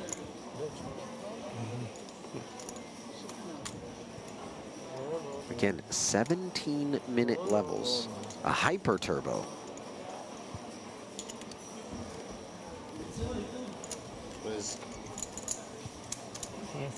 Antun, the suited ace-jack, 6-3.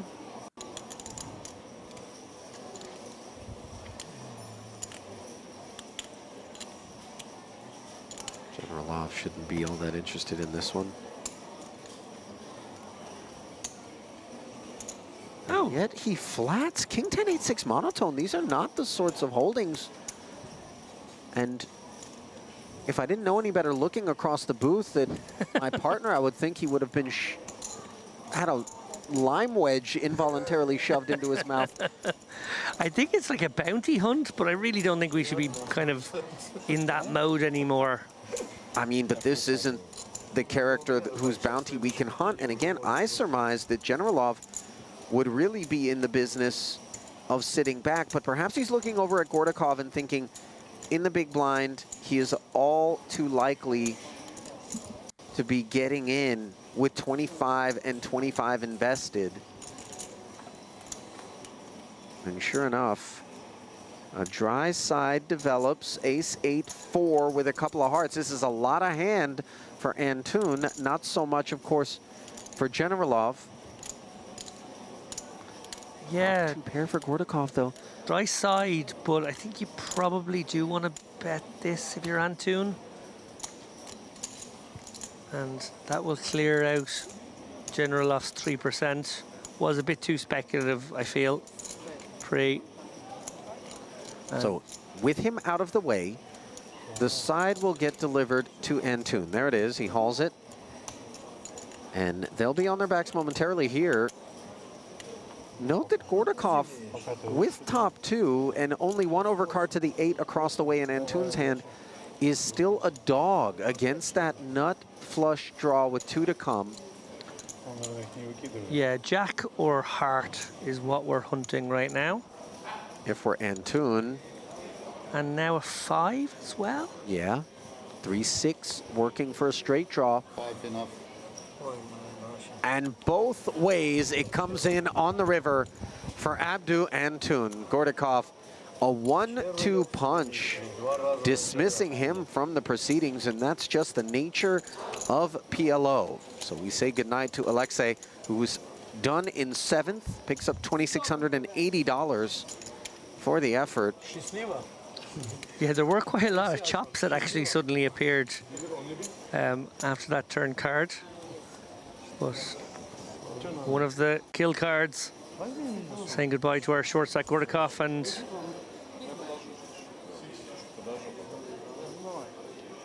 there he is, the man who has pretty much dominated his final table. Obviously been some nice uptick for the heirs, but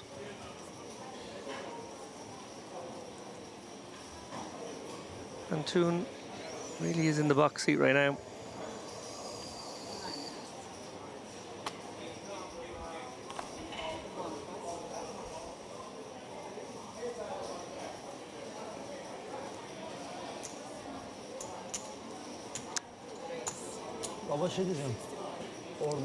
This is very proactive from Generalov. We saw that speculative flat that was partly bounty hunting, partly flatting in position in the last hand. This one is a little bit of a loose open, but it's going to work. Especially with Antun in the big blind, by the way. I mean, I'm not saying that in this spot Antun would be doing it, but imagine if he just looks over at Generalov and goes, you're not supposed to be raising my big blind, just whacks his finger and 3-bets. There's a wide variety of holdings that Generalov would really, you know, be encouraged to lay down.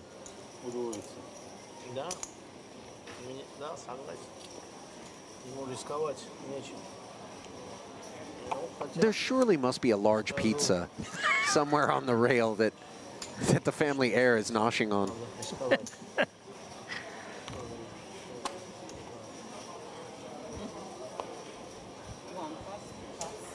They're up again.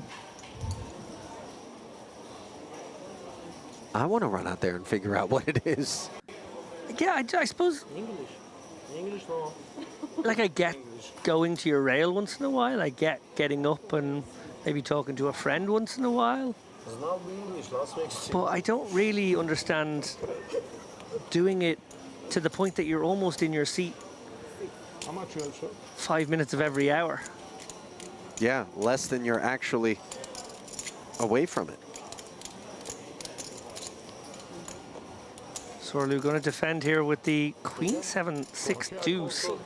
Diamonds, he actually isn't in terrible shape given his opponent's holding, but like, again, this is a little bit optimistic. That big blind Annie out there, and look at this flop. Deuce is full of 7s. Yeah, nothing optimistic about thinking you're going to win this one now. By the way, the 7 dangler plus a couple of 8s. Fedotov, who's been largely silent here at this final table, David, thought perhaps he might get himself in a little bit of trouble with a bet. Now the 6 surely rates to keep him interested as he picks up the open-ender, and the second check from Zorlu does successfully manage to induce a bet. Will he activate now, or with so much hand, will he flat and hope that perhaps another barrel slides in behind it? I think it feels like, you know, an overpair that's just trying to extract a little bit of value here from draws, and I think Zorlu can definitely go for a raise in this spot. In fact, I prefer it. You don't really want to let the advanced blocker Look at this, though. work. It's a check min raise, David. Savage. You see Fedotov, no hesitation, plunks in the extra 50. He's only got 103 behind. Backdoor hearts do come in. Yeah, now you've plenty to target as Zorlu. You just stick it in. Yep, that's exactly what he does. And Fedotov knows that these 8s are performing very poorly. Yeah. Yeah, and got lucky, I suppose, in the end that he didn't connect with that straight. Feel as though maybe on another small card or on a straight card he makes the hero call. But the King of Hearts specifically, even some of the semi-bluffs got there. How much you have now in the mix one? Average is So Zorlu Senior in the ascendancy, probably up to second place by my reckoning.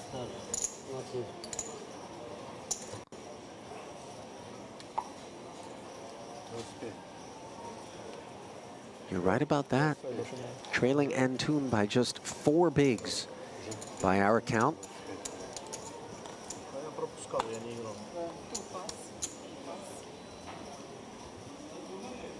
What a spin up it's been for him. Yeah. Quite the opposite sensation for Fedotov. Down to just 4 bigs.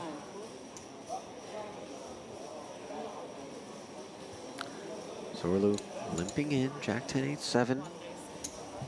Carry-on says, let's play for a little bit more. Oddly, with the King 9, 5, 4 single suited. Very surprised by this. Yeah, I am too. I thought for sure a check back and let's C3 would have been the preferred course of action. Note that Zorlu does invest the extra 50K. Now comes Ace 9 Deuce. And Zorlu just comes out swinging here. He's got nothing other than a wrap around the 9, but no straight draw at present. A cheeky little 25,000 bet.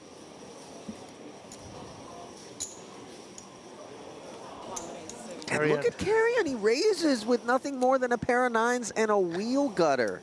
He has bounced on it, in fairness, recognizing that there should really be no leads there. Not on this board texture.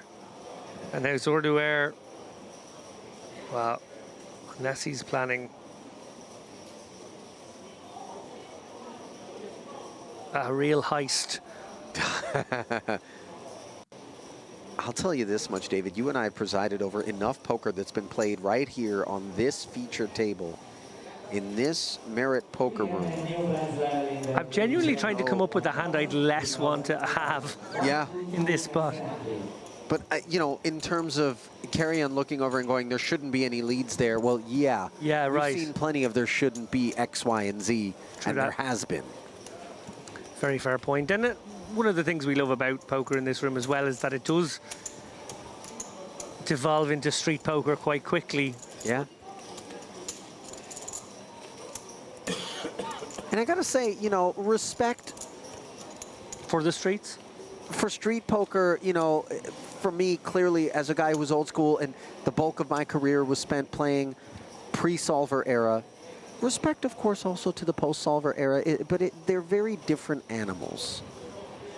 And in fact, one could say that the street poker is the feral animal, and the you know, the post-solver era is the domesticated critter.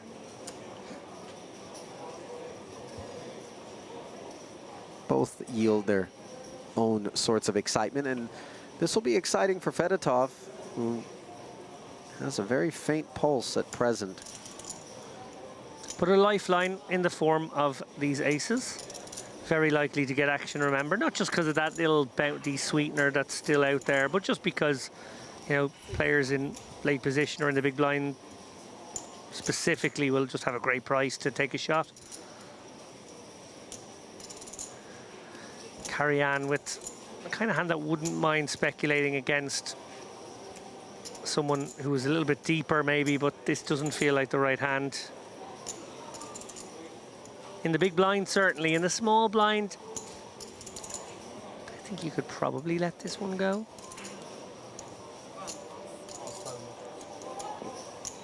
General off. Well, we've seen him actually be proactive after these bounties. Decides to just call. In case he whiffs completely, he can let this one go. But obviously, we're dealing with a very shallow stack-to-pot ratio now, 0.25. King 6 tray board with a couple of clubs does yield the flush draw to Generalov. Yeah, more than enough for Generalov to come for this 43K. He's got the nines as well. So on their backs they go. As the two Russians square off here. Advantage Fedotov, about 3-2. Does have one club blocker.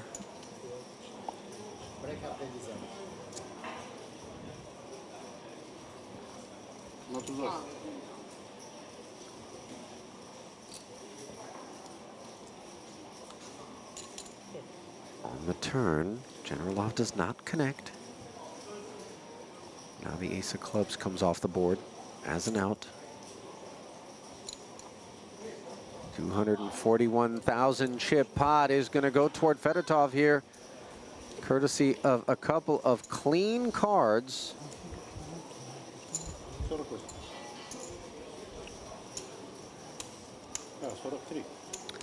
And that looks like it for this session.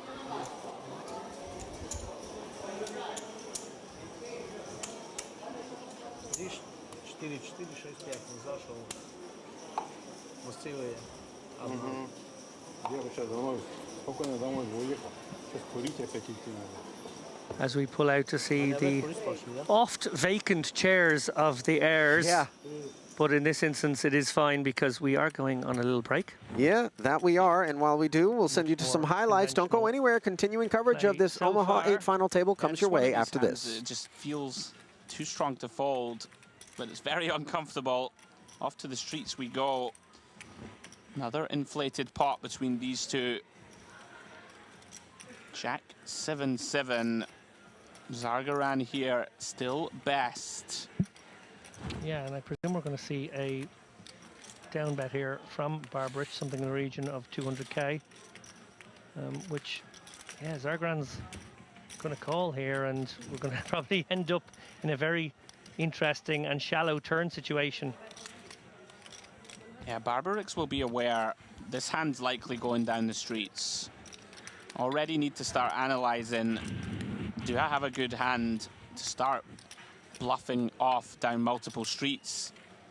Have a lot of good things going for it. Block pocket kings, block pocket queens, block the natural top, some of the best top pairs, King Jack of diamonds and Queen Jack of clubs. And look at this, Zargaran deciding. I'm gonna raise flop. Very spicy stuff. Makes it 415K. It's a little fishy though.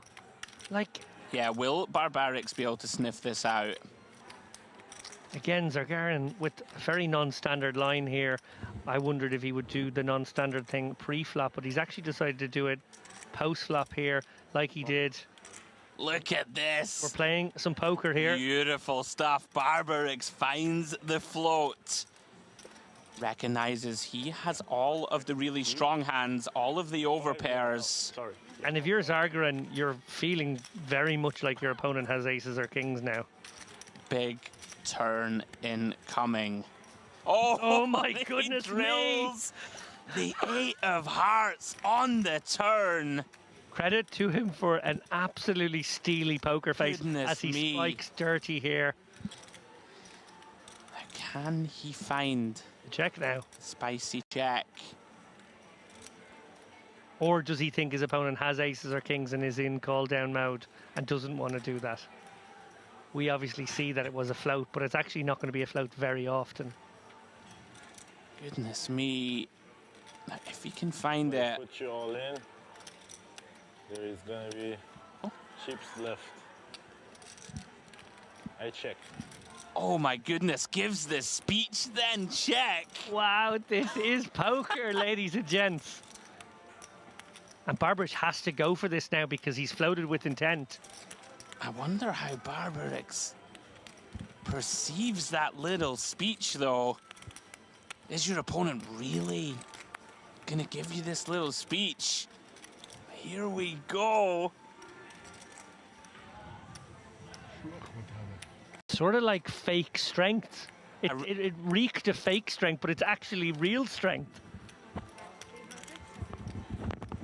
I really like this from Barbarix. We have a hand like aces. Oh no, and he does just snap shove.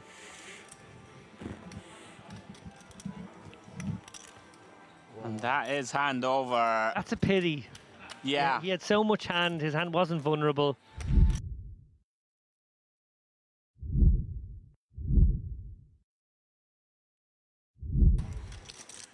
We see a few shorter stacks about here though. And dreamy situation right away. Sacker going to chip in these 10s and probably get called by a lot worse. Well, Saki has had a name change as well from when I was in earlier. So there's another player who was on the feature table earlier. He was very, very card dead, has to be said. 10 certainly more than enough for him. Oh, but here we go. No way ace can fold these pocket 7s. It's a slam dunk spot here and a great opportunity for Sacker to get a double up right out of the gate. But great spot to be. Sacker. Thank you. 10s up against the 2 7s.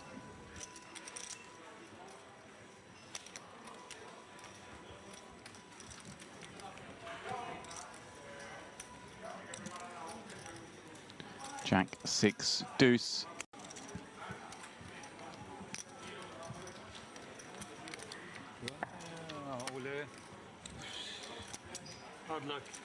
And a 7 on the turn. Absolutely rotten luck here for Sacker. Pardon me, I turned away because this one's done. It comes Jack 6 deuce. You got 10s against 7s. You don't need to sweat the turn and river. But it turns out you do.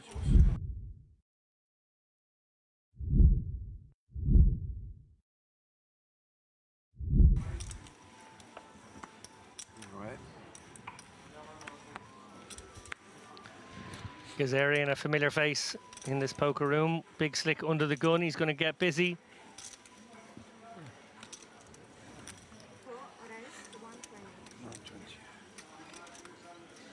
And right behind him, Cifuentes, Spaniard. Fuentes. That's all I can do. That was very nice, James. Thank you for that contribution. Andrew asked earlier if I spoke any other languages, and there you go, I speak Spanish. Yeah. Pack now with the ace-10 suited, probably attempting one. Gazarian will open somewhat wide from under the gun, I feel. One of our looser players at the table. And yeah, and that's the reason he's taken this. Yeah. Not an obvious spot in all situations. And oh my goodness me, Akhdari lurking behind here. And Turbo gets it in, which is really actually going to make things a little bit difficult for Gazarian here with this ace-king, no? Look, it's not the fact that it's gone 3-bet jam and then cold 4-bet jam. It's the speed of it. The speed always leans me towards ace kings, if I'm honest. But you've got ace king in your hand. Yeah. I'm with you. Yeah, you think they do some acting with like the big pairs, but you didn't do acting with big pairs in this instance. No, it was a pump fist get in here from Lakhdari. 1.3 million, the effective stack in this pot now for Gazarian. Pack has shoved 940k. 1.3. This is a horrid spot for him. 400.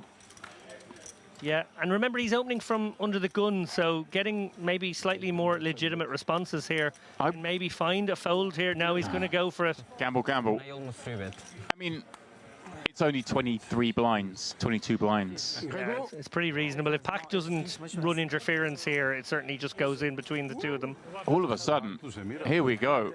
Kicking things off, Gazarian in a spot to climb over 5 million in chips. Lakhdari in the dream scenario with his 2 queens. Yeah. Huge pot here, 3.72 million. This man looking for diamonds. Stranger things have happened. Deux dames, moi, As-Roi en face, As-10 là-bas. 3, ouais. 3 tapis. As-Roi, As-10. Here we go, diamond in the window, Oh diamond behind. Me. And an ace, the queen's full. Gazarian in pole to scoop for now, but Pack with a myriad of outs. Wow. Well, a dagger for Lakhdari. He needs a miracle. So far, so good for Gazarian. Can he hold on this river and take a monstrous stack forward in this tournament? Oh, it's a diamond! Pack is now sitting on 3 million. Gazarian takes down the small side pot against Lakhdari.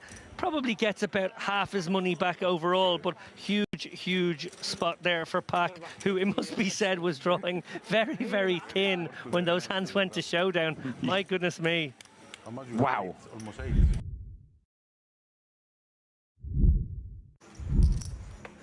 But 3-bet, try and get it in pre.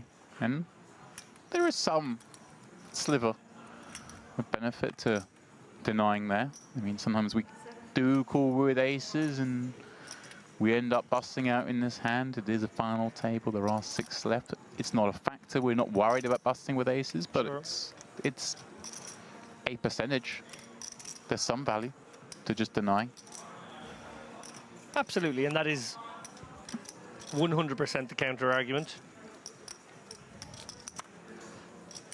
Hammy going to bump it up here with the 5s. Vulnerable sort of hand, not a comfortable hand to play. Canzonieri may decide with a small discount here to flat. He's got 16 million, but opponent is effective here playing 23 bigs. By calling here, you often will bring in the big blind and create a sort of better spot. But my goodness me, the aces. Wow. Well, it's Gazarian's turn to wake up with them. Wow, the 2 short stacks, so patient. Both getting dealt amazing scenarios. And now that it's a squeeze spot, there's no thought to flatting here and being deceptive. You've got to throw out some sort of 3-bet. And obviously with 2.5 million in your stack, that's going to be all of it. Well, he's actually gone for the non-all-in. The kind of almost all-in bet.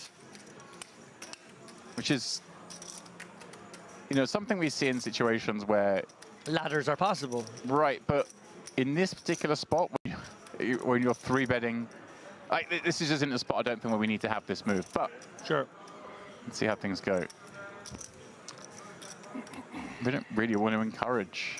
Have we called in both spots here? We have, because we made it smaller. Yeah. You're right, we put that extra 700 in. I don't think we see these 2 calls. I think we might see an isolation shove from the first guy, and we might get rid of one of these hands. Specifically exploit with aces. Yeah, maybe. This is good.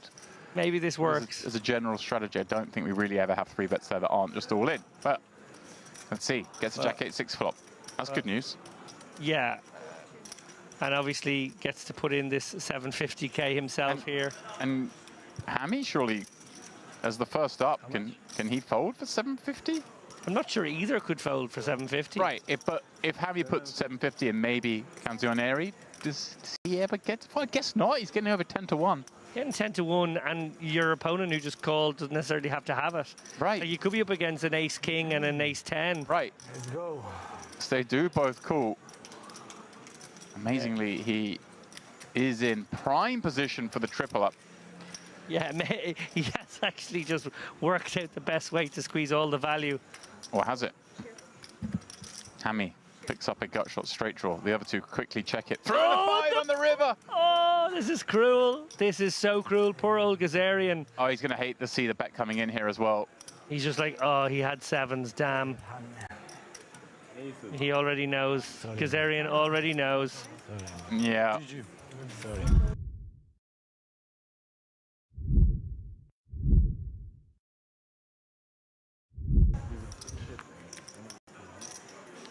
Well, interesting one now. Hammy, who has been trying to solve the problem of Candido Cappiello in the big blind. They've been in quite a few blind v blind confrontations so far. Deciding to small raise the king-queen here, 2.25x.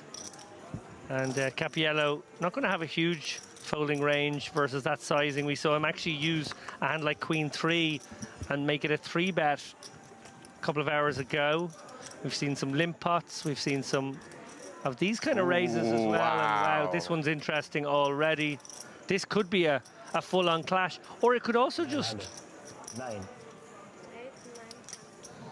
I mean, for now, it's a C-bet of 900,000, to which we imagine we're surely met with just a call, given Cappiello has second pair with no kicker, but the hearts, no reason to really swell this one just yet. Yeah, it's a pretty nice spot here where your equity's in a few different places. It's directly in the, I've got second pair, no kicker, so I'm good a lot.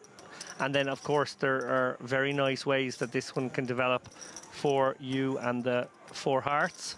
Right, I mean, quite often you've got your opponent just dead on this flop, haven't you, when they come betting into you. No reason to raise it up just yet. And it's the same logic here versus turn bet, I think. Yeah, but obviously now it gets us... It's one of those hands where it's kind of nice because you know you're never folding this hand, but at the same time you start to worry about that jack being no good and how you're going to have a lot of difficult river cards to potentially deal with. Yeah.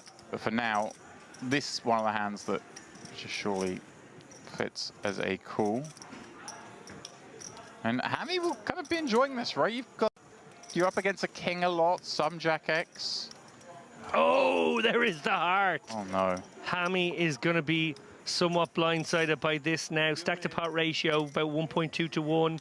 Looks like he's going for check and assess and see where this takes him.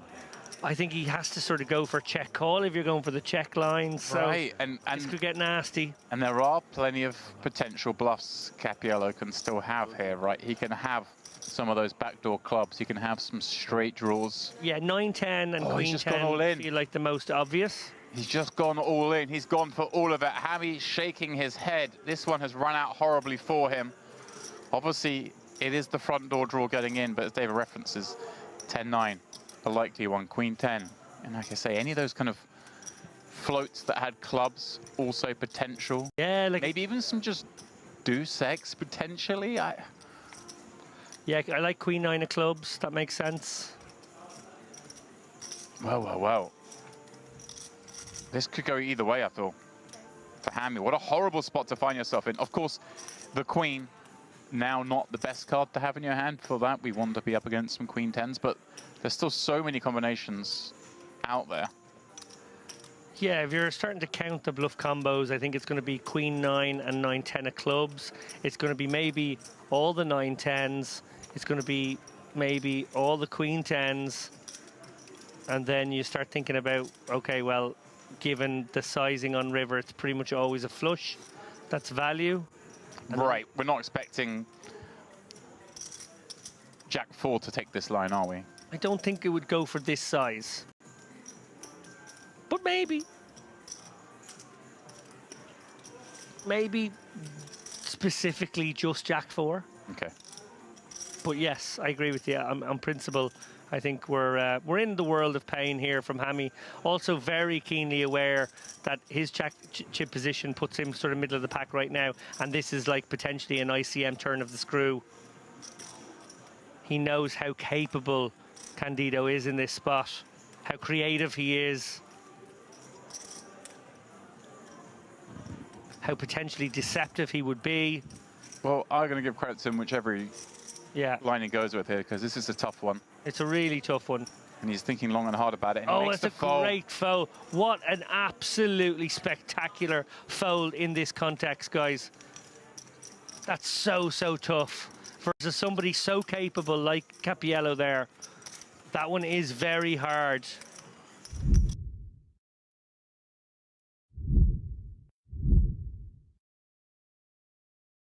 There we go.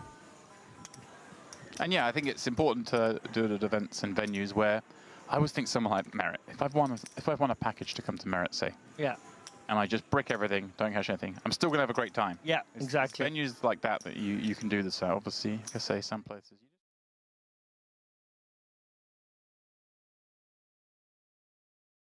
And welcome back to the Merit Poker Complex here in Northern Cyprus for continuing coverage of this PLO Bounty final table, part of the Dolce Vita series. The team has changed. It is myself, James Dempsey, and Andrew Headley relieving Ali Najad. And who's the other guy again?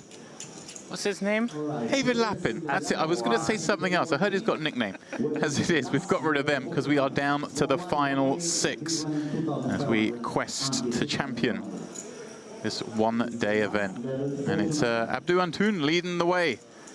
And the old family affair continues. Right. Is there confirmation? Is it father and son? That's right. That's very charming, isn't it? Little story narrative developing. Yeah, Zorlu up in second. We saw that big all-in where he rivered the ace of clubs just before the break to catapult himself up into second. Then bunches kind of medium stack stamps. Karajan, Generalov, and the younger of the two Ers, 14 to 13 blinds. Generalov is a name that I'm very familiar with from before. We've seen him a bunch. Seen him many times. You see Sergei Fedotov, his compatriot, the shortest of the remaining. Gorakov, Torita, Abusan all have departed. Here we go then. 32.25 locked up, first prize 16K. Still the $500 bounties, although at this point, chump change. Starts to become somewhat negligible for sure. Of course, fast clock. We had a large average stack, maybe not as little as, 2 hours ago, and that has shrunk down considerably. Onto Fedotov, and he's going to commit essentially here, James. Suited queens. Yeah, this structure kind of always lent. We knew it would end up as kind of a turbo-y affair on the final table, and that's the moment we've reached. Karajan with the boots and a covering stack. Chance to send us down to 5 players perhaps and grab himself a bounty. Yeah, a bit unfortunate for Fedotov. These are such ugly aces as well. Sure. He's actually, is he thinking? No. I feel like he should hide his cards a little better. Generalov, if he wanted to have a look. He doesn't enjoy it, and he wouldn't enjoy it. Like the ace 10 deuce, but yeah, he's got aces. What else can he do? Yeah. Oh, he didn't actually say anything, has he? Oh, okay. There is a 3-bet going in. Oh, Zerlikan in there with double-suited kings, chuckling to himself about how ridiculous this situation is. I wonder if any of that posturing from Karajan is believed. Because if he thinks he doesn't have aces, I mean, I say believed, it still feels like he kind of like felt resigned that he had to go all in, which kind of does often mean just bad aces. And he's going for it. He has. He's sort of, I don't think Karajan was doing that to try and entice someone else to come in behind. But that's exactly what's happened. Is there any universe here, Demps, where Fedotov could have folded and left himself 135? Or maybe just feel compelled and committed? It's not a big ladder. Yeah, it's... You'd have to be so sure that the other player's going to bust. And Sure. Yeah, I like where your head's at, because obviously it's always an option, but I think with Queen's double especially, it just does too well. You see here, actually, he has the most equity in the pot, 38%. Incredible stuff.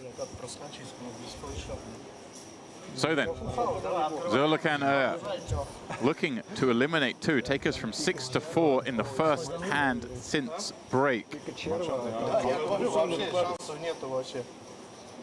10-8-4 flop. Well, Zerlikan with the open-ended straight draw.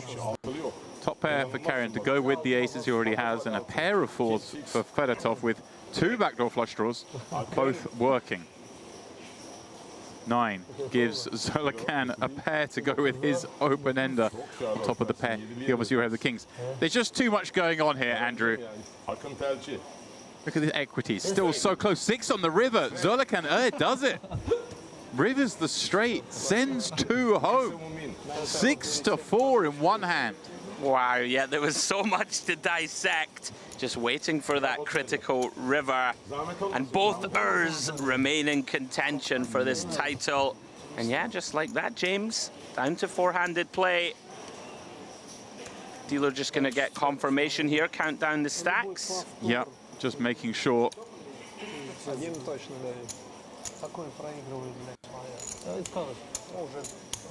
In other words, yep, you're covered. Oh, the lolly heading to Zolakhan Air. Fedotov obviously began the hand, as you mentioned, with the shortest stack, which posture whether he could maybe fold here. He finishes in 6th for 32.25. So we're still doing some confirmation here of the chip stacks, but assuming the graphics are correct, and I'd be very surprised if they weren't. First hand coming back from it. Oh, he still has a few. Oh, maybe the graphics were saying the other way, and I just wasn't paying attention.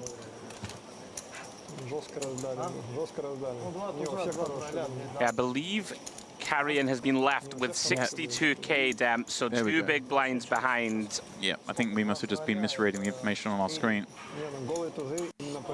So not out of it yet, but of course, a lot of work to do. He's going to spin his way back into this one.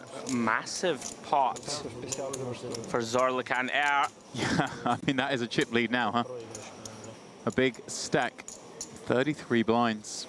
Yeah, and he really has spun it up. Was down to 10 big blinds around about 45 minutes ago. Found a big double and now finds pretty much the effective treble up. I'm just going back to see what the stacks were when we came out from that break there. And in fact, it was, to start the hand, Generalov and had exactly the same stack. Okay. And then Carrion had 1 blind more. Well, Carrion, with his 2 blinds, has found bad aces again. In fact, with nut hearts in hand on this occasion. Decision on Generalov. Ace 5-3 deuce, double suited. May decide this is enough to go with. Looks to be counting out a click.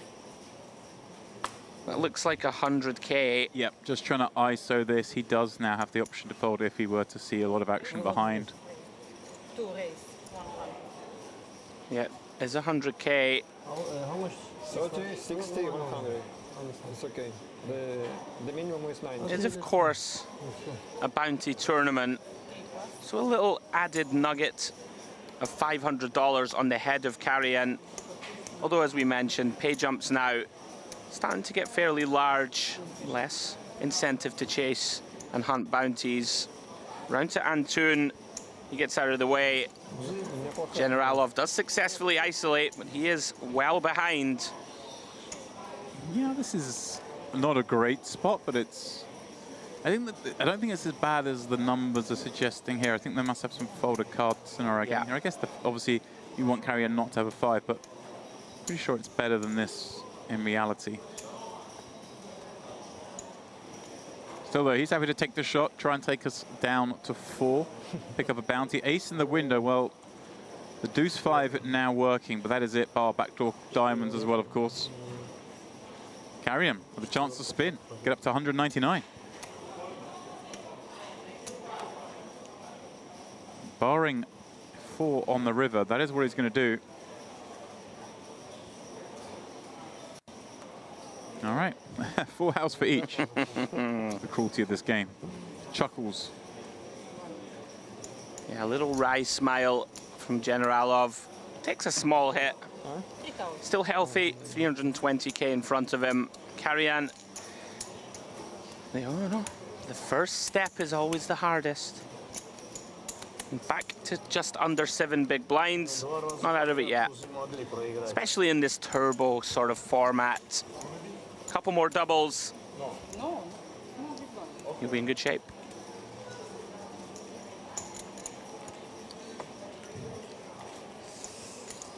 So when did we get confirmation that it is indeed father-son?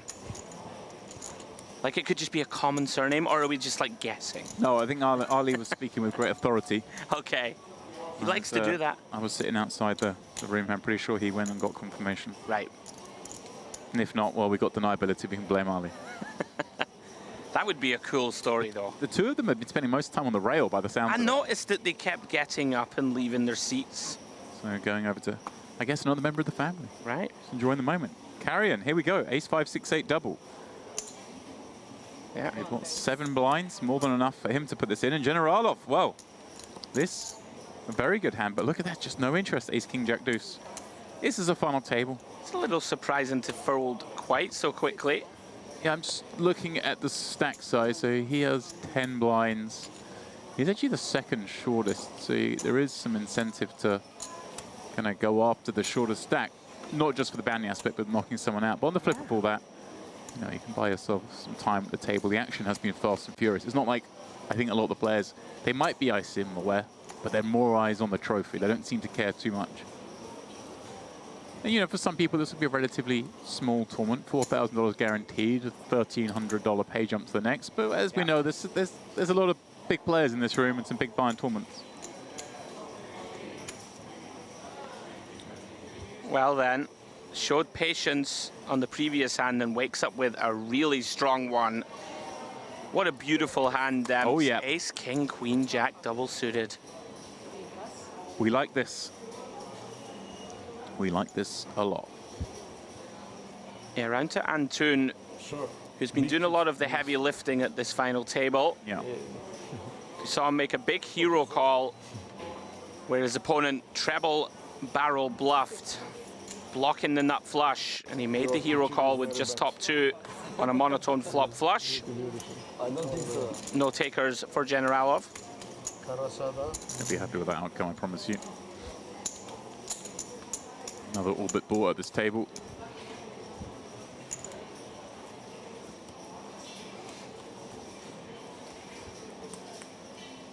Six minutes left at this 15K, 30K level. Then we'll be juicing things up. 20K, 40K. Still plenty of drama to unfold, but it will happen in a truncated time period. Such as the nature of this structure. So look at now, how much pressure does he want to apply on these guys? I would advocate for a fold here, but there's ICM. You can do some stuff. Double suited hands do really nicely as your nonsense raises. I feel like if there's ever a poker room or poker tournament in specifics where I wouldn't want ICM pressure, it might be the 1K Turbo PL or Bounty. But I hear you. I think that's an astute point. Generalov defending 7-8-8-9 versus the button raise from the Elder Air. If it's not one, it's the other. There's lots of air-related puns we can do.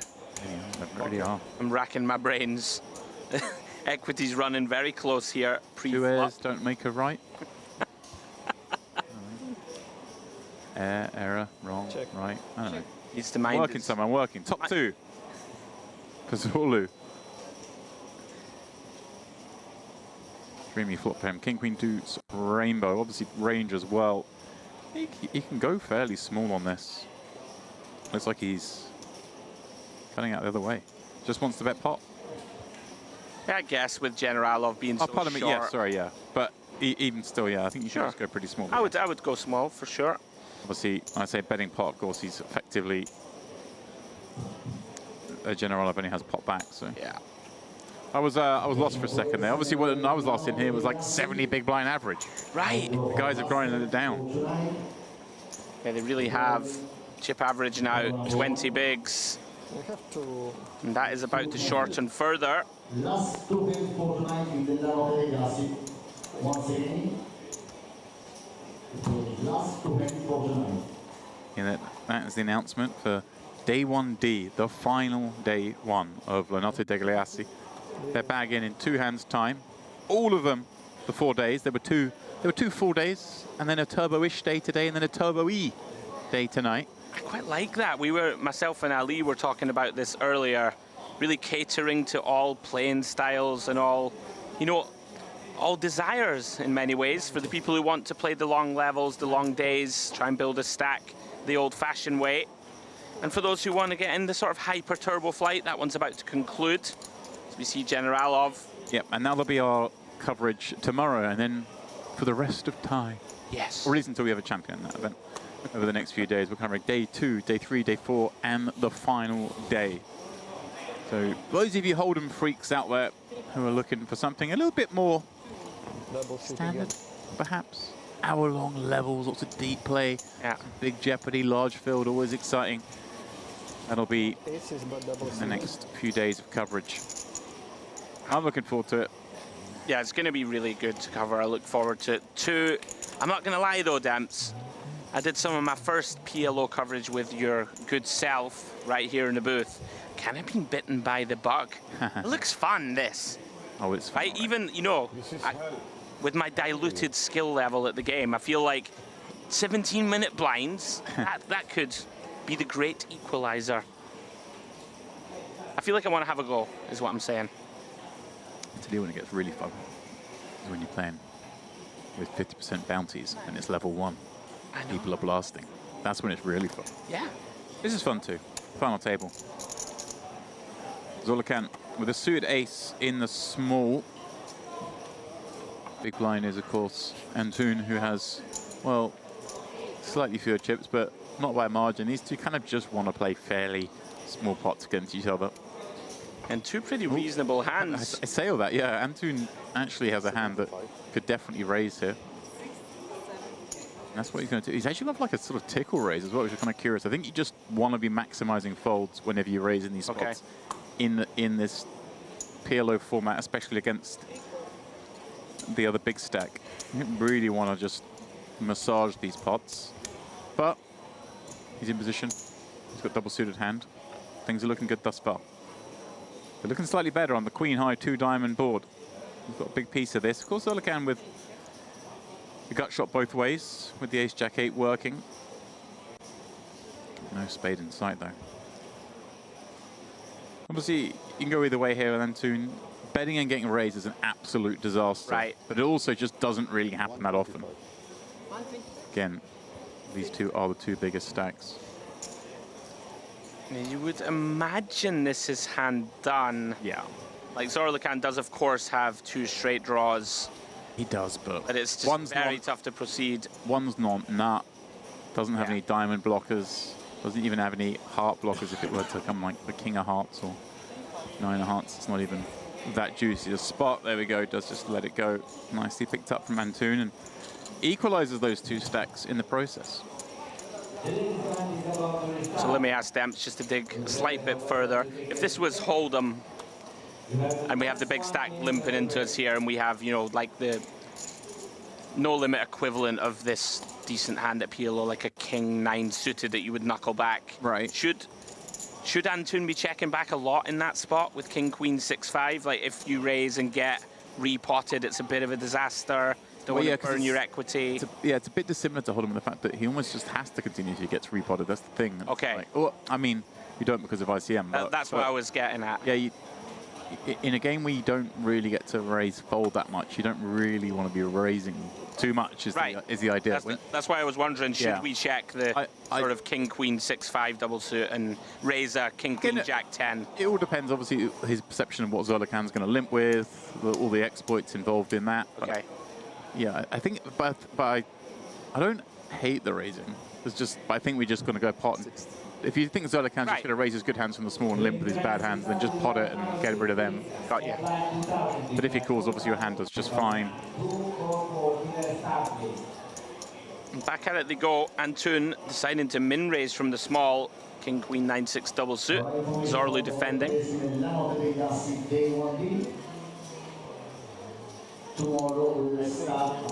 Both players effectively whiffing. Zorlu still best with just a pair of 10s in hand. Quick check, check. Does improve 2 top sets. Yeah, that's an improvement. King of diamonds in hand also.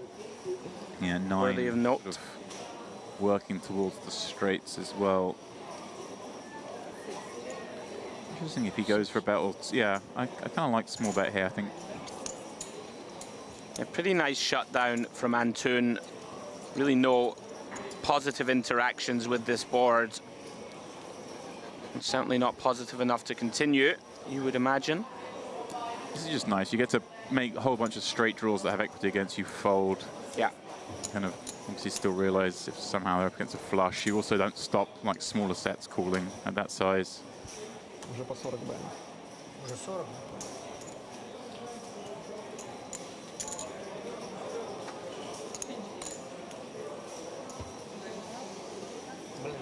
Well, blinds are going up 20k, 40k. Zulukan Air is the best air at this table, at least for now. 22 bligs in his stack, but Zulu creeping up behind. He has 20. Abdu Antoon also around that stack. The three of them are all very even. Then it is the two remaining Russians. Konstantin Generalov sitting there with 8 bigs, and Grigor Karyan with just 5. Fedotov, he went out in 6th. Yeah, just really shaping up now for a war between those three at the top, and so much can change when you're that close in chips, isn't it? If one of these guys can get sort of 30 bigs, 34 bigs, something like that, and then just really distance themselves, that they can get to the point where they're raising a hell of a lot of hands. Yeah, really could put the hammer down, and we have the looming spectre. I mean, I'm rooting for it. We're supposed to be impartial, but a father v son heads up match. It's what Come we want. on. It's what we want. We really do. Generalov under the gun. Ace, king, 10, deuce. Suited to the king. Just going to relinquish. Setting out his stall. Obviously, he's obviously the strat of he's going to play very cagey up front, and also, like I say, on this table where things could still go down. Karyan, of course, is in the big blind with just 5 blinds as well, so there's a good chance he ends up all in this hand. Yep. I think if that stack wasn't there, say Karyan had folded, or say Karyan had like 15 blinds, Generalov was cast adrift, I think he would have gone with that hand, albeit you never really want to be suited to the king. You always want that ace suit. So much warmer for you. But here we go. This is exactly what happens. Antoon raises. Zulu calling from the small, and Karyan therefore flicking it in from the big with a nice hand himself. I mean, certainly worthy of defending. Suited ace. Set of 8s on the flop. The kickers play. Here we go. Look at this though. Antoon, gut shot. 10s are drawing live. Zulu, he's just got top pair. Karyan quite likely to just open shove this hand. Yeah. Does do so. Oh yeah, there's no reason to do anything but that. And I think Antoon has sort of just enough that he has to call here. Obviously, it's only 81k to win 360. You got live outs to the nuts. You might fancy a 10's good. You might fancy you've got the best hand even now up against some draws. Yeah, he does have Zorlu behind still to worry about. But I guess we have the type of hand, James, that if he repots, it's not the end of the world to have to fold. If you've got 300k here, it's really hard to call off 80. Right. You've got 200k, really hard to call 80. When you've got 700, you can call 80. And what's Zorlu going to do? And if he does reopen the action, it's fine. But like, what hand's he going to go bananas with behind? It's sure. Like, we both got 700k. It's so treacherous. Yeah, looks like it's going to go call. Yeah, Zulu just enough, figuring. He's got the gut shot. He's got top pair. He knows he's going to realize because Antoon just has no reason to bluff. To bluff on the turn, yeah. We should get to see another card. Heart on the turn. No one likes seeing that card. It kind of ruins the party. Karyan least of all, being that he's all in against these two players. And the 9 on the river. Antoon gets there. Again, though, I don't think we want to go for any value here. We can still be up against a whole bunch of flushes from Zorlu. And of course, Karyan can have flushes. Can just have It looks like he is going for it. This is a bit thin in my mind. I hope it's a very small bet. 75k, okay, it is very small, but there we go. Karyan will be eliminated here. River 9 sends him broke. He flopped it good. He would have been pretty worried about that turn. Probably emotionally he checked out of the tournament at that point. As it was, though, he was still good. It was the less dangerous looking 9 on the river that has sent him out. Picking up, what, $4,030 in his process. And they are flying out here. Yeah, good game to Karian. Couldn't quite hold on. And big pickup for Antun now, up to 1.2 million. Retakes, excuse me, the tournament chip lead. And on we go.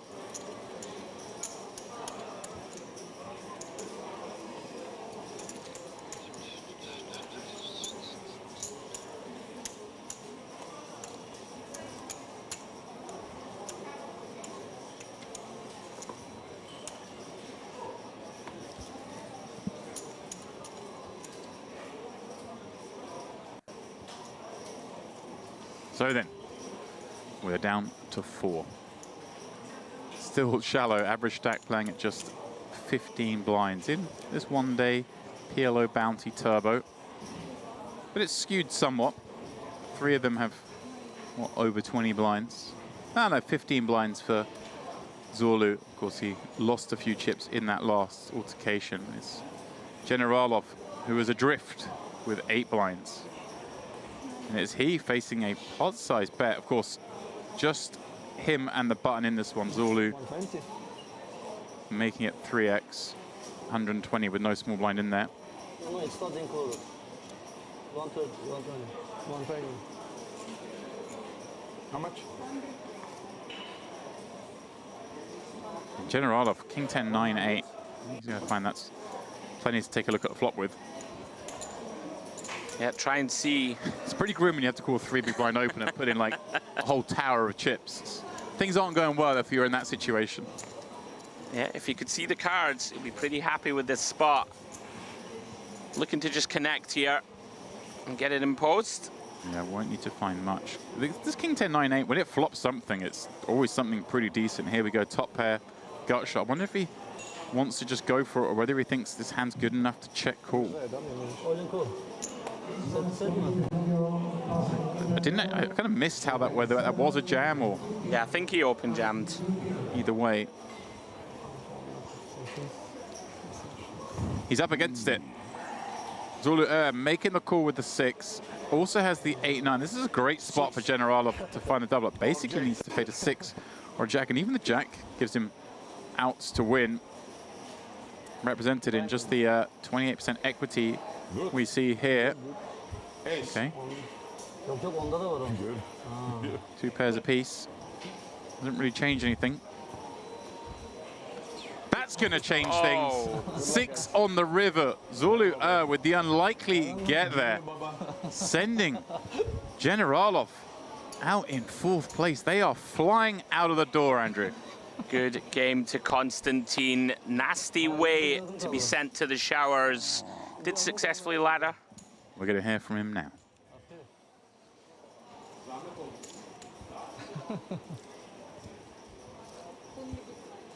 Or perhaps we're not. Okay. Oh, yeah, we see. How did this tournament went for you?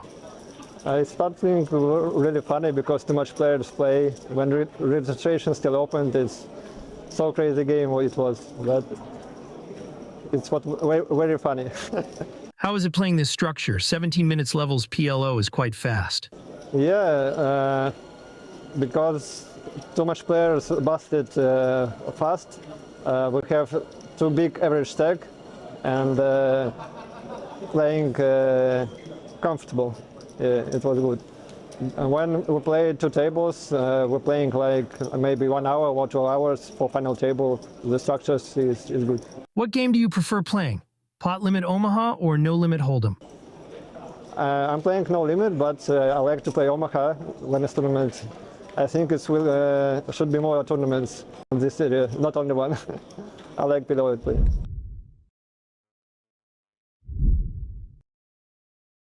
Yes. No. Well, with that in mind, we're also going to have a little chat with our 8th place finisher, Tortorita.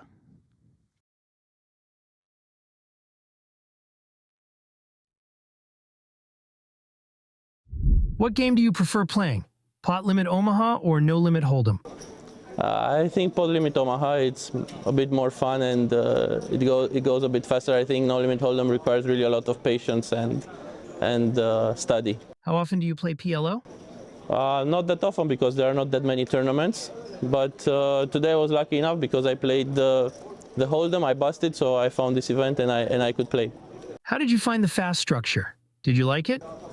It's quite fast. I think at the beginning some of the levels they are repeating the big blind, so that's nice, but then as you go deeper it becomes faster and faster, and now even at the final table average was like below 20 big blinds, so it's quite fast. Did you make any significant mistakes? Are you happy overall with your play? No, I think I'm happy overall. Last hand I busted with a bluff, but I think it was the correct play, so in the end it is what it is.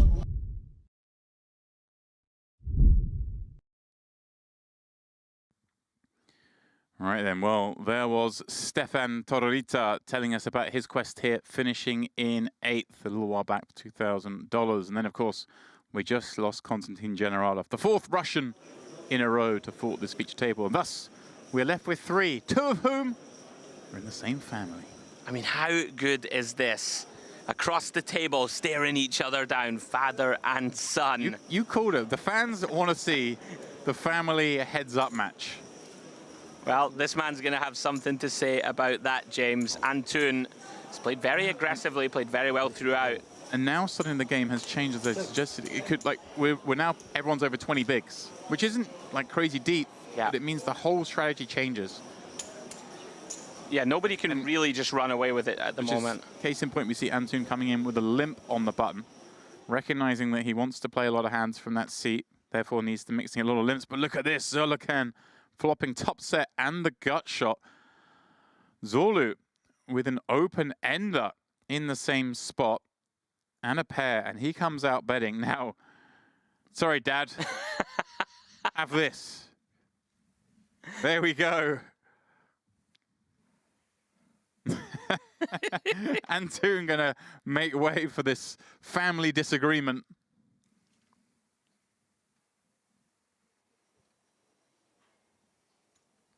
So many potential jokes here. Yeah, I mean, this should... Is Dad going to take away his pocket money? This should be, obviously, the end of this encounter. Send him to the naughty step. Yeah, nothing for Antun to do here, of course. Although it is taking his time. Yeah. I think he's just letting them get the pot actually figured out. I think he's not actually posturing or thinking about playing this hand. I think there seems to be a disagreement on how much pot is at this point. Okay. It's late. It is.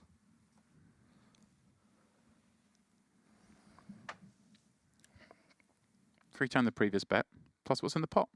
Simple. Easy. Yeah, Zorlu here. Well, actually, I say that. He's still thinking, but yeah, he's surely going to... No. I mean, this should just go fold. Unless Zorlu wants to teach the nipper. Yeah, may perhaps regret betting this flop. Could have taken a free card, of course. But left now to lament that decision. Can't continue with this one. Yeah. In the go. A little exchange. He's going to show, look, Dad, I promise you, I'm not messing around. Got top set. Please don't hurt me. Kind of loving it. The dynamics. $7,350 is what's guaranteed for the final three. Then a $4,000 pay jump gets you up to second. And then, well, just short of $5,000 up to first. In fact, almost a peculiar payout in merit sense, because we're so used to seeing the merit kink, where the jump from third to second is bigger than second to first, but this, more standard. Might be the first time I've seen it. Right. I actually looked back a second ago to say that, assuming it would be the merit kink would be in there. Yeah. But clearly, PLO's got enough going on. We don't need to throw any spanners in it. Now, I must apologise to all of you watching, because, well, you're in the same boat as us. We seem to have lost table sound and a brief technical difficulty that is being worked upon, but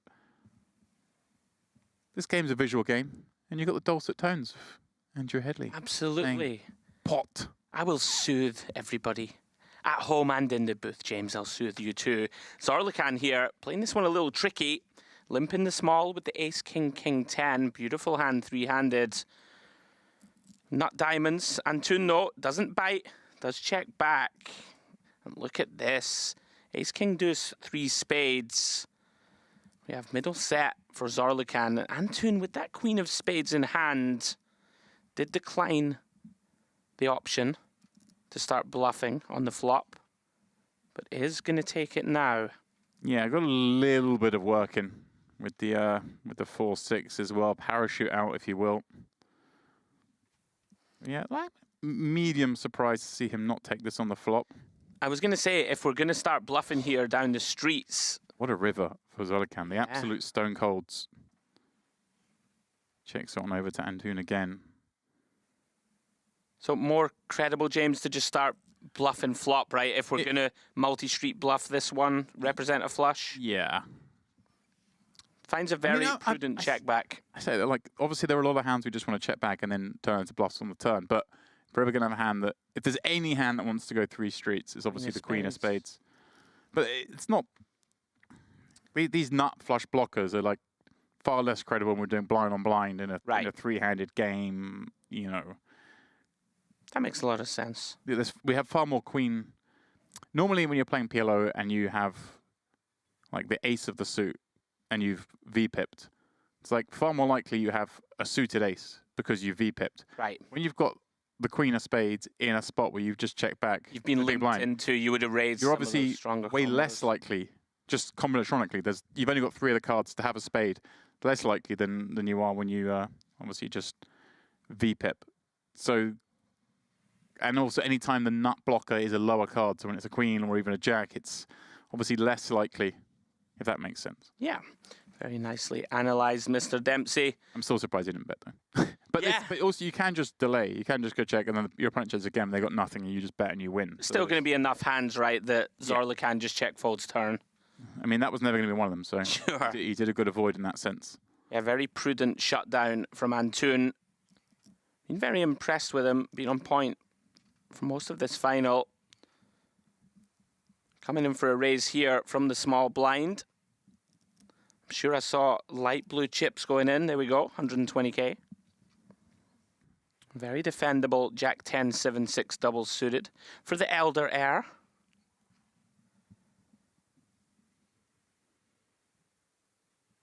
Yeah, double suited hand, blind on blind, in position. Not many of those you're going to fold. Queen 5 deuce, Antun with a pair, has the gut shot going high, has backdoor hearts. It's a very nice looking hand. He does just bet it, gets it done. Goes full pot. Yeah, I think this is kind of one of those hands you're basically willing to go with. Sure. Getting shallow. Yeah. Like if you're up against even top 2, it's like, well, I've got the ace, I've got the gut shot, I've got the backdoor draws. If you're up against, okay, you kind of draw, you're in good shape. Max pressure against the heirs. Stacks now level between Antun and the younger. The elder down to just 13 blinds. As he kicks this hand off in the small, but it will be Antun with the option 9-8-6-4 on the button. Not a great looking hand.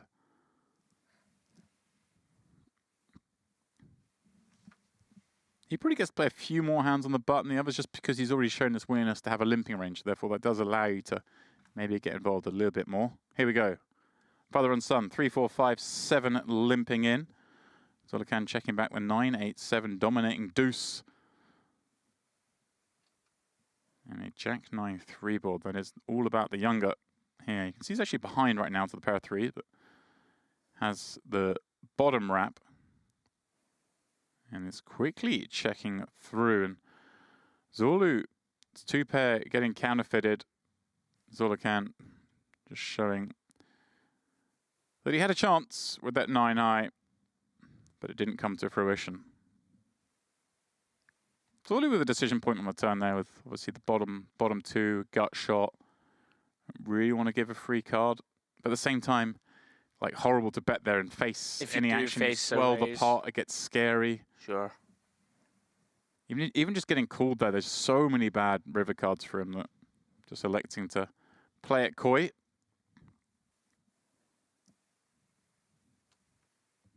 Yeah, a timely boost for the father of the father-son duo. Antoon, of course, looking to rob us of the narrative. Been very impressed with him. He's played a very solid, strong game at this final. The heirs are going to have their work cut out to dislodge him from this trio.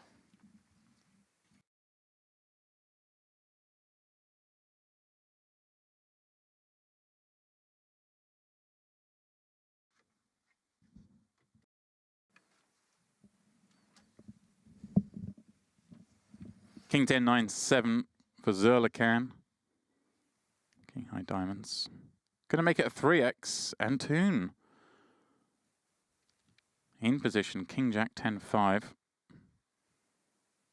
Obviously dominating his man. And the better seat, Andrew. Be surprised to see anything but just a flat hit. Yeah, very likely to complete this one. As you said, in position. Pretty strong hand, blind on blind in a three-handed game. Is reaching, does make the call. Yeah, eyes his man up. Such similar holdings. Obviously, you can see the King Jack 10-5 is the small favourite, but Zerlikan's hand is that much easier to play. The King 10, 9, 7, everything's working. In game, it's the one you'd rather have. But right now, Antoon has flopped the pair of 5s. Being checked to. Could see him going either way with this one. Obviously, it might be the best hand, and therefore you can just bet it. And then if you get check raised holding this hand, you don't really mind. Check raise folding, bet folding this 5 isn't a disaster. But also the good thing about betting it is when you do get called, the card, the times you improve, it's a 5. Great, you've got trips. If you hit King Jack or 10 to make 2 pair, it doesn't coordinate with the board. So like 2 pairs is still a super strong hand. It's nice to have that kind of possibility. Sort of mentioned to Ali earlier in this game, like not all 2 pairs are equal. Like not all top 2s. There was a scenario where we saw someone flop top 2 on a 10-8 4 board, but they had 10-8 King Jack, so the overs are working for them. So they still loads of good turn cards. We're so used to in Hold'em, well, like top 2's top 2. You can't, nothing else going with it. Nothing really changes, yeah. In this game, if you got 10-8 3 deuce or 10-8 King Jack, it makes a huge difference. Anytime you just got the working overs unconnected to the board, it's kind of a good thing. Yeah, really well negotiated by Antoon. And every pot now, of course, so valuable, up to 1.3 million. Yeah. And in the process, puts Zerlikan down to 900. Yeah, that's a big pickup. And yeah, he's got 44% versus 30 versus sort of 25. If you can just get a couple more of these little pots through, he'll be in that spot where he can really leverage the pressure. I mean, he's almost there as it is. He can leverage more on the younger, given that the elder is that much shorter, but he's getting close to being in a really good situation. And there you go. He's not going to miss a trick. Coming in, maximize the pressure now. With this queen at 3, 4, 5. Zorlu's sticking around. Looks like, oh, pardon me, he's just limped in. I thought I saw him reach for chips. And now, this is kind of a good flop for him, in that Zorlu didn't activate. Reason to think that he probably doesn't have too much ace-x. As it happens, he's got aces and deuces. Antoon with the 3, 4, 5 wheel wrap plus backdoor diamonds, although those are no good. Yeah, faces half pot. With enough immediate equity here, you would imagine we can find one call. Yeah, I wonder if he finds anything else. Right. He does. Oh, he does. I love this. I mean, we can see here he's going straight into it. But I really do like this. Yeah, so like against the perceived range of Zorlu, we're gonna get this through a good amount. Well, you think like, obviously there's lots of ace-x combos in this game, but a lot of the really good ones would have already probably raise in this situation against a small blind limp, especially when the small blind's supposed to be raising a lot of hands. So now it's like, well, what is his strongest value? Like a weakest value? Whoa, my word! He's made to fold aces and deuces. Wow, there you go. Wow. That shows the power of that check raise. Antoon, take a bow. Gets it through. And again, every pickup more and more crucial. Yeah. And you just referenced it, Demps. Now has half the chips in play. Is Zorlu just giving him credit for ace-jack? Seems like a pretty big overfold, or it's just kind of a gross spot where It's you one of don't those get things. bluffed too It's often? a gross spot because if you're behind, you're dead almost. You're goosed, yeah. Okay. But I think like relatively under bluffed spot. no, because there's the two wraps. There's the 3-4-5, the king queen. King queen 10, yeah. I mean, it's not like the worst spot to fold, but I hear you. I don't think we want to be betting that hand to fold. Sure. Beautiful. Especially when he bet 80k, it wasn't like he potted it. It wasn't like he made out he was committing to the hand. Okay. I think if he bet small, we kind of just got to go with it. If you pot it and then get check raise pot, now it's the range is so much more condensed. But gonna be less bluff heavy. Let's focus more on the move this man managed to make. Because if he'd bet the flop, he was getting called or jammed on. Right? He found the only way to get a fold. The only way to win the pop. Yeah. Very good. As we see father walking son.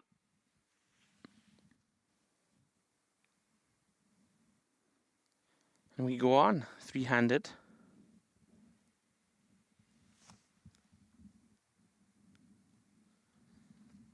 Yeah, as you mentioned, Antoon at that magical 50% of the chips in play mark. The family with the rest. But it is a non-even distribution. Zulu down to 11 blinds. And it comes around fast. Big blind ante and PLO. It's costing 2.5 blinds every 3 hands. He hasn't got long to find something and get it going. King, Queen, Jack 7. Is this going to be enough? I still think he's got rooms for limps and stuff here. That's what I'd like to see here, I think. I think we've seen this a lot today from when I was watching the file table out of the booth, that spots where players maybe could have a limping range, they just don't seem to have it in this tournament. Okay. I think Antoon has shown he does, but most players have just decided to take their spots and go for it. Yeah, draw the line in the sand and click the pot button. Interesting spot now for Antoon. This isn't like the worst hand, and you kind of... The problem is you see flops sometimes, and you see his equities there's 46%, but a lot of the time he's just going to end up folding the best hand with the 2 9s. You don't really know when you're good. If this was a lot deeper, it's a lot more palatable, but it's still obviously completely playable. I'd be surprised if he did anything but play it. Yeah. But it's not as easy as, say, 9s would be in Hold'em, for example. Connectivity to the 7-5, though, that's always nice. Some broad coverage. Again, if you have just joined us, apologies for the sound issues. They will be resolved as soon as possible. For now, though, you get the heavy breathing of myself, James Dempsey, and Andrew Headley. And wow, what a setup flop we got here. King, Queen, Jack, the overwrap versus Antoon's flopped set. Now, just a question for Antoon of whether he wants to just bet it himself. I love this check. I like it. Oh, and he's showing the bounty chip. Well, he's going to be willing to commit, and he's going to show you middle set. It's a little unlucky, Zolu. Pardon me, that Antoon's actually up against this hand. Yeah, he's going to have to dodge a lot of equity. I don't know what he's asking. It's like you were the man who put the bounty chip in. How much is it? Yeah, and like I say, it's taken a while, but Antoon's going to be sick to see this hand. He's thinking he's got his man probably not. In you're really never bad dead in shape, PLO, yeah. but you're hoping maybe just one pair, maybe some backdoor draw, maybe a gut shot, even an open ender. But the King, Queen, Jack. You see all the outs at the top of the screen there. Only one of them has been folded. A near flip for a set in this setup board. 7 on the turn. What do you reckon Zerdekan's rooting for? Do you think, Dad, I want you to double up, or I want to get myself heads He up? wants him out for sure. Deuce of clubs. He's screaming it over and over. So many outs here for... Well, that's for Antoon. That's the outs the wrong way around. There we go. One of those wrong way around outs falls down. Antoon's set of 9s managed to win what was effectively a flip, sending Zolu Air out in 3rd place. $7,530. He's leaving the table behind, and with it his son, to do battle. And it's a hell of a battle he's going to have on his hands, as Antoon has a big lead going to this heads-up match. It looks like around about 70-30 in terms of chips in play. 40 bigs plays a little under 20. Yeah, great run for Zorlu. Not much to be done. Got short. Got it in with a big draw. Couldn't get there. Antun dispatches of the father. Now he's going to go after the son. Do you think he'll stay on the rail? Support him? Or he's just like, nah, I'm off to bed. I'm off for a nightcap, lad. Like, Very best of luck. I saw you celebrate that brick on the river. Locked you up the extra $4,000. Don't worry. I'll never forget. I think we missed a trick there. We needed a camera on Zorlukan to just get the micro expressions. Little fist pump under the table. Yeah, I think I'm going to throw something out here. Okay. I think we could do with a cutter up in this tournament at some point. I know, right? It's kind of nice, though. It's like old school. There are mountains of chips. Look at this. There are mountains of chips, and there are 60 blinds in play. You remember what it was like, Demps. That was your heyday, the Towers of Chips. The Towers of Chips. The pre single pair ante days. Come on, you do miss it. Towers. There's nothing worse than when you've got chunks and you go for dinner and you're like swaggering out of the building and you come back and they've just changed it for a little nub. I'm just getting it. I just it's easier. It's more. Do you think? Less work for me to manage. What happened to you, man? Changed. I like the towers. It makes me feel like I'm doing something exciting. It always looked great, and it was fun to be sitting there with a mountain of chips, but my word, wasn't it a slower game? I mean, I've never had one of those ones that you see on the old coverage that's ridiculous. You can't get your arms and you around. Can't get your arms round. But like this stack here in front of Antun, I'm loving that. I've had some... Have you really had some of the... Oh, like brilliant. Pyramids on pyramids. Right, enough of our nostalgia. Antun, beautiful looking Jack 10, 9, 7 double suited. Heads up. Yeah, obviously a different proposition now. We're heads up. Less need to play a limp strategy. Still, of course, can. But these kind of hands, it's, you know, this hand specifically, like a double suit hand, if you get 3-bet, whatever, let's go. Sure. Let's see a flop. Yeah, Zorlukan does defend the 10, 9, 6, 3 and flops pretty big. Top and bottom pair. Yeah, Antun with a little bit of this as well. But look at this. Zorlukan just leading out full pot. And it's kind of the ugly scenario for Antun. There aren't many flops he doesn't get to continue on. Certainly not many unpaired flops. You know, you could try find me 3 cards on the deck that this hand doesn't want to continue on. It always wants to always connects in some way. But this is the thinnest it ever connects. Just the gut shot, and he faces just the lead out. Somehow he's going, wait, I don't get to carry on with this hand? Yeah. One backdoor flush draw, of course, but not going to be enough, you would posit. Oh.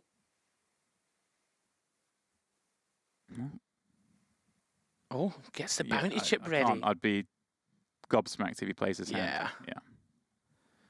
Maybe just showing Zorlukan, I've got one of these all-in chips. I've got your dad's chip here. Do you want to go the same way he went, son?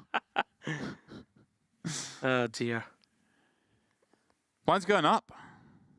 Oh, in shorter levels. 30k, 60k. Yeah, we shave a little bit off the levels once you get heads up here at Merit. Obviously, there's not a lot we can take off 17 minutes. Right. There we go. 33 plays 17. 2-1 chip lead for Antun with Zorlukan. Just nicking a few chips there to get this heads up match underway. And look at that. Antun has done the damage on this final table. Right. Knocking out 8th, knocking out 7th, knocking out 5th, and knocking out 3rd. Zorlu himself knocking out Generalov in 4th. And the old man dusted off Fedotov in 6th. In fact, it's basically been all about them. The top 3 doing all the heavy lifting here. Todorita, of course, knocking out our 9th place finisher. That was a bad omen for him.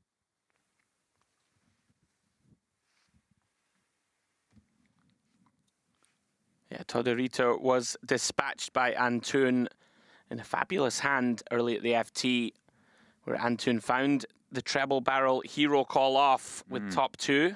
Not look back. Yeah, he's played really, really well. Looking to close. So we see now Zorlukan. Queen 9, 8, 5. Club's working. We are getting shallow. 16 bigs back. Yeah, looks like he's just looking to play some big pots. Going to raise it up. 155 to go. Antun with, well, one of the few hands he can't continue with. 9, 5, 3 deuce. That's ugly. That is ugly.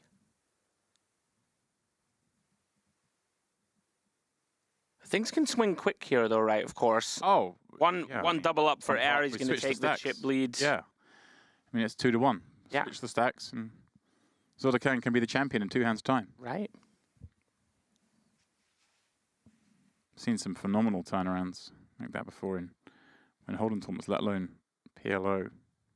Oh, a little exposed card there. Someone told me a tournament recently where they were 4 or 5-1 down and they won the tournament in 4 hands or something crazy like that. 4 back-to-back. In fact, it was actually the dream. I tell you, it was Ben Collins when he won the Salute to Warriors event this summer at the World Series. Yes. And it might have even been more absurd than that. He might have been 6-1 down and won it in 4 or 5 hands. Crazy. Madness. So we see Antoon.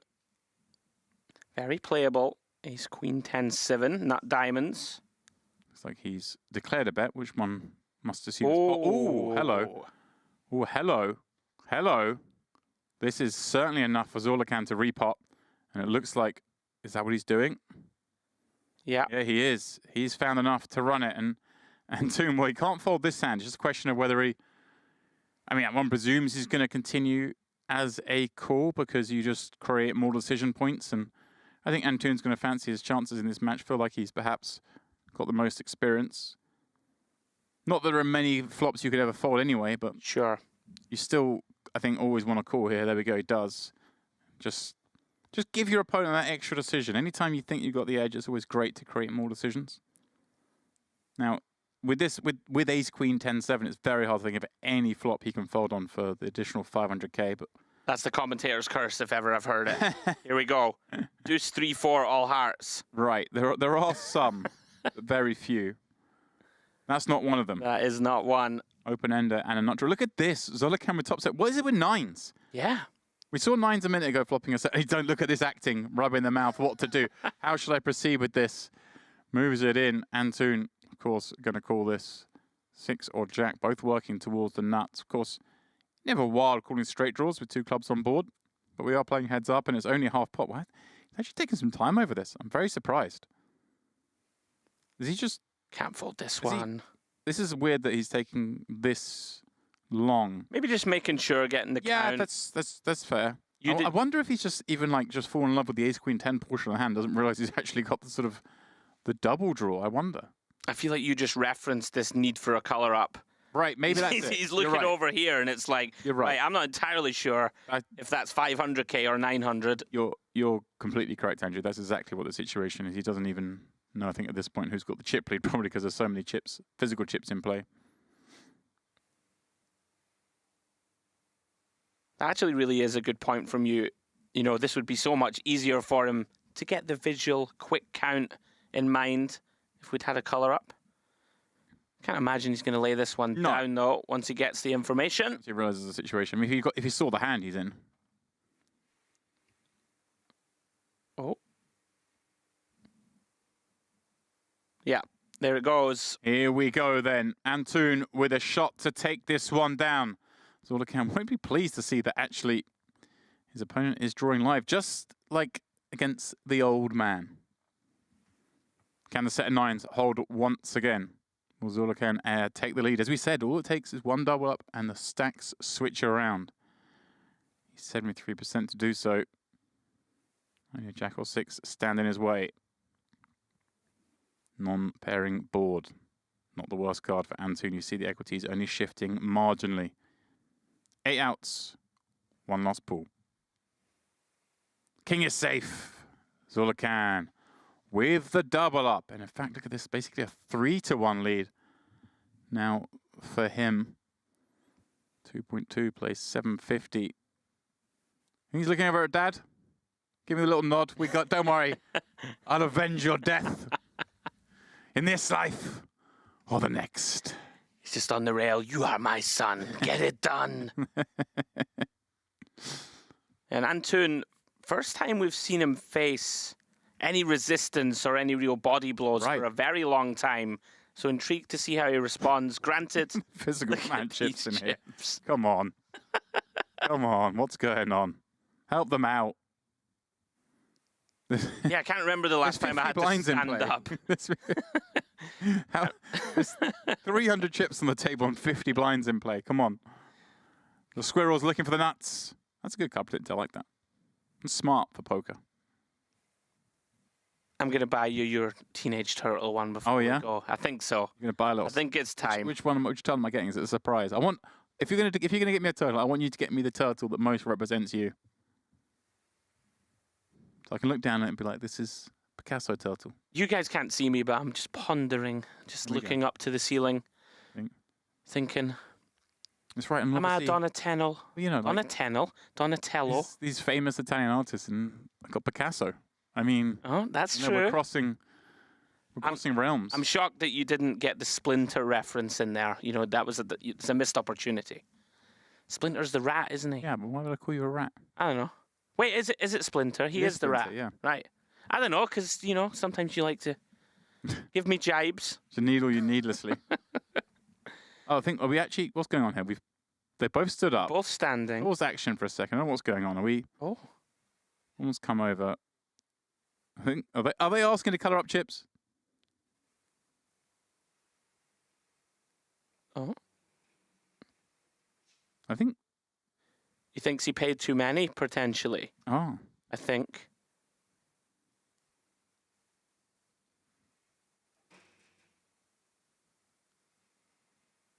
I'm trying to lip read in a language I don't understand. I don't think I'm going to do very well, Andrew. No, this is very tough.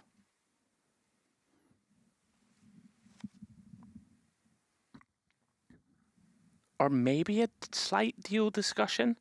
And now Zorlikan recognizing he has so many chips. I did see him sort of tap his stack and go, no. I don't know whether. I think he's just asking, can we just change up the? I don't think he's asking to change. I don't know. Maybe I'm putting it on them because I want them to change. Because up the we want chips. them to Right. change them.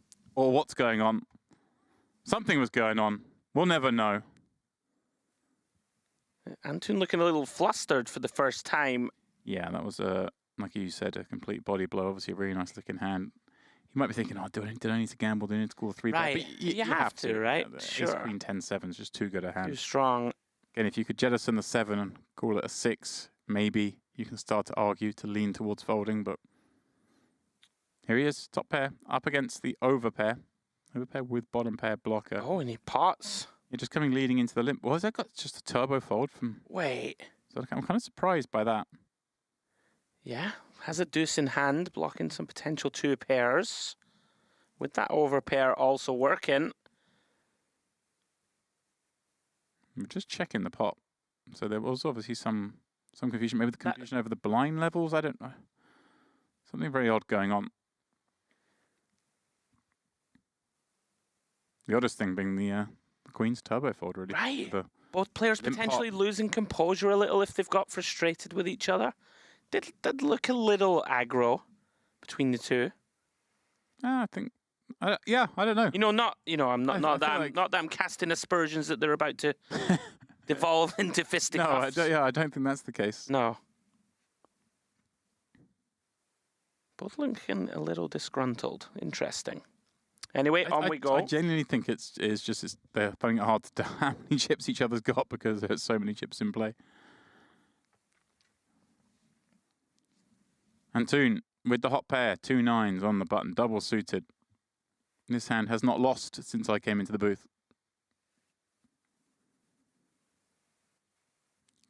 Ooh, Zorlikan with a very nice looking hand. King 10 9 7 now. I think if there was an ace in here, this would be a certain 3-bet with this hand. I think he's willing to just call, take a flop again. A bit like the Jack 10 9 hard 7.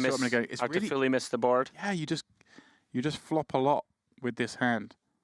But with this particular hand, you don't want to be like 3-betting out some weaker. So often when you flop a pair here, you're going to have your opponent in bad shape if they've got, if they flop a pair as well. The shared cards, again, are just a nasty flop. 6-4-4. Antoon will like that the most. Obviously a 6 blocker, a marginal factor at this point, but the 2 9s rate to be best. You would have heard from most of the overpairs, certainly the Queen's plus, I think. Yeah, it does just announce pot. Nothing to be done for Zorlikan. Yeah, it's one of those you pot and just hope for a fold. Yeah, just hope they don't have it. Hope they don't have the 4 or the nut flush draw or something to that effect. Yeah. So, of course, with every pot that Antun rakes, starts to edge his way back closer to air. Still has a roundabout a 2-1 chip lead. You're right, they keep looking at the clock. Maybe they're wondering when they get a break. A lot's happened. I mean, they haven't been playing that long, but psychologically, you've gone through 4 bust outs. Okay. Positions have moved around. Maybe they're just... That would make some sense. Wanting the lavatory.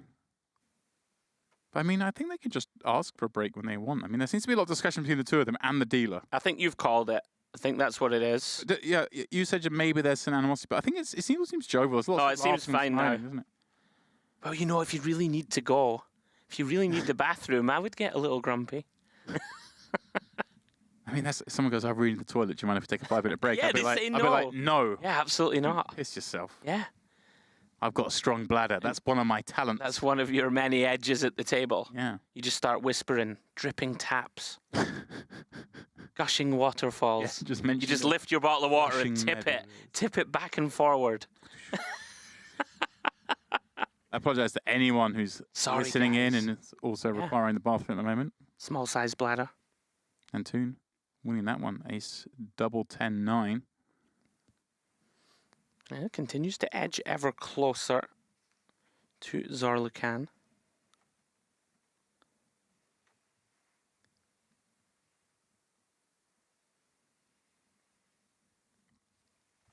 Yep, 31 bigs, plays 18. So he's, well, after that double up was about 3-1 down, has edged back to 2-1 down, but it's such tiny margins at this point with so few blinds in play. In fact, blinds have gone up.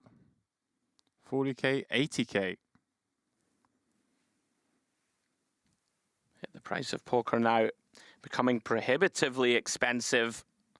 200K in the middle. Every hand. Antun, Queen 9-4-3. Not the greatest looking holdings. Yeah, I wonder if we are might see one of his limps here. Yeah, big blind ante, of course. It's really hard to ever fold. Got to fight for everyone, right? Yeah. See, in a no ante game, you're going to have some folds on the button. But I mean, in Hold'em, we see you barely ever fold from the button with a big blind ante. And it's more so in this. In fact, look at the ante still coming in. Oh, it has limped in. Yeah. I apologize. I said 40-80. We're going to 40-80, but they're obviously still at 30-60 here, are they? Oh, no, it looks like no, they got 80K out there. Yeah, it is, yeah. Just graphics are perhaps one hand behind. Zorlakan canning out a raise. Got it slightly wrong in his mind for how much he wants to make it. 240 is the number, my friend. 240. There we go. And yeah, Antun, I mean, can't carry on with this hand, I don't think. Yeah, little too weak. Yeah, he knows this game. Kind of frustrating thinking if I just been pounced upon because finally limp one. And I'll give you a clue, Andrew. Whenever you're playing a game and someone does that with their cards, they fold. Very rare. God, you're good. A couple of decades of experience have taught me that. Have you ever in your life managed to flick in the look at your cards like that and then repot? And then repot. I remember once. It would be I remember spice. once doing an instant reaction to a river bet. Right. When playing heads up, and being like, oh, like, and like so visibly like ridiculous. And then I start thinking the hand. I was like, this guy can't have anything. And then I raised. You found it? I raised the river, and he like folded and made a comment about my angle, like oh, you're trying to Hollywood me. I was like, no, I'm just an idiot. Like brilliant. But I was like, actually, I want to raise this guy. But now the next minute of my discussion with my internal monologue was like, can I ever? Can I really do it after I just blatantly? But it was obviously a natural. It was an instant thing here. Okay, here we go. Looks like full back. Discussing again. So I believe they're about to take a break. Andrew. Yeah. I think they're going to play this hand and then take a break. That's what we've been reliably informed. Like I say, they've been at this table for a little while now. Zorlakan. Wow, that's a nice hand. 10-8-8-7 on the button. Going to keep the aggression going, it looks like. Use the big stack. Although, no ICA pressure you could leverage here, so you're only ever playing the effective stack of your opponent. 190. And Antun Obviously, going to have to give up the queen 5-3-3. A bad time to find a couple of bad hands. There we go. They are going to take a very brief break. Myself and Andrew will be back in 10 minutes for the conclusion of this PLO Bounty event.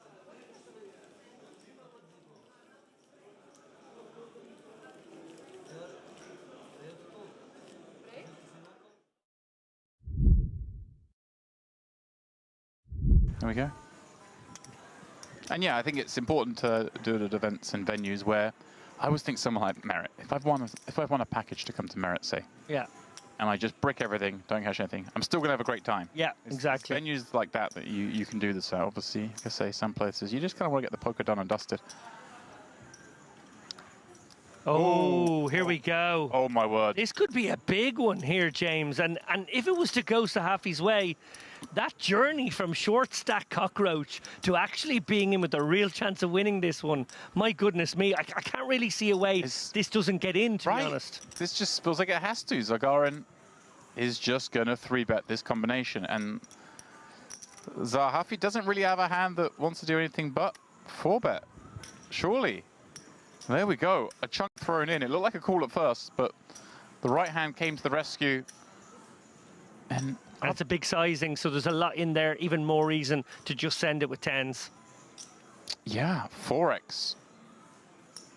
And just 10s is a combo that just doesn't ever want to flat here, isn't it? It's just it's the hand that jams. Absolutely. And wow, how excited is Capiello going to be to watch this one? Yeah, dreamy for him. He gets to potentially ladder here, and it's the big ladder we talked about. The big ladder. The $42,000 or $41,400 if we're going to be correct about things. And we should be. Oh, he has found the non. Oh, wow. He has found the flat. Wow, I'm really surprised by that because, again, I think you're absolutely right, James. It's the hand that doesn't really want to. Maybe he's just decided he's going to try and fade an ace or king flop. Yeah, maybe just giving Zagarin the credit for the hand because Zagarin has had a lot of hands, certainly since I've been in the booth. And, well, this is the problem, though. The King Jack 5 flop is the one that now you're probably going to get bluffed off. Yeah, this is a really problem spot now. He does have the 10 of hearts in hand. I don't know if that makes him sticky to a, 20%. Oh, wow, look at this. Zagarin just dropping the hammer. Would you do this with ace-king? I don't think you would. What's going on? I don't really understand this bet. I don't understand it, but at this point now I've got... Ace-queen of hearts maybe does this, but no hand wants to do this. No, but this is so hard to ever call it off here. You just have to fold with this combination. And wow, what could have been? What could have been, James? A jam.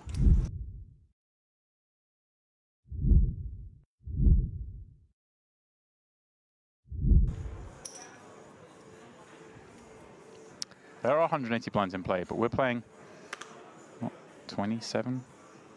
Big blind average. Oh, he's found kings now blind on blind. Well, time to trap. Do we? Or do we?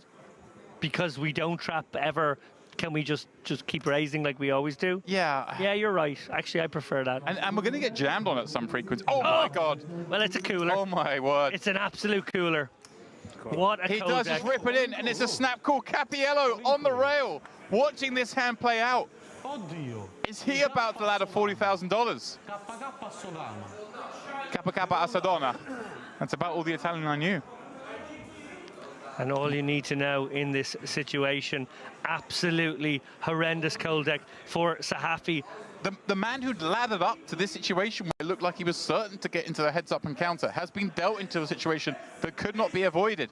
And a 9-7-6 board makes third place all that more likely. Sahafi needs help. Capiello and Zagarin hoping he doesn't find it, and the king ends it. That's it. Wow, what a weird game this cruel game of poker can sometimes be. Sahafi had 2.6 million when the FT began. He was our shortest stack. He nerdled his way up the ladder, each rung seeming like a result in and of itself. But then suddenly the spin began.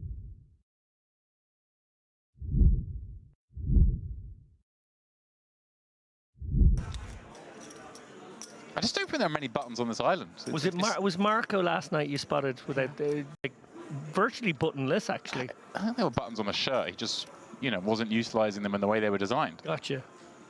Marco, of course, operator of the Imperium in Milan. Oh, here we go. Cappiello on the putt. This could be it. Oh, probably isn't. 9-7 won't look pretty enough. Little does he know he's dominating. Yeah.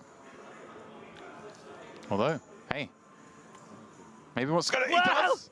He just has a sixth sense today. How was he cool with 9-7? And how is 9-7 dominating? That is poonage right there. I mean, Cappiello can only laugh at the situation here. How has he called me with 9-7? And how does he have me dominated? You're scrunching your face. I mean, Zalgarin just taking a shot. Wants to get it done. Yeah, maybe. Maybe thinking the first one's a freebie. Courtesy double up. If he gives this to Cappiello, it's not good. Obviously, he's actually found himself in an amazing spot, dominating, and with 70% now. This could very well be it, guys. Buckle up. Here we go. See, all my friends, they're sleeping. Fuck them. No rail for Zalgarin. I love that. We hear Cappiello's rail. The Italians here in force as we see a king-queen-jack board. Oh. Some chop possibilities. Not a lot, though, are there, really? That's a double pair-up situation. It's a very bad flop. Yeah. That door closes now. Yeah. 10 makes me The 5 makes a chop, right? And then just the 7 is a chop as well. There we go. And 8 would win it for Cappiello. But Zalgarin, 88% to finish it here on the first all-in of heads-up play. 5 for a chop. And the deuce, 9 high, wins this one, David. Somewhat of a fitting hand to this final table. Extraordinary final table, it's got to be said. Cappiello, you know, let's take a moment to give some respect to that man. He oozes class. He's a player who is putting together an impressive resume, it must be said, in this room and beyond. He's had a tough seat at this particular final table, out of position to the one guy who covered him, you know, that probably meant for a somewhat restrained performance. On the other hand, Zalgarin, wily, tricky, relentless. Yes, he probably had the best hands, more than his fair share of good hands, certainly, but nonetheless played them with aggression and a hint of unorthodoxy. Hang on a second, how fancy is this? We got fireworks going off. We got Dinesh on the big screen. He's admiring the situation. This is top level stuff.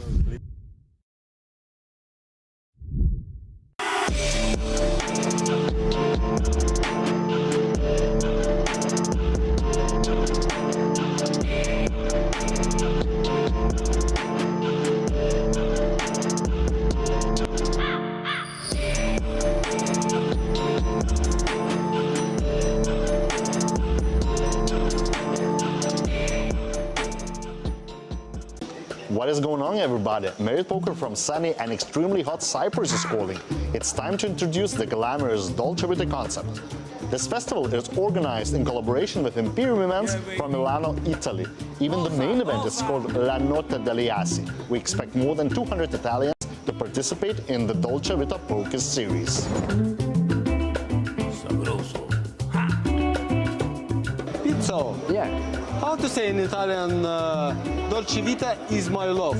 Dolce Vita è il mio amore. No. Dolce Vita è il mio amore.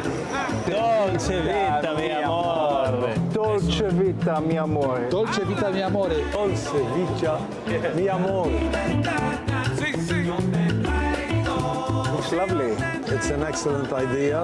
I just came from Vegas and I'm very happy to be here.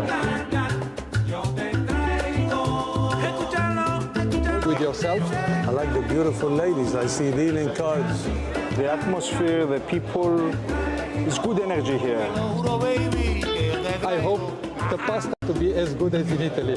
Dila's outfit is perfect, matches with the concept. The whole vibe is lovely. Well, the structure of the tournament, pretty much. It's really good. As well, it's so refreshing with all these lemons and all these bright colors, you know, it's really nice. Our partners for this festival are Legel Events from Lebanon, as well as the Bahamas Poker Tour and IPO Master. This time we offer more affordable buy-ins, but still huge guarantees. It will be fun, I promise you.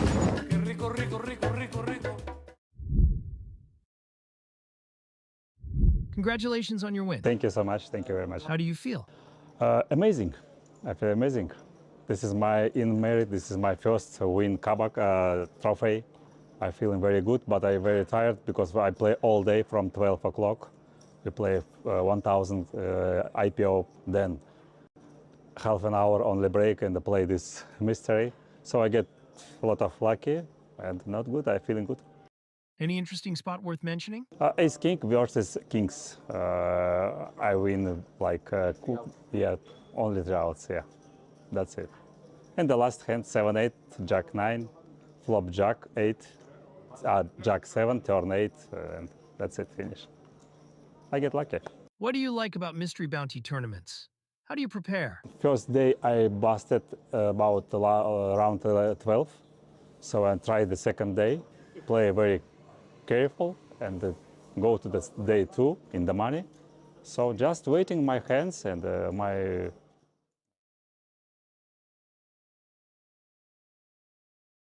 Well, just waiting for hands is not something that will be taking place here because we are, of course, at the heads-up portion of the Dolce Vita Series PLO Bounty. We have 2 warriors battling it out. What is now somewhat of a lopsided match. 26 bigs v 10 bigs that you're going to have a peek at now as they continue playing 40k, 80k. And, well, who's your pick, Andrew? I mean, chips. The chips mean you're supposed to say Zolakhan, but I feel like Antun's got some chops about him, right? Yeah, logic, of course, would dictate that we go for Zorlukhan Air. But I've been mentioning it throughout the broadcast, been very impressed with Abdu Antun. Hasn't really put a foot wrong. Was forced to commit a lot of chips in that heads-up hand, but he had ace, queen, 10, 7, and nut diamonds. Right. So he really has played well. He's got his work cut out, of course, but there can be lots of flip-flopping of stacks here. We would imagine be a lot of all-in confrontations at this stack depth. So he's not out of it yet. Yeah, I think especially the way, certainly Zolakhan set at stall, he's basically, I think, potted every button and has even raised over some of the limps. That's Antun has tried to limp in a couple of times. Well, has limped in a couple of times, but once got punished. Interesting to see what he does here with Jack 7-7. I want to assume this is going to fall in the camp of let's go. Yeah, let's go. Oh, look at this. Look at this. We've had the color up I was questing for. Yeah. Here we are. They listened. And we could just ask at Merit, your wish is their command. That's it. And sounds back. We can hear chips riffling. Oh, here we go. Oh, first hand. First hand. Here we go. Zolakhan. Yeah, 3-bet jamming. King kick 8-6. Antun is like, yep, let's go. Not bothered. And actually, it's slightly less than all in, right? Because he's open to 3 blinds, which is going to be 240. The 3-bet's going to be to 9 blinds. 720. Yeah. 800. Yes, it's maximum. Okay, let's go. You count. 800, right? No, because the ante doesn't count, but... Oh, they'll figure it out. Effective all-in. Should be 720, but who cares at this point? Well, I can't imagine. Am I right? 3 blinds? I think you're right. I'm pretty sure you're right. Unless they've changed the rules. You know, it's late. 4, 5, 6, 7, 8. 800. Okay, there we go. Does have 45k behind. Can't imagine there are many flops. Maybe 0 flops. I think 0. 0 is the number of flops that Antun will fold on. Wait. Can I blind for them? Zolakhan wants to get this over with. Oh, a set for Antun. But the straight draw for Zolakhan, king, a 9 or a 4. Antun's looking back. He's going, really? Is this a slow roll? Oh my God, he's slow rolling. Let's watch the face here. He's not going to believe it. Let's watch the face. Wow, kings. Oh, he is. Kings not good. Oh. Salty. I thought he was going to show the jacks. I told you there was some needle. It really is. That's nasty. Gave it the tank. King's no good. Zolcan still with plenty of equity. As I say, king 9 or 4 will do it. Wow. Well, now only a king remains as Antun improves to sticks full of 5s.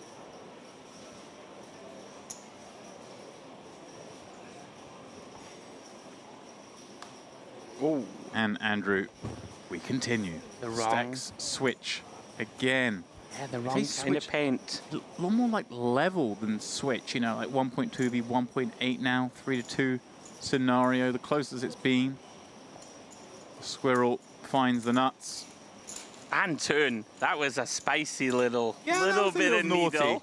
That was a little naughty, that I one. knew it. I knew I could. You did? I was reading the Turkish lips going, there's needle involved here, James. You know when there's... I know it. Is it good-natured? It's kind of hard to tell. I love it. Just a moment for a bit of the chips, please. See, this is what happens, Demps, when you deny a man the opportunity to go to the bathroom.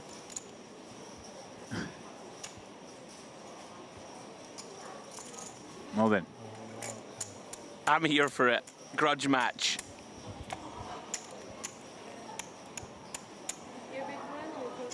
Dearie me. That was quite something.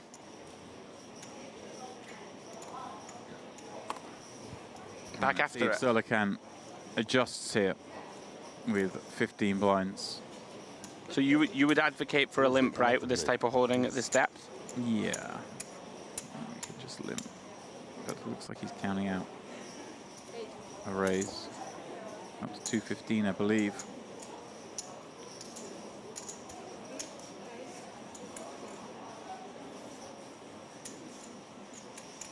And again, just finds garbage when facing these opens. How much? Has actually been gifted a lot of bad starting hands in this match. Obviously got very fortunate there. Yeah, very unattractive Queen 9-4-3, especially with 3 diamonds in hand. Been a feature of his play, very deliberate. Let's get out of the way. Yeah, obviously that one was a little bit of a commented slow roll, but we also saw before with the ace-queen 10-7 on 8-9, he took a minute or so before calling, even though I think well, I mean, that one it was hard to tell how many chips the bet was, but he certainly is, yeah, taking his moment, which is fair enough. This, you know, you're playing heads up for a title, you want to make sure you get it right. A few extra seconds in these scenarios makes a lot of sense.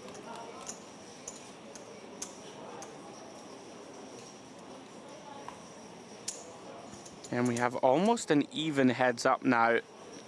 1.4 plays 1.6. Yeah, we'll call that even. That's close enough. That is even. Line's about to go up also. Oh, yeah. Antun, King, Queen, 7-5. Here we go. With a suit. It's a nice looking hand. Now, let's see. I think you'll find he comes in with a limp. But let's see. Yeah, he has shown, dare I say, a little more subtlety. Yeah.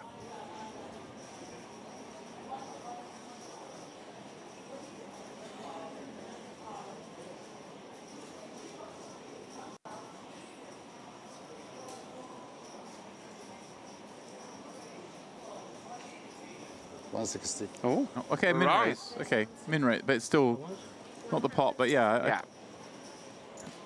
Well, here we go. 7-6-5-3, very defendable to the min. Yeah, obviously, I mean, raise is completely standard here as well. I just thought the way that Antun had set out its stall so far was, he's really looking to try and keep this as deep as possible. I mean, to my mind, it looks like he has a little bit more experience playing the game. Maybe certainly short-handed. Not to say that Zolcan isn't comfortable in this realm. Yeah, this flop, all Antun. Pretty rare in PLO to be 91% with only 3 cards visible. I like small bet, I like check. Yeah, both seem like prudent routes. He decides on small. Less than quarter. See, this is what I mean. again, not taking anything away from Zolakam, I just don't think he has this sort of sizing in him on these spots. I think he's still in the... It's kind of small adjustments. Game. Just in cash games, you end up just betting pot a lot and playing your hands big. I think there are so few PLO tournaments around that, you know, the experience is probably limited in that sense. And even more notably, right, there's going to be very few spots where you're playing 15 big blinds deep. Heads up, right? I mean, it's going to be tricky, right? It's going to be some subtle nuances in there that perhaps you haven't been exposed to before. Yeah, that's true for anyone. I mean, most people at PLO come from the cash background, myself included, and I'm not going to lie, I'll be, if I'm sitting here in this situation, like you say, playing 15 bigs, I'll have to be thinking the whole time about adjustments and stuff. Yeah. It's just not, you know, play some PLO tournaments, but very rare, and then very rarely do you ever get heads up in any tournament you play, so PLO heads up tournament experience, especially with the big blind ante, is negligible. Well then, as you mentioned, blinds are about to go up. They have gone up now, 5,100.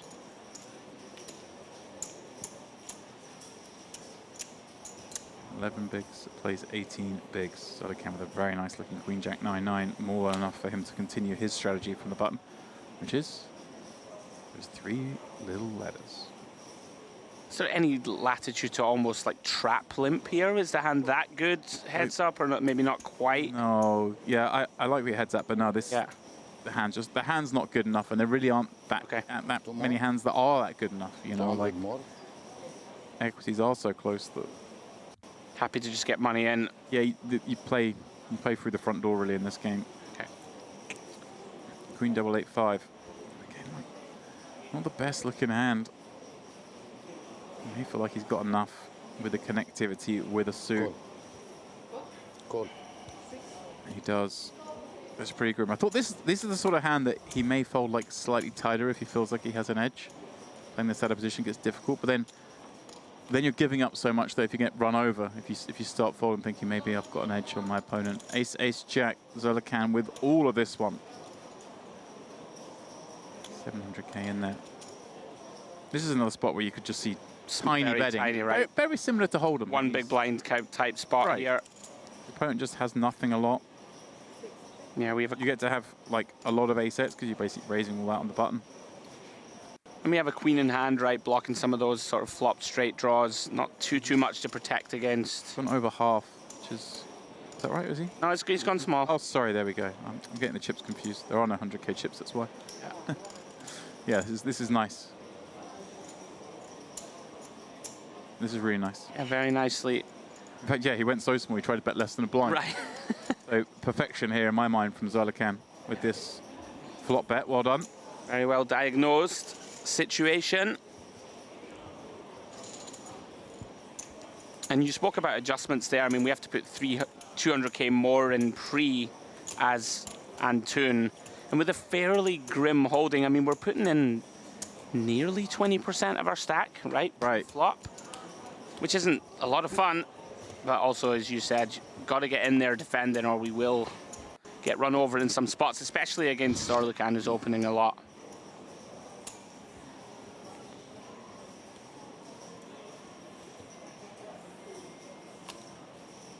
Well, here we go. Some hands we want to raise. This might be one of them. Double suited, got an ace. Everything's connected. 300. There we go. Just going for the 3x. And snap call. Ooh, from Zolakam had a hand there that could definitely have gone for it. But I wonder if he's suspicious by the fact that it was the 3x, aka pot, rather than the min raise we saw a moment ago. Maybe giving this one a little bit more credit. 5-5 deuce. Well, that one is all Antoon. Just got to try and find the min bet or even a check back. Oh, hello. Oh, hello. Zolakam with a gut shot. Looks like he's leading. I actually like this lead. It's kind of spicy. I mean, I would like to have some spades or a little bit more than this when you do it, but it just handcuffs Antoon at the stack depth. Like, what's he going to do with any of his unpaired hands? It does decide 275, 1/3 pots. Antoon with the decision point. Do you just expect your opponent, James, to have some kind of draw a lot here that will call off? Or you just have to call, yeah. The thing is, they're not going to fold in those draws. So you're not like denying equity by raising. If they've got any kind of hand, they're probably still going to just lamp in on the turn and then just want to keep the bluffs in. But he may be thinking, like, I haven't seen Zolican do this yet. Yeah, like, are there enough bluffs? Is it just the hand? Is it just, has he got a 5? Right. Can I just get him here? And like you say, yeah, I mean, maybe I can make him fold some draws, which is obviously always good, but... I was thinking more of the fact that he will just call off most of the draws that led. Right. Again, we're sort of murky, we're so shallow. There shouldn't be too many, especially when you've got the 4, there shouldn't be really too many draws here even. Sure. I want to bet get it in. Like the nut flush draw, most of the ace-X that's suited probably does want to raise pre sometimes. Has he just gone all in? He has. I think he's just thinking, hey, I just don't think he has lead folds. Yeah. Because we haven't seen Zolican do this yet. It's a real change of strategy and just unfortunate timing from him. I really like the move. Just picked the wrong hand. Yeah, just ran into stone top of range of his opponent. Took a hand that couldn't call a bet, turned it into a lead. Still, of course, had that gut shot. Had ace-king, blocking aces and kings, kind of two of the most likely hands that are going to continue post-flop.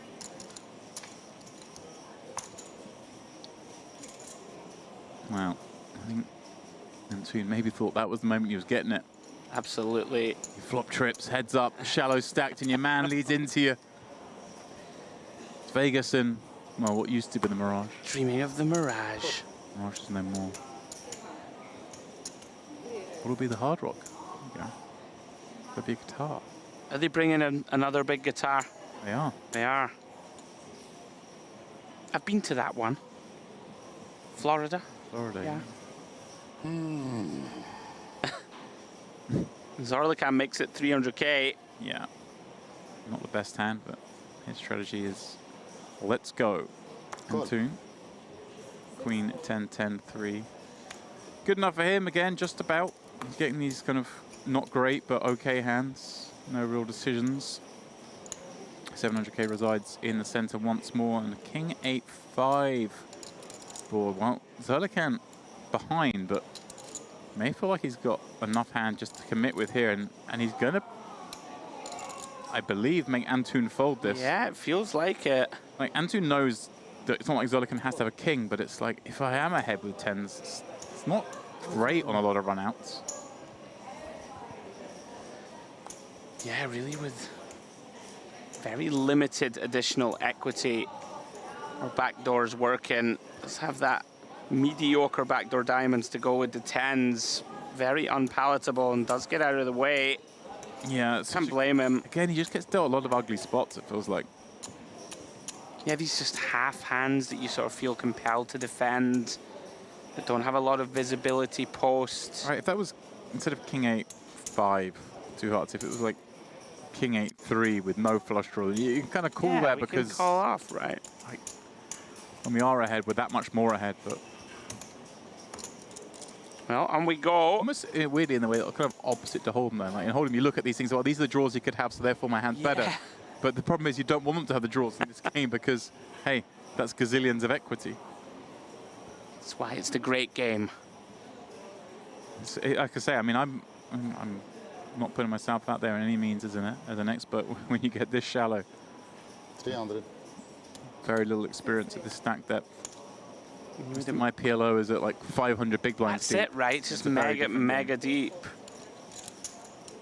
Well, Zolican, again, feels compelled to defend with a very mediocre holding. Does flop best. Queen 9-9. Antoon going to take a free one through to the Queen of Spades turn. Zolican checking again, as does Antoon. Yeah, rare check through scenario here. Zolican going for it one more time. Trying to get a nibble. 150. And he does get the nibble. 150,000 the bet. The thing is, Zolican doesn't really get to raise. Queen, no kicker. It's like a one bet kind of hand. He wishes the bet was bigger, but he'll take it. Yeah. Million chip pot. Every Million chip pot. Huge now. Let's go to the chips in play, these little pots. This is so shallow we're playing. And you know what we're going to do in 1 minute and 6 seconds, Andrew? Order a bottle of champagne to the booth. Done. Boom. we're also going to put the blinds up. Yeah.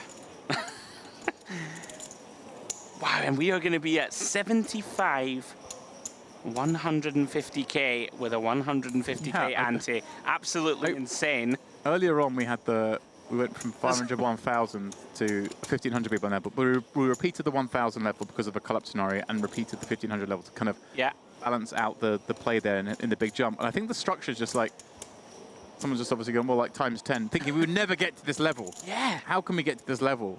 I think normally you'd obviously see us go to sort of 50, 125 or 75, 125, whatever it is. But according to our sheet, it says 150. Zolican looks down at Jack double 10, 8. We know the way he plays, this can only be one thing. Yeah, here we go. Wow, and Antoon actually turbo folding that one. Anytime you get these unpaired, like big suit. Wasn't the worst. They work with the big blind ante in there. I'm kind of surprised. It is getting late. Potentially that factors in. Tired of these mediocre holdings. Decides just to let this one go. Yeah, I mean, what were the chances of us reaching this point? 2.98 million chips in play, and the big blind is 150k. 20 bigs in total on the table. Yeah, crazy. 150 confirmed now. I was wondering if it was going to be adjusted, but no. Yep. It's a huge jump at this stage. But I don't think either player wants to drag this one out, though. No. They're just like, come on, let's just get this going. Antoon again just dealt bottom of range. Jack 7-5 deuce. Triple suited. Never ideal. Yeah, may feel compelled to limp. There is 375k out there to fight for, just so much. You're right. Oh, wow.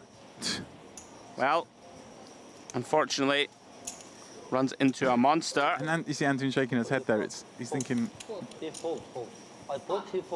taking advantage of when he limps, getting raised, but Zolican just has had the hands in these scenarios. Running away with it again. He's kind of just held over his opponent, right, in terms of distribution, which can happen. Yeah. Yeah, like I said, those situations, it's gonna feel Antoon a little hard done by when he limps and he gets punished, but he sees the hands. They've actually been both times they were very, very strong hands. He has what, just a handful of blinds left.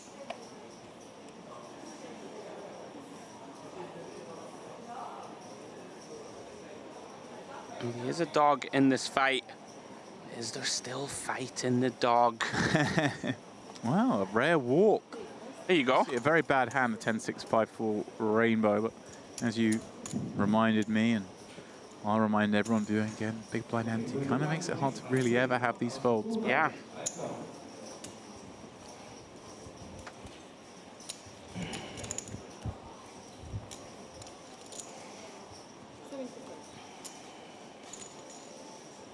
In this faintly absurd situation, Antoon 1 million in chips. Only has 6.5 big blinds, but if he doubles, takes the chip lead. Do you think Papa is still on the rail or has he gone to bed? He's in bed. You're on your own. I don't think he's even stayed on the rail when he busted. I've had enough of this. He just walked out and was like, right, son, you get it done. I'll see you at home. Bet he didn't think when he wakes up in the morning it'll still be going on. Antoon, the butchers. All 4 suits, not ideal. 2 kings. Dreamy timing. Oh, he's trying to induce. He's I like gone for it. the trap. I think I like it. Oh. Okay. And just sort of too weak a hand. The spring. I'm kind of surprised Antoon has gone for it with this offsuit. Like, if you're going to limp in with the kings, kings double maybe. Okay. Kings off. I don't know. Too much vulnerability as it is. Zolican flops a pair and 7 high diamonds. Antoon going to bet 200k.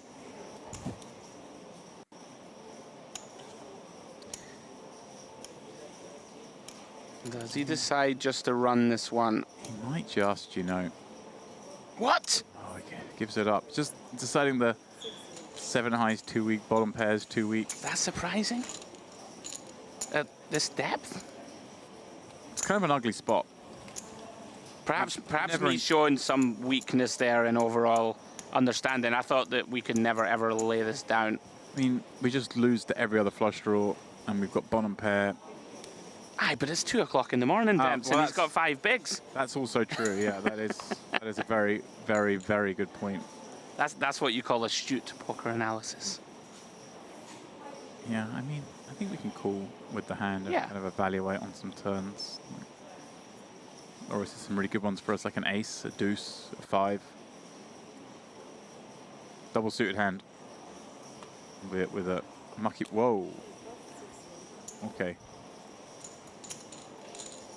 Don't want to be folding that. Obviously, 3s are trash in this game, but again, big blind ante, double suited hand. Yes, just so much money in there.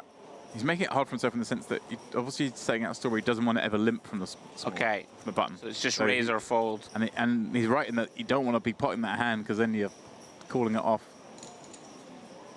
And I think we have to incorporate, now we're at 10 big blinds effective, have to incorporate some limps. This man's doing it. Last time King King 5-4. Now it's done Queen 9 8-3. Series to the 9. Yeah, this is wild. They're basically even in chips now, right? Yeah, I mean, crazy, crazy swings. Couple of walks in either direction. Really changing the landscape. He takes his time once more. Is reaching for limping chips. Yeah, Zoltan more than happy to see 3 with that hand.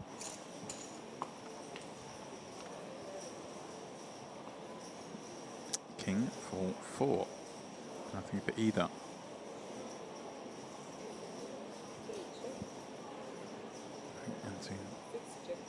Yeah, I kind of like this checking mate. Obviously, you just got absolute trash hand, and you can still lend some sort of slow played action here. You're still going to check a lot of King X. You're going to check your 4X, maybe the trap. So, like this, going for like a delayed stab. And Zolican with the open ender and 10s. I think just that. Well, again, I think just a little bit too much hand to be folding. Yeah. Given that you can almost put it at range that's going to stab here on the turn, and yeah, again, you're not loving it, but sometimes got to be sticky. For one blind, we need to see a. I'm with you. We need to see one more card, I think. Yeah, maybe a few small strategical cracks emerging. Yeah, like you say, it's 2 a.m. I mean, it's easy for us to say very these guys. easy, of course. These guys are 12 hours. It wasn't even a criticism as such. Very difficult to play perfectly, and especially in the wee small hours. Yeah, you're 2 hours in, and as we mentioned, we're playing a format that I doubt either have really had much experience in, because no one plays this shallow PLO. It's not a thing. Breaking new grounds, but he does find a limp here from the button. It'll give you a headache for sure. Trying to 12 hours into a session playing a completely unfamiliar format is going to screw with anyone's mind. 100%. Antun content to check with the King 9-8-3. Wow. Flops the nut flush draw. Yeah, versus the 6-side flush draw. Bottom 2 for Zorlican. Yeah. This could see some blood. This could be an all-in scenario. Question Antun when he wants to check raise this, but he wants to just lead. He is just going to lead. And this, I'm going to confidently predict, Andrew, is the one. Zorlican with bottom 2 and diamonds. No option but to go for it. He does. And it's going to be a snap call from Antun, who has a gut shot and the nut diamonds. And a shot to win this. Well, just 220k back if he loses. This is effectively the flip for the tournament.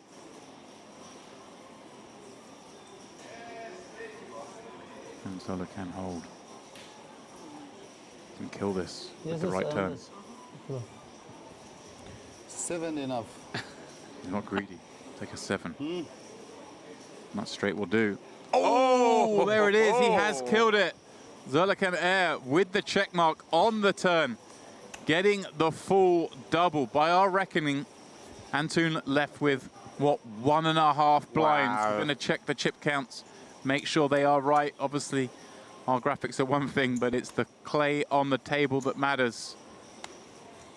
And by our reckoning, Antun is still alive.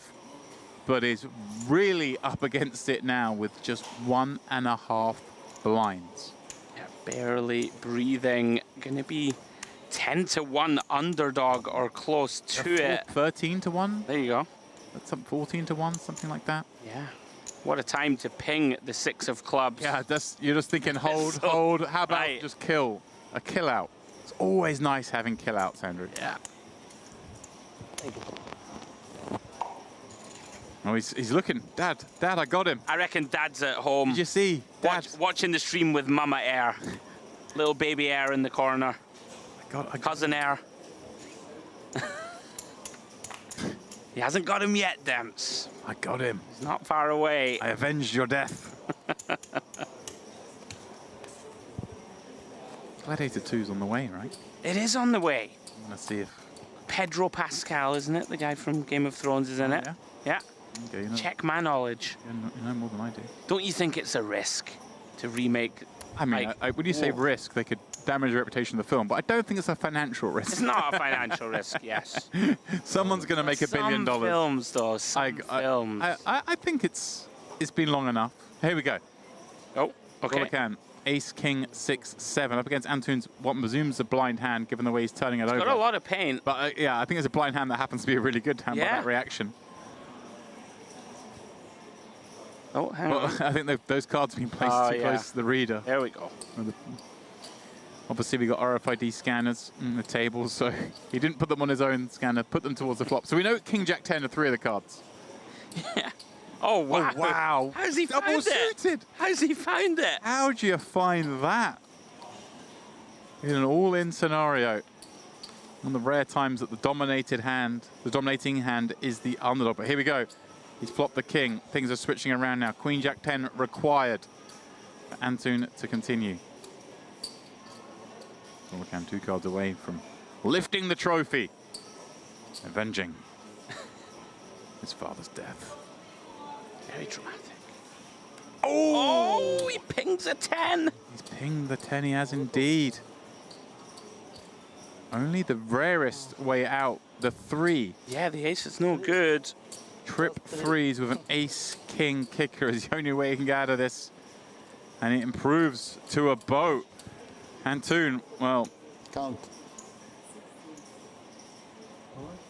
The first step taken, doubling up to 600k, will still be 4-1 down. I mean, the insane thing is here, they are so shallow that if Antoon doubles again... But what's crazy about this is, he started the hand with 220, but because of the big blind ante, right?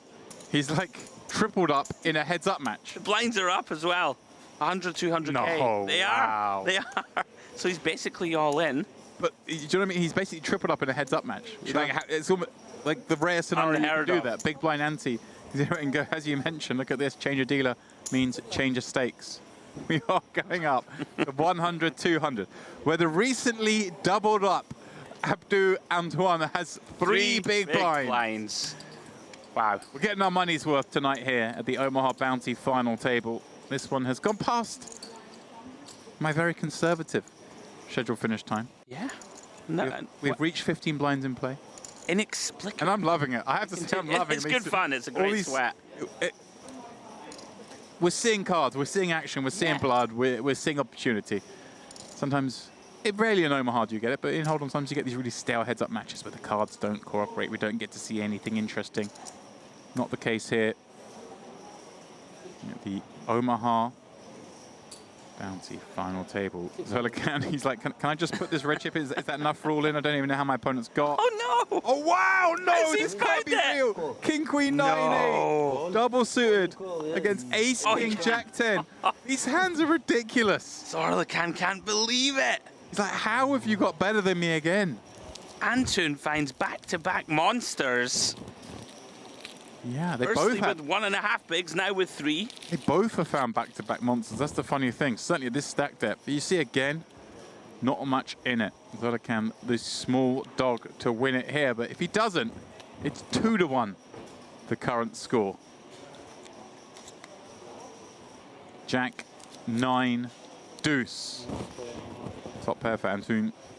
Second pair for Zolacan. Not the best flop he was looking for. 8, 9, or 10 will do it though.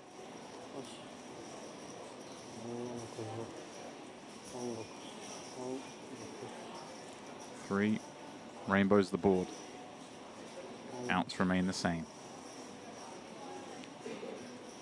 Antoon with the improbable comeback story that will continue.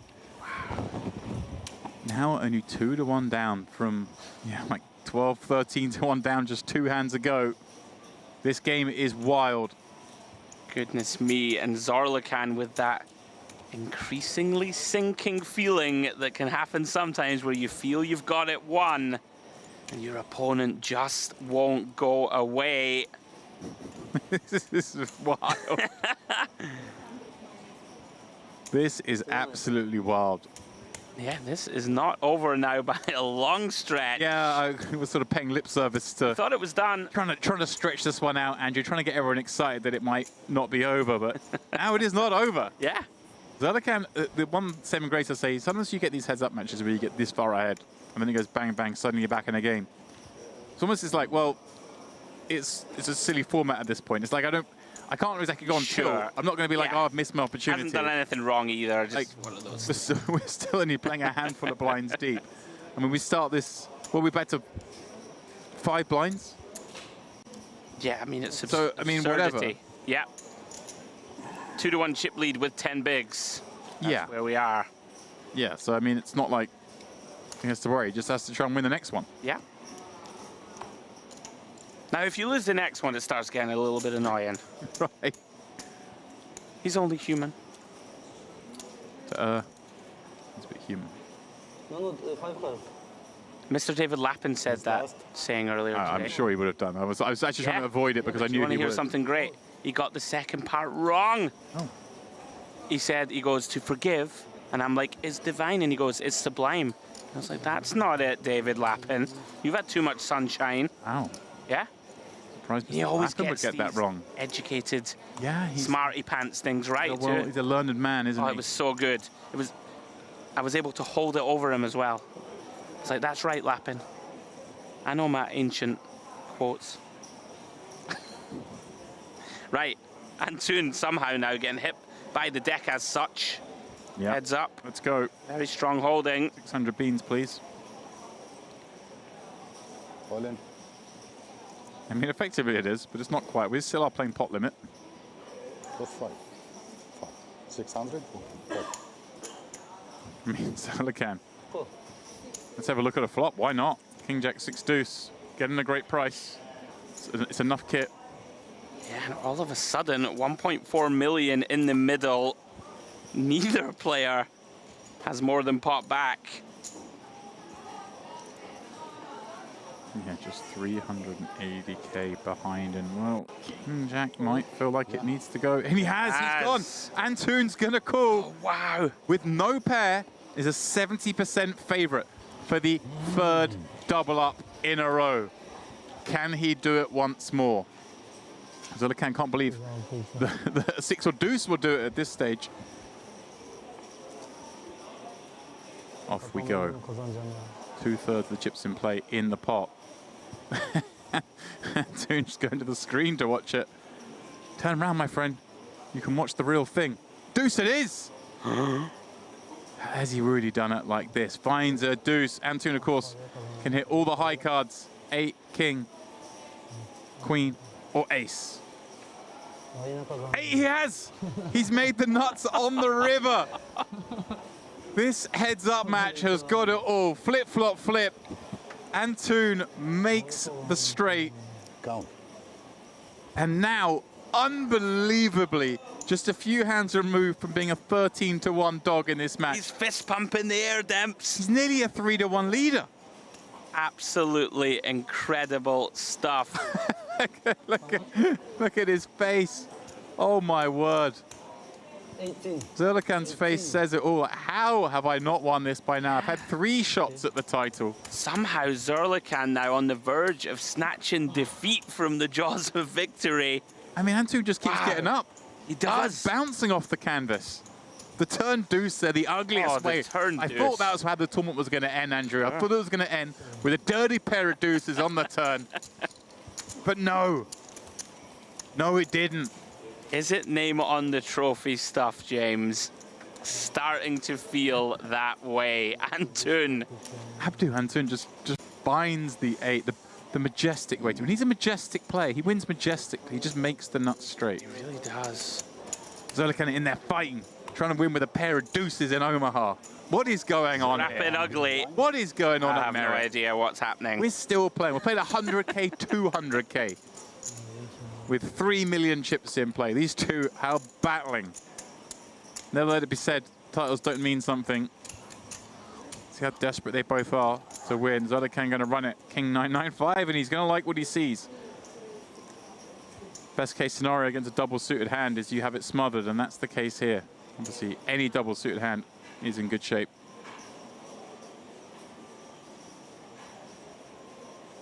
Abdu again. Reasons are just cool, I think. I mean,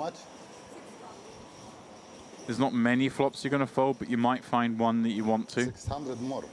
If the flop comes king, king, king, yeah, you can just fold your jack high. Finish it. Oh, Zerlikan wants the money to go in. He says finish it. Finish me. That's brilliant. He's calling.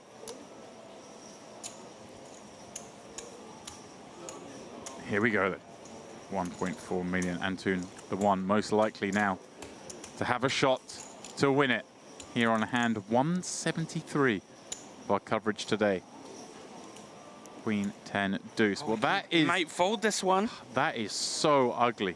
Wows. That is so ugly. This might be, as you say, one of the folds. You can see here, only 10% equity. The shake of the head, and what a result that is for Zerlikan.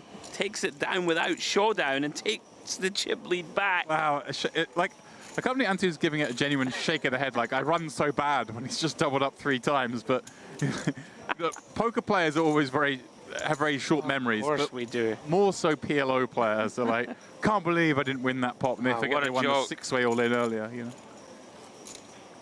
Well, we carry on. Another hand, let's go, 100, 200. 7 blinds each. We can't get to 125, 250. Of course we can. We can get to the 300k big blind level. Believe in us, Andrew.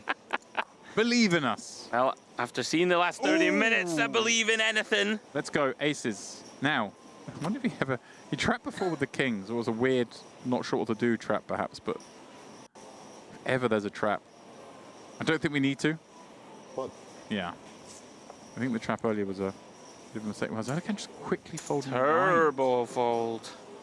Yeah. It's weird. It's almost like they're so invested in this, they don't want to go out in a bad hand now. Right. They're like both determined to have a good hand.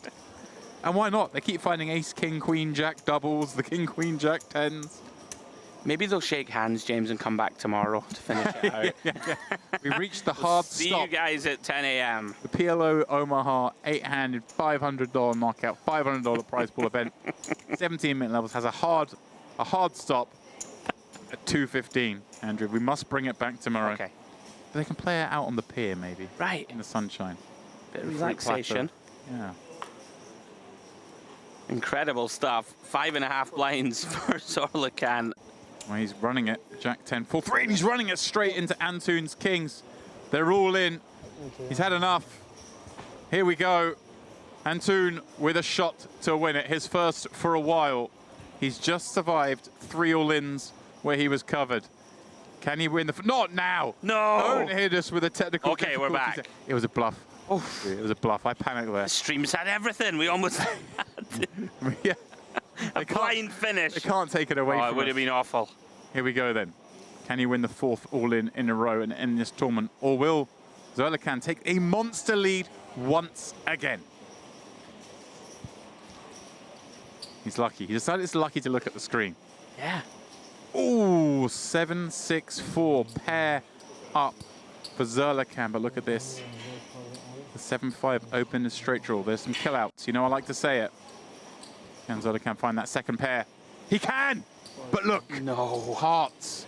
There are hearts. We've got an open and straight draw, a board pairing counterfeit scenario, plus the flush draw. But no, he backs into the boat. Zerlikan.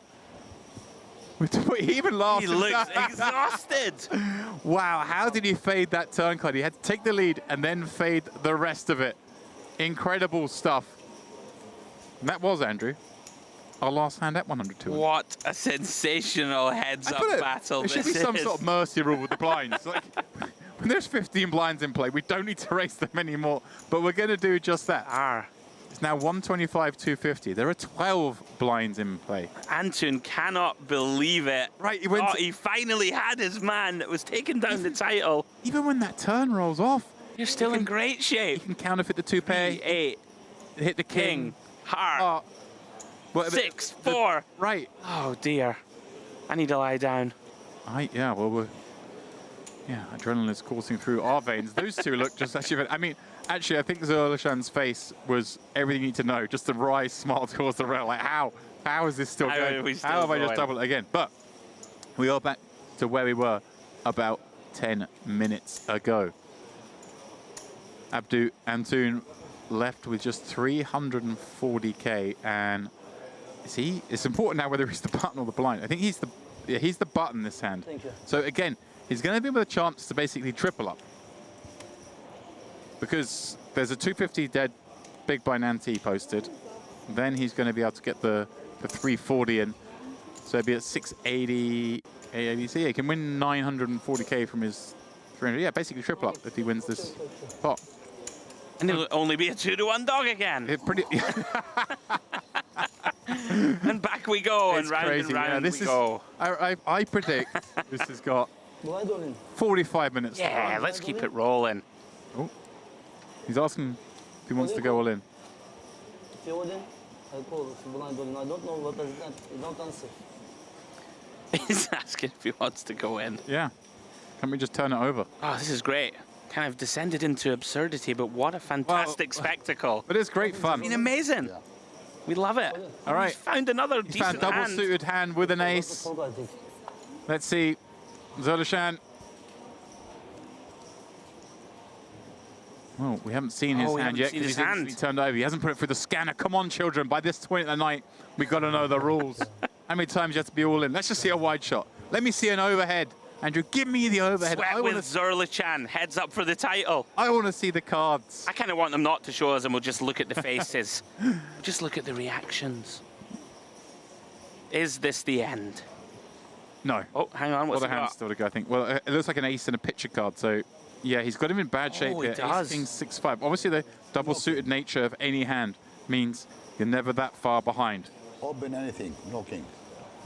Open anything, just no king. Just wants to be live. Wow. The wheel wrap. Obviously, Zerlishan smothering this board with nut spades and a pair. But look at this. Ace, deuce, 3 or 6 will get it done. Spade on the turn. That's it. It's over. Just like that. Finally, I think both are relieved to see this tournament over. Incredibly long event. Incredibly long heads up. I think the heads up match was as long as the rest of the final table combined. Unbelievable stuff, Demps, and what a viewing spectacle it was for us. But we do finally have a winner, and it is the son doing the father proud, excuse me. Zerlichan is taking down the title. Congratulations to him, and a huge commiserations to Abdu Antoon. Yeah, he was great. He put on a great performance. I mean, I came back into the booth with 6 left with yourself, and I thought he played great, getting $11,500 for his efforts, and yeah, winning our hearts and minds. I mean, it was just fantastic. Whichever one of these guys 2-1 clearly deserved it. Zerlishan is, though, the winner. There can be only one. He did avenge his father's death. I mean, how much fun is that? You win your event, your dad comes third. So good. You have a monster heads-up match that's like a fun experience. You'll never forget. Is this the biggest prize pool he's ever going to win? No, clearly not. But he'll never forget this match because it just went so long, so much topsy-turviness, and against a fun opponent. Yeah, amazing stuff.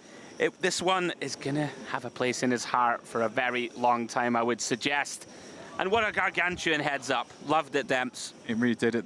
Obviously, that's the end of PLO for us. As I mentioned earlier, tomorrow we pick up coverage of La Notte dei Grassi. That's going to be the event we cover for the next few days.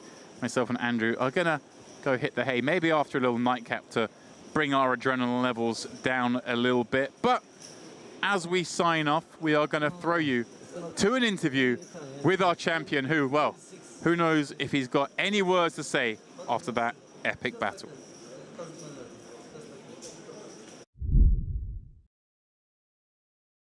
Congratulations on winning this event. Thank you. How do you feel? It feels great. It is perfect to be first in too much people.